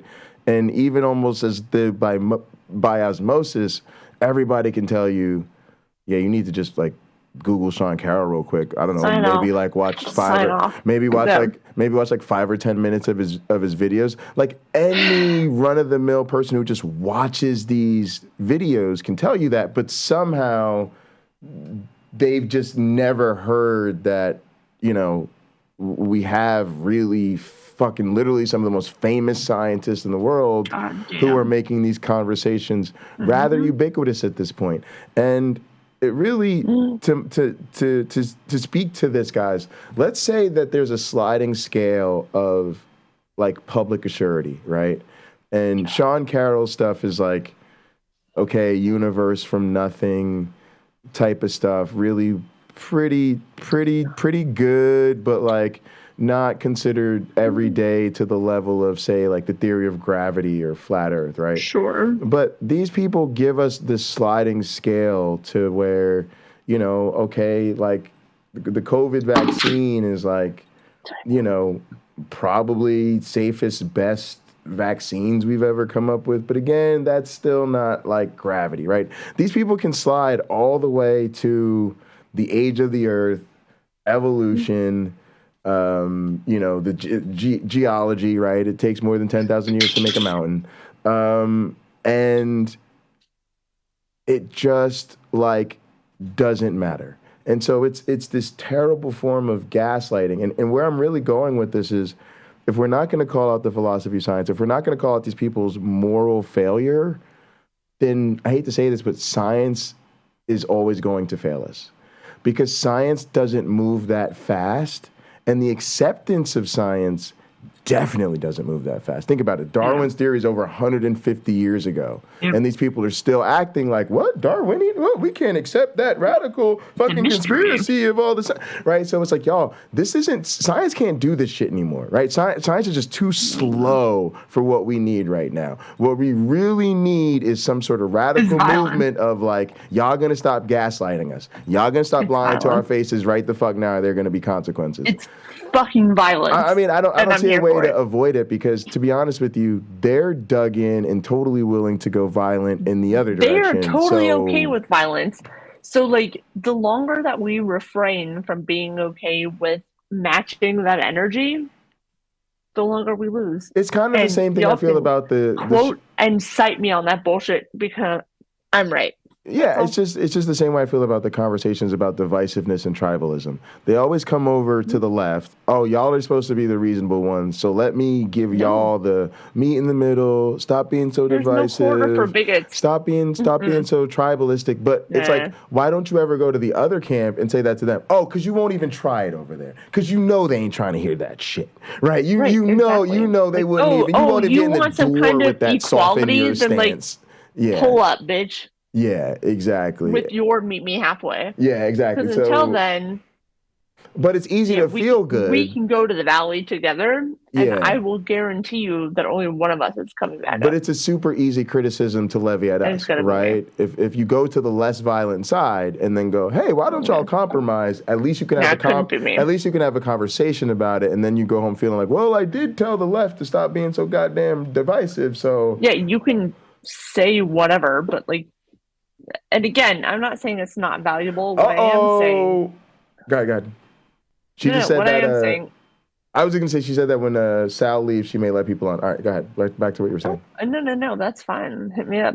All I'm saying is that, like, yeah, we can say a lot of things, both kind of on stream, off stream, whatever. But the reality of the situation is, like, the right, however you want to define it, is benefiting from the left being empathetic and being compassionate and being like whatever, and like I'm holding no fucking space for bigots. Full stop. Sure. No, I'm like, with you. I'm with you on that, and you know we talk about sort of the politics of civility and all of this, but all it does is reinforce the status quo. So yeah, it's just not going to work. And I would love for there to be more reasonable solutions, but again, that's not how people in power let go of power. Sure. If it worked, I'd be down. Don't ask me what my solution to that is, but it's not convincing them with some semblance of rationality. You're not going to convince someone to give up their privilege because you provided them nicely. No. It's because just you provided them good. Happen. Because you made a nice pamphlet and asked politely. Well, like you were so nice. Like, oh my god, I am gonna give up my privilege. That is not going to happen. You can try it. Report back.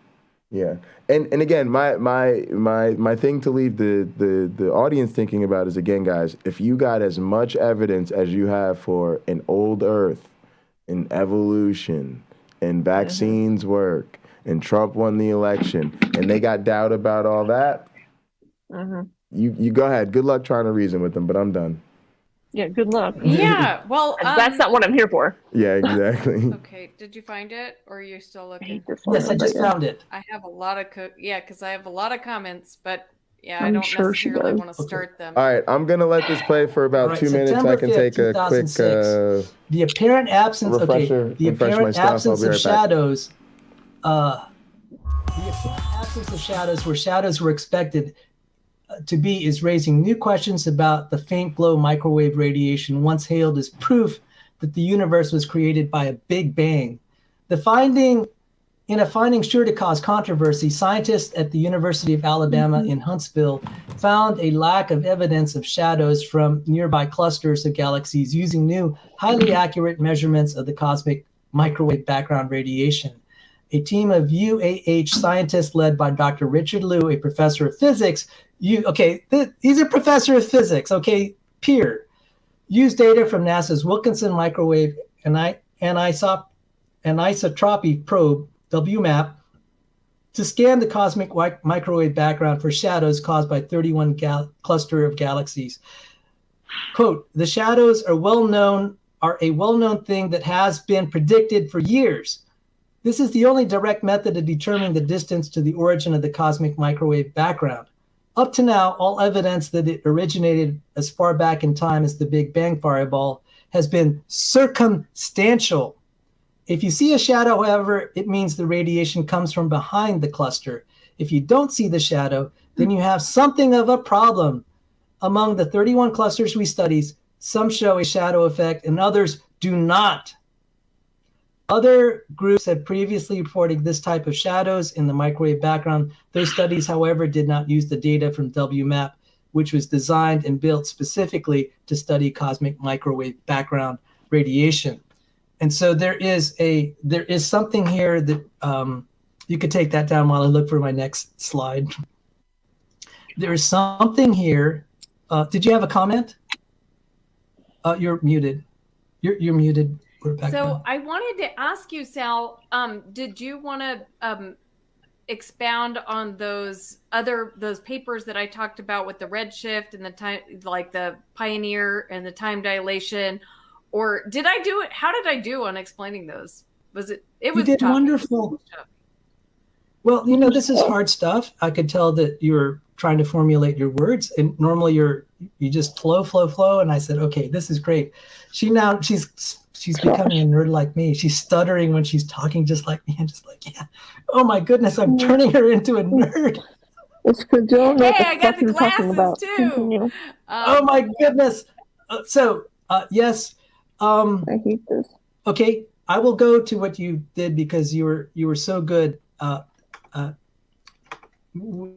me just tie down. Let me just quickly close the thought on Richard Liu.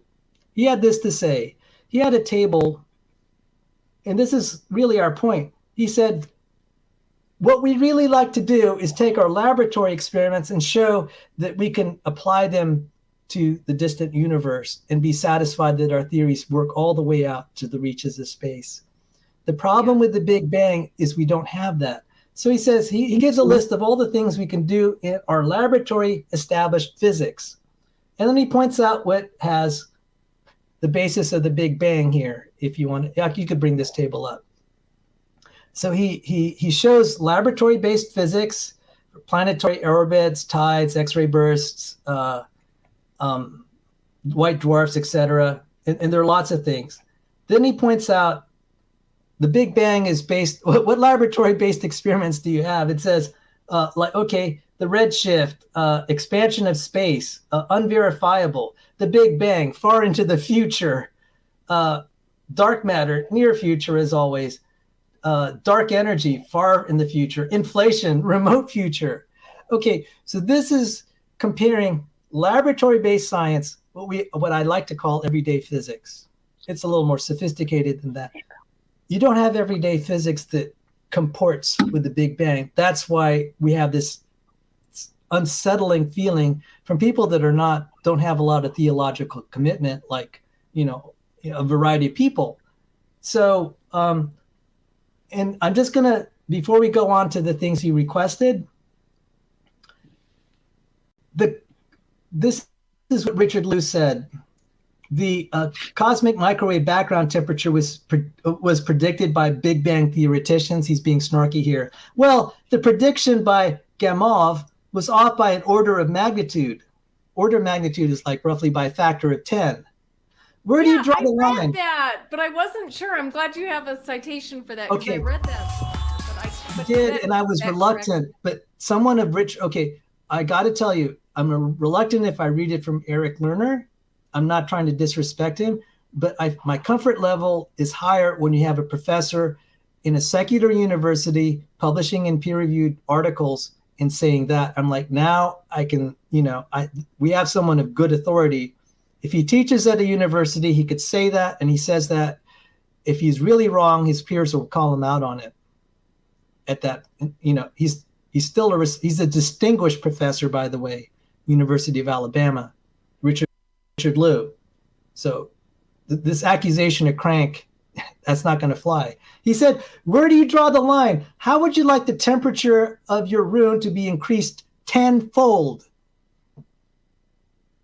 Okay, we can revisit this. And then he had the experiments, the analysis that showed this isn't cosmic. It looks probably like it's local.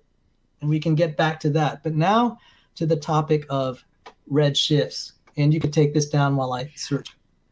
So that's right. And that's something I didn't mention tonight was the axis of evil, that we see the cosmic background radiation, the fluctuations go along with the elliptical of the solar system, which is really weird if it's coming from the distant universe, because we wouldn't expect fluctuations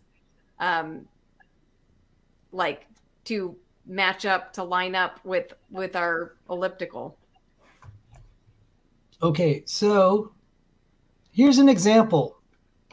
So what we call Doppler redshift is like when the police radar gun is trained on you and you're receding away from him, you'll get a redshift in the signal. I'm presuming people know what redshift means. It's a lowering of the frequency or lengthening of the wavelength. They use the word red because the red is kind of in the lower, long wavelength spectrum, electromagnetic or visible light spectrum. There are numerous ways light photons or electromagnetic photons can be redshifted from their original frequency. One of them is relative motion as demonstrated and proven by police radar guns. But there are also physical experiments where electromagnetic radiation going through a inhomogeneous medium and varieties of medium. Different mediums give maybe different characteristics, but under certain conditions, two stationary objects, that police radar gun, if it were firing through certain kinds of things that you actually do see out in outer space, you would get a Doppler-like shift. It's called a Wolf shift. This has been confirmed in laboratory experiments, which is more than I could say for expanding space. So where am I going to take priority? Laboratory experiments or experiments with man-made devices or some theoretical thing that's already failing the Tolman surface brightness test? I need to point out, it hasn't succeeded. It hasn't been vindicated by Tolman surface brightness. Sorry about that. If anything, you'll notice if I debate Sal and talk about Evita and talk about experimental evolution, he'll literally try to doubt and undermine our case for evolution because it's done in a laboratory, because it's experimental, right? And this is where they always want to have their cake and eat it too. If something is in the field, well, that's not real because it's not done in a laboratory. If something's done in a laboratory, well, that's not real because it's done in the field. If something's done both, well, that's not pure enough because you haven't shown it to be the case, in a pure model. If you do that, doing what we do, using, say, like something like a computer, well, all of a sudden now they'll tell you it's a simulation and it isn't real. It's really insidious reasoning. She said it, but context was altered and she has personally clarified. And I'm not sure what she's clarified, but I think what she clarified is that she wholeheartedly believes in the Big Bang, and she wasn't trying to say the Big Bang is wrong, but that the things within the model is like some of these things that were expected in the model are wrong. And that's fair. Yeah. You know what? This is what I got to say. When you believe it despite the evidence, that's faith. That's not science.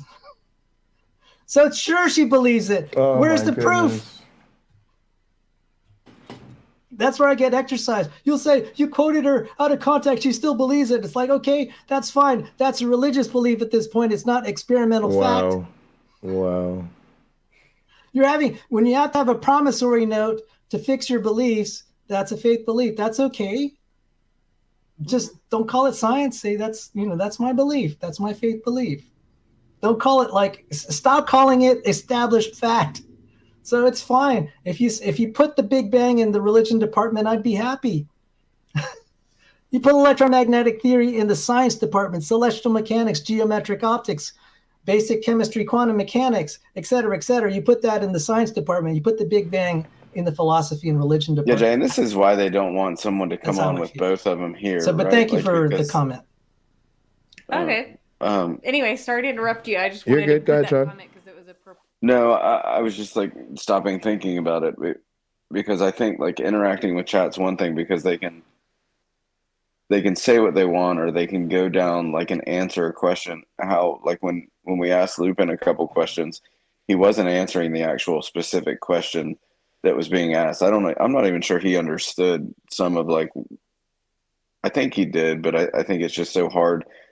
And that's why that one time I switched and said, well, what do you like about Trump? And then it was bam, bam, bam, bam. I mean, literally machine gun answer, right?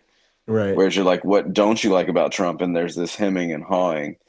Yes. And these guys do a great job because it's hard to sit in that seat, right? And Rebekah but Sal is terrible at it because if you've ever watched Sal, even in a debate where there's a back and forth, he just gets the asshole comes out, right? And you've seen some of those debates, I'm sure, with him, and he's just like this, so incredulous and just so condescending and so like. The cognitive dissonance, yeah. Wayne, great work. Somebody in the chat said she's basically like Otangela now, memorizing. Oh. Where is Wayne? Why didn't he come back with us? And he's in our chat and he's in Rebekah's chat. That means we're special. And I think Jess dipped out. I think it was time for her to. That would be philosophically unsettling in certain quarters. That if you mean if they're moving away from us, but space is not expanding?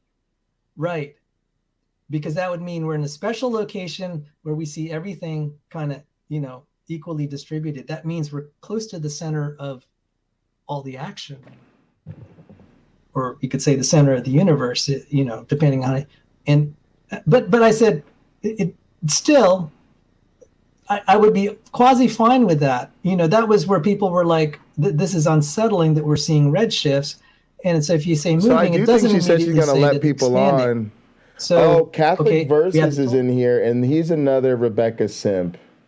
Hello, Nicholas Brother Lamar Lifeheart. brings up a good point.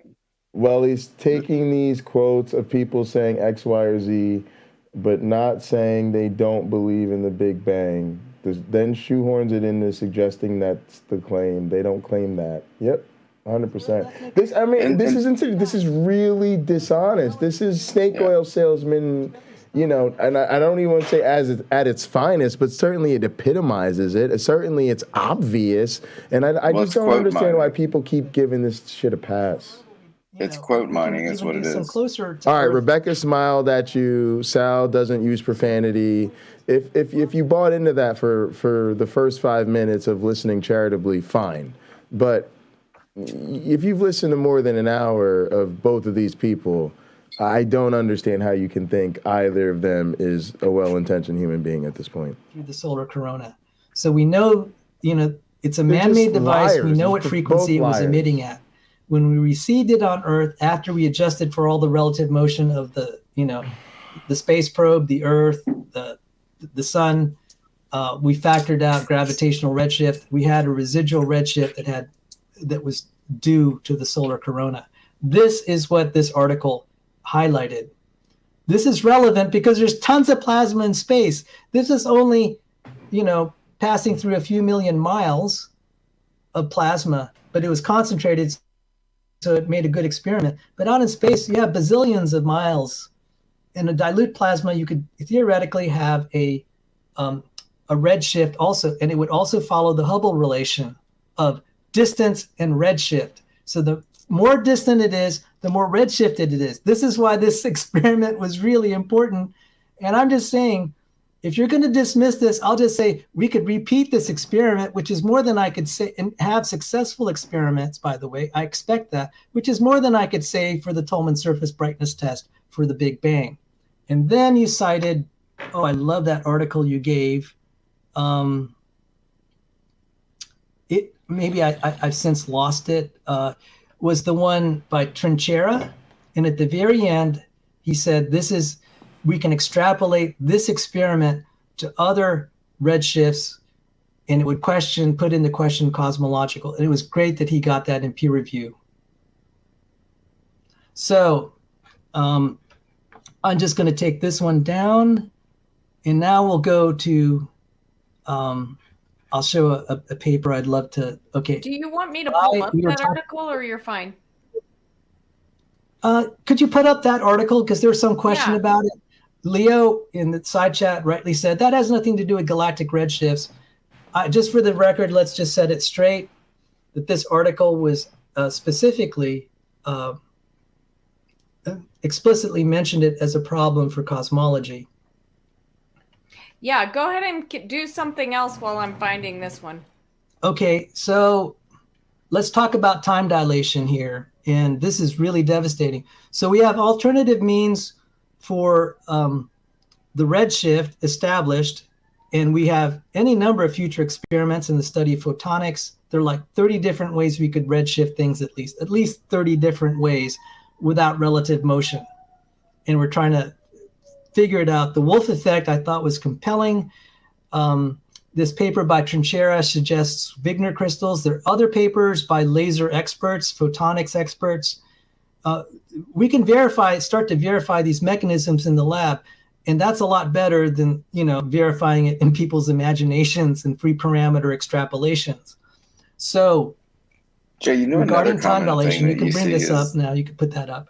like when Rebekah said something about the sun yesterday, and Leo's like, "Nope, not on fire."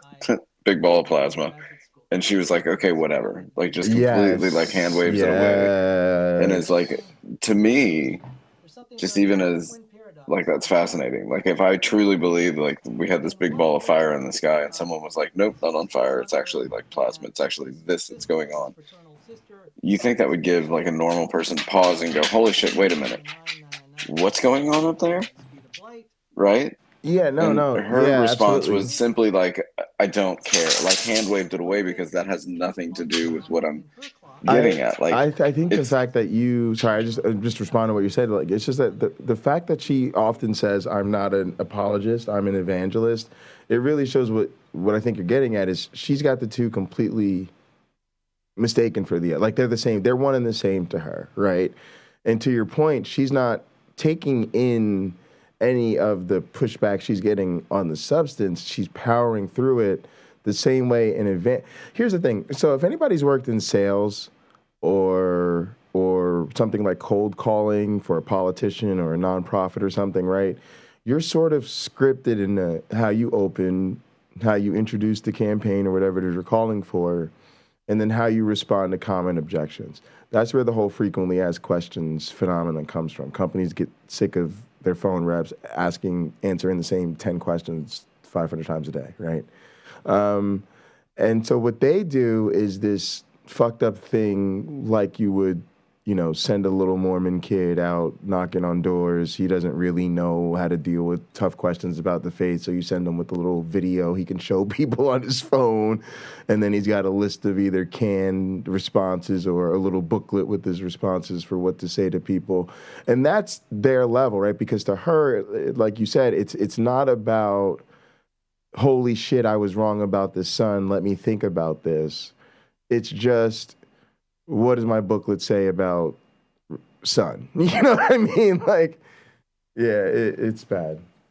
yeah, dude, but that's huge, right? This isn't like all of this sciencey shit that they're talking about that, like, I think once you get lost like into the science or you get so deep into it, like little things, like for me, it's hard to understand like these little things. Sure. But that one simple point of like, oh, well, there's this big ball of fire in the sky. And he said, no, it's not on fire. To me, I was like, man, her literally, like, to me, that's like a world shattering thing, right? Like, you look up every day and you go, look at that big fire in the sky. And then someone says, well, this is actually what it is. And like you said, there's no pause whatsoever. Just keeps on hammering through. It's like, wait a minute, right? Yeah. Like, shouldn't that flip you on your head at least to be like, wait, what did you say? Yeah. Well, yeah, there is a weird thing to sort of the hate watching, because, it takes us away. I mean, for me right now, unfortunately, I'm on a bit of a semester break. But yeah, it is like we're out on the streets beating up people, because to be honest, they don't have gladiators to send us good shows anymore. Christopher Hitchens makes this point, right? That the days of us looking up to these intellectual giants who just so happen to be theists is done. Like, we're in the era of the Otangelos and the Sal Cordovas. Unfortunately for the Rebeccas and Sal Cordovas of the world, the test of them is genuinely an interpersonal, serious dislike at some point, whereas this is why I don't watch most apologists, right? Like, it's almost like admitting that I pick on the Sals and Rebeccas in the world because I really don't like them, and they're close enough to me and people I know that I genuinely don't like them. But the majority of apologists we do ignore. It's why we don't stay up on the latest Sean McDowell video or the latest from William Lane Craig. It's even like why, remember when everybody's brain broke towards the end of last year when William Lane Craig said, oh, if there's even 1 in a million chance, then I lower my epistemic. That was really an old thing. He said that a bunch of times. What it was somebody else in our community made a video about him saying that because he said it again in an interview or something. And then they decided, now let's blow up about it. When most of us were like, we've been known that this is exactly who William Lane Craig is. It's not even interesting anymore. Go ahead. Well, because he gives his real reason all the time, and he's like, says it almost every time. For the creator of the universe to love me. I mean, me. You're just like, okay, we get it. Like that's like, you know, I always go back to like, would your fucking dad never love you? Like, has nobody ever loved you? Like, you need like this love. But yeah, it's just an odd thing. But I think, Jay, in the science world, they can't point to much anymore, right? Like geology is just ruined because what was it when you listened to Dr. Josh talk about like the history of studying science with the Bible or the way that the earth is, you know, geologists would go out with the Bible in hand and they'd start digging, and more they just weren't finding anything with this book, and finally they just had to say, okay, well, this doesn't give us anything, and they ditched the Bible and started doing geology, and then started like making gains. Progress. Yep. Absolutely. Right, progress. And this is kind of the only place that these guys can hide in is was it Hitchens that said, or maybe it's DeGrasse Tyson, that like they're the place where the theist can hide is, or God can hide, is getting forever smaller and smaller as science progresses. That's Tyson. Yep. And this is where these guys are hiding, and they're hiding in these small holes of, well, you know, this part of the model. They lost the curricular battles. They lost there is no literature. They lost the scientific battle. They've lost the court battles. The internet, social media is still unregulated marketplace of ideas where technically their ideas are enjoying a huge head start in popularity. So it's kind of natural on their part. And yeah, Carrie, and I think of it as righteous, justified. You know, in the parlance of pro wrestling, there are good guys and bad guys. But part of what makes the best good guys is that at some point, even they're willing to break the rules to do what's got to be done, because, you know, they're gonna have to get that bad guy in a no disqualification match if he's going to keep breaking the rules to win.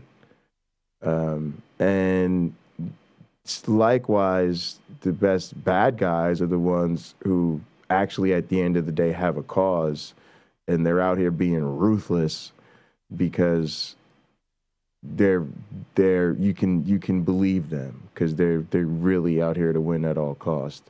And I think when it comes to fighting back against religion and apologetics and the social political influence of this stuff and the interpersonal harm all of it does, this is an ugly, ugly business. And what I see a lot of times on the atheist side of things is people are not willing to confront the ugliness that we're really dealing with because they don't want to get their hands that dirty. And I'm at a point where not only am I willing to look that ugliness square in the face, not only am I willing to get my hands dirty, I've actually now accepted that it's going to bring out a lot of ugliness in me too. And I'm okay with that. Just is what it is. You can't even force a treaty until you show the other side you're willing to shed a little blood. Just be the brakes. Them's be the brakes. Acknowledging that time dilation is real. The question is, do we observe? We should observe that in things that are moving quickly away from us. And the problem is that we're not showing it, our observations don't match up with what is expected if these objects in space are moving quickly away from us. No, Frank P. says, I feel like this guy is avoiding logic on purpose. Who? Frank? Who not is? being observed. That's somebody in the comments. Therefore, Frank P. Maybe we should question. Oh, about whether Sal. or I feel not like this these guy's things avoiding are logic. really I feel like moving this. away from us Yeah, at a about quick Sal. speed. Absolutely. If it's not yeah, I see showing that the comment. effects Yeah, I agree. of time Let me turn on dilation, my mic a little then bit. But yeah, I agree with that comment. Maybe it's not moving away from us. Right. Exactly. So, and he specifically says, okay, what does he say here? And by the way, those are actually great questions. No, this is not me saying it. I'm not going to represent myself as an authority. I'm just an interlocutor, a student of science. Okay, I'm not a professional researcher in these areas. But And we are Jay, inviting, you just realize at some if point there that these are just two professional fucking assholes on the researchers that internet. want to come on We and need address these some issues. sort of paper looking you know, for I would, anything I that would points be to ecstatic to have a like professional they're- on to discuss what's the these Jim issues. Carrey thing? So you're saying yeah, there's so a David chance. Crawford, So okay, you're this is saying what's great. there's a chance.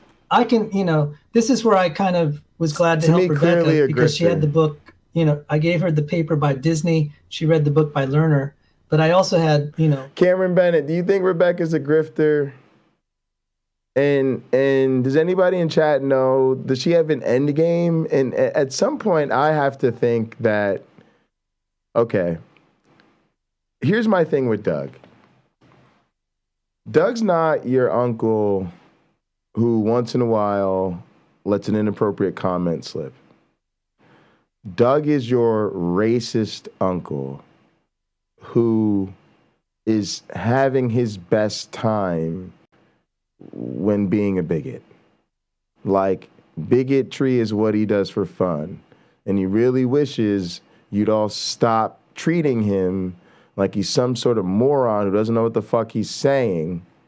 And would you just accept the fact that bigotry is his thing? This is how he gets his rocks off. Rebekah is the type of person who wants the smoke because this is how she feeds her need to fight for her faith. And she is anti-science. She doesn't care about truth. She is a liar. She is a fundamentally dishonest person who seeks to misinform and spread misinformation and to gaslight people, which makes her an abusive person with an abusive personality type. And so, yeah,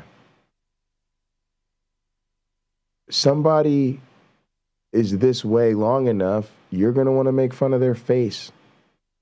You're going to want to tell them their breath stinks and they're dumb, and you know what?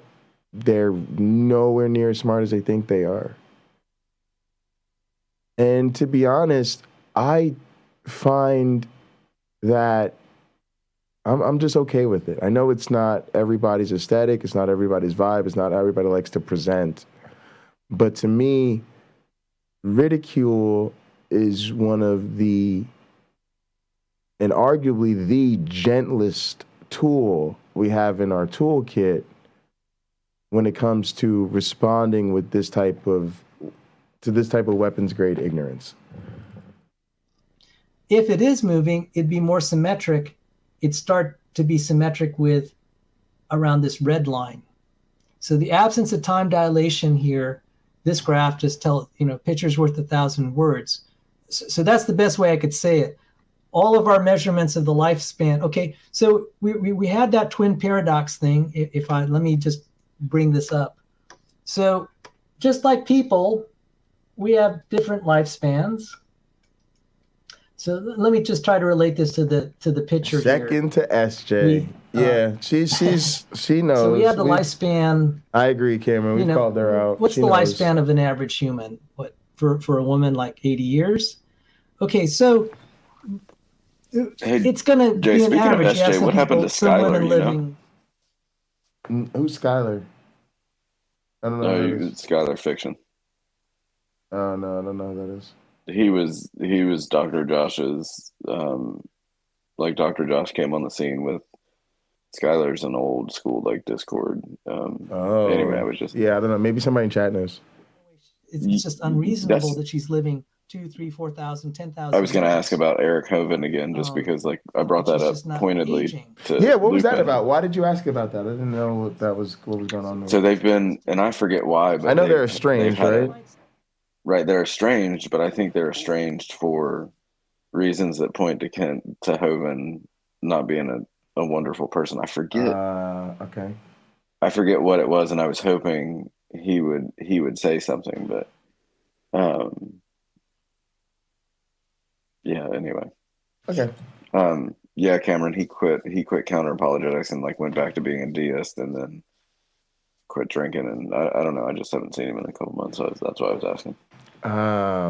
I see. He's one of those YouTubers that have you noticed? Like, there's a few people that were on for like every day, and then now kind of sporadically will come back for like 3 weeks, and then they'll just fall away, and maybe it's because yeah. Also, I think people go through phases, and you know, there's people do get burned out, and there's a part of people that's afraid to take breaks, and a part afraid to get, you know, to go away from your channel. So, often think it is good for people to take breaks, and you need to stop making content, go ahead and do it. Matter of fact, when Rebekah first explained her situation to me about her taking a break, I kind of expressed that, like, you know, if you think you need to take a break, then, you know, kind of good for you. And but yeah, she's back and no growth, and yeah, that's kind of how I feel about it too, where it's like, look, somebody's got to fight back against bullies, and I have a side of me that's angry, a side of me that really likes violence. So you train in the martial arts, you become a professional word wrestler, and you find somebody worthy of your scorn and scrutiny, and you put asses in seats beating them up. And to me, you know, that's fine. And that is sometimes the storyline. It's like, you know, you tried to make somebody a little uncomfortable, let them know, hey, look, certain type of people are good to go with us. You mess with them, you got a problem with us. So they go away. You're like, okay, we did good. They understand that if they come around here with that nonsense, there's gonna be repercussions and pushback. And so you're all chilling and relaxing, doing your thing, trying to elevate, get to the next level. And the same kids come back around talking the same bullshit. So now you're like, last time we tried to make you uncomfortable. This time, I'm going to teach you how violent we can really be when we're pissed off. And we're pissed off. So that's kind of the difference now. Whereas before, it's like we found ourselves in the same neighborhood and tried to coexist peacefully. This time, I'm not even going to pretend to be interested in coexisting. For Trinchera, because he works so hard. So there's a conclusion here toward the end. It's probably the last couple sentences. The inner Moxley has to come out, you know? A little bit, okay. The people love when I sing and dance, but they came for the violence. Can you scroll down just a little bit? If you can make it a little bigger so I could read it.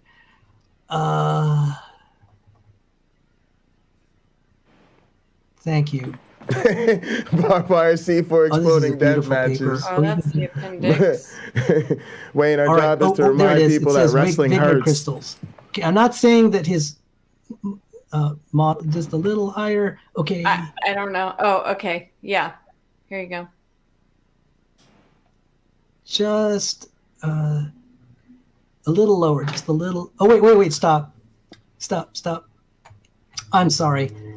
The discovery made in the study on how the radio signal under particular physical, mathematical... Oh, and in case people didn't think we were serious about the symphony of violence, this time, we're bringing Uncle Bobby with us. Go fuck yourselves, theists. Dependent on distance of an astronomical Like I said, object. The beatings will continue on the density and until temperature morale of the improves. electrons in the surrounding environment and on the wavelength of the emitted signal. And so there you go. We have an alternative explanation for the redshift. We have, other than relative motion, we have evidence there is insufficient relative motion to be causing those redshifts because of the absence of time dilation.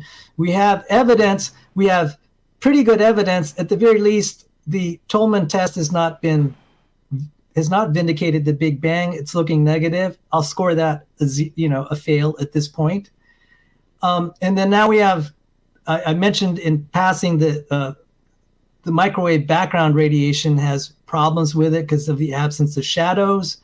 And Richard Liu is very critical of that.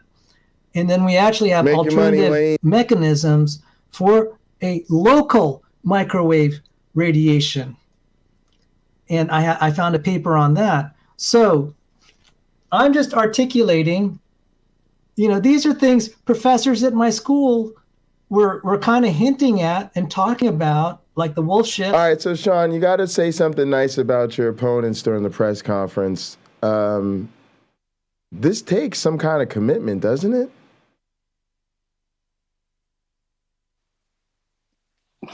What do you mean? I don't know.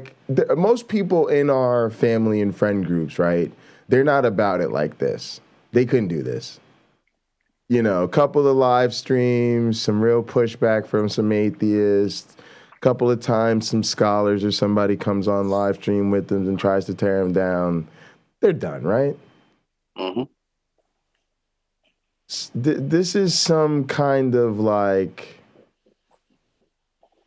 you're not the kid that ran an errand for a made man once because it was an easy errand and he threw you a few bucks. You're trying to demonstrate at this point you can hide the bodies.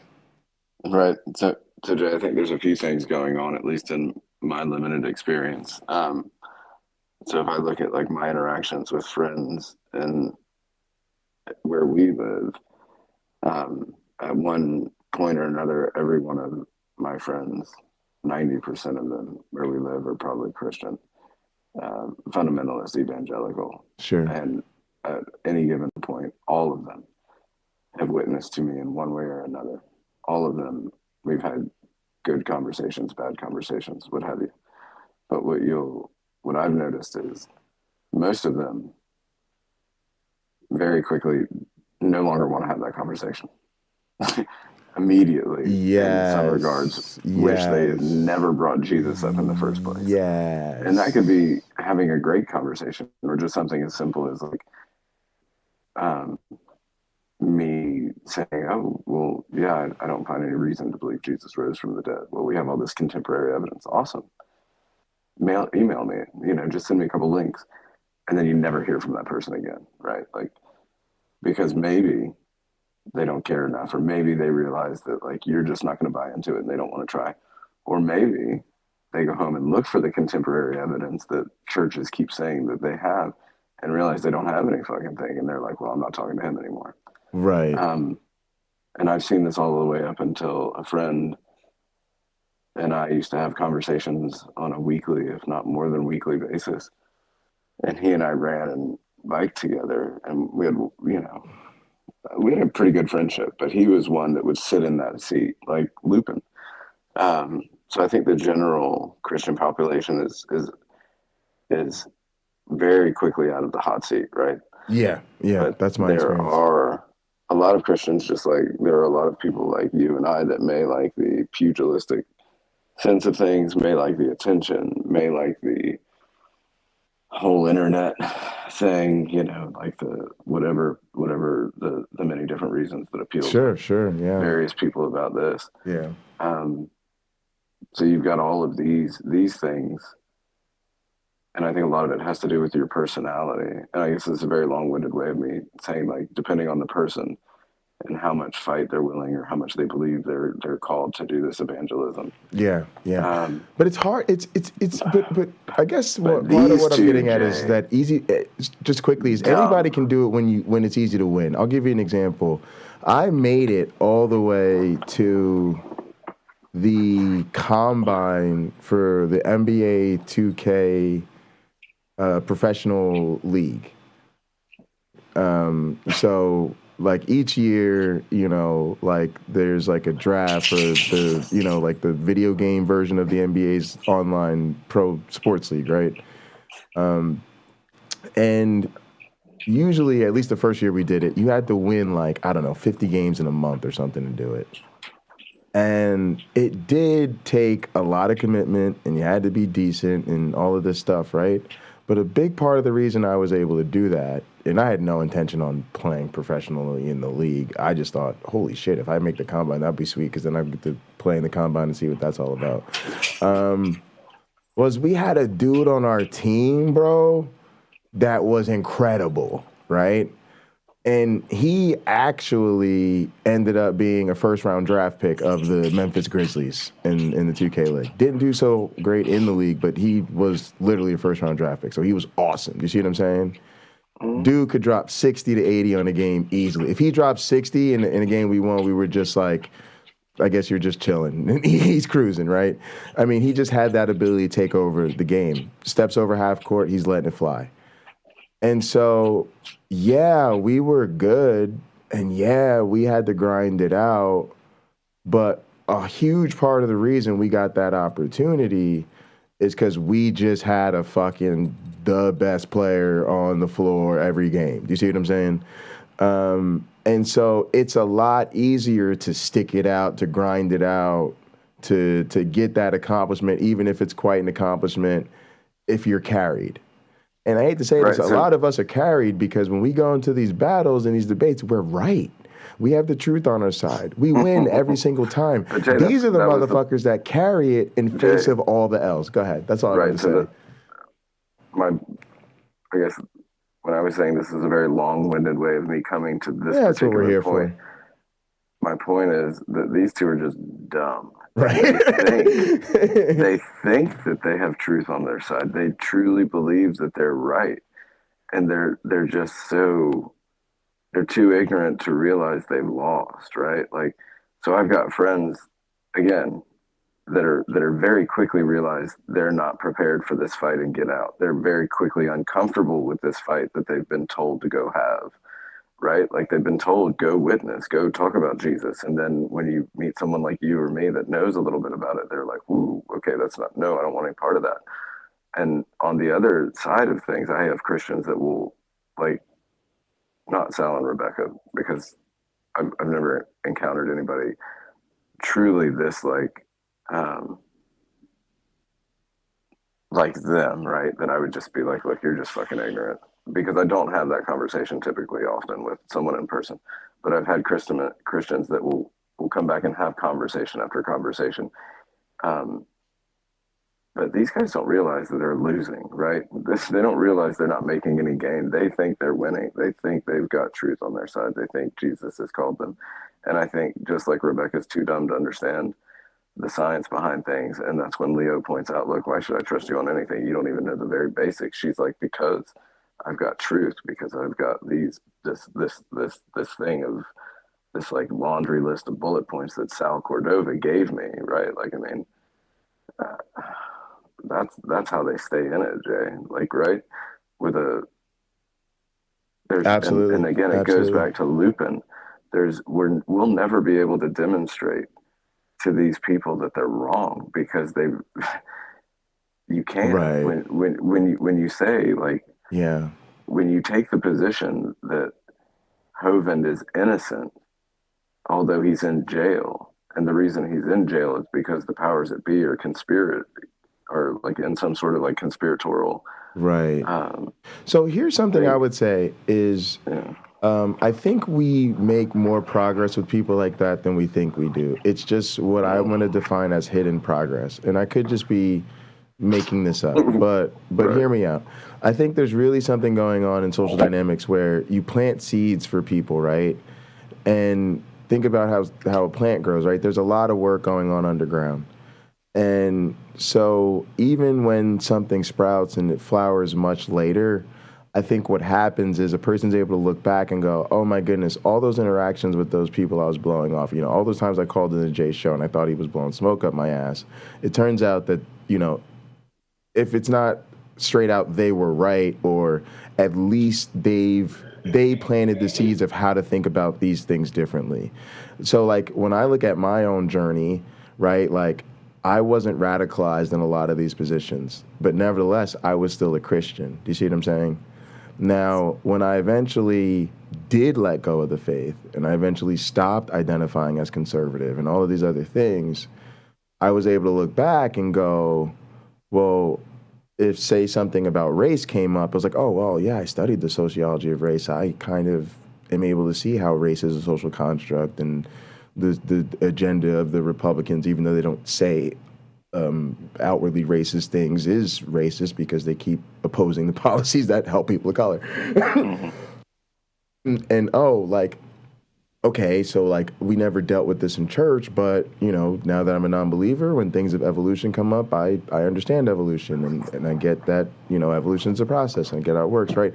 And so those seeds are planted all along, right? And so even though it may not be what we'd like it to be, oh hey, I realized you guys were right, it may be such that down the road, if someone starts to change their opinion a little bit, the conversations we've had help them deal with some of those issues, because it's not as though they've never had a conversation and encountered the other side. It's just they weren't ready to receive it at that time. Sure, I can agree with that, but there's so much involved in what you just said. I think at a very basic level, there's very few of those people that you're planting seeds for. I don't think you're planting seeds for some dude like Lupin, 100% right? Agree. Hang on one sec. I want to hear her answer Jerome's question. Yeah, sorry, go ahead. No, you're good. Study. They've already been completely immersed in this idea that this is true, this is true, this is true. And then the people they respect in the field, their professors and everything, are saying, this is true, this is true, this is true. And so they have learned not to question it. And many of them probably have never questioned it. So I'm sorry, if they have, great. I'd like to know what their critical responses are to the problems with the model. And like I said, I've invited people on, but I think that has a lot to do with the consensus, because even if someone does break out of that zone of not questioning the model, if they dare to break out of that, then they are ostracized. There's good reasons not to break out of it. So just like you guys are criticizing religion for being that way, well, science is also like that. Despite what you insist, except it's not. Oh, no, it's good to overturn. Yeah, we know that when science is done well, it's good to let the observations that we make speak for themselves and not be beholden to a theory. But you talk to people all the time, hear scientists say all the time that, oh no, even if they admit there's a crisis, they still say, but we know for a fact that the Big Bang is true. That's commitment to the model over the observations. And so I hope some people can see that. But I don't know. Can I comment just a little bit? Yeah. It's what Michael Disney said. We have more free parameters, more ideas than we actually have measurements. So high quality science, like I mentioned some of the fields like electromagnetic theory, celestial mechanics, geometric optics. So your glasses work because our understanding of geometric optics. When you can repeat, you have many measurements, experiments, you can validate the theory. The Big Bang does not have a lot of that. It can be perpetuated then because of so he asked, going back to the question, he asked, why is this persistent? She literally answered because we have question. actually a lack of experiments. Right now it has the momentum of just faith belief. and it can be perpetuated a long time. And so, well, science, part of science is making a hypothesis. And you'll say, well, assume it's a working hypothesis. Her answer was basically indoctrination. And so in a sense, it still is an article of faith. And he just said the same thing. It's an argument of faith it. because assume it's true. And you have to have money to Janet, run speaks to what experiments. you were talking about earlier. Yeah. If you don't have money, you're not going to get an experiment. They say, well, we have to have faith because they have faith. We have a story because they have a story. Everything that she was projecting onto us is what they're doing. And you and I can say that 100%. I don't usually say that I have truth, right? But what I will say is that I don't have something that I have to, at the end of the day, say is 100% true, or I have to have like a faith position on anything. There are things that I don't have to do that they have to do, admittedly, right? Right, that they right. have to do because of that book. And you brought up that great point earlier of when they say certain things, the only thing they're really saying is you have the same problems as I do, and I don't. Which is not even true, right? Absolutely. Right, because they say, oh, no, you have faith, and I say, no. Nope. Not only do I not have faith, but I refuse to use the word in any kind of meaningful way. Referring to myself because it's loaded. The same way that I'm not going to give you evil. I'm not going to use the word evil. I'm not going to use the word sin. There are certain words that I don't use because I don't have them. Right. And I don't think they have them either, because if God doesn't exist, they'll admit that faith is not a thing, because they'll say, oh, well, faith is this. But that's not altogether true, because faith is a gift, right? Under the Christian umbrella, faith is not, arguably, it's not just like belief without evidence. It's a gift that you're given through Christ, right? Like, so you can only have faith. Those that have faith can only have it if God gives it to them. Yes, and Lena was saying it's the pot calling the silverware black. Absolutely. Wayne said, part of my job is doing chores for people that can't physically do them. I feel more Christian brotherly love now than when I was a believer. Guess brotherly love isn't exclusive to one faith. And I tried to make this point earlier to Lupin, magic funnel, in one ear, out the other. But this was I said, this is what's so dangerous about them saying what his line, which is, oh, but Sean, I love you, and I just think your soul is wonderful, and I love you anyway, and if loving you is wrong, I don't want to be right. And it's like, bro, you don't need faith to love me. And you telling me you can only love me because of your faith when I tell you I don't have faith basically says you don't really love me. It basically says, oh, Jay, but I'm just telling you, bro, you got so much value to me, and if I didn't have this belief that you don't have, poof, I'd have all sorts of fucked up ideas about you. And I'm like, I don't know what your definition of love is, but that's not it. That's correct. Jay, that's you hit the nail on the head right there. They define love differently than we do, 100%. or at least than I do, because 100%. love is not a choice that I make, right? Nor when I talk about love, is it typically an action? Like, I have actions based on love, but I don't typically consider love an action. Versus, I also don't believe I choose to love people, right? So they're just talking, and I can come to like agreements with what they're saying. Or that it depends on their supernatural God value. Right, because when they say they choose to love their children, to me that means you can choose not to love your child, and I think. And you would know how they felt about it if you said, I love you because Allah loves you. Well, look, they wouldn't accept that, would they? No. Their definition of love. Anyway, I'll be back in just a minute. All right, awesome. Works of God. Science is a gift from God, in my opinion, and it's a way to see the things that he has made. It says in Romans, science is a gift from God. His invisible attributes, his divine nature, are clearly seen in the things that are made. I thought it was a gift from Satan. I mean, even just studying these questions, you realize the size of the universe. I said, whatever made the universe is really powerful. Yes. And I totally agree with that verse in Romans. All right, are you gonna let people on? Yeah. We're done with I Sal. believe it applies. I got to review like another hour and a half I think when of you and look Sal around tomorrow. at Can what I has get been a break? created, you know there's a creator. And at some level, you know there's a Rebekah, creator. I'm watching you Sorry, to watch atheist people friends, hate but you. in Can you all get this your time, mentor out you of haven't here convinced me so that, I can get people kicking you in the face? You have a good reason Be for down. not acknowledging Be down. the creator. Be down. So, Be down. anyway, Sergey says, either way, the Big Bang could not have come out of nothing. Why can't I Something send this must have bitch a been there super before. chat? Did she Yes, not apply for monetization? Okay, Leo Filius says, That's so somebody who weird. doesn't know what type Why? is That's it so 1A? weird. 1A supernova R is lecturing us about how the Big Bang is wrong. Let that Rebekah, marinate with we y'all for a came second. for violence.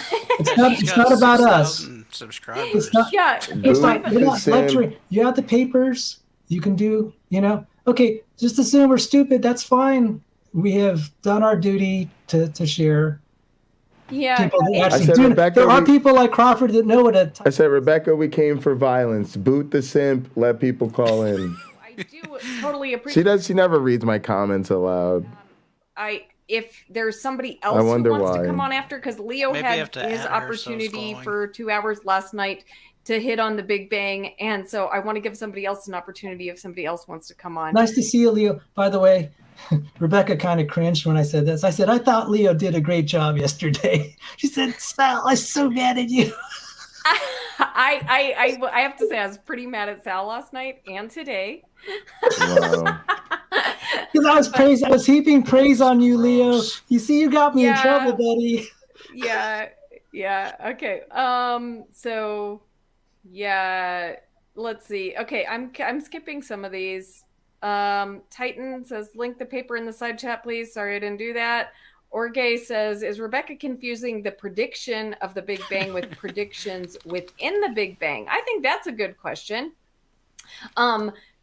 No, I tried to explain the levels that are required and how, Michael Disney said, actually, these are like 5 separate theories. So maybe what you would, call those predictions within the Big Bang are part of those other theories that are contained within the Big Bang.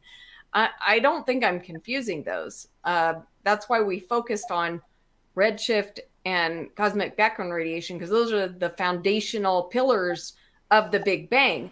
However, you can't just say, well, that's all you need, because if you're going to explain how all of these, if you're saying you have an explanation for why the universe looks the way it does right now, you have to Caterpillar said, include poor Mr. Bread.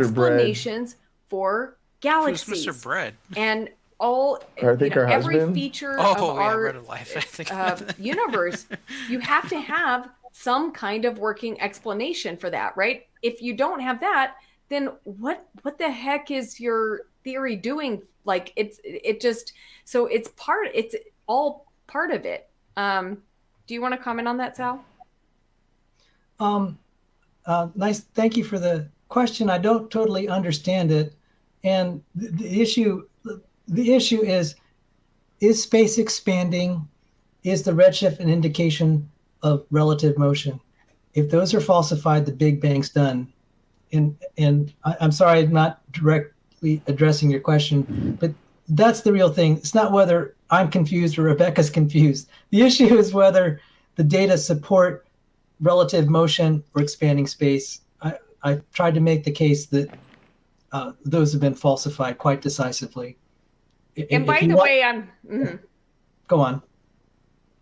Oh, I was just going to say, I'm not watching the chat right now because I'm going through the older chat messages, so I may miss some. But Bro Guy says, I think we're kind of beyond any kind of logic here. I think this is all about Rebekah trying to defend a story she really likes, that she feels explains everything, and she finds satisfaction in that. I do find great satisfaction in the story, I believe, that Jesus died on the cross, he rose again, and that we can have eternal life in him. I find great satisfaction wow, in that. thanks for filling I this have in. We great definitely didn't know satisfaction that. in the story. I believe that in the beginning, God created the heavens and the earth. And so, yeah, I have great satisfaction in that. And that is connected to why we're talking about this, right? I'm not trying to prove that Where story is is true. Heathen Queen when we need her? That story's true. But with the Big Bang Theory, I think if it is a scientific theory and not a story, then it should also be able to be proved untrue by our observations. And I think it is. Evidence against it is mounting. So there's two different things going on here. There's a story I believe, and then there's something that's being presented as a scientific explanation for the universe, and I don't think it holds up. Could I respond a little bit? I know the question is directed to you. I like the science because it reassures me in my faith. I nearly left 20 years ago. The more I studied science, the more Romans 1:20 became to resonate with me. I said, there's got to be a God. And I've heard the same thing from some people. They said once they started to study the science and believe in God, they wanted to study more, not less. Yeah. And that's what happened to me. Excuse me, but says, Rebekah, you need to get to the root of why you don't feel embarrassed by doing this. Yeah.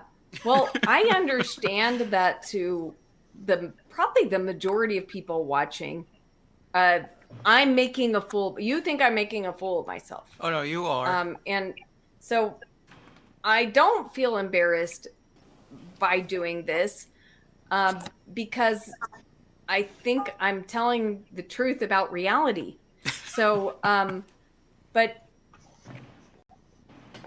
obviously you don't think I'm telling the truth about reality, or you think, you have a different idea, and that's fine. But yeah, I think I'm at the root of why I'm not embarrassed about doing this. It's because I'm not a slave to credentials. I'm fine with being wrong about some things. I'm fine with having that pointed out to me. I'd be happy to have experts on here. So I have nothing to hide. I'm just looking at the evidence and. Sean, I don't like to break the fourth wall here, but sometimes in wrestling we got to shoot. We got to just tell the people what it really is. And the difference between me and Rebekah is I'm not an asshole. I just play one on TV. And she's not a good person. She just plays one on TV. We're polar opposites. Hey, Jay. Go ahead. There's something that I've always found really hard to understand.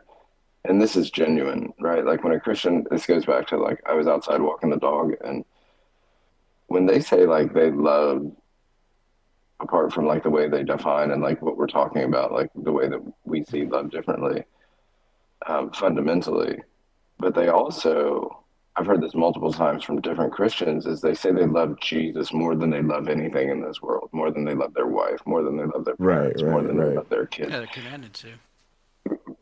Is that AR? Yeah, that's AR. Hey, dude. Yeah, but regardless of AR, what I don't understand is like what's going on in their mind when they say that, because I can't fathom, like I honestly have no fucking idea what they're talking about. And I've said this to them, like I have no idea what you're talking about. Like to say that you love something more than you love your wife, right, is problematic enough, but more than you love your children, like what the fuck are you talking about? Right. And it's like moral. You love this idea of something more than you love like this thing that came either out of you or out of your wife. That like I love my, like if I had to choose between your kid and my dog, I'd probably choose my dog. Like that's me being more honest than I probably should. So when you say you love this fiction, like I shouldn't say, but like when you love this, I don't know what they're talking about. Like I have no fucking earthly idea what they're actually talking about. I certainly don't think it's immoral. Go ahead, AI. I was saying there's a Bible verse for it where Jesus tells them, it's in Luke, it should be like yes, guys, hang on. We got another Jerome Robinson question. Model cosmology to deny Christian theism, especially. Just run Occam. Easy. Yeah, thank you for that comment, Jerome. Yeah, and maybe for you this is unconnected, and that's fine. Okay. Jerome. Yeah, why is Jerome there Leo. So Jerome, that's not how you simp, Jerome. She's never gonna give it up with the sassy comments, Jerome. You gotta decide which team you're on, Jerome. I think he means isn't. It just means we don't know exactly how fast. Well, that could be true. Yeah, but Jade, look how quickly she dismissed that real. Oh yeah, that was it. Magic that's phone. probably one of the in one ear and out the other. Best questions. Yes. Guy says that have popped up on Sorry, screen all night. Did you want to say something, Sal? So we'll grant that we don't know the exact rate. Still failed the Tolman test. Still failed the time dilation test. Again, 3 times over. If it's a dispute about an obscure random fact, let's unpack this. The absence of shadows. Right, it's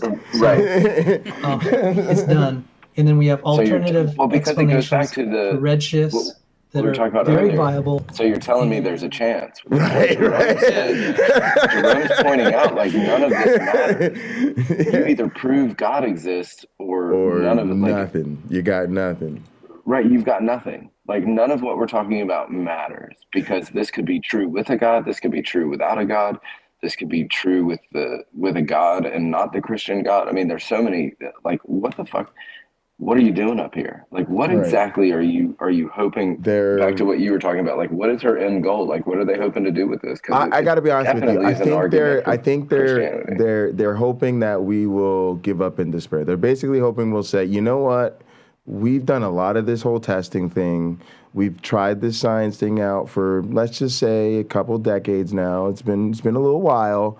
All right, and science has had its chance, okay? And it hasn't figured out all the answers, so that's it. This whole testing thing, we're gonna be able to verify, okay, that was a fool's errand. So let's just all give it up, see you on Sunday, right? I think that's where this goes because what like to your point, let's say we give them, okay, the Big Bang is broken, now what? Right, they're gonna want us to say, okay, well now, they're thinking we're gonna go no, and then they'll go, okay, well then let's pick on your evolution. That's got holes too. Okay, fine, let's throw evolution out. We don't have that anymore. Okay, well, are we good to go now? No. Well, that young Earth creationism, that's no good either, right? You can't tell me the oldest, right? So they're not gonna, eventually, can we keep atoms? Can we do we get to keep, like what do we get to keep, right? They really don't want us to keep anything. They want us to just throw out, trying to model things, trying to figure it out, trying to test. This is a battle of worldviews. It's a holy war. It's a holy war. Holy wars aren't about facts. They never have been. Holy wars are about power and territory, plain and simple. But yeah, what do you guys think? I don't know. That to me, what do you think? I mean, what else is the end goal of this, right? Why else would they want us to get rid of every single people theory? Like Lupin. People like Lupin or people that are on the fence with. So here was an interesting thing about Lupin. But I don't think that. I think this appeals to such a small portion of Christianity in my mind, because I think if your goal is truly to like win souls, young Earth creation isn't the way to do it. Right? I honestly think though that all of it depends on people like this. So not everybody's the silent, because we talked about this, right? Most of the people, they're out. We have them defend their faith over a cup of coffee, 30 minutes of solid pushback. We'll see if we have the conversation again. If they make it 2 or 3 coffee meetings, we're like, how, holy shit, you're a trooper, right? So for these motherfuckers that dig in their heels for a few years, they're the true soldiers that are like front lines in the mud. They didn't get fucking conscripted through the draft, and now they're hoping for a kitchen assignment so they can stay in the mess hall, right? They're fucking, I did 4 tours in Afghanistan, and I've taken more bullets than you've ever seen in a fucking, there's nothing like it looks on TV. You know what I mean? So with that in mind, though, the same way they want to tell us all the time, my freedom, where about the most I'm willing to do to defend democracy is get here on YouTube and be like, y'all really ought to let people vote. But with the people are like, yo, Jay, you going to take some bullets for Uncle Sam? I'm like, Nigga ain't my uncle, I'm out.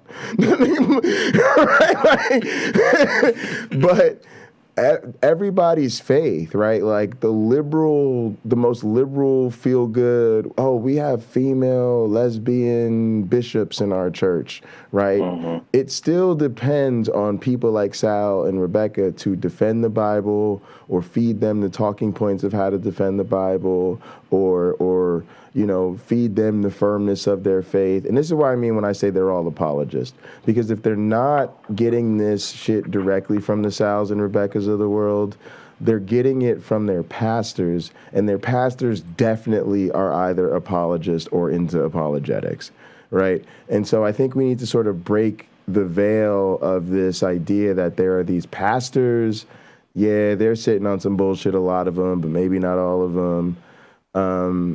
They're these apologists, and they're this sort of, they're feeding this multi-billion-dollar industry. But again, it's like when I say I hate America, I'm saying I hate Americans. Because I'm not saying I hate the political elites. There's not enough of them, right? The real reason those people remain the political elites is because of the really, really shitty people who allow that to be the situation. Trump wasn't the biggest problem. Right, it's the 80 million motherfuckers who want to vote for him. Right, but I see these two, like I see the Trump movement. Like the Trump movement is now very small, and it's more and more being frowned upon by the regular Republicans and people that supported Trump. And I feel like Sal and Rebekah are, or maybe it's not a turning point, but very slowly. Right, but even now the majority of Christians look at these two people and they would side with us and be like, yeah, unfortunately, these two people are just dumb, right? Right, but still, it's this book, full stop. It may be an even more perfect example than you think, because I think even the same problem is there, right? Because then even the quote unquote moderate Republicans, the Liz Cheneys of the world, are still all of the right wing talking points that don't work. Right, so they're still pro Jesus, pro Second Amendment, pro military, pro small, pro no regulation, pro don't tax the rich, pro, you know what I'm saying? And so now we're at a point where we're like, sorry, we can't get with that either. And it's time, we just got to say none of that works for us. And I think that's kind of what's hard, because I agree that this is fringe, but this is what your grandmother believes. This is what your aunt believes. This is what your mama believes.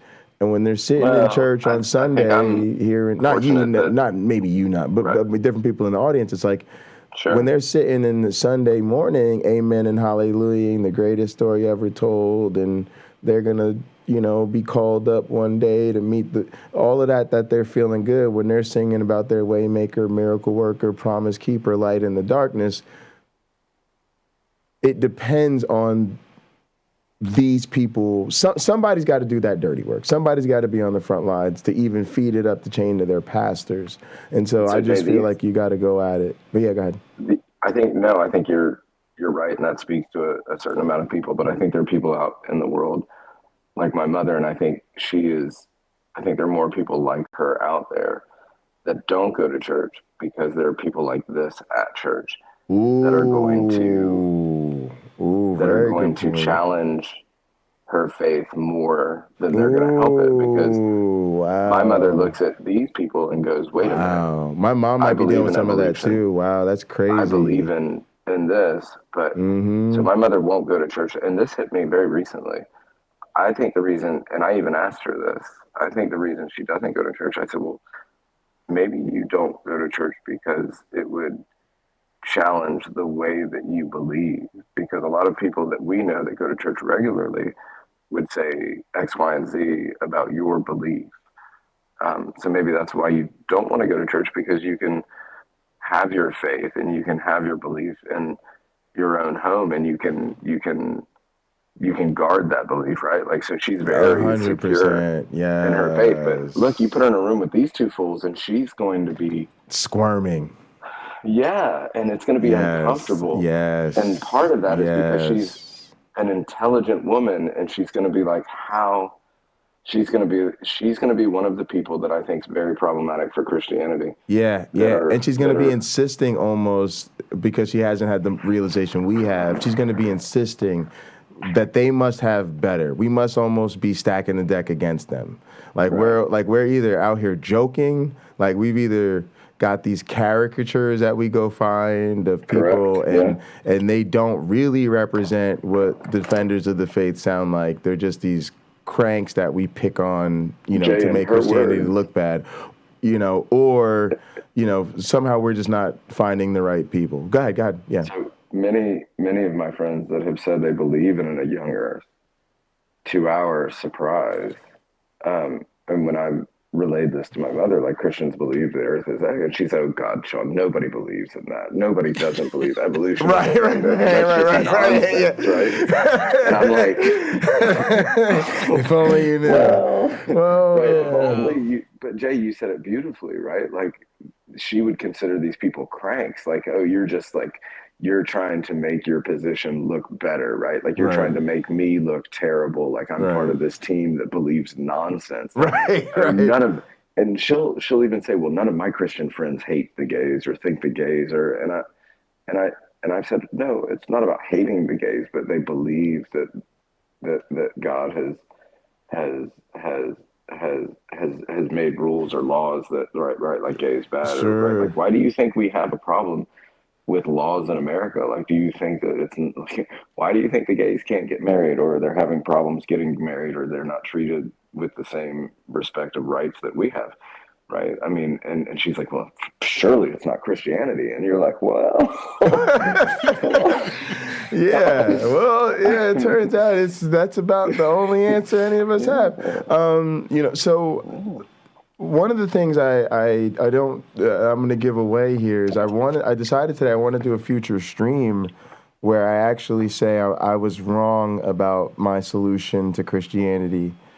I was still drinking the Kool-Aid late last year, and I would make this point of, because we would always have these conversations and we'd say, like, I don't care if you're a Christian, as long as your Christianity doesn't bother me, as long as it isn't hateful, as long as it isn't blah, blah, blah, blah, blah, it's fine. And I would say that, but I ended the year really not liking that, because I'm like, just because my ignorance isn't your problem doesn't mean I'm not ignorant. And yeah, we're going to find out in a say sec. the ignorant thing one more time. Just because my ignorance isn't your problem doesn't mean I'm not ignorant, right? In other words, ignorance being a personal problem for someone shouldn't make it something you don't care about just because it doesn't bother you. But I want to wrap brought this. Nick on. Yeah, I want to hear Nick. But to wrap that up, where I was going with that is, today I realized I was wrong when we were talking to Lupin, because I realized that the solution I would say is, let's just go through your calendar and strike out all the anti-gay sermons, the anti-evolution sermons, the anti-old Earth sermons, and then you'll be fine. Right? Because now you'll have a fine lectionary about peace, love, rainbows, and the love of Jesus, and none of this nonsense. But I realized today I was wrong about that, and I'll talk more about it on this stream. But basically where I'm going with it is, I'm wrong about that because, just like we realized with Lupin, they're going to seek out the Kent Hovinds, the Donald Trumps, and all those people of the world, because they already share their prejudices and bigotries. And once they already share those prejudices and bigotries, you don't have to talk about them anyway. So me going, oh, take all these things off the lectionary, I was wrong. That isn't going to solve the problem, because you're still going to have the same groups of people with the same biases doing the same bullshit. They're just not going to be talking about it openly, and they never had to talk about it openly anyway. Correct. But and hey, that's an insight I knows genuinely had today. I genuinely make realized sure Wayne that knows that last question I asked Lupin was for him. Remind me what that. That was the last, right? The thing with the gay people at the kissing. No, when he talks about women, when I asked him about Trump and women, and literally like Wayne. The thing with the strip club. Lupin's oh my True God! Colors Yes, came out. yes, right. that was wild. Yeah, that was absolutely. for Wayne. Today. 100%. So right. I'm trying. I guess I'm trying to figure out, because it felt like finally some pushback. Many coming, times hopefully. reasonable claims were being made. Oh, we're just trying to say that there are questions that haven't been answered, and science is denying looking at these questions, which may well be true, and I think is at least a defensible statement. And then claims, Big Bang is dead in the water. It's, if you believe in it, you believe in miracles, you believe in mythology, and that's what's been said on this stream.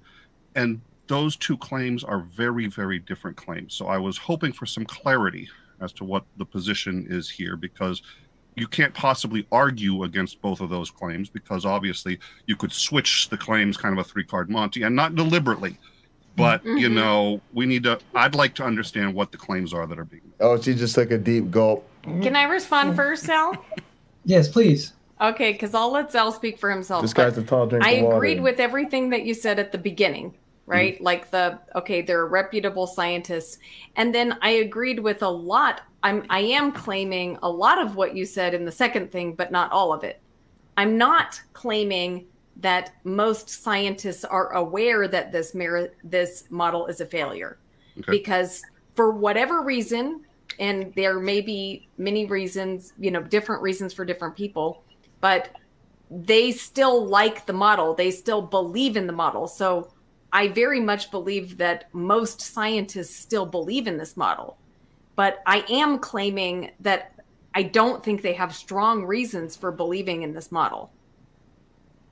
All right, that makes sense. All right, okay. So I think I understand that now. Thank you. Mm-hmm. And I agree. You're two different people, by the way. So you can't expect it. Yeah. All right. So I read the peer-reviewed papers, and then I gave my personal opinion. So hopefully you can distinguish between the papers, the actual physical evidence. I think the gamma ray burst thing is physical evidence. That's reported. That's objective. We can interpret it. I gave my interpretation. I'm not insisting anyone should have to believe me, but I had to just kind of pour out kind of my own feeling as someone who had believed in the Big Bang. And I said, this is very troubling that something of this level is why, again, I have professors in my schools saying one thing and criticizing the own textbooks that are circulating in my own university.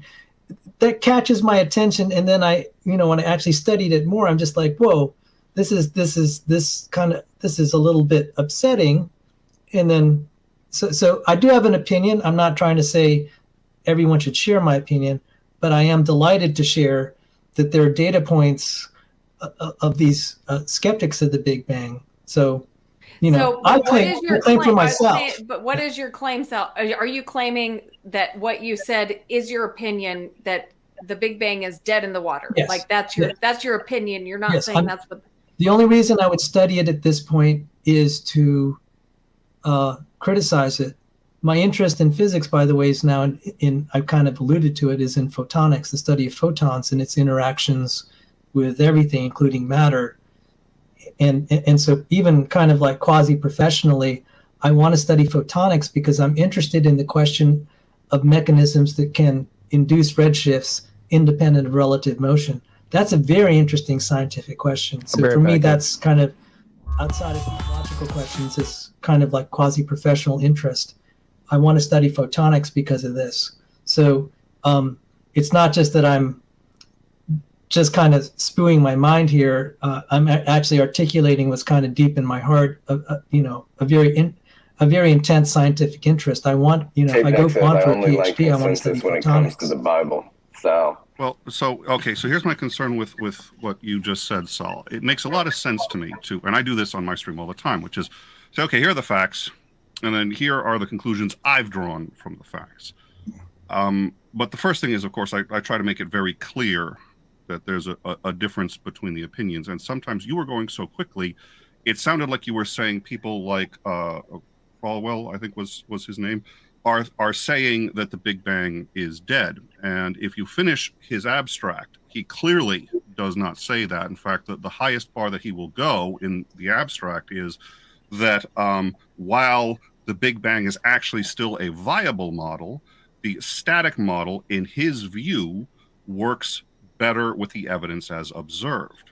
And that was one reason why I felt that the abstract should be finished. Now, the abstract is just 2 or 3 pages. And if you just, 2 or 3 pages, 2 or 3 paragraphs, and you would read the first couple of paragraphs and then say, that's it, Big Bang is dead in the water. But the author of the paper you are citing does not make that claim, and in fact says that the theory is still viable. So the conclusions that you are drawing is actually contradicted by the very abstract. Disagree with that. Well, let's cite the abstract. Okay, I even know part of it by memory. 4.4 times 10 to the minus 6 probability at Z at 6. I'll pull it up while you guys are talking. I'll pull it up. Practically speaking, for me, probability of what? When I see figures at that level, probability of that is, I think that's a fair characterization. Probability of what, sir? I'm sorry, I'd like to hear the rest of what you said. Why don't we see that? I'm not even reading the abstract. I remember it because that number stood out at me. Yeah, 4.4 times 10 to the minus 6 probability. It's rejected. 4.4 times 10 to the minus 6 probability is remote. I wouldn't bet on probability of what? Those odds. Okay, but you're making it sound like that's the probability that the Big Bang occurred, but that's not what he's saying. That's not the probability. The probability of lack of time dilation is. Yes. If you have that high probability of lack of time dilation, that's a high probability the Big Bang is wrong. You cannot have a Big Bang if you're not establishing relative motion. And that's not what he says. That relative motion has been rejected. 4.4 times 10 to the minus 6. That's practically speaking enough. But he says you can. If you finish reading, he says there's a way you could. He thinks it's unlikely, but yes, you could have.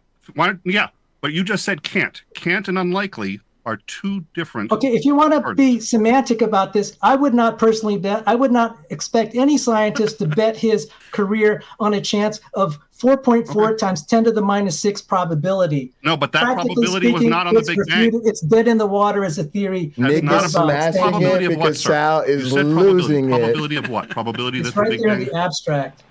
Then please You say can read it. Let's not argue. Well, why don't we read it here? Okay, let's read it. Who wants to read it? I can't. Okay, I'll read it. I'll read it. It's on my screen. So, do I have to read all these? or I can read it. Okay, go for it. Okay, and there's two because there's another one that he wrote that I'd also like to read, where he's even less. But okay, fundamental property of an expanding universe is that any time-dependent characteristic of distant objects must appear to a scale by a factor of 1 plus z. Their fucking faces look like two kids that have just been busted. Of type. They do. They really do. That's their faces are just. No, 100%. 100%. You know what? Fuck it. It's too much alcohol, but fuck it. I got to drink to that. The analysis of raw observations of 2,333 type 1A IA type supernovae light curves show that their widths relative to a standard template have a power law exponent as a and you know Rebekah's looks are just basically Sal, this is on you. Which is consistent Sal, you better be ready to go. Sal, I swear to God, if you're not ready to go. The words that are coming out of his mouth.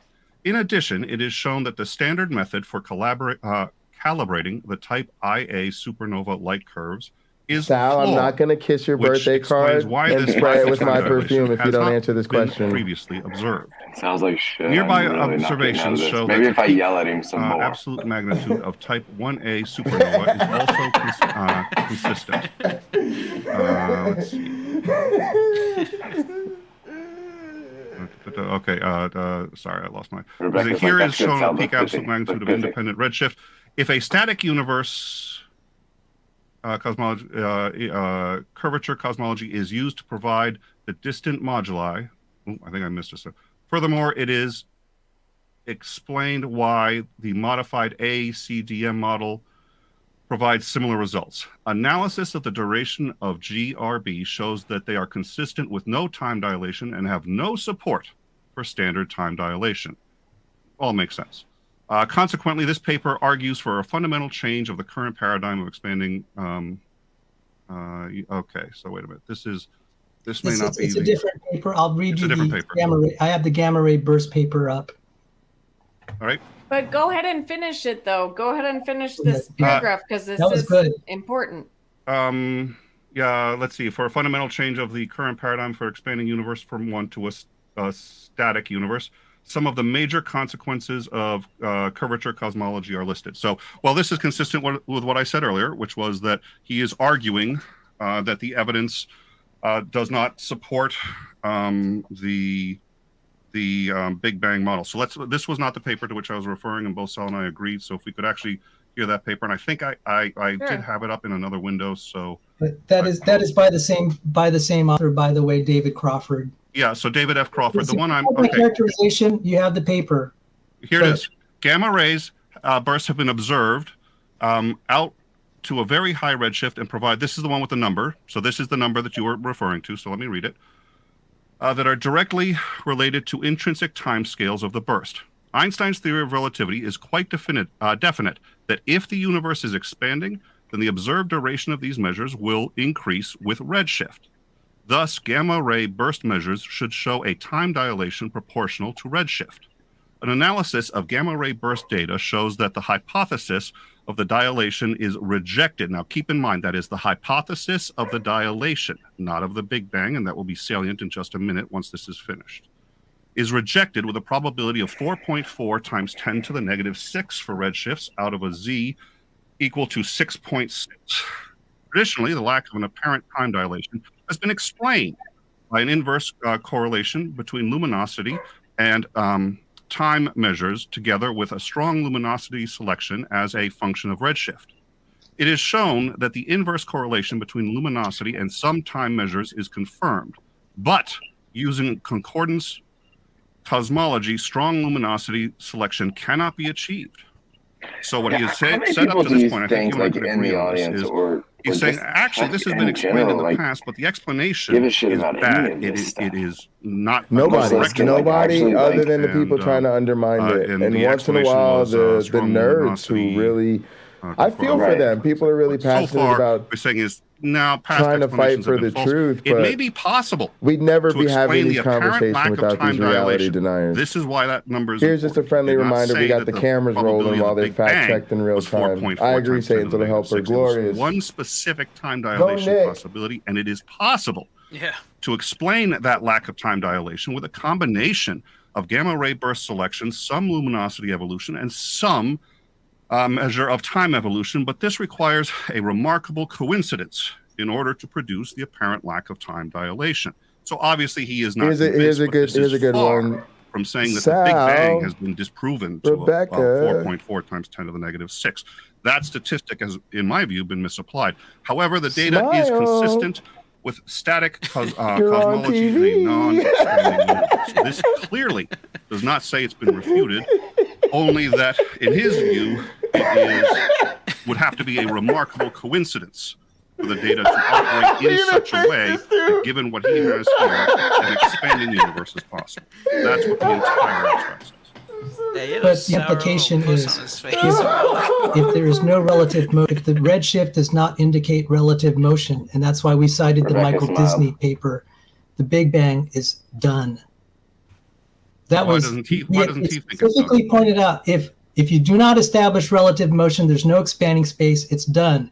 He had shown that there is 4.4 times 10 to the 6 all the way out to z equals 6.6, which is a big survey of a lot of gamma ray bursts. There's no indication of relative motion. That's the foundation of the Big Bang. If that falls, we quoted Michael Disney, who pointed that out. This is well known that if the redshift is not relative motion, the Big Bang is done. It's a done deal. That's the implicit not according thing. To Crawford. Or am I missing something? That's not. I mean, this is standard cosmology. Okay, wait. Let me assume that you know that.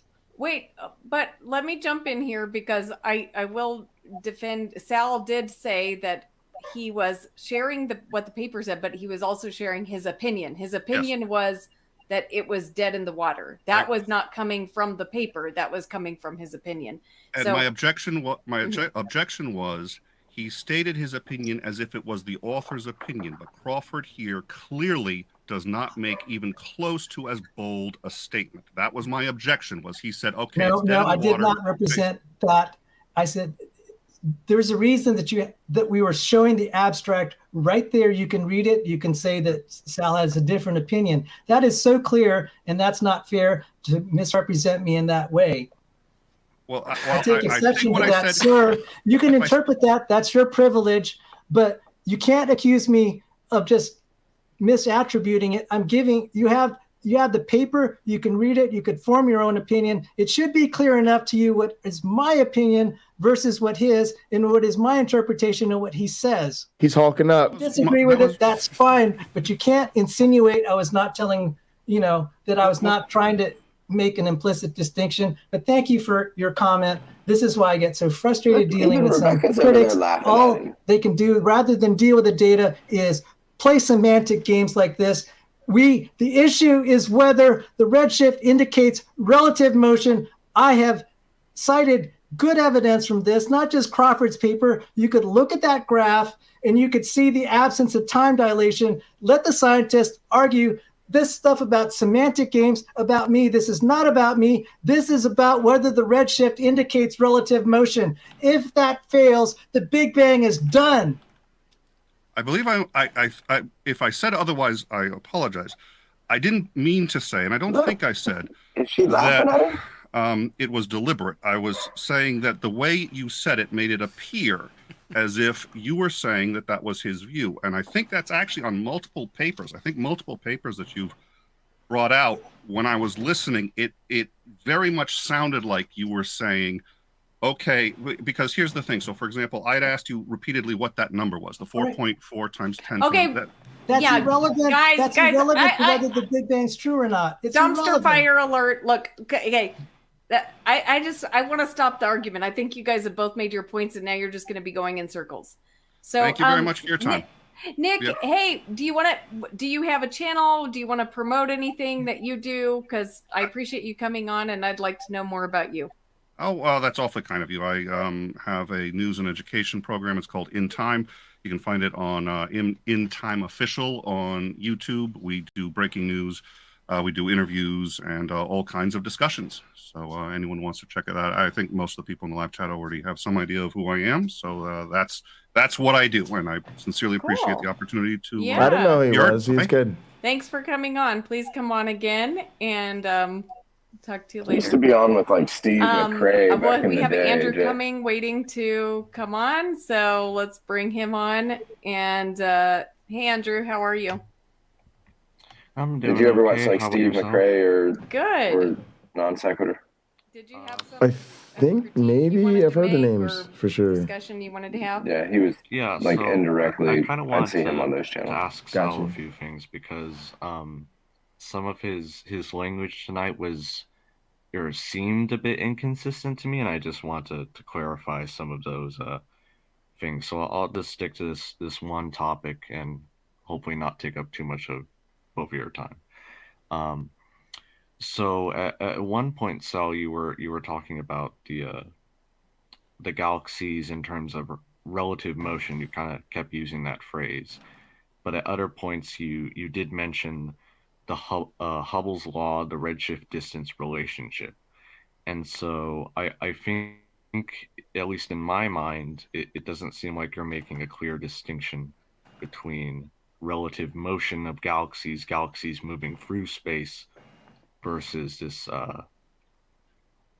this expansion, because the actual idea or the evidence for expanding space is not just the redshift by itself. It's like you said, the redshift distance relationship, the fact that farther away galaxies have higher redshifts. And this shouldn't be the case if space were not expanding. Now, obviously, there are other lines of evidence for it that we could discuss at a later date, but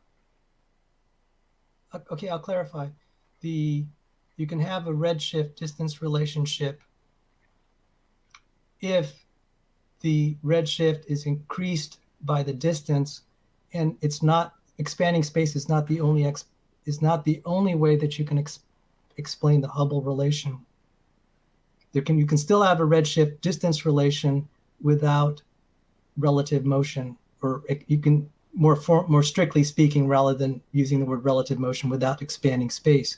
That was the citation that involved the 2.292 megahertz or gigahertz signals in the Pioneer 6 going through the solar corona.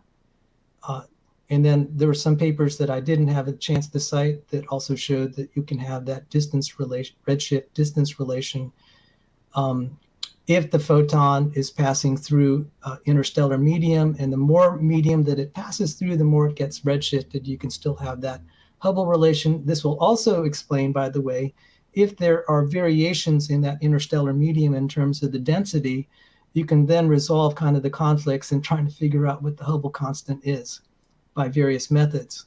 So this also explains why we're getting disagreements. You don't need anything exotic to explain that. So you can still have the Hubble relation without expanding space. It's not the same. The Hubble relation does not mean necessarily expanding space. We use the Hubble relation to maybe come up with an expanding space model, but it is not beholden to only an expanding space model. Right, and I wish you had, I was just saying I wish you had said that rather than saying relative motion, you had clarified it Hubble, the Hubble distance relationship, because as you were saying, redshift by itself does not prove expanding space. In fact, as I was saying in the side chat, I don't know at what point, but there are, like you said, many different sources of redshift than just expanding space. And so no one was originally claiming that just the redshift is evidence of expanding space. Well, I'm really glad you're pointing that out, that redshift can have other explanations than expanding space. And that's really important, right, because that's why if it fails, in specifically the Tolman test, if it fails the Tolman test, that even if we suppose hypothetically that redshift indicates relative motion, expanding space has failed as the mechanism. It could be just plain old velocity. Well, just like look at the Wikipedia article, it didn't say it failed, actually. It didn't say it succeeded, but that's the Wikipedia article. That's why I cited Michael Disney that gave a more elaborate thing when he had worked on the Hubble Space Telescope. He saw the problem and he admitted this is problematic, and they had to come up with new evolutionary rescue mechanisms, what he might term as free parameters, or I call it promissory notes or epicycles. And it's gotten only worse now with the James Webb Telescope. And this testable prediction, it's going to get worse. Because if I say the Big Bang, not only is it wrong, you're going to have more epicycles, more tack-ons, and more promissory notes, more problems to fix. If you wanted funding, you'll have funding forever because you have to keep coming up with theories to fix the problems you find. And, this could be kind of a strange thing that you actually want to support a theory that's actually maybe fundamentally flawed. Lena, can you hear us? Geocentrism. Before we get into all that, I just want to clarify. So you are saying that you were wrong that originally no one was claiming that redshift by itself. No, I never claimed I never said that. That's a misattribution.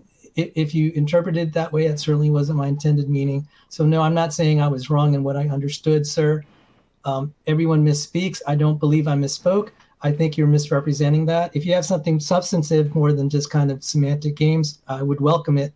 But I don't appreciate these semantic games. Why don't you try to criticize the data? Focus on the things like the gamma ray burst. Focus on the things like the problems with the supernova thing. When you gave me a citation from 2008, you said that overturned, he criticized and overturned Crawford's paper in 2018. I'm still awaiting your thing about the overturning of the lack of time dilation by Hawkins. I asked you 6 times yesterday, if this is all you can do is give me these little semantic word games to play, why don't you do something more substantive? Thank you. Sure, I can talk about Hawkins. Hawkins got it wrong. He was using an inappropriate method. And that's why he didn't find any quasar redshift. Since then, the other independent methods have found quasar redshift.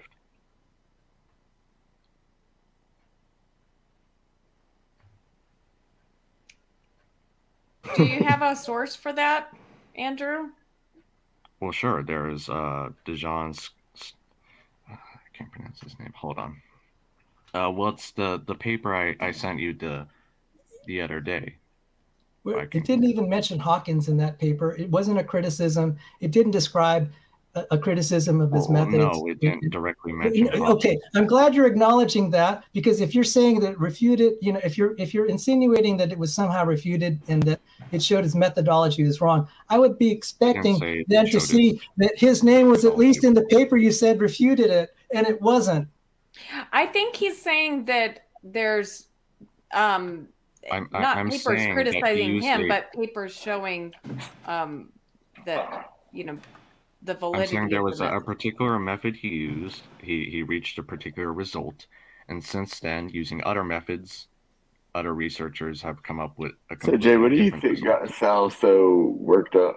And that shows that his original being fact findings checked in weren't real as time. conclusive as he claimed they were. His name wasn't even mentioned in that That's irrelevant. paper you said. I think that would be relevant if you're claiming he was refuted and it's not even his name or his studies were not even mentioned there. But go ahead, you can supply it. I welcome. This is valuable that you're putting this. We had asked people that want to critique. We invite it. That's substantive. That's welcome. The word lawyering is not welcome by me. But thank you very much for that article. And if you have other word lawyering, so yeah, you said the Hawkins paper, so you had the blonde in 2008. Yeah. What do you think of this? Oh, I've been sick of listening to these guys all day. The other side we heard. I kind of figured you'd say that. Put the paper by Blondin, and then this other paper by, how do you pronounce his last name? Lena, I think you should call in. That's going to be fine. So, but Jay, I think you should call in. Lena's got more goodwill than I do in these circles. Not with Sal though. I don't know if Sal remembers me, but I commented on like Sal's initial appearance on Bread of Life, and I was just like in all caps, like every time he said something falls in the chat, and he like responded to them, and he got all like fussy. I think you should go over there and tell them that they're being fascist and that this is what fascists do. Tell us to deny reality. Tell us to deny what we can all see in front of our faces. No, I think you should go over there, Lena, and be like, Sal, why are you being so fussy? He just gets so... I mean, he's just worked up. Look, I feel like fussy would trigger him. Yeah, I mean... I'll say this about the Big Bang, which is that it doesn't matter to me at all. As soon as they're seeding anything past 6,000 years, or roughly, we're past Christianity at that point, and that's kind of all I really. I agree with that. I just think they have to pick at everything and I think they know that, right? That's what this is really about. This is, if the Big Bang is true, universe is old. That's what this is about.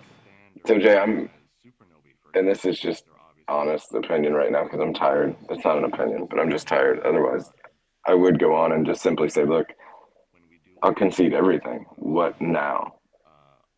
I've been kind of interested in doing that. The only reason I don't is because I think if I get my shot at Rebekah and Sal, I want them long format and get them where they can't go away in 5 minutes. But it's well, I just think it's telling that she comes back and she starts with these topics that are just like. The first one was Lena, you remember the worst. I like the. Huh?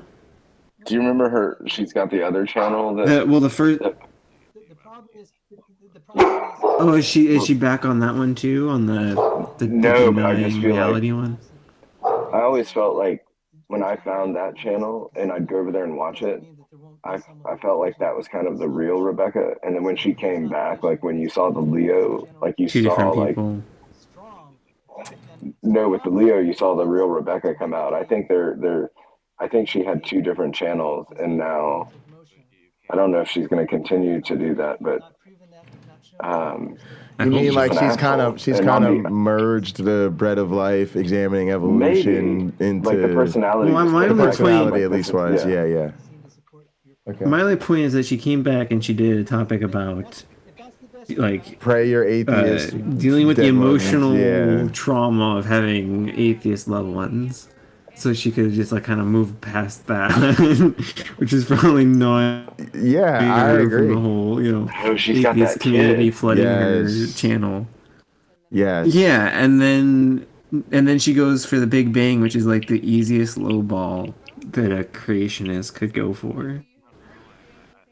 Right. And she said she's more motivated than ever to do this. The most after far off science that has the most speculation.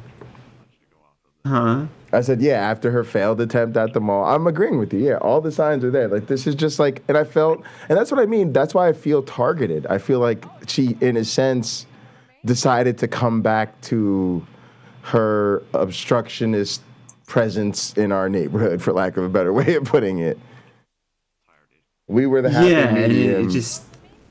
Uber was too easy. The mall was too hard. YouTube atheist, or the Goldilocks effect.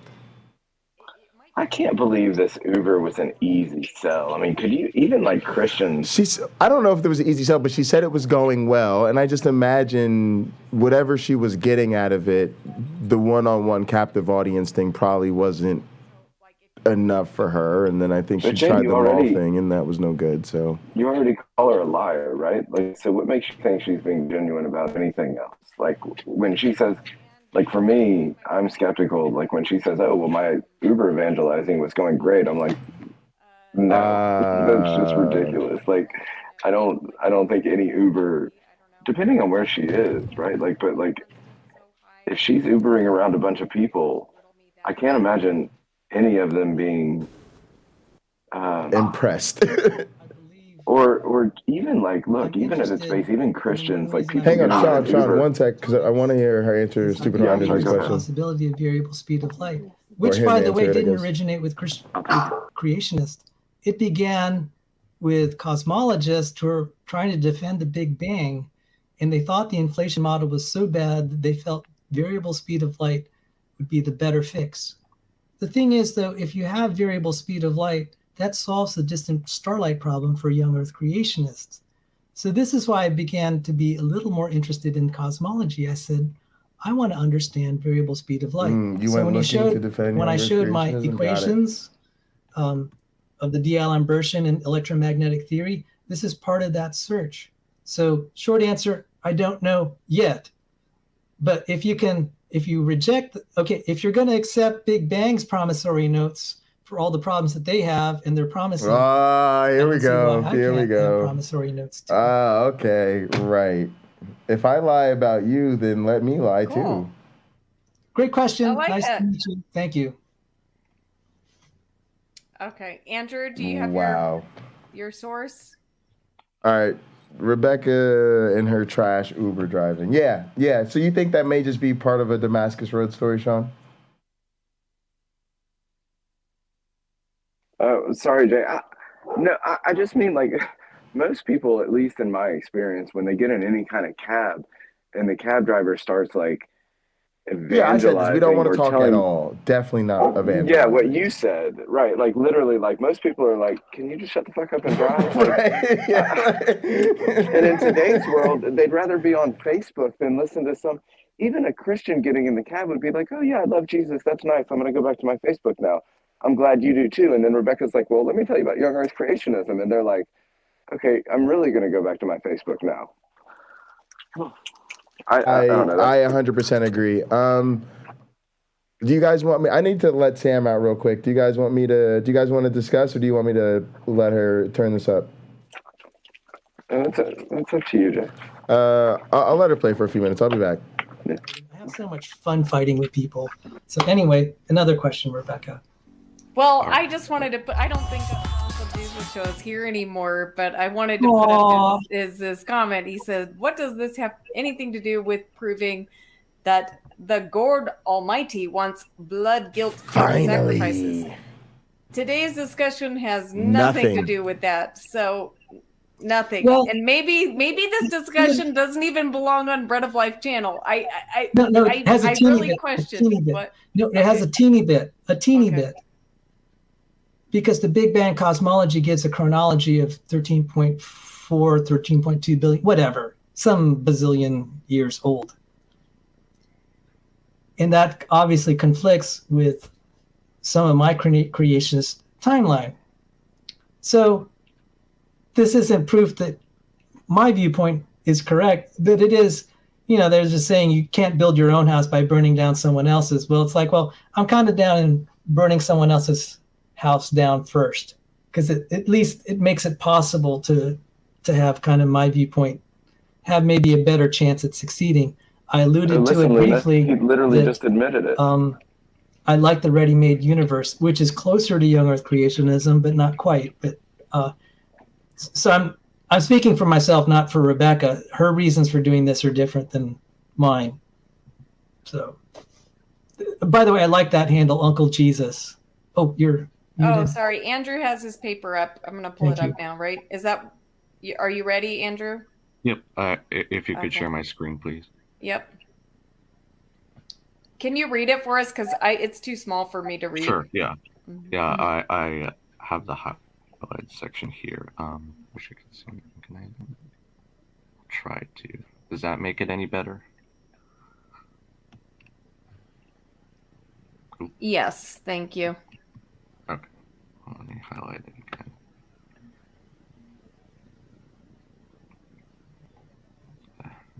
There we go. All right, so this is, and I can link this paper afterwards. So the authors say, comparing this slope with that in equation 2 for the 13 quasars rest frame light curves, we can calculate the redshift of that particular quasar. You have the estimate right there. So they say, indeed, this value is consistent with the known redshift up here of that quasar Z equals 2.32. The same procedure can be repeated for the slower variations marked by the thick green lines in figure 1. The results are again consistent within the statistical errors, though the error bars on the slope are larger, presumably because of the noise from the fast variations as well as from other less coherent variations. Here's the part I really want to highlight. Therefore, if one can identify an oscillation mode that the particular segment of the light curve belongs to, one can readily calculate the redshift from the light curve. So this is what they were doing, calculating the quasar redshift from the available light curves. Calculate the redshift from the light curve. Note that this implies that the time dilation, which is simply a counterpart of the redshift, is included in the quasar light curves in contrast with conclusions in free. And just go down here. If it's fast enough. Yes, so here reference free is from Hawkins 2010, which is the paper about claiming that no quasar time dilation could be observed. Maybe he didn't mean to make that strong of a claim, but... Oh, well, thank you for the correction. First, that was excellent. Commendations for that. So thank you for that paper. It did say earlier, there was some calibration and selection based on supernova light curves earlier in the paper. Is that correct? I'm not sure. I'd have to go back and look at that. I don't think there. Can you look up SN? Can you look at the word calibrate? Can you do a search on it? Sure. Give me a sec. Thank you. Okay, that was while good. You're doing that. This is the most substantive thing I've heard all night. Thank you. Oh, good. Well, I want to put this back up. My favorite comment of the night, B.S. Lewis, Bread, it says right there, paragraph 2, sentence 3, God no existy. I love this. B.S. Lewis is back, so I had to put up his comment. He's so funny. And sorry, if you guys, sorry. Sorry, go ahead, Andrew. Search term is calibrate. Calibrate. Okay. And for those who like blasphemous, very hilarious anti-God cartoons, please subscribe to B.S. Lewis. He's the best of the anti-God animators, and he has some really funny cartoons. Although I can't truly promote them because, of course, they are blasphemous, but they will give you a good laugh if you enjoy that. If you can sorry, share my screen one more time. I can show the keywords I'm searching here, just so everyone knows what I'm doing exactly. Let me know if it's showing up at all. Yeah, it's showing. Oh, what does it? Dang it, it won't show them. I'm just doing Control F, and apparently it doesn't show up when I share my screen. Oh, okay. Like, Sorry about it's you're trying to highlight it or something for us? Yeah, sorry about that. Apparently it doesn't highlight that. No problem. Yeah, I was searching calibrate and also SN calibration, and I got 0 results. So I don't think they were using supernova calibration curves in this. I think it was mostly quasar-like analyses. Can you give me the citation again? Sure, yeah, let Please? me link it here. Here's the PDF. Let me know if you want me to give the original link. I'll give the original link. Oh, I appreciate it. This is good. This is why I wanted this show. Finally, a contrary data point. Okay. All right. Let me know if you have trouble there. So okay. Just to clarify, yeah. So all the argument I'm making is that the original Hawkins paper was it claimed to find no redshift, so no time dilation in these the quasars they sampled. These newer papers using independent methods, namely the light curves themselves, are showing that may not be the case. So I'm just saying those original results from Hawkins are not as conclusive as they were made out to be. So that is what I am arguing.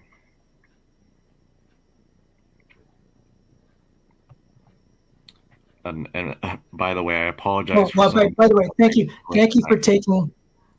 for taking the time to find a correction in something that I said, and that's a point definitely in your favor and against me. That's great. Okay, so this is a good paper to look at, Rebekah. I got something that I was looking for. I appreciate that. Thank you. And so thank you, sir. Well, okay, I have to admit I wasn't totally paying attention when you guys were deep in the sciencey stuff. So can you in 2 sentences tell me what the conclusion is, Sal? Like what did you gain from that? What did you understand? This is a contrary one to the Hawkins paper that we both cited before. Mm-hmm. And so this is a data point responsibly. We have to say, hey, there is something of substance here. When I confronted Andrew yesterday, I asked specific explanation, and I was demanding where it actually said the word, talked about dilation. He explained himself very well. So definitely points in his favor today. Yeah. Sorry, I had to look over my notes one more time to find some of the papers again. Well, that's okay. Cool.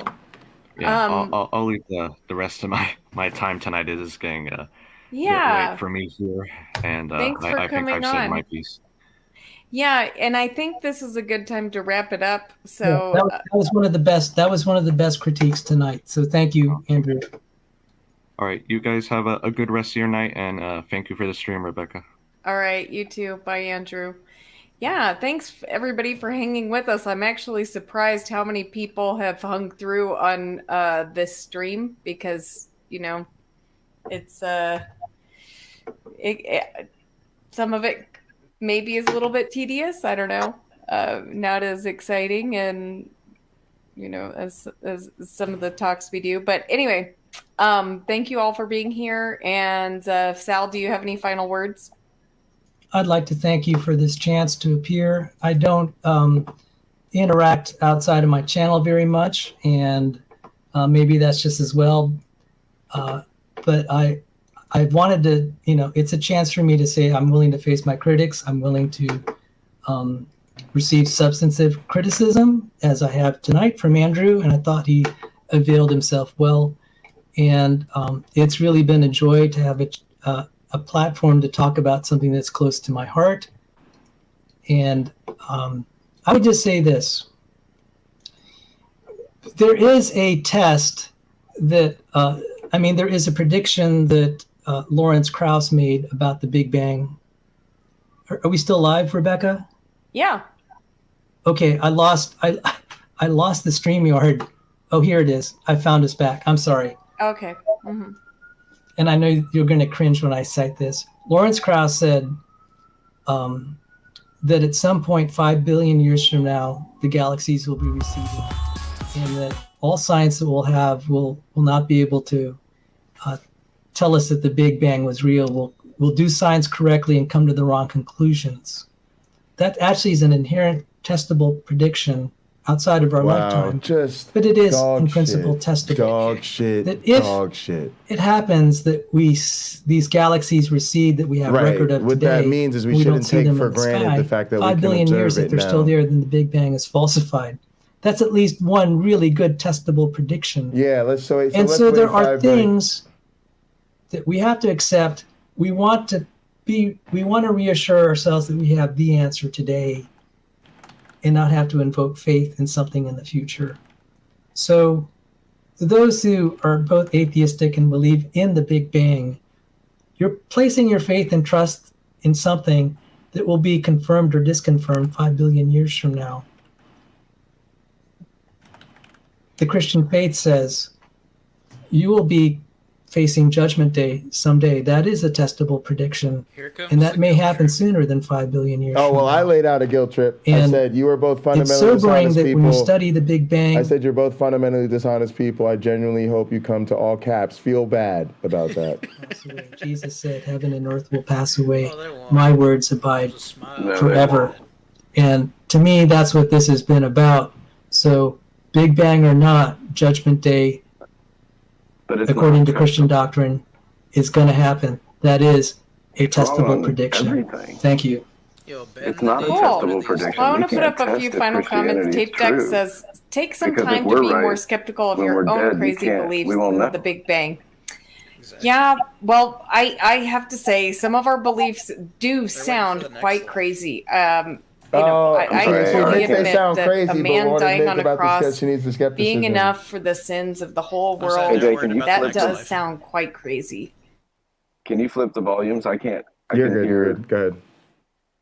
I was saying over. that they're worried about the next life, so. Yeah, exactly. This is just the appetizer. Yeah. But he said, like, you could test that. Like, we can test that. Like, if Christianity is true, you'll know in the next life.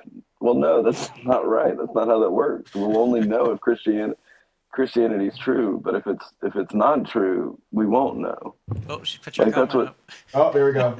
I haven't put up one from him tonight, so let's see. You're both fundamentally dishonest people.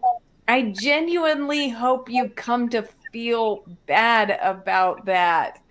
Oh, thank you. Nice to see you. Another guy banned from my channel. Nice to see you again.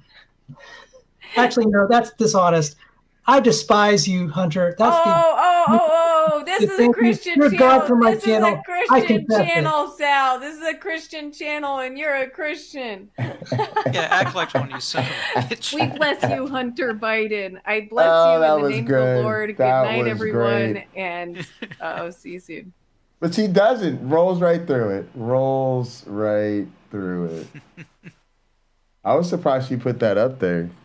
He was feeling brave today. No. Brave today. Well, she said she'd been ignoring you the whole time. No. Y'all need a palate cleanser like I need a palate cleanser? Oh, hell Y'all yeah. in for some late night Uncle Bobby? Oh, fuck yeah. Oh, man. Fuck it, gang. Let's do this. Let's jump into this shit. Let's jump into this shit. As Holy you can see, hell. my voice is a little raggedy, but Yeah, you sound like I shit, feel Uncle better. Bobby. The allergies are under control. Now I'm going to tell you, if this is not Texas, I don't know what does. If this does not say Texas, I don't know what does. Hold on. I keep getting these damn updates. Seriously, a week and a half ago, we were dripping the sinks, the faucets, everything, because freeze warning, we were scared about the power grid and the blase and the flavonoids. Now it's 81 degrees. Texas feels like a sweaty jockstrap.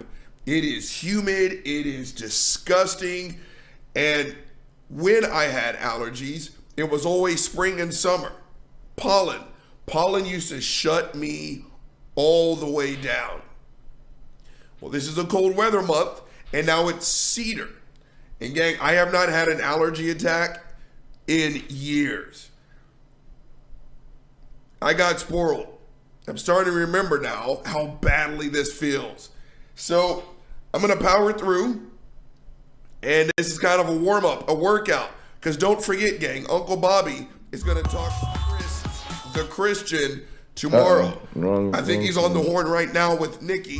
So when I wrap this up, I'm going to go check out his stuff so I know what I'm getting myself into. It should be something else. But gang, let's jump into the meat of today's rotted sandwich. Again, so the YouTube gods that I don't believe in, they sent me this clip. So it's Kirk Cameron. All hell Algo. On his effed up ass, broadcast, whatever he's on TBN, whatever the hell it is. Hold on, let me blow my snotty nose. Blowing your nose on YouTube. How sexy #unprofessional. is that? So it's got Kirk Cameron, and he's with the dude from Red Pen Logic. Now, if that sounds slightly familiar. It was good to get that question on air on our channel. Gang, look at the damn. Should be an honor. LSU is playing in the Cheez-Its Bowl. It is 42-0. Yeah, but Someone Jay, forgot to tell Purdue that there's an actual game on. Holy crap. Let's get some of this Vicks Vapor up. Back on topic. If your ears perked up about Red Pen Logic, Go ahead, Sean. You're good because we're not live. I don't. We're what? He's not live. Oh, I think. What's that? Like I think she had every that was just a shot at you. Right? Oh yeah, absolutely. Yeah, she said yeah. That was the little last second chest beating. Oh yeah, it's a little jab too. I think she's. And then pretended to want to hold Sal back as though that wasn't why she pulled it up there to begin with. Just really base. Whatever. I just don't think she's I think she's what's the word I'm looking for? I think you can go on there and give her a little bit of grief or I think she'd box with you is I guess what I'm trying to say. I don't think she's Sal's spineless. I don't think Rebekah's spineless, right? She comes out and kind of I think we see her be uncomfortable, but she's not spineless, right? She'll come out and laugh at you and be like, oh, well, that's crazy. And then you make a good point. You'll see her kind of gulp, or you'll see her kind of oh shit. But where Sal, when he gets uncomfortable or fussy, I love that Lena called him fussy. Right? But that's what he's like this spineless, weaselly little okay, I'm going to switch gears to do this, where Rebekah is just fuck it, let's put it up there. You want to, I think, truly, she won't ban you, and she absolutely would have you on.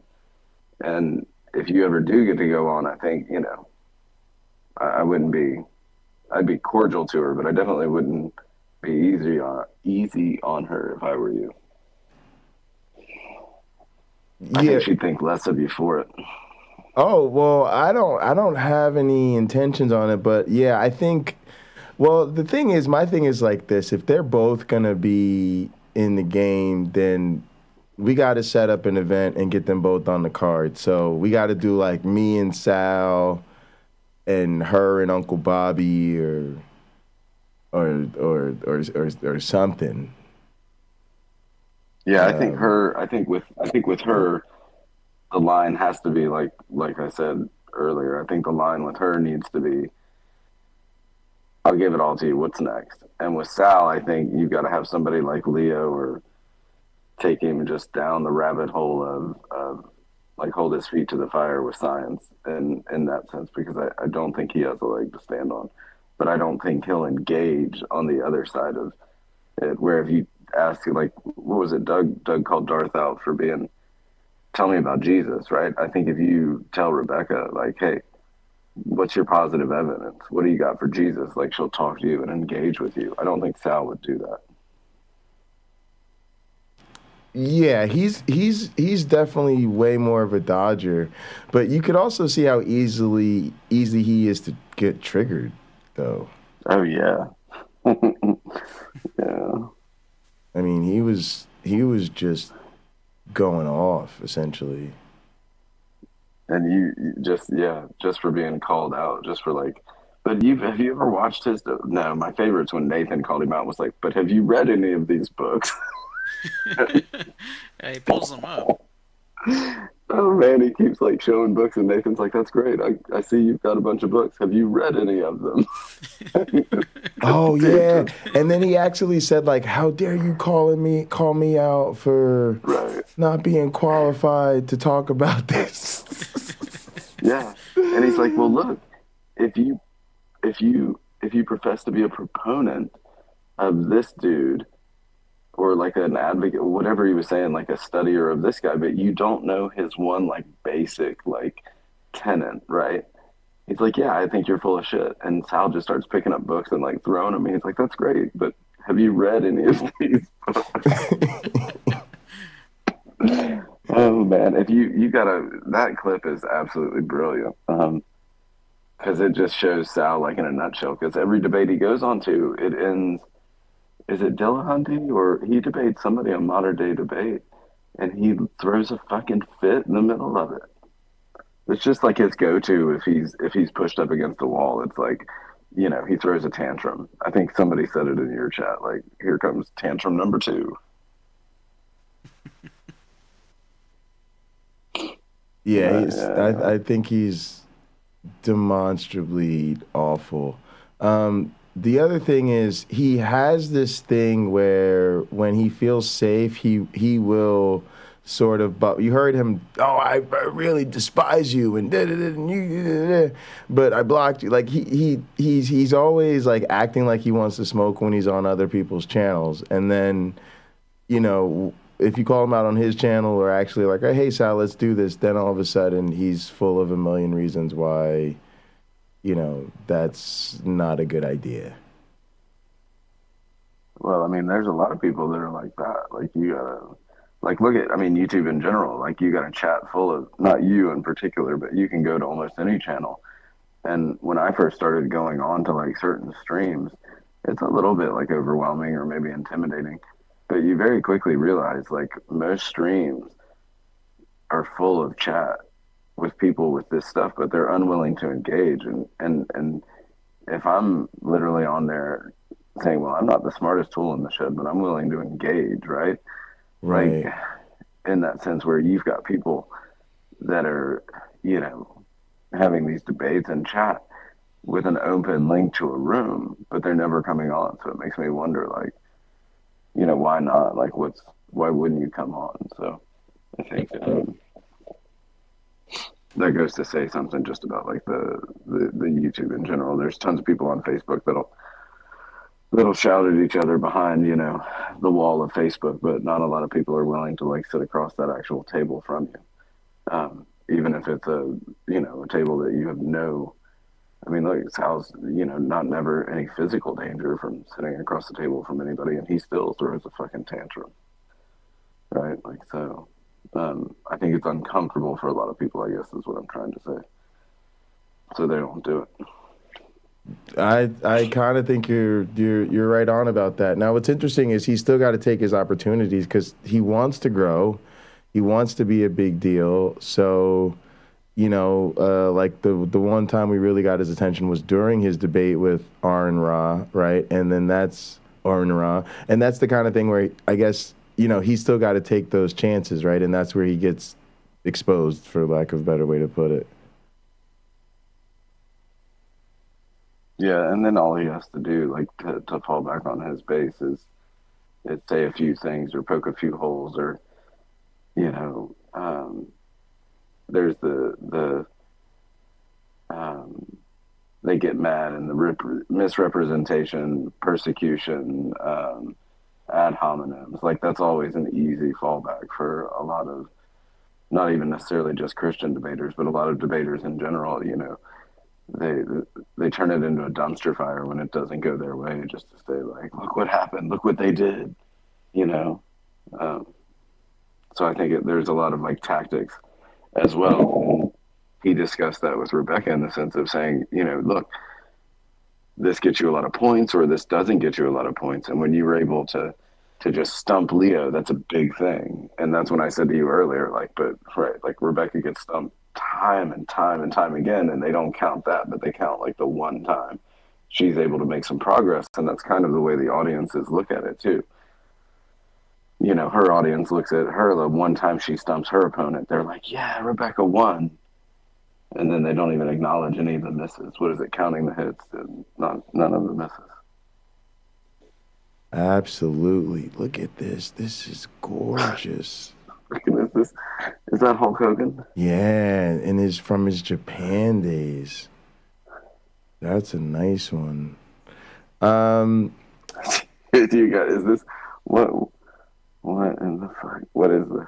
Sean, would you get in on one of these debates? Like, would you debate like Doug if somebody could set that up?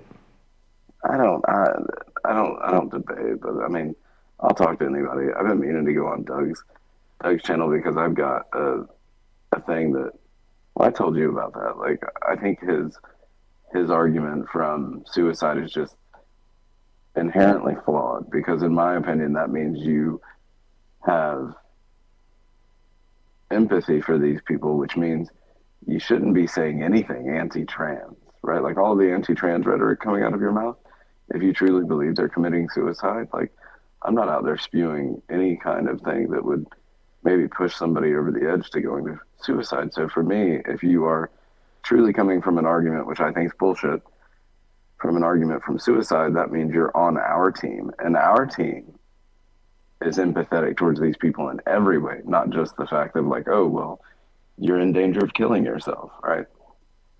So I think that kind of like makes his argument from suicide just bullshit. I think it calls it out, right? Because if you truly cared about someone, you would show that in 100%, and not just that. But I don't really have the, you know, every time I think about going on Doug's channel, did you see when I went on and he was like, Sean, my son is so sweet. Like, he's a terrible basketball player, but the basketball coach like lets him be their water boy because my son is such a sweet boy. And I'm just like, what the Who said this? Doug did. He's like, my daughter is just a wonderful. It was on Nathan. Nathan had a stream and Doug was, what'd you say about my wife? I told you about this. Oh, sure. This is when you had your like sort of interaction with him. Mm-hmm. And I was like, look, dude, if you have something to say to me, just say it. Like I said a lot of things about your wife. What are you talking about? Well, what'd you say? I don't play like I don't like to play games, and if you want to talk, let's talk. I'm happy to. I'm an open book. If I said something, I'm happy to either back it up or apologize or whatever. But if you can't come out and say, hey, I'm pissed because you said X. If you're pissed because I said something, but well, what did you say? Well, go fuck yourself. Yeah, okay. I want to make a point about that since you're here and it came up. So check it out. So Sean, I remember you told me that your wife played college basketball. No. And that she grew up in Australia? No. Both wrong. Okay. And she grew up Mormon, I think you said? Right? So what Doug does is he says, I don't understand why on earth these assholes are saying my wife is dark-skinned, but she doesn't identify like an African American. Where on earth are they getting that from? Doug, because you said it on fucking YouTube, you asshole. Like, literally, we didn't just pluck facts about this woman we've never met out of thin air and then use them just to weaponize you to prove a point to make you look racist. No. And he's so good at that game because he's like, well, did I say that today? Right.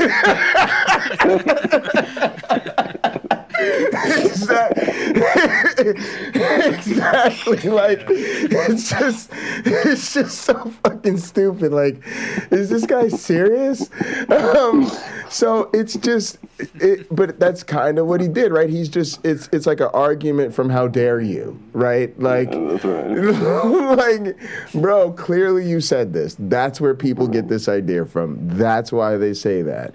And what it is it proves the layers of his bigotry and his prejudice.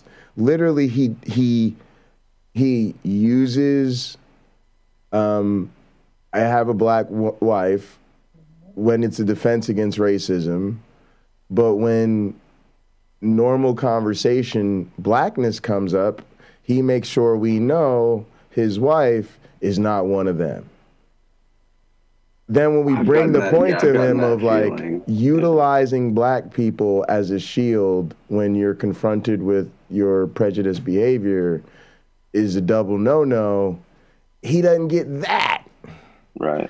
And acts outraged. So then it's like, Doug, you're just the worst. Go ahead. Joe, you and I just talked about so many things that night because of whatever you've been through in your life, and like friends that I've had that have either been interracial couples or black friends or people that I've worked with. And through that, we like made a couple like, so this is just fact of the matter. There are black people out there that don't identify as African American, right? That aren't African American. There are black people out there that are racist towards other black people because 100%. They don't consider themselves.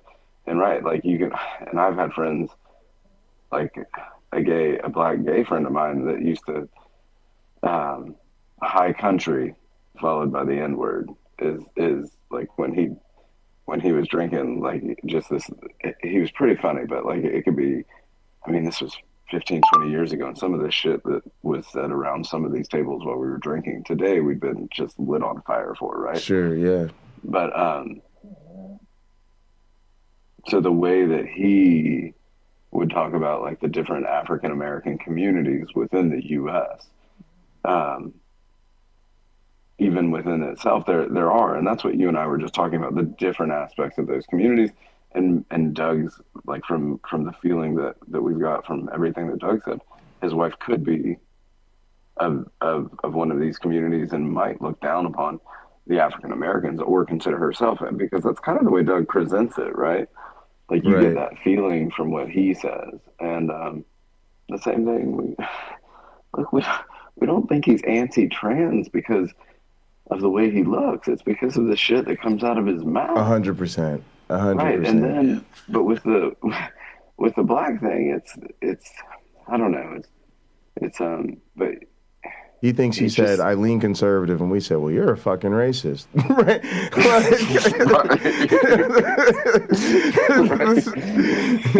When you got, but didn't he? And if I'm not mistaken, when did because you and I had that conversation about his wife after, if I'm not mistaken, the one black friend went onto his stream and said, "Hey, Doug, I think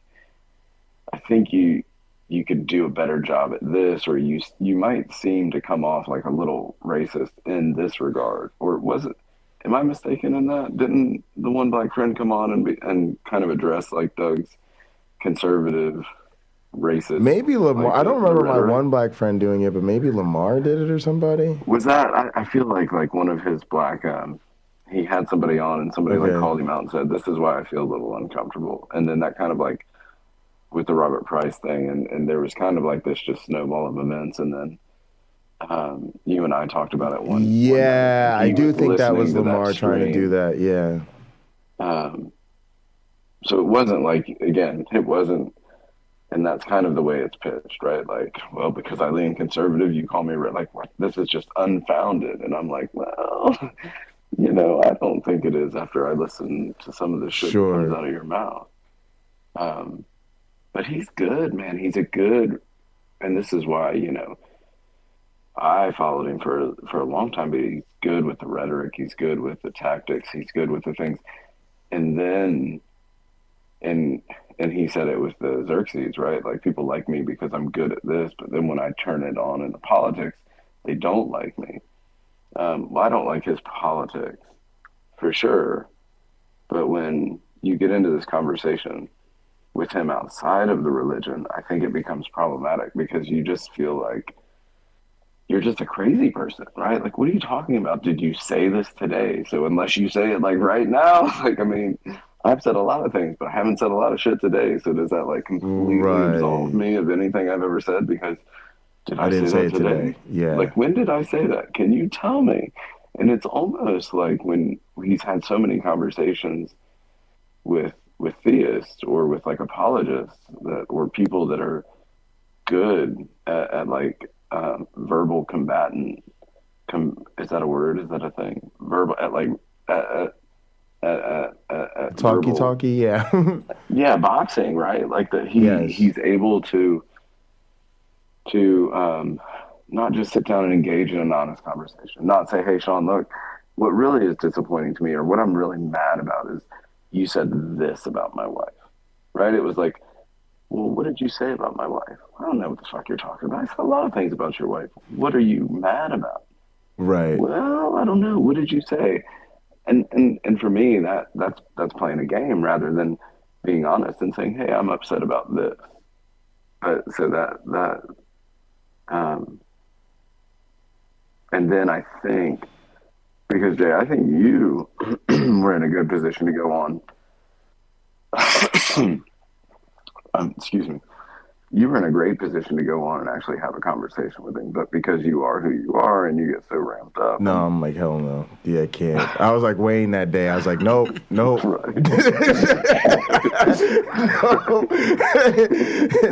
Yeah. And but that's also part of the thing too, right? Is they know how to play the game of you know, you need a certain type of, you need a Lena. You need somebody who is going to set their personal feelings about the issue aside at least long enough to play dumb with you. And you know, I didn't have that type of patience that day. And 100%. And we've watched his channel change quite, or at least. And I don't really listen to his whole shows anymore, but I'll go in and catch like snippets of things, just kind of like, you know how he does the, whatever you call it, shit. But I usually go in and see if there's anything worth watching, because he does the tick marks.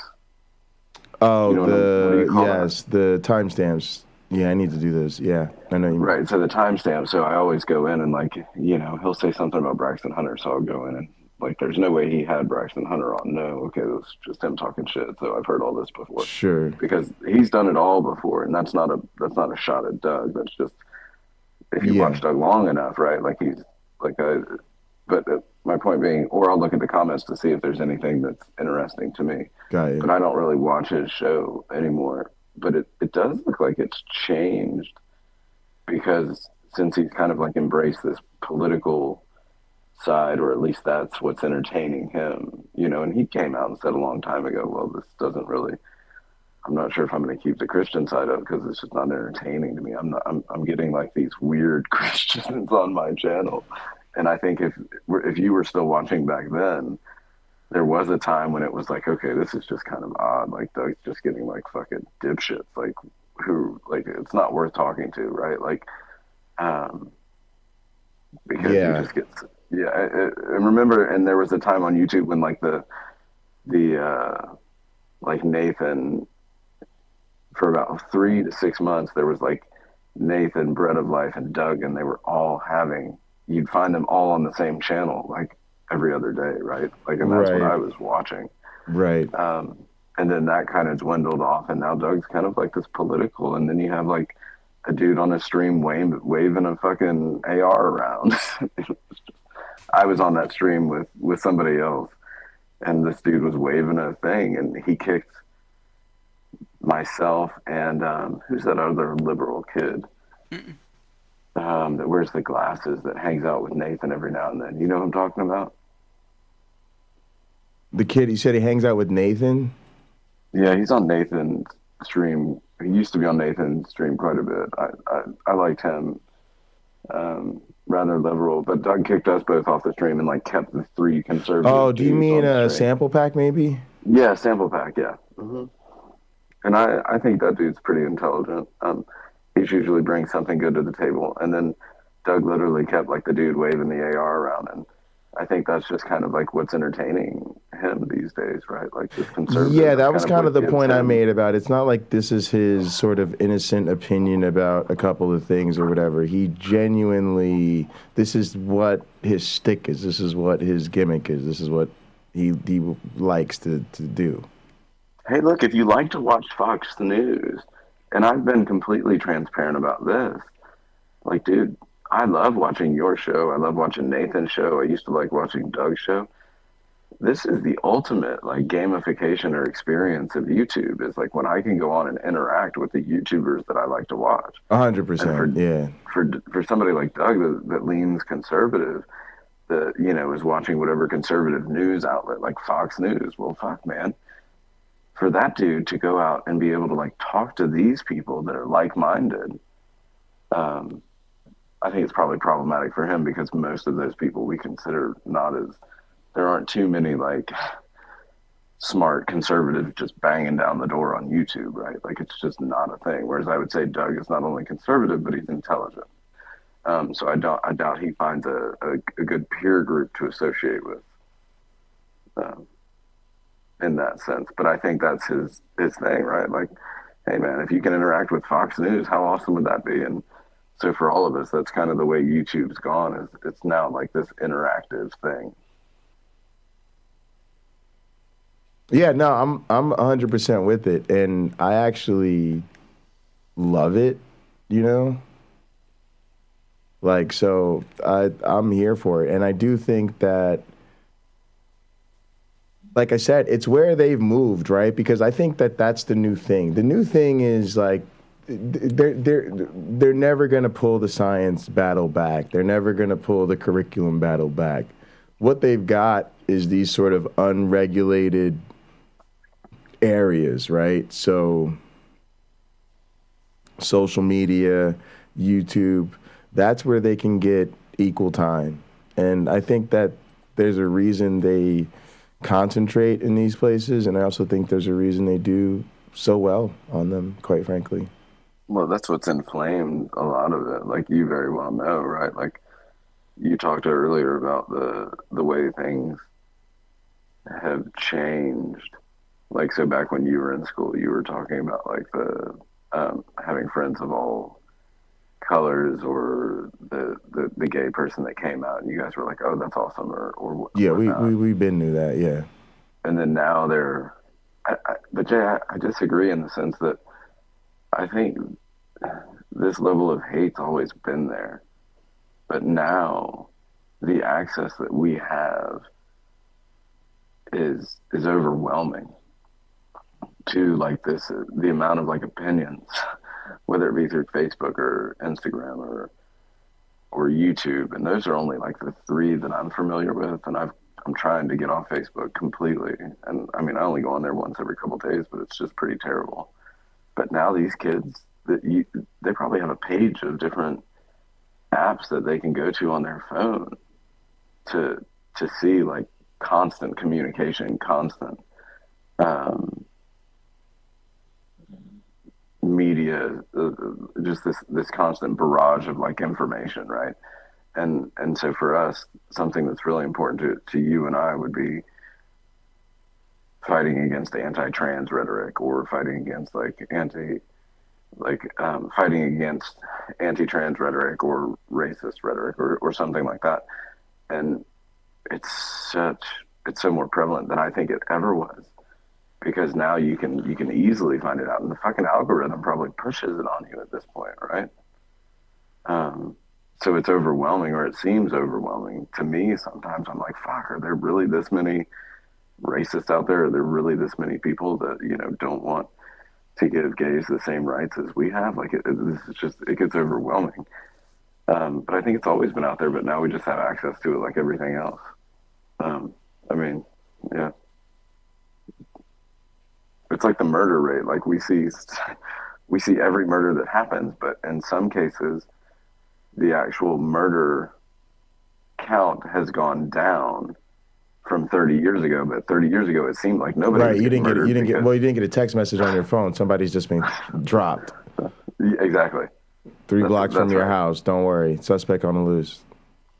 So as much as I agree with you, I think sometimes it's skewed as far as like it's in the worst it's ever been, right? Like I don't necessarily think it's the worst it's ever been. I just think we're seeing it and people are drawn towards it, and that's what the media, like that's what sells right now, right? Like all the media outlets, whether they be liberal, conservative, or even in the middle, right? Like what sells is like the Trump setting the world on fire, or like politics and everything that you and I would consider terrible is everything that people want to see. That's what sells. That's what's making the most money. Elon fucking Musk, and it's like, dude, go away. No, I think that's actually a super good point. I don't know who else is back there with you because I can't see. I was gonna play the clip, but I didn't know if anybody else, like AR or anybody, wanted to follow I up. think Lena dipped. Oh, all right. AR, what do you think about all this? I've been kind of in and out. Probably not the best. All right, no worries. Let's roll tape.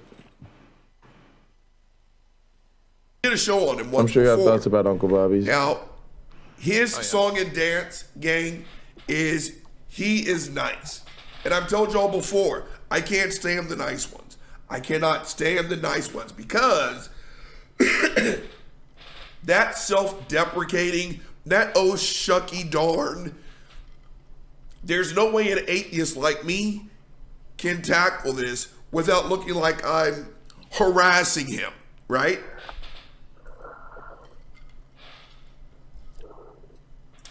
He's nice.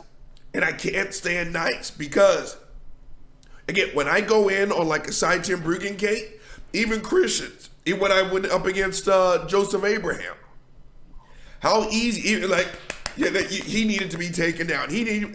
I'm looking at his monkey eye, he's all smiling and shit, right? He's not very, aggressive. It's like, oh, I'm sorry, did I get in your way? I'm a Christian. Oh, shucky darn, baby. And I remember the show that I did.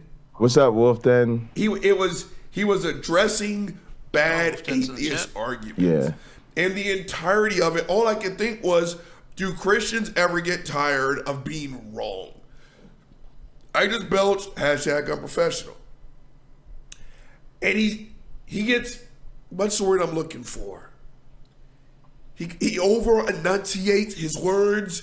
He's always winking, and it's all wrapping his bullshit in a softer package. Mm-hmm. I told y'all, the only difference between fuck you and fuck you is the tone of my voice. He's still saying fuck you, right?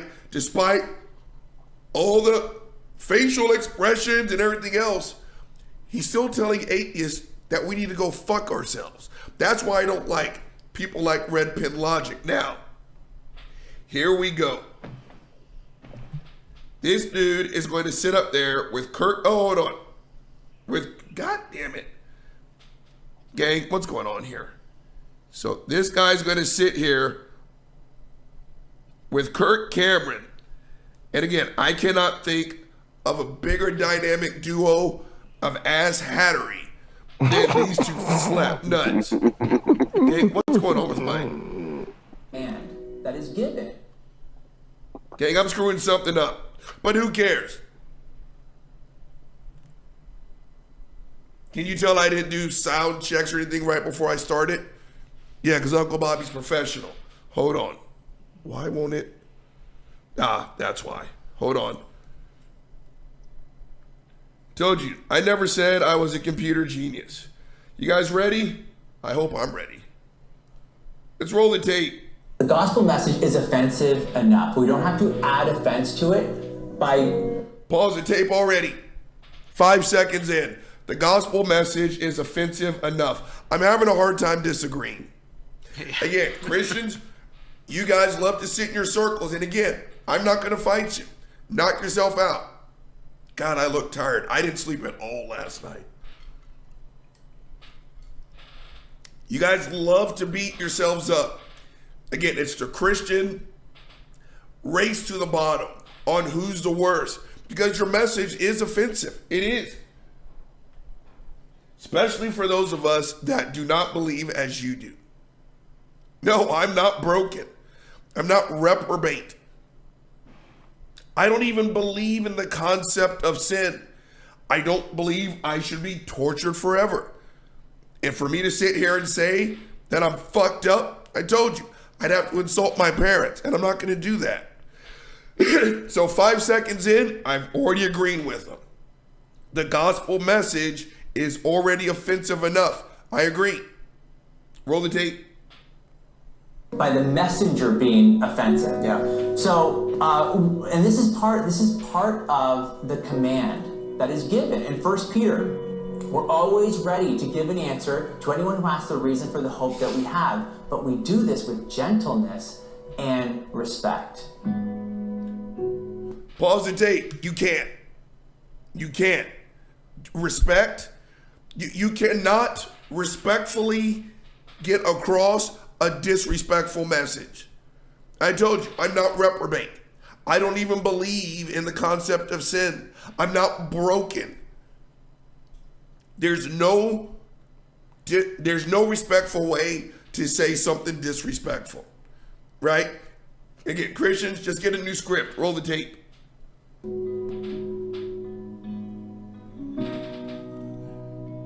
I love the name Red Pen Logic, except it invokes this sort of fear response of my teacher red penning my paper and making me feel like an idiot. Why did you call it Red Pen Logic?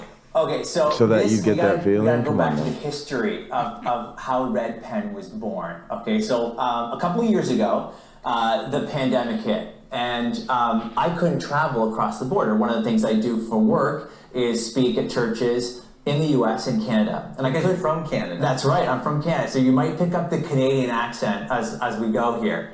And I was stuck at home and thinking, how can I be more productive? And I was just as we do, I was surfing through social media, and I came across a tweet, and it was about abortion, and it was kind of an argument or a claim defending the pro-choice view. Pause the tape. I'm sure they're going to move on from this topic, but I will always take an opportunity to speak on it, especially when a Christian does. Gang, pro-choice, as far as I'm concerned, it is the only logical stance to take.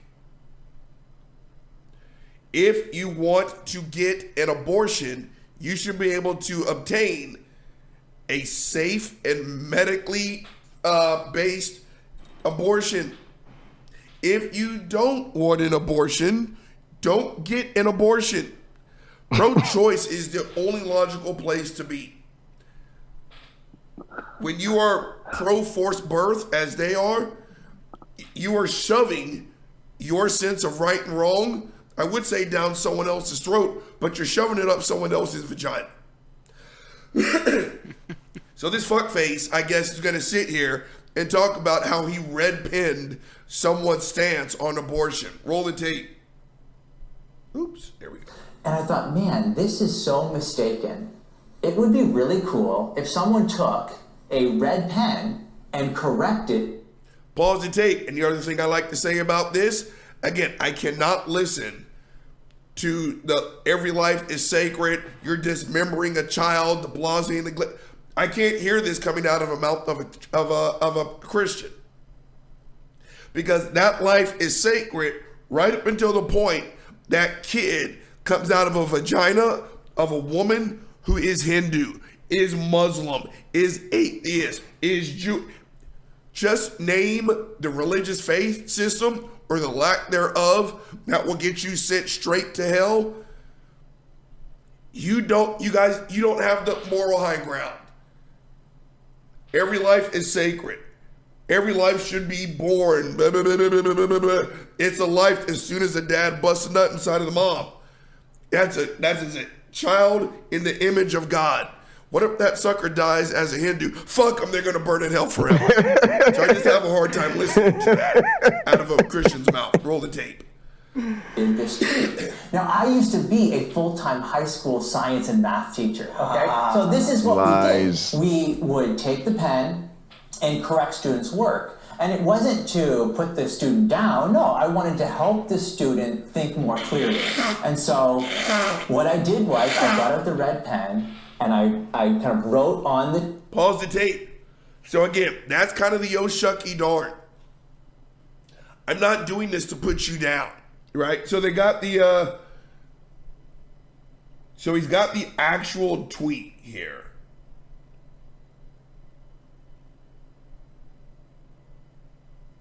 Okay, just stop.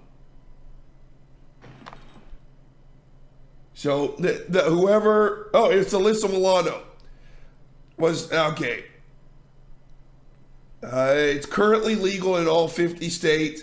And so the red pen logic dude, he immediately went to, well, slavery was legal. Segregation was legal. Forced sterilization was legal. The Holocaust was legal. In the circle, Christians, stop doing that. I told you guys.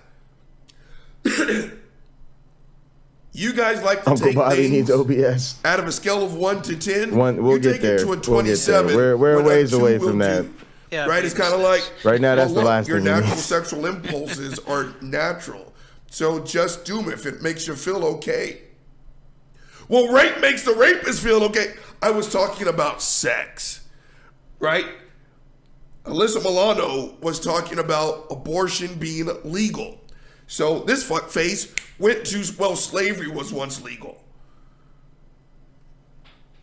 You guys jumped to 109 when, again, a 2 will do. Roll the tape. The tweet and posted it to social media.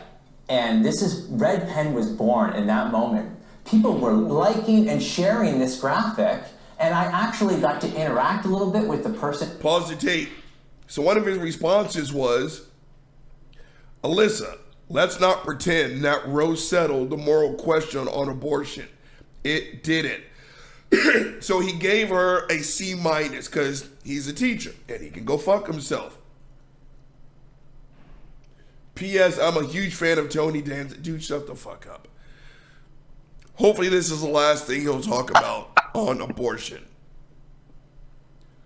Roe did not settle the moral question. Mr. B, please go fuck yourself. Oh shit, Jay, this is again. I can't listen to talks on morality out of a Christian's mouth. I just can't. So far, as long as you believe in what you believe, you don't get to lecture someone else on morality. The birthing person who's sitting there and weighing their options. If they want to get an abortion, leave them the fuck alone. Sometimes that's a very difficult decision. Sometimes you're somewhere in the middle. I know people personally who have had more than one abortion and handled it like they just had bad gas. Either way, that decision is theirs. Not yours, Mr. B. Not anyone listening to this, and not even mine. Keep your nose out of other people's business. Roll the tape. God damn it. Who tweeted the original tweet, who was actually a movie star. And, all right, I'm going to get a snack. I'm going to get dinner and some more alcohol. I thought, there's something here. I'll be right back. What do you hope to accomplish with Red Pen Logic? Well, with Red Pen Logic, what we want to do, and we say this in our videos, we want to assess bad thinking by using good thinking. And we try to have some fun in the process. And my goal is just to get people to think a little bit more clearly about... Pause the tape. Assess bad thinking with good thinking. Again, I can't hear a Christian talk about good thinking. I just can't. If you tout and promote the Kalam cosmological argument, you don't get to talk about good thinking. If you think a snake and a donkey talked, you don't get to talk to me about good thinking.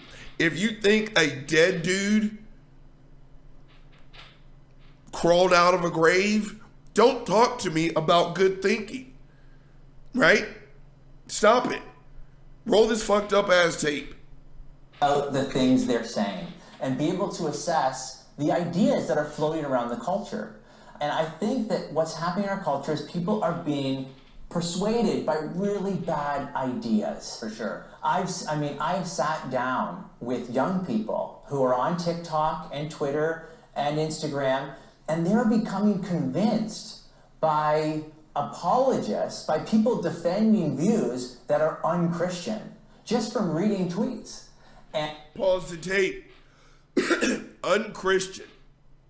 I don't even know what the hell that means, and I'm probably the last person that should be talking about it, being an atheist and all that. But again, 33,000 plus denominations of just Christianity. And every single Christian thinks they're the ones that got it right, while those Christians over there were the ones who fucked it all the way up. I just belch, hashtag a professional. Gang, I really hope my voice holds up for tomorrow. You know what I am going to do? I'm going to make a bingo card. If you guys watch it, you should make a bingo card too. Of all the things that Christian apologists always say, because again, I'm under no illusion that I'm going to change anyone's mind. And I've already got the mindset not to take anything this dude says personally. I don't know him. He doesn't know me. So I'm going to have some fun with it. I'm going to make a Christian bingo card, right? You took it out of context. You were never a real Christian. If you got any suggestions on what I should put on this bingo card, hit Uncle Bobby up in the suggestions. Did I say that right? Either way, like the things, comment on the things, share the things. If you feel like hitting Uncle Bobby up, look at the link in the description, the Patreon, the Venmo, the whatever the fuck. Do what you got to do if you feel so inclined. And if you do, thank you so much. My Patreon information is on there. Thank y'all for who've already contributed to it. And if someone wants to join on the train, thank you so much. Back to this fuckface. What was he saying? I don't even care. Roll the tape. And so what we're doing with Red Pen is we're trying to expose those ideas for what they are, correct them in the process, and give Christians the ability to be able to respond for themselves. Well, I love learning things. I'm curious about just about everything, which is why I love talking to people. And it's your love for learning that you say that really inspires. Yeah, pause the tape. Kirk, you don't get to say that. I've seen his interviews, and he sounds just like fuckface Ray Comfort. You don't like talking to other people so you can learn stuff. You like talking to other people so you can talk at them. It's the same crap every single time. Do you think you're a good person?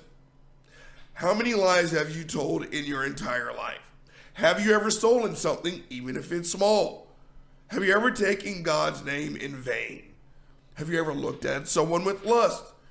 You don't talk to someone to learn. You talk at them because you have a script. You've got a flow chart. I couldn't let Kurt get away with that one. Roll the tape. Inspired you to get all in with Red Pen logic. Yeah. Are you a learner yourself? I mean, who are the people, who are the experts that you look to inform your views to be able to correct and Red Pen other people?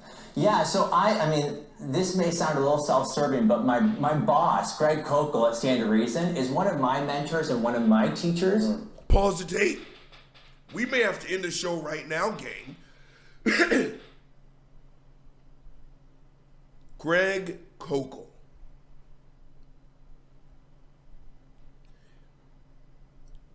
This fuckface looks up to Greg Kokel.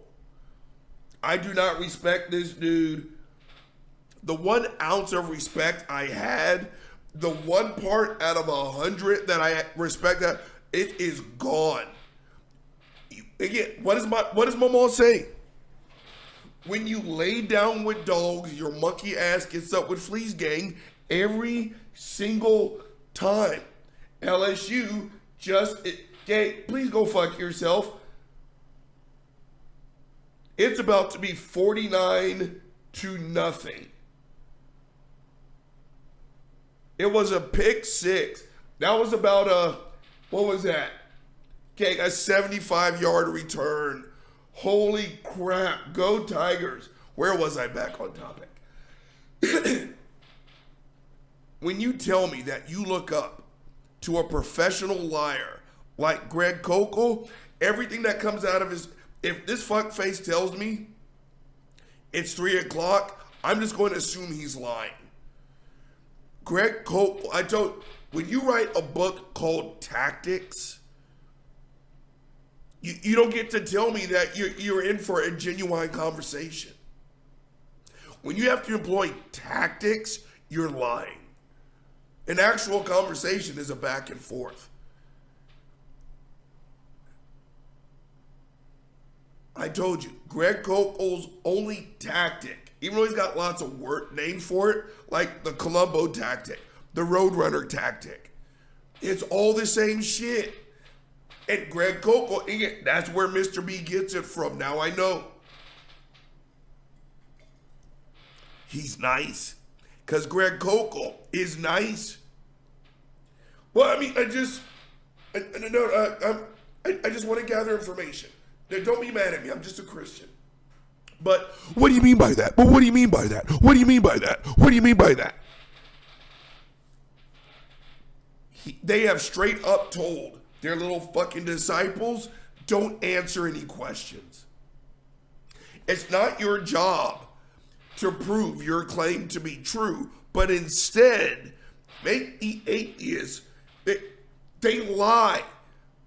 Again, there are two types of, sometimes it is appropriate to answer a question with a question. It's appropriate when it's a clarifying question. Like, I did not understand what you said.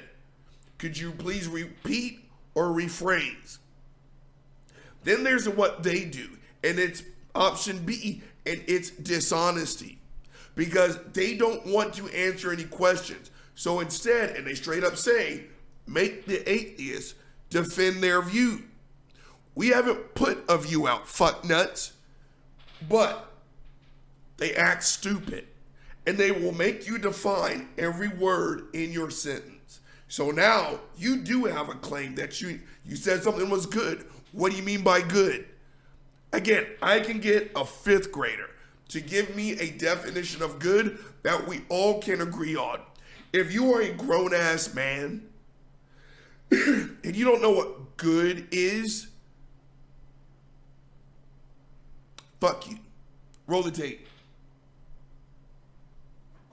And so I honestly look to him in a lot of, and so we've had a lot of fun responding to tweets together. I mean, here's the thing.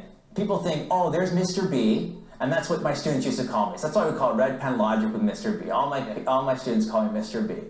And they think, oh, Mr. B has, he's got the answers. Well, that's not always true. Sometimes I don't know the answer. And so I go to the people I look up to, my spiritual men. Pause the tape. Your spiritual, shut up. Greg Kokel does not have answers. Greg Kokel has tactics. Fuckface Frank Turk does the exact same thing. Because again, Fuckface Frank Turk has sold the same package for the 11 years I've been an atheist, which means he's done it longer than that.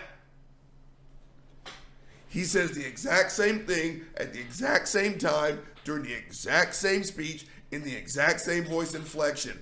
And I remember him talking about the Canaanite slaughter. And he says the same thing. And atheists, well, you're like, is God just some intergalactic mob boss? Canaanites, I want them dead. Kill them. And so the atheists will ask, no, we don't. So the atheist will ask, let me bring my voice down. I'm starting to get pissed off, and I got to save my voice for tomorrow. Is God immoral for slaughtering the Canaanites? Fuckface Frank Turk straight up said, don't answer. Instead, ask the atheist, if there is no God, What's wrong with killing the Canaanites? That is a tactic. That's what you do when you are too chicken shit to answer a question. This fuckface is idolizing the fuckface of all fuckfacedness, Greg Koukl, the founder of fuckfaceology, the founder of lying. Don't answer any questions. Just act stupid as shit. And as a grown-ass man, who apparently you're smart enough to get a teacher certificate, but you don't understand simple topics. So you look up whose only tactic is to act stupid and ask, what do you mean by that? And then couch it. And don't get mad at me. I'm only trying to gather information. No, you're not. You're fucking lying. Roll the tape. Mentors and disciplers, and it's people like Greg Koukl. So I'll get on the phone with Greg. Hey, have you seen this tweet? What do you think is wrong with it? And then, of course, Greg's the guy who asks all the questions, right? He wrote the book Tactics, and it's all about asking questions. No, Tim, what do you think? And we'll go back and forth on, what are the main ideas here that need to be responded to? And that's what we'll get the red pen out and we'll start working, crafting something. Again, we want it to be as clear and as accessible as possible. So someone could read the red marks on this tweet and be able to see what's wrong with it. And then hopefully go the next step further. Because obviously we can't expose all the errors in just a simple graphic or in a 3-minute video. No, oftentimes there's more that needs to be said. And our hope is that people will go the next step. Pause the tape. I have not seen this man's, the entirety of his work. I haven't. But the one video that I reviewed, he was breaking down the faultiness of atheist arguments. Nothing he said, gang, rang the least bit accurate and true. Nothing.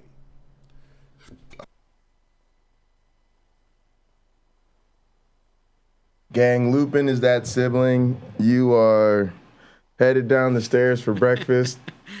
You pop your Pop-Tarts in the toaster. You are filling your stomach with the warm pastries and the sweet, sweet icing. And you go into that fucking refrigerator to get you something cold and refreshing to drink. And this nigga Lupin drank all the Kool-Aid. I just built it. I'm quite sure he ain't even for nobody. But you know the difference is? He can go fuck himself. My arguments are based on the actuals and the factuals. Snakes don't talk. Oh, you want me to back that claim? Fine. Let's dissect a snake and let's look for its vocal cords. And that's right, you can't find any. But your monkey ass is going to tell me it was a magic snake. Great. Well, what do you mean by magic? Now, you have to show me what the fuck magic is. Again, you are in no position to talk. You're not. Just roll the fucked up ass tape. And say, you know what? This has got me thinking. Here's another problem. Here's another problem. And now this is what learning's about. Now you're thinking for yourself. I don't want to just tell you what to believe. I want you to think for yourself and come to those conclusions. Pause the tape, but I did think for myself. That's why I'm an atheist. When a third grader can stump a grown-up with a very logical question like, what did Noah do with all the poop? The answers I got were somewhere in between, you can't be fucking serious, I can't believe a grown-up just said that, and this is just fucking stupid. And her only tactic after that was to kick me out of Sunday school, threaten me with eternal torment, and then tell me I would never see my mother ever again. No, Christians, I'm not mad at her. Now where I'm not mad at God. That's why you turned your back on God. Blah, blah, blah, blah, blah. Shut the fuck up. I have thought about all of this. That is exactly why I'm an atheist. Roll the tape. Conclusions on your own. I'm sure there are plenty of critics of red pen logic.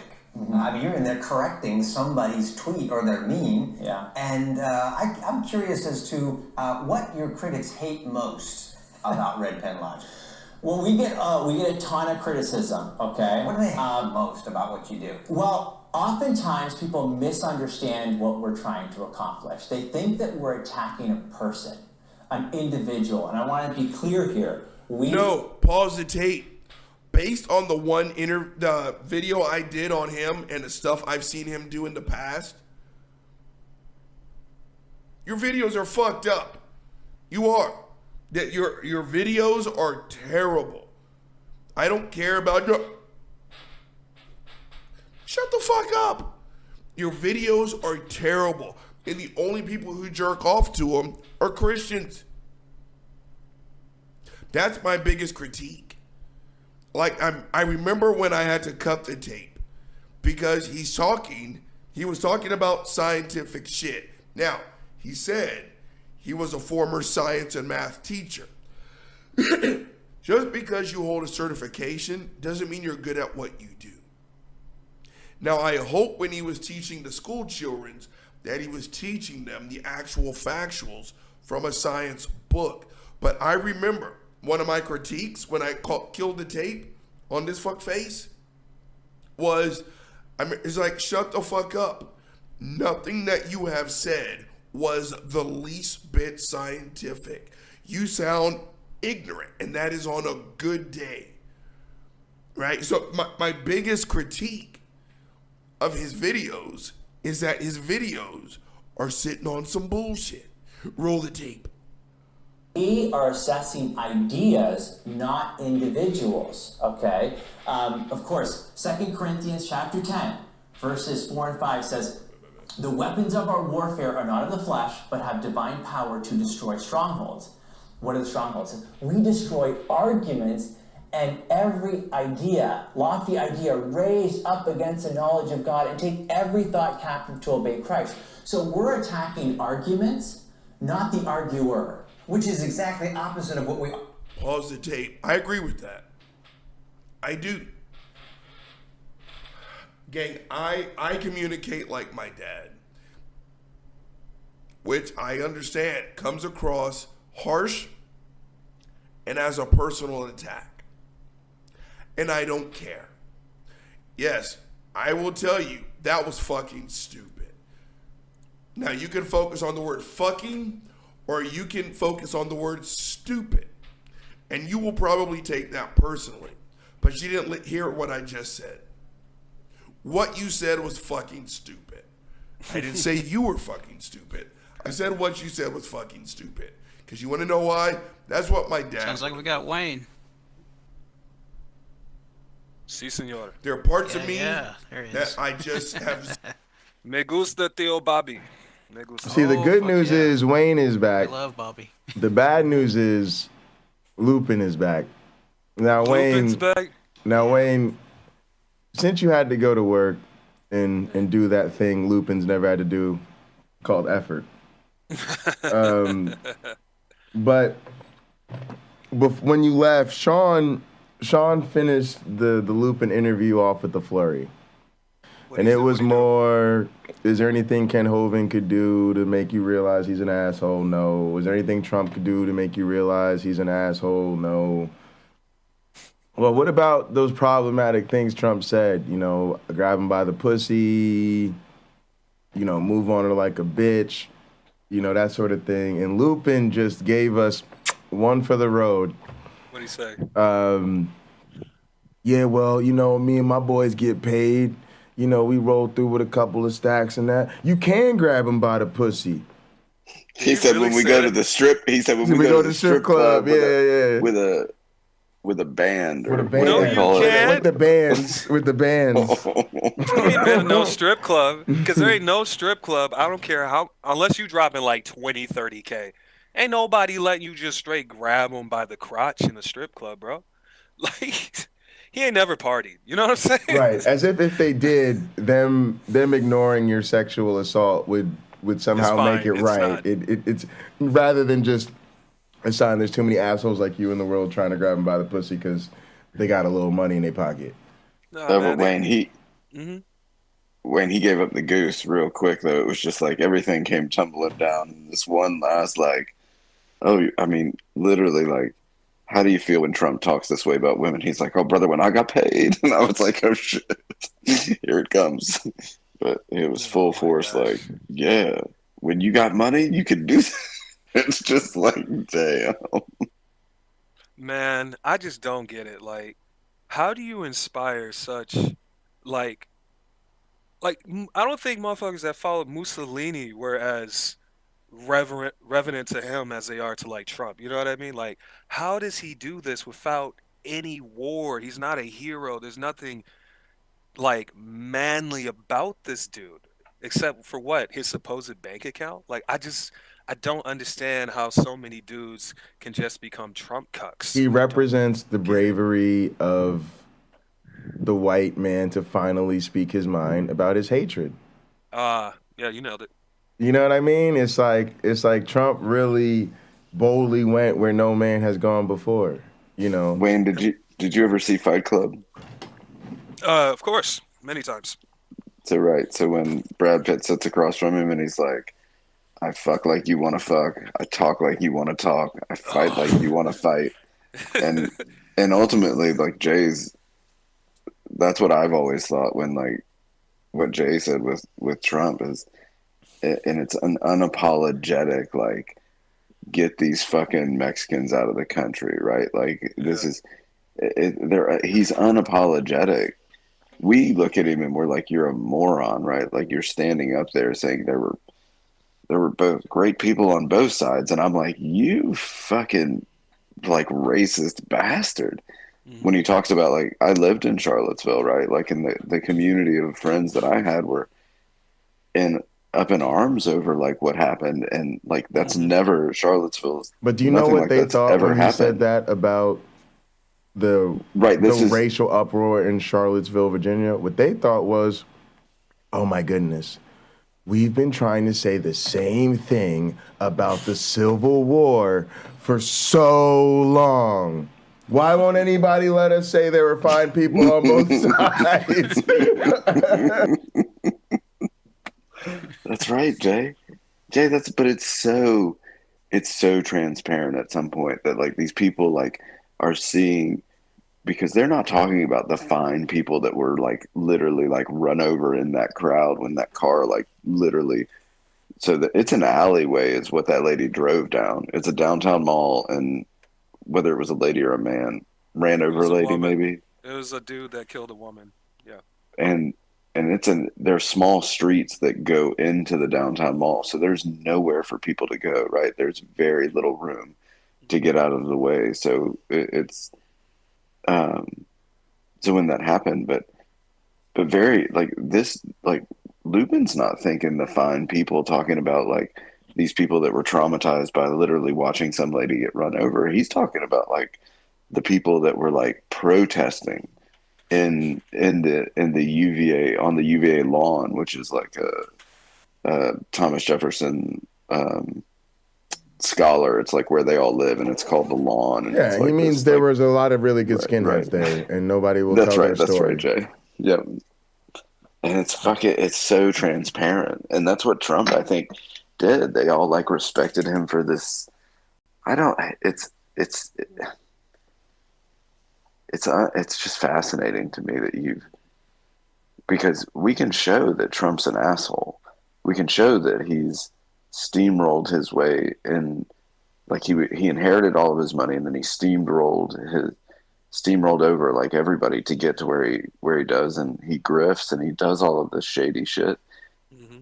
But they're like, he's the best businessman. Lupin literally was like, yeah. Remember when Trump said, "Hey, you gotta be able to play that game." He cheated the tax code. That was America. Right. He said America. He said America. Yeah, that's where I draw the line. I understand that people want to pay less taxes, but when you pay no taxes and you get behind that guy, crime.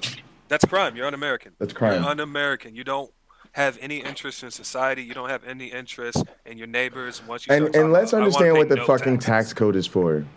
The tax code is, Jay, you drove across the country to see Derek to record a video. Yep. You then drove down south to Florida to visit Ken Hovind. Yep. You're starting a YouTube business. You need to write off the travel for your YouTube business as a business expense so that you don't pay for it twice. Exactly. So that you're not taxed for your income and then taxed again against your income since you had to use that income for business expenses. You need to count the business expenses. That's what the tax code for is there. It is not there to say, lie and say you lost millions of dollars so we can refund you millions of dollars so you can cheat the American people out of the millions of dollars you owe in taxes. That's called tax evasion. That's fraud. It's a crime. Well, sure, but I would say that there are people out there that have successful businesses that will buy, like, let's say, a second home or buy a boat or do something charitable and write these things Absolutely. off that are 100%. right. But Trump's, and that's what I think about, like, right, like we're going to pay that's as little kind of the point I was taxes saying. as Right, there's possible. legitimate things where you want to Yes. reduce your tax burden for very legitimate reasons that we say is fair. It's not meant to cheat the tax code. It's meant to make you sure you're not overburdened by the taxes. But there's a way that I think you can play the tax game, but what Trump's doing is cheating. He's flat out lying. He's not using a loophole. There's no loophole. He's just lying. Correct. Or I wouldn't say a loophole, Wayne. I would say that we've been given, and I think it's unfair because I can't take advantages of things that some of my friends that make a substantial amount of money than we do can take advantage of, right? Because they can afford a second home or they can afford to give $20,000 away to charity so that their taxes substantially lessen because they gave this gift or whatnot. Now, here's why I think a guy like Lupin is honest, but he's an honest piece of shit.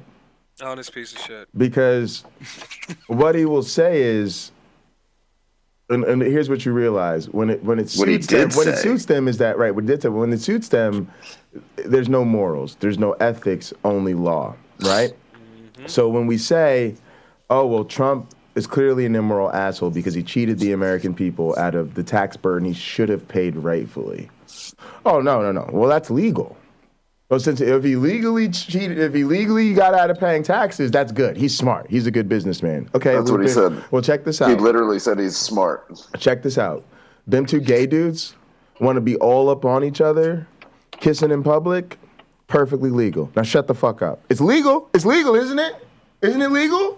Isn't it cool for look, if two homosexuals want to cheat the marriage code such that they're making in public, why is it gross? It's legal. America! What happened to America? What happened to America? Right. Wait to the free home of the birthday. It's legal, isn't it? But it's gross. Why is that gross now? See, that's where you see where it's really at play. Jay, I had to hold my tongue earlier when he was talking that shit because if you're a man and you're offended by two other dudes kissing, that is really a you problem. You got some. Honestly, let's keep it real. I'm gonna tell you what every single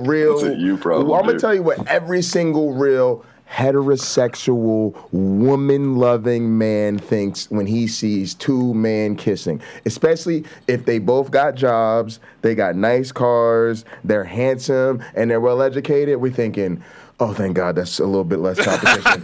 Oh, thank the Lord. I'm so glad them niggas is not straight. Oh, boy, I hope, good luck to y'all. I hope it works out. Let me know if y'all need any sort of support. I got y'all. Gotcha. I'm off to get this pussy. I'll see you later. Right? For you to be bothered that you have less competition for females, something wrong with you. Something real wrong. There's a guy I follow. Wait, Sean, real quick. Have you ever complained when you went in for a job interview that there wasn't enough applications on the desk? What?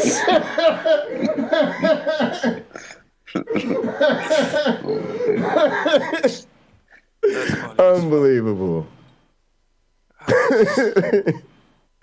So this guy pulls up next to people and he says things like, is heaven missing an angel because whatever those funny things are that like pick up lines. Right, yeah. and he does it and he says it to people and it makes people laugh and feel good. And he pulls up next to some dude in a Lamborghini and he's like, how does it feel to be like just filthy rich? And the guy kind of like smiles or says, but one of the things that he does is he'll pull up next to a good looking dude and he'll be like, save some women for the rest of us. It's like, seriously. I thought the same thing. We was watching Game of Thrones last night, and you know how like the it's let's just say it's one of them undercover marriages in the story. I don't want to give it all away.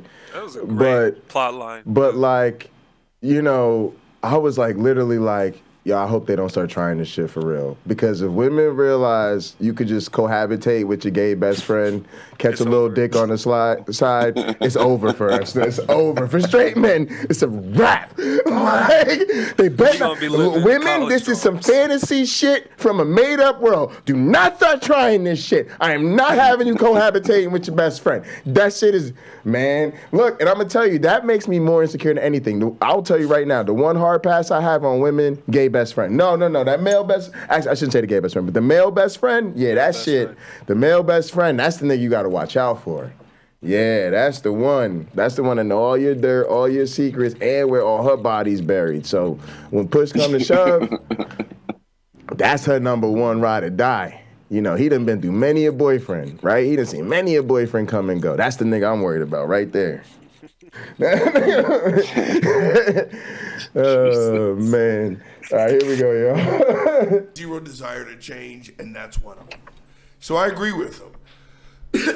Attack the argument, not the person. Not unless the person fucking deserves it. Like a fuckface Tim Brugan cake. Cheers, gang.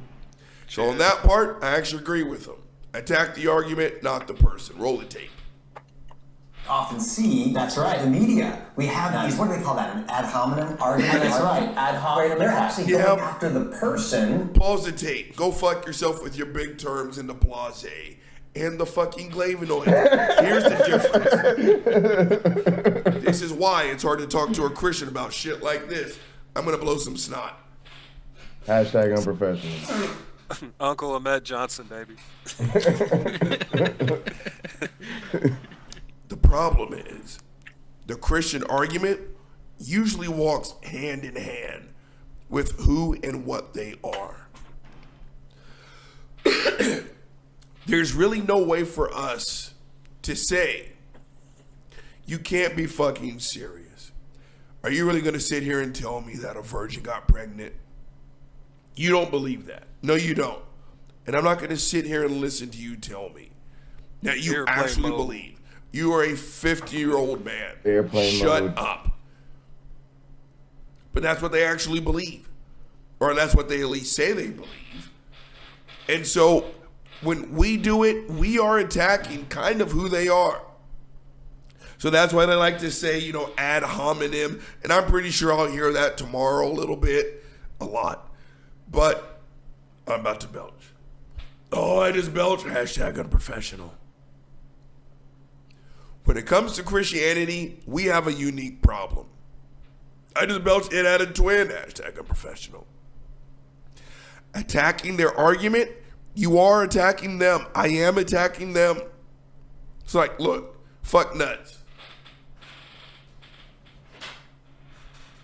Some dude did not. Couple of things here, because we got to be clear about this. Number one, at some point we do start attacking people. Now, what do I mean by that? First off, there are bad people in the world, right? Now, if you believe that, you got to eventually acknowledge you may run into one of these fuckers. Number two, an ad hominem is a bad argument, correct? But it's only a bad way to go with regard to that particular argument. So if I want to say, people who are anti-Big Bang are sitting on some bullshit, when well, how do you know they're sitting on some bullshit? Oh, well, because Sal Cardova is one of them, and Sal Cardova's an asshole. That's a ad hominem attack, right? Because that's not helping me demonstrate that, they're sitting on some bullshit. Now, if I say Sal Cardova's a fucking asshole, right? My claim now is that Sal Cardova's an asshole. If you ask me, why do I think Sal Cardova's an asshole? And I say, well, because he manipulates people that are less intelligent than he is to sound like sound like they know what they're talking about when they don't. He's anti-evolution, old Earth, anti-Big Bang. It's pretty much a beacon of misinformation. Well, now my quote-unquote personal attacks are rather my case to substantiate my claim of my distaste for this person. And at this point, it's not an ad hominem attack because I'm not using it to support an argument. I'm actually making that argument, right? It's like if you say somebody, you shouldn't listen to what somebody says about what the weather's going to be like because they're a criminal, well, that's an ad hominem attack. But if you say so-and-so's a criminal, and I say, why are they a criminal? Well, because they beat somebody over the head, they're guilty of assault, they didn't pay their taxes 5 years in a row, and they spent 10 years in prison, you're making your case.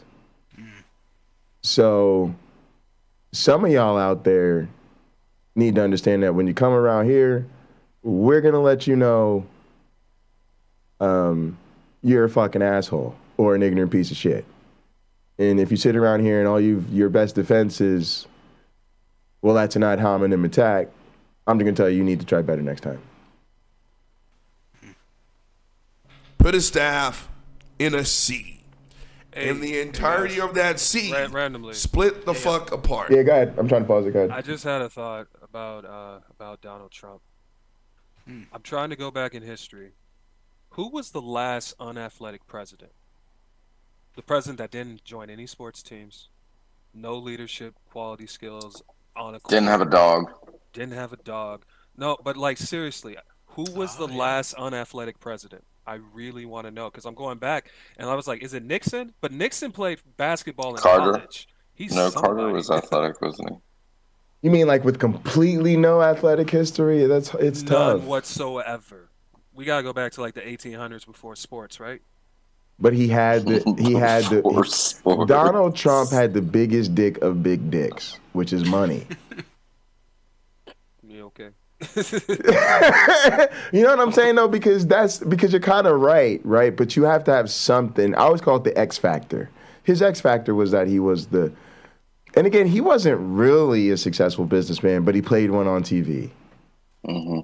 And Americans when you stupid, look so at that's it, enough. look at how many businesses he had that failed. Hey, Wolf, it's not an ad hominem attack. It's a fact. It's just the facts, yeah. He didn't play sports. He's an unathletic bitch. I'm sorry. Yeah, No, I'm not sorry. Yes. I'm not sorry. I'm happy that you're learning this. And I'm also sorry, but the dude you want to be is the dude the women point to and they want to fuck when you're totally naked. If they're looking at your bank account first, gold, you're not the stair guy. escalator thing. You know that little thing you ride upstairs? It's fucking made out of gold, but he's riding upstairs. Right? That motherfucker can't do a full flight of stairs. No, fuck no. They like him because he flexes like a fake Saudi king. That's weird. Yeah, it's really weird. Yeah, but at least Saudi kings look like halfway decent, right? When you see the Saudi kings roll in, right? Like they look fit. They look like they work out. They're fucking they spend. But you know what I love about our country though? He's a fucking asshole. Sean, we just finished the January 6th. We had 9 days of too much information.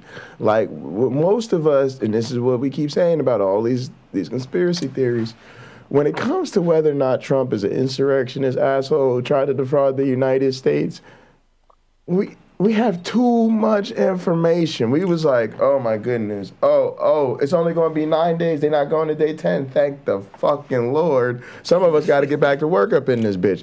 Niggas could have taken a week off to cover the January 6th committee hearings, and it would not have been enough time. But he's still strong and steady. Nope, he's the greatest president to ever president. Trump 2024. Here we go, round 2. And it's like, you know what I love about this country is we just see it. We just see it. We just see exactly who they are.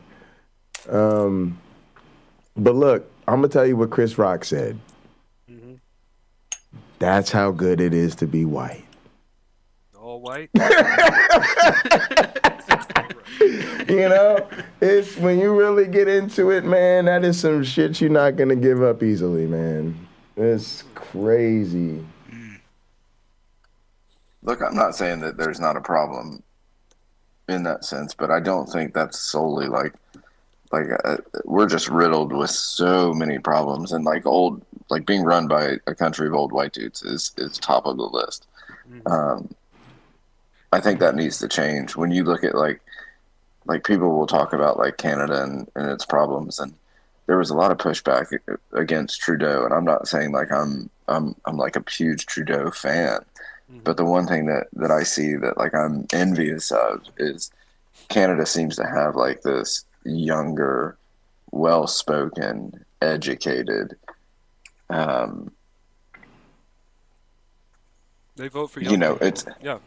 Well, it's just it's like Barack, right? It's like Obama and again, not to say anything more than like when you think of like the representative of the United States of America, and you've got somebody like Barack Obama.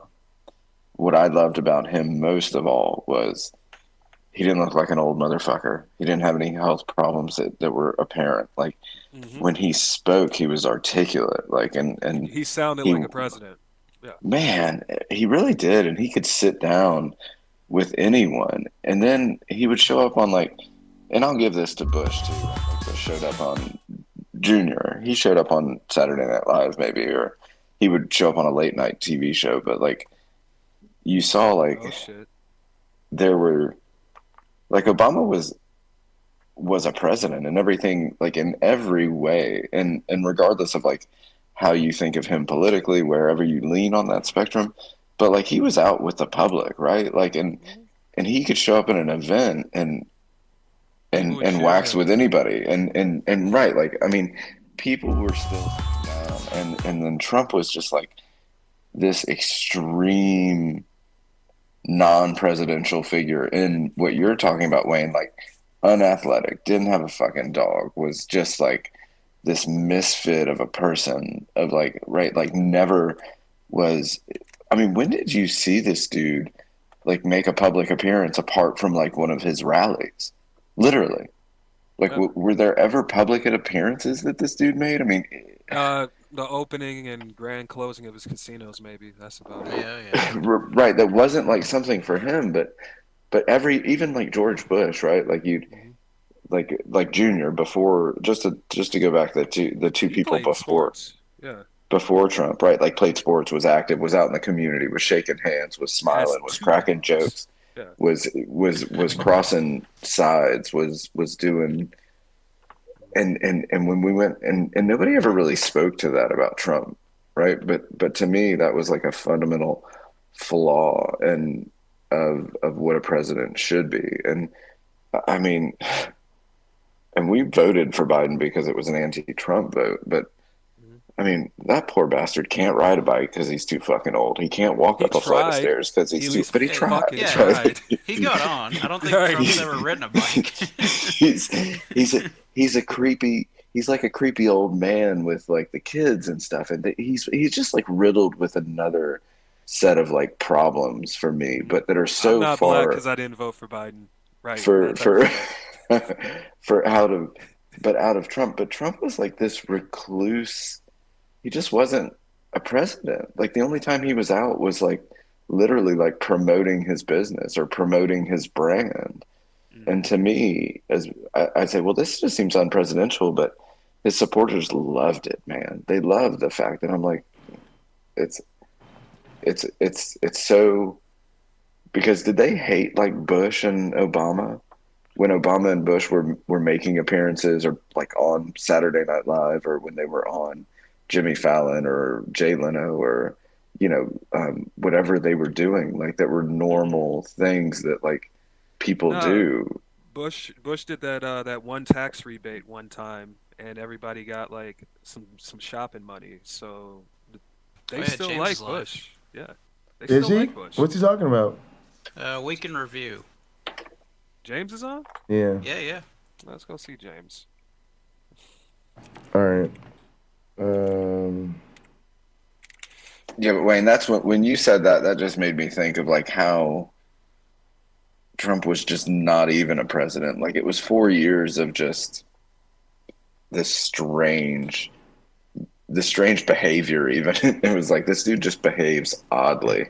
And I still feel hot. I have no idea what that's about. Oh, he still feels hot. Carrie Ann. I was listening. Great to see you too. Awesome. It's 18:23. Let me say 18, so that makes it 6. Right? 6:23 p.m. there in Brickhattazat. On the side of a mountain in the outback of Australia. Awesome. Hey there, Jay. So, surprised to see so many people awake coming through. So I just watched a clip or actually a live, where Richard Madsen was debating the nature of reality with some I guess a religious guy? I don't know. You know, those pre-suppers they talk Wayne, you still here? It's always hard to follow what they're I need your feedback Which is on intentional, Uncle Bobby's fighter type. So I think balanced because Hey, Wayne Kaju too. Kenpo Wow, is like okay, freaking everything, here, right? Man. Just about everybody, not everybody. Karate, like I saw Lena in Kenpo. chat in a stream earlier. Karate. I don't even remember which stream it was on. Karate, Kenpo. And I haven't seen that much of Lena lately. Wait, it's Kaju Kenpo. So I It's didn't karate, watch jujitsu, Rebekah's thing tonight. I was asleep for Kenpo, where and she wanted boxing. to have round 2 Yep, that sounds like boxing it. match about So it's got to be balanced, right? You think? Big Bang cosmology, which she knows absolutely freaking nothing about. Yeah. Actually, And it was balanced. interesting because I heard Yeah, I go with Leo balanced talking for him. about this on He's a balanced brawler. Mike's channel, Answers in Atheism. Yeah, And like Leo brawler and was something pointing out that nasty. she would admit to not knowing things and then go back Uncle to pretending to Bobby know the things. And she would admit wants that to certain get- things are possible, but He then wants to go get back to top saying mount those certain with things your aren't stomach possible. on the ground. He just wants to club you in And the back of the it's head. like she doesn't understand how the English language works. I'll be in the back of the head. And it's bizarre to If I was to smash But I your do face and think I that guess it's a from top symptom of the mount. thing that I call Exactly. religious fundamentalism disorder. And I know that sounds scandalous or accusatory to say that there's this disorder that isn't in the DSM, but I do think that it eventually will be. Linking up with the gang, with the fam, absolutely. Yeah. All right, boys, I'm going Hey, to bed. Satan's I'll little see you helper, how are tomorrow. you? All right, good night, bro. Yeah, I really like Lena, even though Lena and I do not always see eye to eye on things, but I don't see eye to eye with anybody here about Where's that? anything, right? Like, I mean, about everything. We mostly do, but there's always a thing or two, right? That I'm like, I'm not quite there with this person. And that's okay, right? Like, we can, like, the community isn't really about that. It's not about everybody agreeing exactly the same way about What's that everything, pinging? right?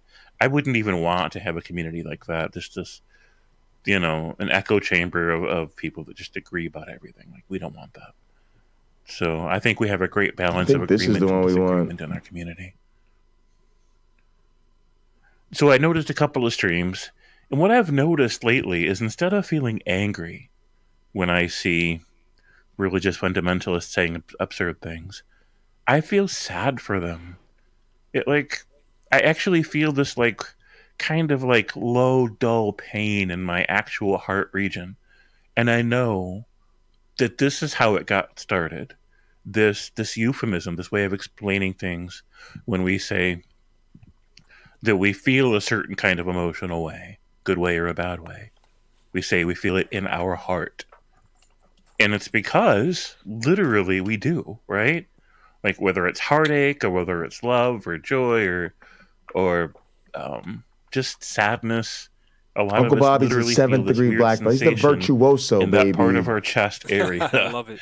And I've felt that a lot lately. So I scroll through YouTube and I see like Heavyweight. things like, like what he is in real life, fundamentalists like 6'7"? discussing That's big who enough. atheists serve.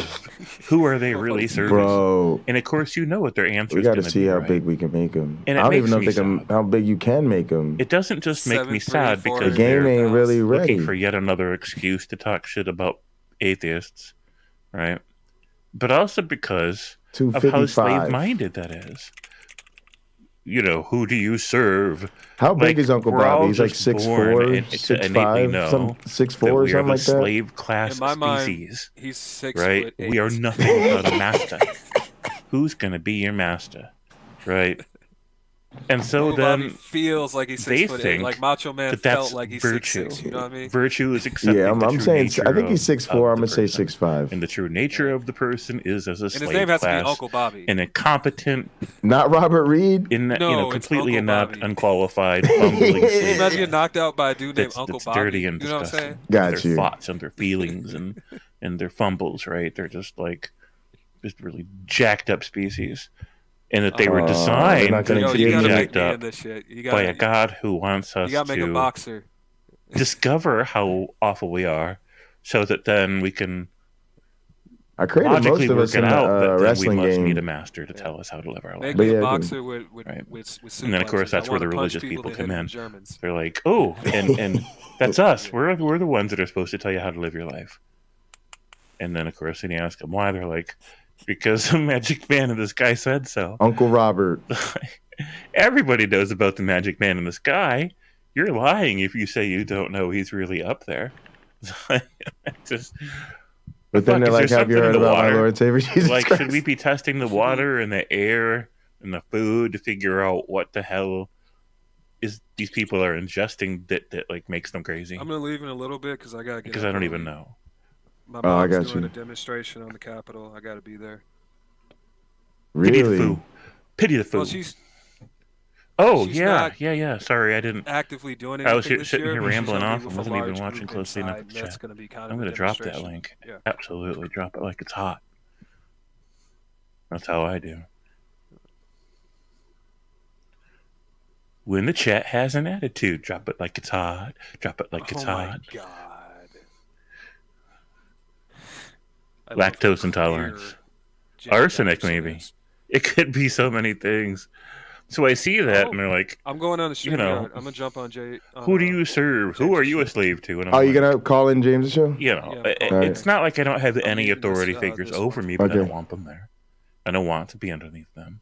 We've talked about this before, buying our way out of the slavery, right?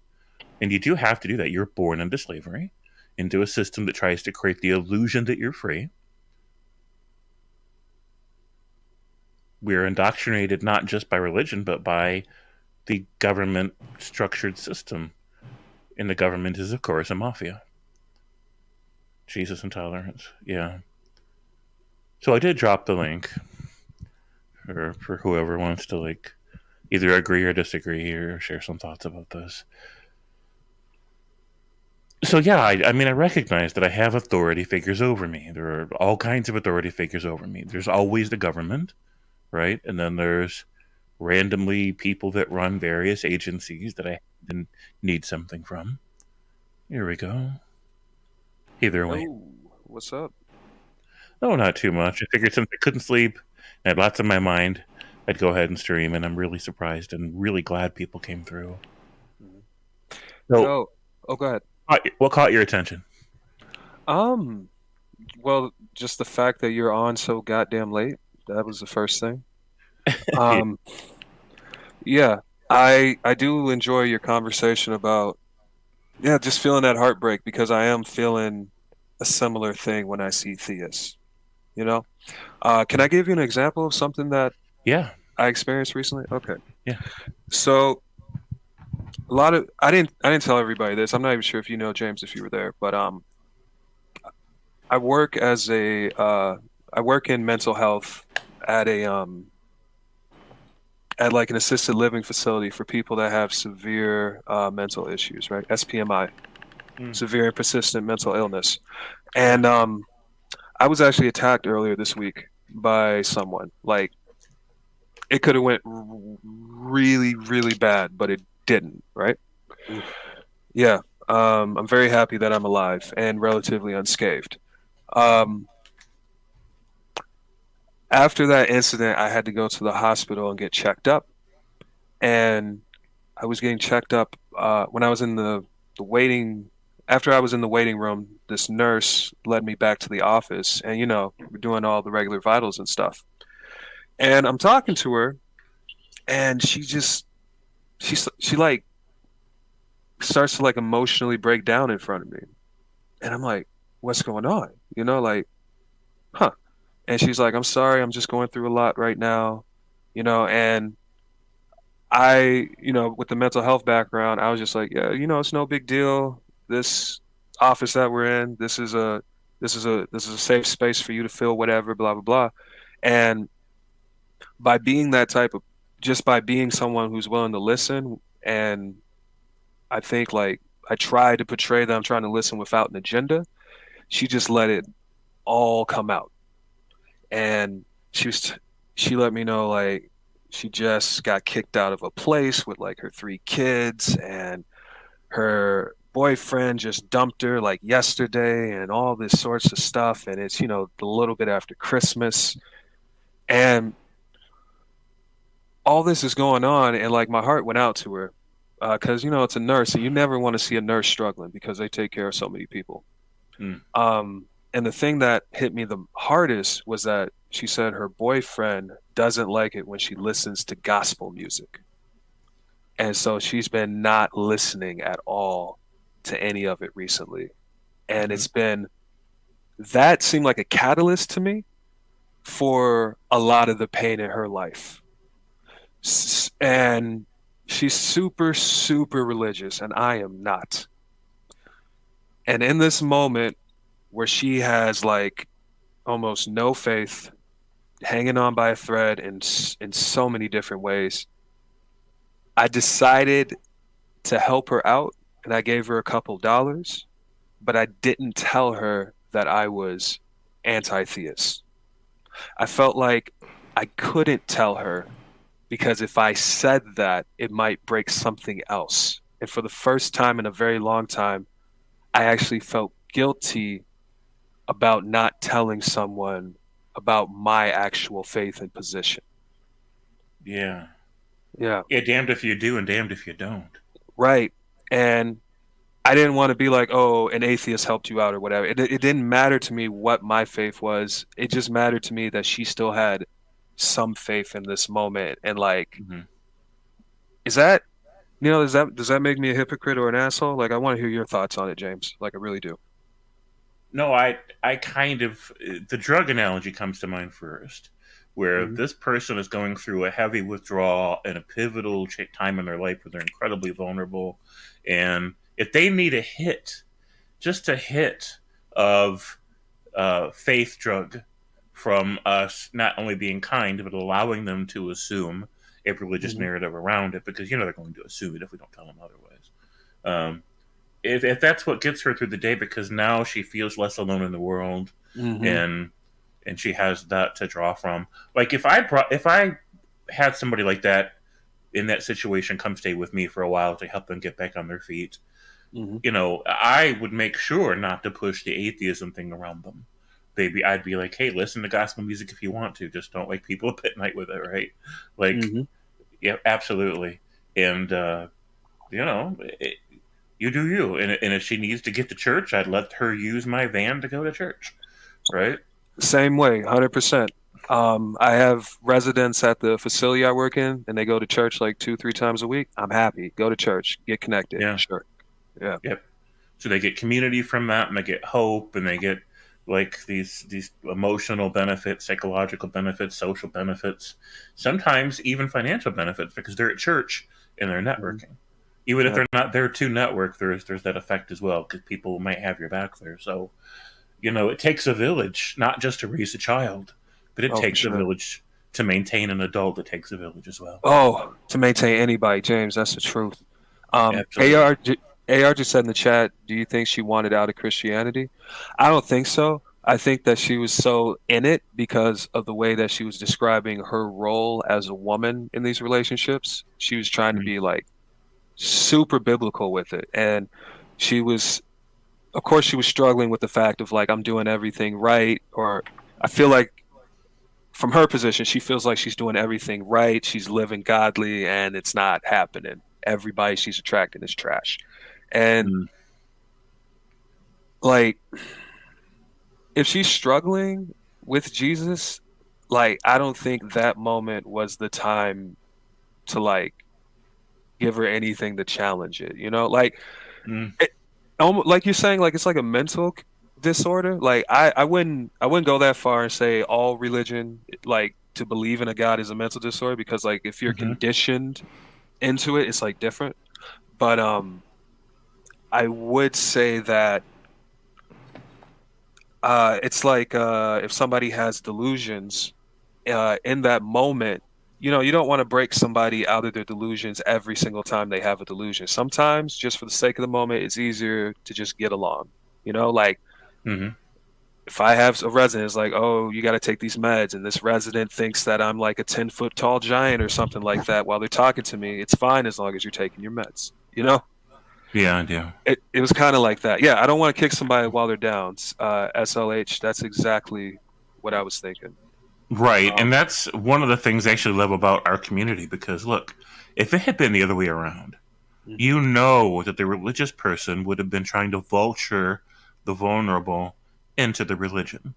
You know, they focus and prey on people and quote unquote try to rescue people at their lowest, at their most vulnerable, to say, ha, now maybe you'll be receptive to some Jesus, right? That's what you need. And I've always, and I understand that mental paradigm and how they think they're doing good, but outside looking in, I see it as an exploitative maneuver to go after somebody when they're at their lowest, to take advantage of that, to try to shift their perceptual paradigm and their value system, to try to like get them to question everything, right? And it's dangerous. And so in either direction, it's dangerous when somebody's at that pivotal moment in their life. So I wouldn't, because if we start making someone like that in that moment feel like they can't trust their sense of up from down, of left from right, that's just going to be all kinds of disruptive to their ability to cope, because it is a coping mechanism for them. It's a structured coping mechanism. This is not just one thing. It's a big structure of ideas and mental and emotional and social mechanisms. And the last thing they need right now is to have that pulled out from underneath them. And because you don't know what crisis you could spin them into if you do. So you made the right call. I wouldn't feel guilty about it. I get feeling conflicted about it, but I wouldn't have said anything to her except been supportive. I wouldn't have mentioned anything about there not being a God or anything like that. Okay. I mean, that's just my thinking about it. I think you did the right thing. I think you handled it the right way. It's, you know, I too would have this kind of secondary, I don't want to say a bad taste in my mouth, but this uncomfortable feeling with humoring it, right? But it's sometimes you have to enable a person in a certain moment, and it's really tricky to know when do you enable it and when do you challenge it. And I think you made the right call on that. I appreciate that feedback, James.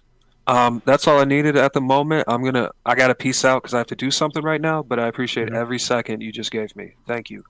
Thank you, Wayne. All right, peace. Peace. So Carrie Ann Chrysler says, a reassurance that kind people exist everywhere, but be wary because it's salted with bad ones too. Not addressing, but also not being God's tool in her mind. Yeah, it's a catch-22, but I do think you made the right call. It's exactly what I would have done. Yeah, let them figure out their own path. You know, everybody's journey belongs to them, and they're only working with what they're working with. We have currently the strength to face the realities that religious people can't. But that strength comes from a complex structure of ideas and coping mechanisms and perceptions and values and sense of identity, right? Like we have a structure that allows us with strength to be able to face uncomfortable truths. And that's not in place for them, and it takes time to build. And the one time that someone can't be expected to rebuild from scratch is when they're hanging on to what they've already got because they're about to lose their shit. What's up? Right? They're just inches away from some major are you still depression, here? losing all faith in humanity, losing all hope. Yeah. And when they've got kids in tow, Yeah. especially. See, my thing is they can't cope. And there's the thing I realized is if you're interested in this, and I say it's a random person or a stranger, then like whatever, because you don't care anyway. But the people in our life, I think if you really think about it, if you try to talk to one of your family and friends about it, knowing deliberately you're saying, I'm going to try to talk to them when they're in good health, they're good life, they're financially stable, you're going to find that it's never a good time. How could you? It's the weekend, and I know I don't get to sleep in. It's Friday night. I'm trying to watch my show. It's the holiday season. Why do you always want to bring this up when the weather's warm? I mean, I think that's the nature of people who can't cope. I also don't think you owe people their lack of coping mechanisms. Like, I'm not going to sling hope to people. I'm not. I'm just not slinging hopium. That's not my business. Now, I might not tell a person they're full of shit, but I'm not going to lie to them. Yeah. And the other thing is, what bothers me the most about these situations is they're still the dominant reality. Their paradigm is still the dominant reality. It's every time you find yourself in a situation, you go to your friends, you go to your family, I feel like this in this situation. Everybody's immediate response is what effect you have on them. At what point does the conversation turn to, what about me? I hate to sound selfish, but that's why I'm this way with my family, because I just got so sick of every conversation I always have is about putting somebody else's perspective and how I would have made them feel. And it was never like, yo, Jay, I'm really sorry them people couldn't step up and love you the way you needed to be loved. I really hope they grow in the future. Hey, Jay, go ahead. Can I? Yeah, sorry, I wasn't meaning to, yeah, we were just talking about it, Wayne. For sure, no, you hit on something real cool. Number one, I'm about to peace out after this. Sure, yeah, I know you gotta go, I appreciate all y'all. That Uncle Bobby's looking good. Oh, yeah. I'm pretty sure he'll appreciate it. Make sure you take a screenshot and send it to him. Sure. It'll make his day. You hit on something where you're talking about when is it time to turn the conversation into inwards, right? Yeah. About me. I'm going through that at work right now in a particular way. At work, my position is MHA, mental health assistant, right? There's like three main positions. Well, there's four positions really that interact with the residents on like a daily basis. You have housekeeping, you have MHAs, which are me, you have MHPs, which are mental health practitioners, which are a step above, and you have like counselors and nurses, which are the people with the PhDs. I mean, in the the degrees above me, above all of us. Yeah. So we, as MHAs, we're kind of the glue, the go-between when the nurses and the counselors aren't here. We're the ones administering the meds. We're the ones dealing with crisis situations. We're doing a lot of like grunt work, and we're like the glue around there. Now, because we're the glue, a lot of people don't know exactly what we do because we do a lot of things. I was gonna say y'all are et cetera. Everybody else's job is defined, and everything else that's left is et cetera, and that falls on y'all. Exactly. Now, some people are respectful of it. They understand it. They see like we're working hard. There's we're always understaffed in our position. You gotta do a little bit of everything, yeah. We gotta do a little bit of everything, and they respect it, and they don't try to like overstep their boundaries. Other people don't know what we are, and they see us as like, oh, they're probably like CNAs, and they can they can actually like interact with the clients. It's like, no, you don't understand. If you fall down, I can't help you up because of insurance things and stuff like that. I'm not trained in that for medical things and to like help someone in and out of a bathtub. I am literally told I can't do that. So since they don't know, they ask us for things that are too much, and especially during a crisis, when we say we can't do something for them, it just makes everything worse. And then you got that last group of assholes who don't care who you are and they try to walk all over you. Like I had a motherfucker really try to tell me to my face at work, you work for me, because he thought I worked for him instead of the company. Like all of this is me helping people, or my position helping everyone, and we're not defining how we want to be seen and presented clearly to everyone. So people are overstepping their boundaries habitually. We got a bunch of habitual line steppers, but the thing is, like, half of them I really can't blame because they don't know what we do. Yeah. So I'm drafting a document because we have a new director for the program coming in. The old one's leaving on good terms. But the new guy, I want to draft him a few documents to let him know, like, hey, after this runs past your eye, I need you to send this stuff out to everybody to let them know, like, this is how me and my team operate. This is what we do. This is what we can't do, because we want to create, less confusion and less problems in the future, because ultimately we want to make less calls to the ombudsman in the state, because that's who the residents that live here, that's who they call whenever they have a problem. You get what I'm saying? But it all starts with me defining 100%. what we are. That's the end. Yeah, no, 100%. And I think that no, you did the right thing, and that's probably the best solution is paper to pen. Paper to pen, brother. That's always time, reflection, and say it well, and then also have it documented. So yeah, because you're right. You got to communicate. That's really what it is. It's you're trying to. It's like when we try to teach people pinochle. You're trying to teach people the same way that everybody knows exactly what everything means, so that there's ideally one right way to do something. So if somebody's not asking you something, they shouldn't be asking you. Then you're not having to say no. Exactly. And oh man, almost every time I say no, there's like a 20 to 40 minute complaint to the director of the program. You know what I mean? Right. Yeah, that's not okay. Yeah.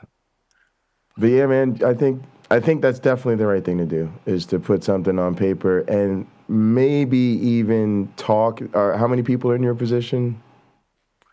I wish there was 12, but like there's only like 5 hired right now. 6 hired. Even if 2 or 3 of them kind of co-sign, even just verbally on that, I think that would be helpful to you as well. Okay. I love the because I'm a real American, I love the Declaration of Independence type shit where everyone signs it at the end. Oh yeah. Yeah, I mean, that would be ideal. I don't know if they're that comfortable, but if they